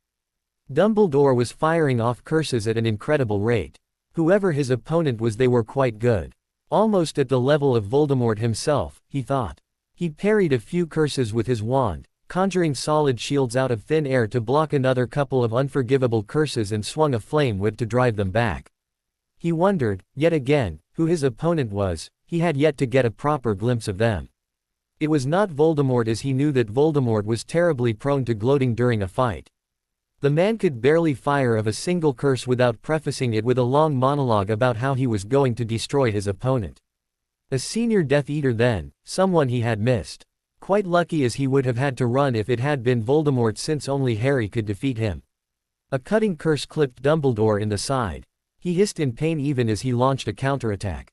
He was a bit too slow though, as his opponent managed to sneak in a blasting curse through his shields. Dumbledore spotted the incoming curse and got up a shield at the very last second. This managed to save his life, though the force of the explosion still sent the old man tumbling head over heels. He landed face down in the dirt and some instinct made him roll to the side just as Nagini struck where he had been lying an instant before. He struck back quickly and neatly. A drilling charm bored a hole right through Nagini's head. A smoky mist rising from the body let him know that he had managed to destroy yet another Horcrux. There was an incoherent yell of rage and he saw his opponent rushing towards him, firing curses wildly. The man had clearly lost his head to the heat of the battle, and Dumbledore wasted no time in taking advantage. A flurry of curses left his wand, punching ragged bloody holes wherever they landed. The man was literally torn in half by the ferocious onslaught of Dumbledore's spells. Dumbledore straightened up slowly with a grimace upon his face. He was absolutely covered in tiny wounds, none life-threatening on their own but added up. That man had been really good, he thought. He had not been in such a fierce fight in decades. It was such a pity that the man had not given him the opportunity to take him alive. Someone so skilled could have been useful in some way. Pity, really. Dumbledore was feeling lightheaded from blood loss and he felt that it was time to go home. Time to call Fawkes and head back to Hogwarts and let them patch him up. Still, he should at least see who it was that he had just killed. He walked over to the freshly made corpse and with a wave of his wand turned it over. The face was a bloody mess, but the strange snake-like features of Voldemort were still quite unmistakable. How on earth had he managed to defeat Voldemort? This should not have been possible, thought Dumbledore. What of the prophecy? What about Harry? How? Perhaps the prophecy had not been a valid one after all. Dumbledore staggered as he nearly fell over. The effects of the fight were getting to him and he was fading fast. He took a good grip of Voldemort's robes before calling for Fawkes to transport them back to Hogwarts. Harry was sitting and enjoying the day's first cup of coffee when Sirius Black rushed into the room. He was followed by Luna, who had obviously let him in, and his arms were filled with bottles and bottles of alcohol. "Why aren't you celebrating?" he cried as he started putting the bottles down on the kitchen table. Harry looked at Sirius in confusion. "Celebrate what?" he asked. "Merlin's beard. Haven't you heard? I took a portkey here almost as soon as I did. Dumbledore defeated Voldemort last night. Old Snake Face is dead. He's deader than a doornail. He's pushing up daisies. He's kicked the bucket. He took a long walk off a short pier. He's sleeping with the fishes, rung down the curtain and joined the choir invisible. He's a stiff, an ex-Dark Lord. He got his ticket punched and is in Tartarus helping Sisyphus push that boulder up the mountain. I think I got the picture, thanks," said a dazed Harry, in no small amount of shock from the news. "Well, what are you waiting for? Come on, start drinking. We have a party to get to tonight and we want to be pleasantly drunk before we get there," said Sirius. "Party? Yep, rented out the Pink Cat for the night and I've invited every expat in South America. And you know what they say, it's not a party unless it's a serious party. It's like 9 in the morning and... Wait, what about the... What? You know, the prophecy, the one that Dumbledore was going on about. I thought, oh, bugger it for a game of soldiers. I guess my first reaction was right. The prophecy was a bunch of hokum after all," said Harry. "Actually," said a thoughtful Luna, maybe not." "How so?" asked Harry. "The prophecy said, either must die by the hand of the other. It didn't say hands. Why hand and not hands? I mean, wouldn't hands be the more common usage? I made the pie with my own 2 hands. I strangled the man with my bare hands. Etc., said Luna. "I don't know, there's handmade of course and I think they're pretty much interchangeable. What does it matter anyway?" asked Harry. "Well, when it comes to prophecies every letter can be significant. I think the fact that the prophecy says hand instead of hands when hands could have been used just as easily is quite significant. Let me explain. Say you're running a business and say Sirius here is your assistant and he does a lot of your work. He's massively useful and— Why, thank you Luna, interrupted Sirius. And, continued Luna, ignoring the interruption, you're introducing him to someone and you want to impress upon them how important he is to you and your business. How would you introduce him? Meet Sirius Black, my assistant, said Harry in a quizzical tone. Luna gave Harry one of those looks. Really, she thought, did she have to spell everything out? That's what she got for shacking up with a Gryffindor and not a Ravenclaw. Come on, wouldn't you say something like, meet Sirius Black, he's my right hand. Right hand man. Yes, of course, you would use hand rather than hands in that context but, said Harry. What if getting rid of Voldemort was your job? In that case when you ordered Dumbledore to start taking care of the Death Eaters he was basically working for you. You had delegated the job to him, which would make him your right-hand man. Wouldn't it? Asked Luna. That's stretching it a bit, isn't it? Asked Harry. That's prophecy for you, answered Luna. They never come true in quite the way you'd expect. But, what about the bit about the power the Dark Lord has not and all that? Asked Harry. I think that's obvious isn't it? Come on Harry, think back to those memories. Dumbledore was always suspicious of Voldemort, right from the day he met him in the orphanage.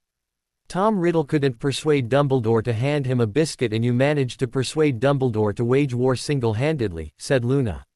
So the power that the Dark Lord knows not was just the ability to convince Dumbledore to get off his butt and do something. Asked Harry in astonishment. I think I'm going to need that drink after all. Dumbledore was in his office at Hogwarts. In front of him were the remains of Voldemort's Horcruxes. He had destroyed them all with the help of Gryffindor's sword. Now all that was left was. The fireplace turned green and Poppy Pomfrey's head appeared in it. Yes, Poppy. He asked. You wanted to be informed when it happened, Headmaster. Peter Pettigrew passed away a few moments ago, she said. Thank you, Poppy, said the headmaster sadly. It was a pity about Pettigrew. So unfortunate that Severus had not been around.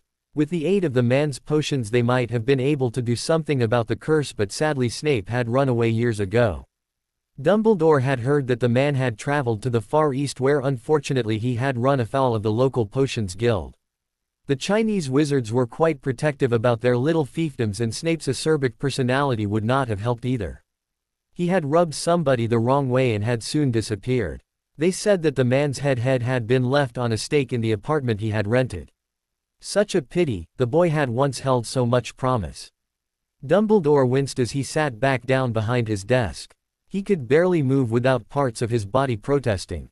He was still recovering from the fight and unfortunately he had barely any time to do so.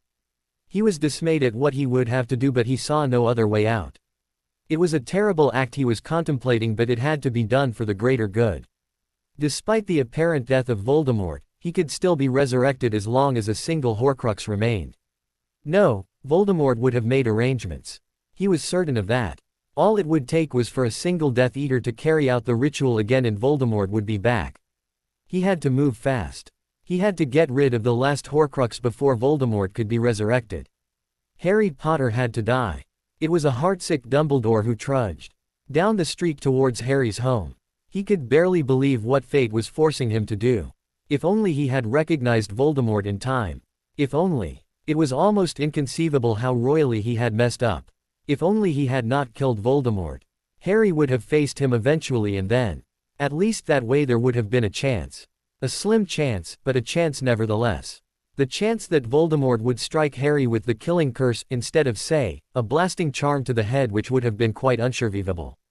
Not even Harry could have lived with a vaporized brain. A killing curse killed without harming the body so in that case there had been a possibility that the Horcrux would have been destroyed and Harry might yet have survived due his blood being used in Voldemort's resurrection. But no, he had not recognized Voldemort and had killed the man in the heat of battle and now. Thanks to his mistakes, Harry Potter had to die. Not that it would be easy to kill Harry, no. Harry was safely ensconced behind a veritable fortress built of the strongest wards that Dumbledore had ever seen. There was absolutely no way for Dumbledore to get to Harry inside his house. That was also the reason he was walking towards Harry's house despite his aching, protesting feet. He was certain that Harry would have put up wards that detected apparition in portkeys transporting people to his street. Harry would not have been content with just preventing apparition and portkey travel to his house. He would certainly have laid in more protections. Still, he should be safe walking there. Not even Mad Eye at the height of his paranoia would have set up wards to detect every wizard passing by. The ward's alarms would have driven him even crazier if he had. So, he would have to make his way there by Muggle means, and then he would have to lay in wait for Harry. Covered by an invisibility cloak and every anti-detection charm he knew, he would have to wait. It might take hours, or even days, but he was sure that sooner or later Harry would step out from behind his wards, and then Dumbledore would strike. Strike cleanly and surely. He would make sure that Harry's death was quick and painless. It was the least that he owed the boy. Harry woke up to a horrible, loud, pig squealing sound. It was one of his ward alarms blaring away. It had to be one of the most unpleasant ways of waking up possible, he thought. Especially when it felt like he had a herd of hippogriffs rampaging through his head. Bloody hell, he should really start scaling down on all the partying he had been doing lately. They were out of the anti-hangover potion as well. This was not shaping up to be the best of mornings. He winced as the alarm continued to blare. On the bed next to him, Luna awoke to glare at him before she grabbed a pillow and covered her head with it. Damn, it was his pillow too, so much for going back to sleep. He thought, the pig squeal alarm meant that there was a wizard in the area. It was blaring every 5 seconds, which signified that the wizard or witch wasn't very close, at least a block or two away. He tried to grab his wand to silence the damn thing, but this early in the morning his reflexes were shot and it took him 3 tries before his sleep and alcohol-addled brain could get his fingers to grab his little pencil-shaped wand. It took him another 3 tries before he could cast the correct spell to silence the alarm.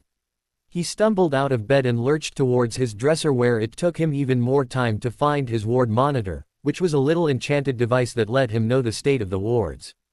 Usually he kept it on him, but today, just when he needed it the most, it was nestled deep within an unruly pile of his socks and underwear, and when he finally managed to extricate it, it just confirmed what he already knew: wizard on the street, etc., etc. This did not alarm him too much, despite the rarity of the event. Voldemort was dead after all, and it could easily have been Sirius or another one of his acquaintances coming to pay him a visit. Probably Sirius, he thought. Damn the bloody man, he had to have the constitution of an ox to be up and about so early after all the drinking they had been doing the night before. Hell, you would never catch him taking an early morning portkey after a night like that.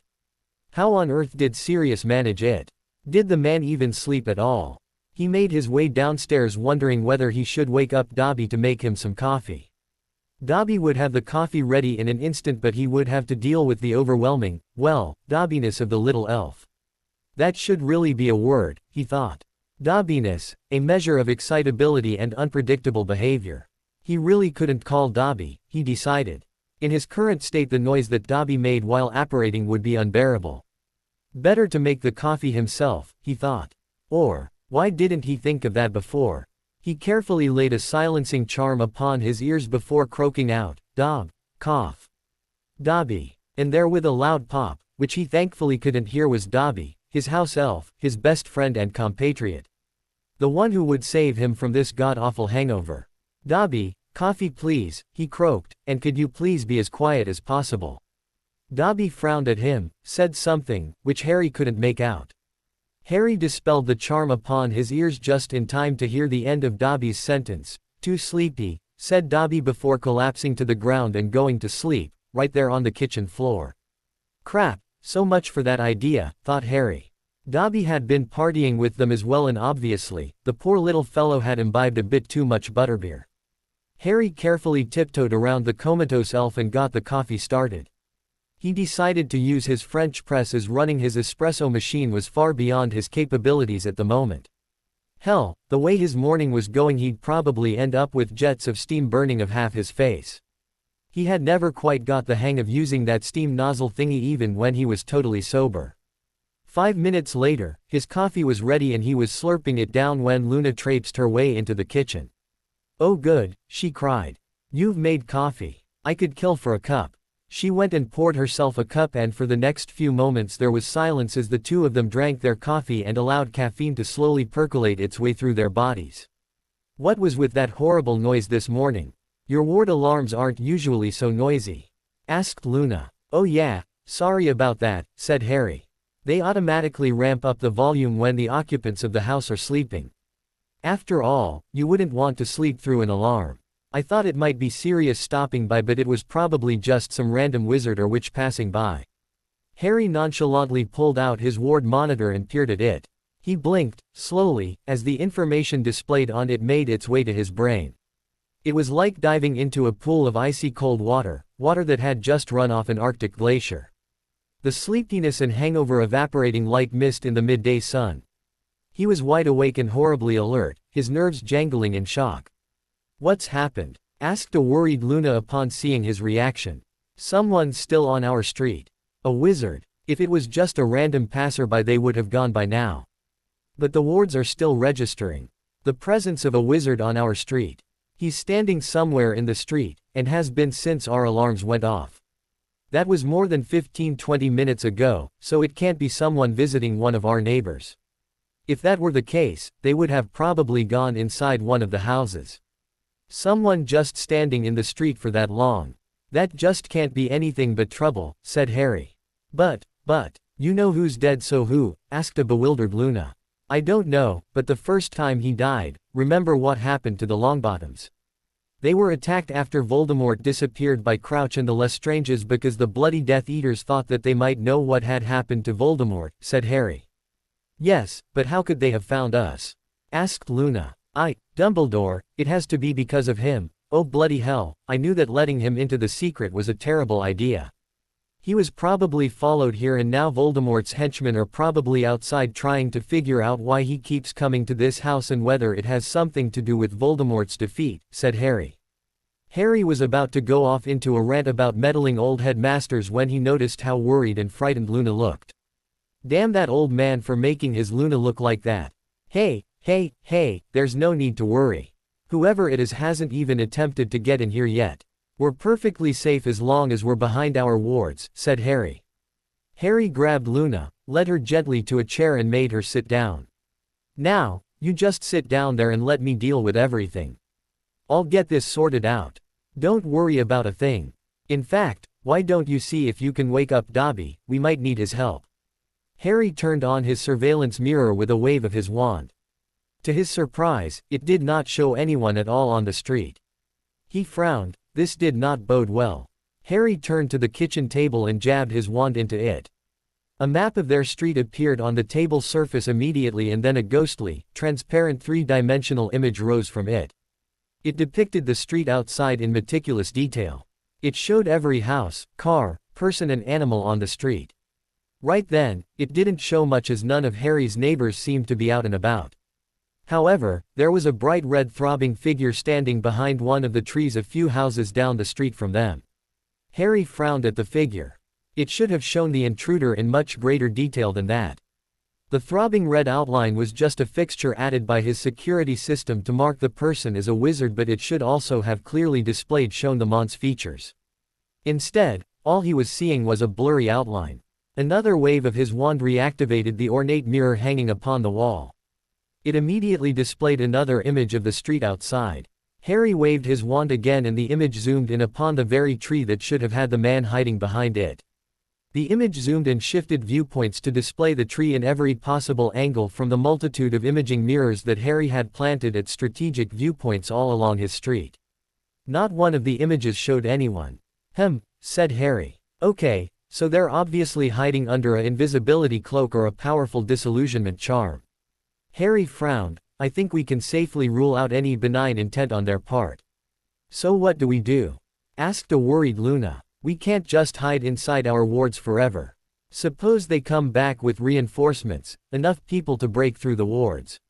What then? It won't come to that. Let's just deal with this one first. We'll have to take them out, of course. Knock them out, tie them up, then wake them up and interrogate them, find out what the hell they're up to, said Harry, nonchalantly. Luna stared at Harry in disbelief. Are you bloody crazy? You insane, reckless, bloody Gryffindor. You don't know who the hell is out there or how they're armed. For all you know, it could even be you know W. Frigging Voldemort out there. He came back from the dead once before. Who's to say he hasn't done it again? She shouted. Harry grinned at Luna in an absolutely infuriating way. He wagged his finger at her. You're making a rather big assumption there, my lovely Lunalicious. Do you think I'm going to charge out their wand blazing? That would be reckless, indeed. Nope. I'm going to knock them out from right here. Luna calmed down. Oh, I see. Fine. That's all right then. But how? Last time we were in this kind of situation, you know, when Dumbledore was trying to break through our wards. We didn't have any way of attacking people outside our wards. So, not your gun surely. Oh hell no, that gun is way too powerful for this kind of thing. Even the ordinary, unaltered, non-explosive bullets from the Barrett would go right through the person and continue right on through the house behind them as well. Maybe killing a neighbor or two. Besides, we want to take the person alive. Anyway, speaking of that time with Dumbledore, the mistake I made was not having a non-lethal way of dealing with him and… Well, I like to think that I can learn from my mistakes, said Harry. After the incident with Dumbledore, I realized that I needed to add to our defenses, an outer perimeter of sorts. So amongst other things, I seeded the street with these, let's call them mines, although they don't really explode, so perhaps non-lethal anti-personnel device would be a better term, explained Harry. Harry strode over to one of the kitchen cupboards and rummaged around within it before pulling out a small glass vial, which he handed to Luna. Luna looked at the small glass vial. It didn't look too impressive at first glance. Just a simple glass bottle, a clear cylinder with a metal screw top. Then she saw the tiny runes etched all over it. She said, as she tried to decipher the runes. Okay, so you've enchanted this in some way, unbreakable and notice me not. Some sort of transfiguration and a remote trigger. What does the transfiguration do? 10 points to Ravenclaw, said Harry cheerily. That one's empty. The ones that I planted all along the street are filled with a powerful sleeping potion. When I trigger the enchantment, the vial changes shape. Microscopic holes open up all along it and the inside volume shrinks to nothing, so the potion inside it is expelled out at high pressure through the tiny holes. This aerosolizes the potion into a colorless, odorless gas, and if you breathe it in, voila, instant knockout. Harry turned back to his kitchen table, and what's more, I can trigger it from right here. He waved his wand at the table again and hundreds of bright blue dots appeared all over the projection of the street. Those are all the vials of planted, and as you can see, our intruder is not too far from, these ones here should do the trick. Harry pointed at some of the blue dots which were quite close to the red figure in the projection. What about the neighbors? Asked Luna. We don't want to knock out someone who's just out walking their dog, although I wouldn't mind so much if it's that B***owned who never picks up after her poodle. No, I'll fire off the muggle repellents just before I start spraying the sleeping potion. That should keep the neighbors inside for the amount of time it takes the gas to disperse and become harmless, said Harry. Harry rubbed his hands together in anticipation. After all that research, he was finally getting to use one of his weapons in the field. Despite the danger they were in, part of him was oddly happy about finally seeing some results from all of his hard work. It was a pity they couldn't use Luna's Raxperts as well. It might have been fun to fill the guy's underpants with plastic explosives. One should be enough, but I'm going to fire off at least 4, these ones here all around him, and, bugger, there's a car coming down the street. Better wait, I don't want to cause any accidents after all. Okay, the car's gone now, but, yes, okay, I've raised the muggle repelling wards at the ends of the street as well, that should stop any other cars from entering in. I'm setting them off, now. The 4 blue dots that Harry had pointed to before turned red and blinked before disappearing from the projection. Dumbledore leaned against the tree as he watched the house. It had not been that long, but he was already bored of waiting. How long would he have to wait, he wondered. He should probably conjure up a chair or something. There was no point in being uncomfortable after all. He was just deciding on the type of chair he would create. It needed to be comfortable but still small enough that the invisibility cloak could cover it, when he felt something. There was active magic being used somewhere around him. He looked around in alarm, ready to cast a shield charm at the first inkling of danger. Had he been discovered? Why was he feeling so tired? What were those black spots at the edge of his vision? Oh dear, everything was spinning and the street was coming up to hit him in the face. And our Death Eater goes down for the count. crowed jubilant Harry as he watched the blurry red figure in his projection stumble around before falling down and laying in the street. Are you sure they're knocked out? Asked a worried Luna. Suppose they wake up. Not very likely, each of those vials hold enough potion to knock out an elephant. They should have gotten enough of a dose to keep them out for hours, said Harry. So, should we go and get them then? Asked Luna, gripping her wand tightly, her face fierce and determined. We need to wait a bit, the gas should take a few minutes to disperse. I'll just cast a wind charm or two as well, just to make sure we're not affected by it, said Harry. No worries. Hick, said Dobby, as he sprang up suddenly from where he had been lying on the kitchen floor. Hick. Dobby is holding his breath and going and getting nasty. Dobby disappeared with a hiccup and a loud pop before Harry could do anything. Harry's mouth dropped open in astonishment. Damn it, Dobby, get back here, he shouted. It might not be safe yet. But before he could say or do anything else, Dobby was back in the kitchen, materializing out of thin air with a loud pop. And along with Dobby was a large, wide misshapen coil of rope. A coil of rope that was standing on its side right there on the floor of the kitchen. Harry blinked. It took him a second to realize that the rope was in fact wrapped tightly around an invisible person. The very wizard they had just knocked out. Yes, forget I said anything. That was incredibly well done, Dobby. Thank you, said Harry. Harry bent and groped around until he could feel the fabric of what had to be an invisibility cloak, which he tried to pull off their uninvited guest. Damn, it's tight. Dobby, could you just loosen the ropes a bit and make sure you tighten them again as soon as I get this cloak off. The ropes slackened just a tad, just enough for Harry to yank off the invisibility cloak and finally get a look at the intruder. To his vast and unending astonishment, Albus Percival Wulfric Brian Dumbledore, former headmaster of Hogwarts and vanquisher of Grindelwald and Voldemort, was lying unconscious in front of him. Luna led a stunned Harry gently from the kitchen and into the living room where she made him sit down on the sofa. It still took her several minutes to calm him down enough for him to be coherent. WH what? BB but why? I don't get it. It just doesn't make any sense. Why would he be hiding outside our house?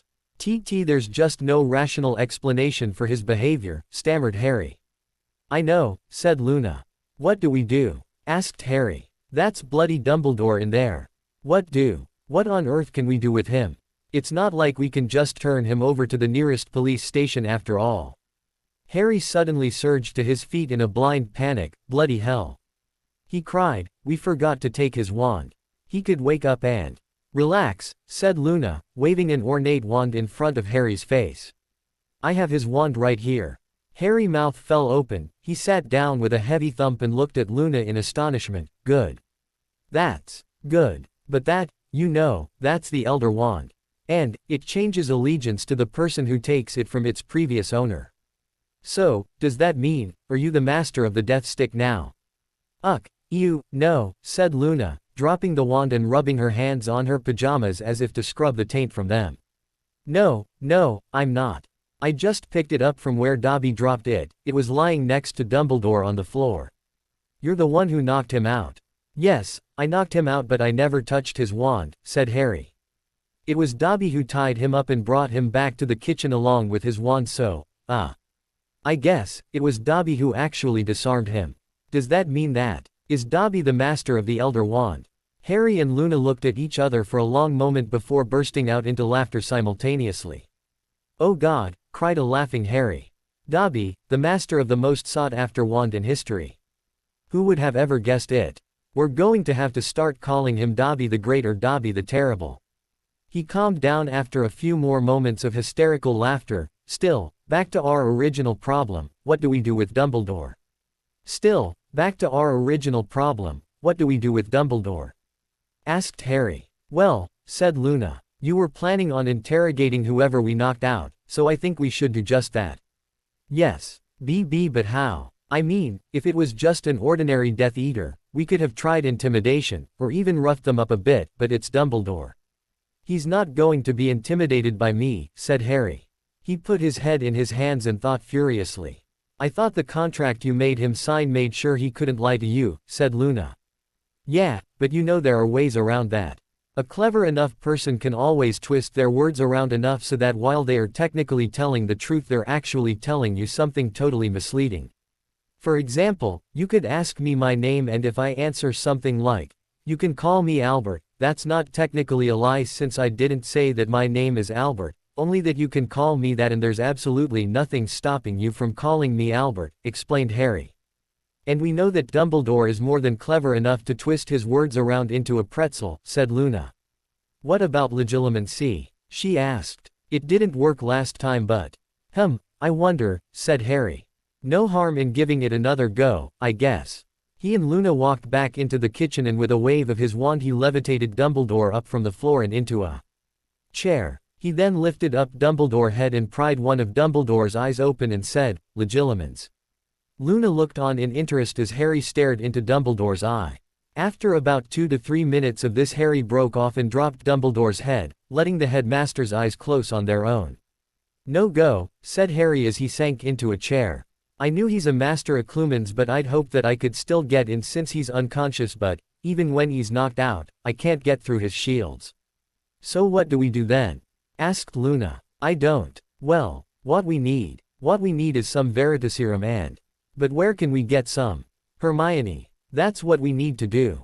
We'll have to portkey over to Australia and get some from Hermione. She probably has some." "I hope," said Harry. "Isn't there anyone closer?" asked Luna. "It seems like an awful long way to go just to pick up some potions."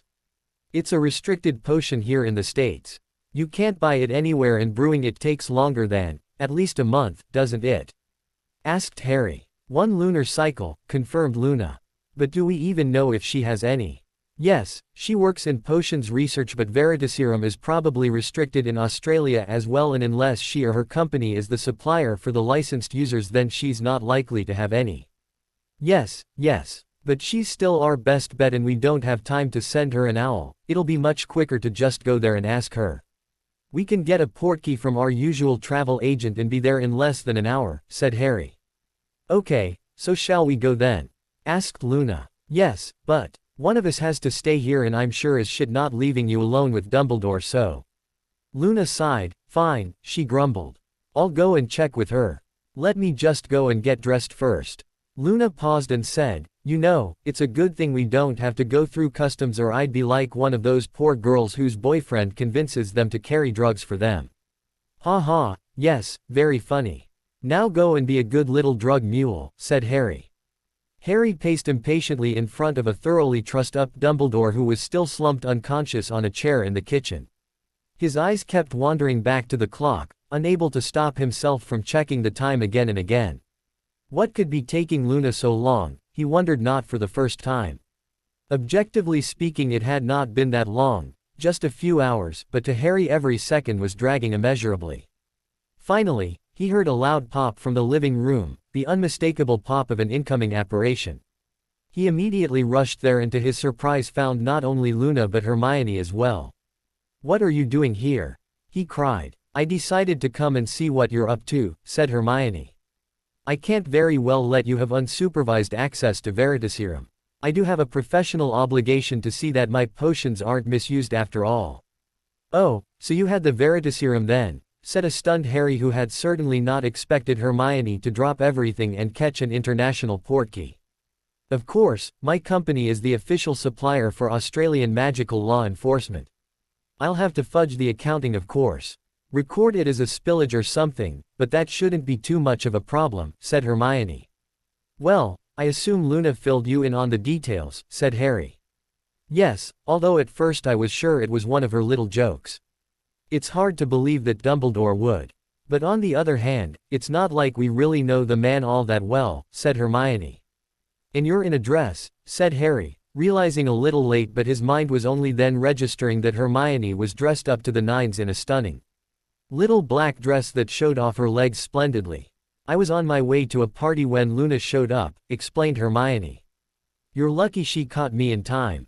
"Oh, I'm so sorry," started Harry, only to be interrupted by Hermione.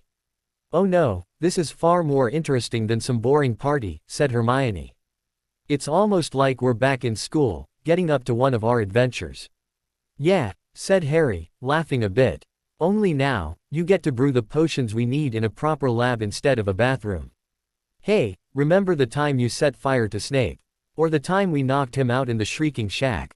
Asked Hermione. So, shall we get started? Asked Luna a bit impatiently. She herself had hardly any good memories of Hogwarts and did not feel the need to reminisce about her time there. Dumbledore still in the kitchen? Yes, said Harry before leading the two girls to the kitchen.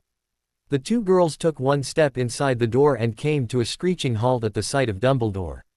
Is that Dumbledore? What did you do to him? Asked Luna in a bemused voice. Harry shrugged. Just being careful. I read this book once where they had these army guys called sardines. Something like that. Anyway, one of the scenes had them captured by their enemies but they managed to escape because they had knives hidden on them. Anyway, one of the characters mentions that they usually also have spools of some sort of razor wire hidden in their hair. Fine enough that you can't detect it but strong enough to cut someone's head off. So you shaved off all his hair? Asked an aghast Hermione staring at Dumbledore from whose head every single facial hair had been removed. Every single one, including eyebrows and eyelashes. He was as bald as an egg and almost totally unrecognizable. Harry had also swapped out Dumbledore's usually flamboyant robes for a white bathrobe which only added to the surrealism of the situation. Neither of the two girls had ever seen Dumbledore in anything but the most garish of robes and for him to be sitting there in a white bathrobe was disconcerting enough but to have him shaved bald on top of that. Had to, said Harry with another shrug. And I may have to get Luna to obliviate me of the memory later on. I had to get every single hair on his body, you understand, and that's not really a memory I want to keep, he said with a shudder. Ew, said Luna. I wouldn't want to have that memory either. She stared at Dumbledore with a disgruntled expression on her face. You're going to have to buy me a new bathrobe as well. Sardaukar, that's who you meant, said Hermione with a snap of her fingers. The Sardaukar from the Dune series. But, oh God, Harry, that's way overkill you know. I really doubt that Dumbledore or anyone really would be hiding razors or anything else in their hair. Harry smirked a bit at that, only to sigh as Hermione noticed his expression and sent an inquiring glance his way. What? Asked Hermione. I know that smirk means something. Okay, sighed Harry. He was a bit reluctant to reveal one of his secrets but at the same time, part of him wanted to show off to Hermione. That book, Dune, well it inspired me to do something similar. Here, have a look at my hand, said Harry as he thrust his right hand in front of Hermione. I don't see anything, said Hermione, peering at Harry's hand closely, turning it this way and that. You're not supposed to see anything, that's the whole point, but one of those little hairs on my knuckles, not a real hair, it's stuck on with a sticking charm. Said Harry. My wand was stolen once remember, at the Quidditch World Cup. So for a while now, I keep a spare wand hidden. So if I'm ever in that type of situation all I need to do is. Harry ran his thumb over his knuckle and suddenly there was a wand, rolling off his fingers and smacking into the palm of his hand. Course, you need to be able to do a wand less finite to manage this. That took more than 6 months of practice before I could do it reliably, he said, with a pleased grin at Hermione's gobsmacked expression. A transfigured spare wand hidden in plain sight, breathed Hermione in awe. But, transfiguring a wand. I didn't even know you could do that. It's not impossible well, most people only have the one wand so it's not something that you can easily practice and on top of that you know how sentimental people get about their wands, explained Harry. Hermione had a grimace on her face. What? Asked Harry. Sorry, I was just thinking about what a great idea that is but, I'd hate to have hairy knuckles, said Hermione a little sheepishly. Huh, right. Anyway, I've obviously stripped him of his wand, his clothes and any other items he had on him like this gaudy old ring he had on. Can't take the chance of him having any enchanted objects, after all. But, your parents were dentists, right? Do you happen to know anything about teeth? I had a look at his but a second opinion wouldn't hurt, said Harry. Teeth? Queried a confused Hermione. You know, the old potion in a false tooth trick. Could you check his teeth? Make sure that none of them are fake. I would have just removed them all but then it would probably be too hard to understand what he's saying, explained Harry. Hermione's palm covered her face. Harry, this is Professor Dumbledore, not bloody James Bond. He's not going to have a fake tooth filled with poison. No, Bond used to flush his suicide pills, but come on, it's still one of the oldest tricks in the book, and in any case, I wasn't thinking about poison. I was worried he might have a fake tooth filled with an antidote to Veritaserum, said Harry. Hermione sighed and moved over to Dumbledore. She pried his mouth open and cast a light spell inside his mouth, followed by a couple of medical diagnostic charms that returned results similar to a Muggle X-ray. All right, as far as I can tell they're all real, stated Hermione. And they're in astonishingly good condition considering what we heard about him and his drop addiction back when we were in school. Okay, then let's get started. Are you done, Luna? Asked Harry to Luna, who was busy peering into Dumbledore's mouth and performing her own check. Yes, said Luna in a satisfied tone. There's nothing out of the ordinary in his mouth.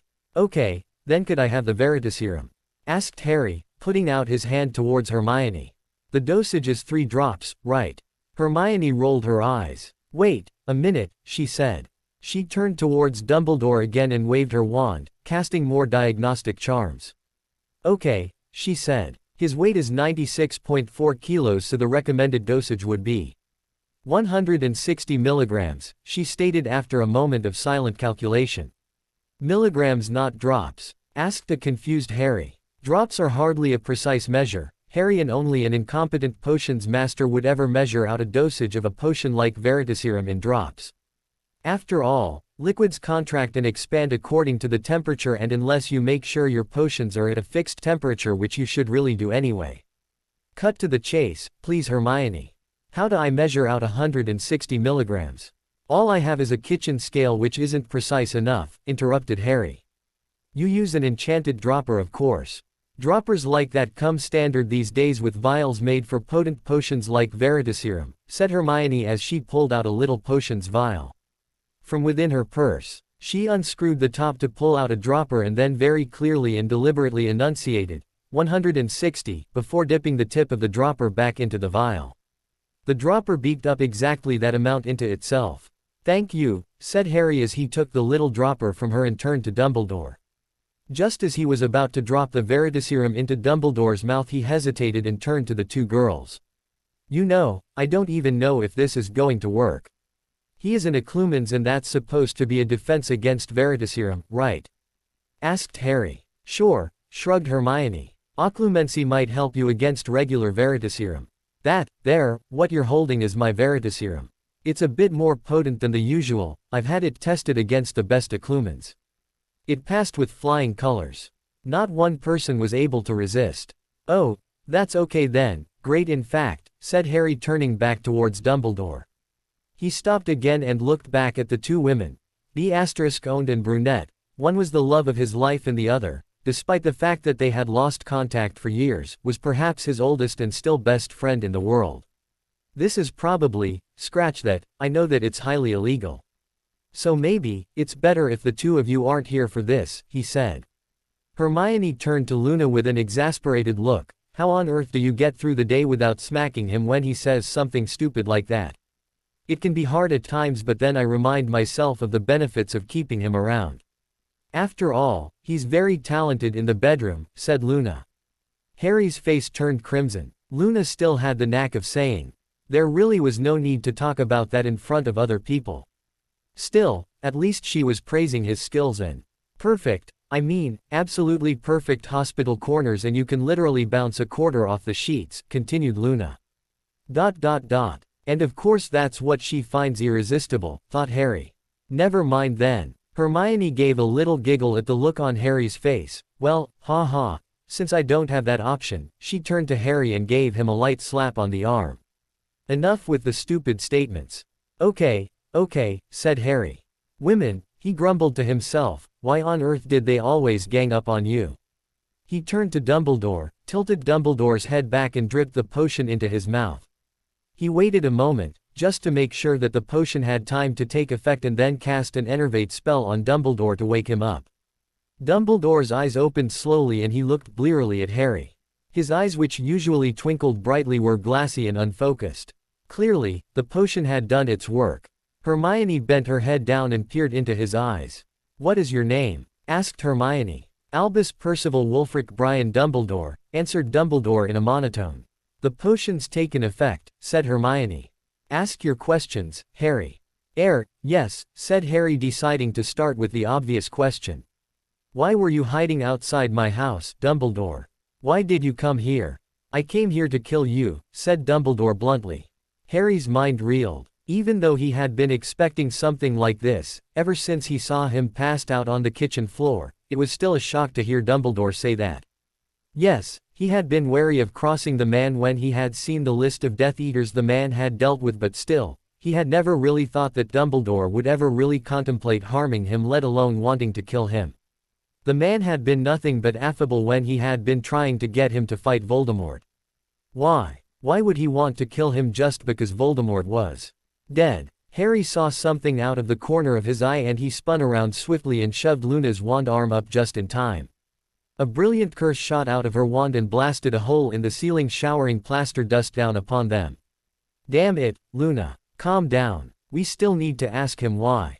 He yelled. He turned and yelled at Hermione, who was also pulling out her wand and pointing it towards Dumbledore. And don't you start as well, he cried. Hermione lowered her wand reluctantly. She looked absolutely, terribly, horribly, incandescently furious. T.T. the Bast, he admitted it. He really wanted to kill you, she yelled. Yes, I know, said Harry far more calmly than he was feeling. I just feel so bloody stupid and naive, said Hermione. I went along with it only because I was so sure that this was all one big misunderstanding. That you were being paranoid, and I didn't really believe that I thought that we'd dose him and find out that he just had some stupid but benign reason to be here, then we'd all have a big laugh about it or something. I just don't understand why. Harry grabbed a hold of Hermione and gently pulled her and Luna into the living room, where he led them to the couch and made them sit. I think the two of you should wait here for a bit. I'm sorry, but you're getting too emotional and I need to keep calm and look, just sit in. I need to finish of the interrogation and look, just sit here and keep calm, okay? I won't be long, said Harry as he strode back to the kitchen, locking the door behind him. Hermione and Luna waited impatiently for Harry to finish interrogating Dumbledore. It was a long wait. More than an hour. An hour that dragged by interminably for the two women. Finally the door opened and Harry walked back into the room, where the two immediately pounced on him with questions. Harry held up a hand and waited for the two women to fall silent. Okay, let me just. Hermione, Luna already knows this, but the thing is, Voldemort made these things called Horcruxes, which are a particularly foul piece of dark magic in which someone uses a murder and a ritual to rip off a part of their soul and store it inside an object. As long as these Horcruxes existed, Voldemort couldn't be killed. Well, not killed if you know what I mean. Obviously, his body was destroyed once before, back when he attacked me when I was a baby, but the Horcruxes are what allowed him to come back. So as long as these Horcruxes existed, Voldemort couldn't be finished off for good, explained Harry. But what does that have to do with you? Asked Luna. Why did he come here to kill you? Harry sighed. Dumbledore believes, rather wrongly, I might add, that I am a Horcrux. According to him, well, remember how I'd occasionally get dreams about what Voldemort was up to? I think I told you about the one I had around the time of the Quidditch World Cup. Well, that and other stuff like the Parseltongue and how my scar used to hurt whenever Voldemort was around seems to be enough evidence for him that I'm a Horcrux. But he's wrong, right? Tell me he's wrong, demanded Hermione. I already did, didn't I? Said Harry. I'm no more a Horcrux than you are. There was something in my scar, emphasis on the past tense. Some sort of possession I think they called it, but I had it cleared off more than 10 years ago now. I've not had a bit of problem with my scar or any dreams ever since then. Cleared off? How? Asked Luna. Oh right, you don't know about it since I don't think it ever came up. I thought it wasn't really worth mentioning, and besides I had mostly forgotten about it myself. This was some time before I met you and I'd gone to see a doctor over at the Magical Wing of Cedars Sinai for a routine checkup. His scans showed something and he called in a specialist who did some sort of procedure, I guess would be a good word. Didn't even take him half an hour, as I recall, said Harry. Both the girls gave simultaneous sighs of relief. That's good then, said Hermione. So all we need to do is explain that to Dumbledore and didn't work, said Harry. I already tried that. I explained all that to him and he doesn't believe me. According to him there's no way to stop someone from being a Horcrux and the only way is for the Horcrux to be destroyed. He refuses to change his mind even when I had Dobby fetch the medical reports and show them to him. He just kept saying I just had to die for the bloody greater good. But he has to be made to see reason, cried Hermione. It's too much of a risk. Remember he clearly stated under Veritaserum that he knows that the only solution is to kill me. So even if we go all out to persuade him and he seems to agree, how do we know he's not just pretending to lull us into a false state of security until he can finish the job? Even if we get him to say that under Veritaserum, what's to stop him from changing his mind later? Asked Harry. So what do we do? Asked Luna. I don't know, I haven't decided yet. I just know, the safest option is off the table. I know that much, said Harry. What's the safest option? Asked a puzzled Hermione. Killing Dumbledore, of course, said Luna in a rather matter-of-fact way. Yes, I know that's probably the safest way of dealing with this situation, but no matter what we planned on doing to Voldemort and ignoring the Quirrell thing for the moment, I'm not a murderer and I will not allow Dumbledore to turn me into one, said Harry. The Quirrell thing? You mean his death? Asked Hermione. Harry, that's not really, bloody hell, he was trying to kill you and he was dying from Voldemort's possession anyway. You didn't kill him. Sure felt like it at the time, said Harry. But anyway, no matter how Quirrell died, while a case might be made for the fact that I killed him, this would be different. This would be in cold blood. Premeditated. This would be murder and I'm not doing it. Even though we planned on killing Voldemort, this is Dumbledore and while he's also planning on killing me. Of course you're not killing him, Harry, interrupted Luna. So, what if we get him to sign another magical contract? No, sorry, bad idea. He'd find a loophole somehow and we might not be lucky enough to see him coming next time. Then, obliviation of course. We just erase all information about you from his brain and with the Fidelius in place he shouldn't be able to find you again, said Hermione. Harry smiled wryly. Unfortunately, I made the mistake of threatening him with obliviation once before. He admitted under Veritaserum that he's backed up his memories in Pensieves. All he has to do is pop those back in his brain and we're right back where we started. Maybe if we get him to tell us where they're kept we could steal them before we let him go in, said Luna. Harry's eyebrows rose. Steal them? That would mean breaking into Hogwarts and… Bloody hell, it's been the center of resistance against Voldemort. Security has to be ridiculously tight. Dumbledore said he'd put Moody in charge of it and if the fake Moody was anything like the real one. I think not, said Harry. Turn him over to the American Aurors then. What did they call themselves? The FBMI. Tell them to arrest him for attempted murder, asked Hermione. Harry frowned. Again, I don't think that would work. Dumbledore's bound to have contacts within the American government from his days at the ICW. And since he's just single-handedly liberated England from Voldemort and the Death Eaters, who the hell is going to believe him over us? Even if we get him to admit wanting to kill me in front of the FBMI, imagine if he convinces them that I'm a Horcrux. I could have a lynch mob at my door. Can't we redo the Fidelius? Won't that solve our problem? Asked Luna. We'll have to break the current Fidelius before we can recast it. It's doable but the problem is it takes time and the last time the Fidelius broke we had Dumbledore turn up almost immediately. Suppose someone else turns up this time. Somebody that Dumbledore missed in his purge of the Death Eaters. It's far too risky, explained Harry. The three of them just sat there for a few moments as they tried to come up with a solution to their problem.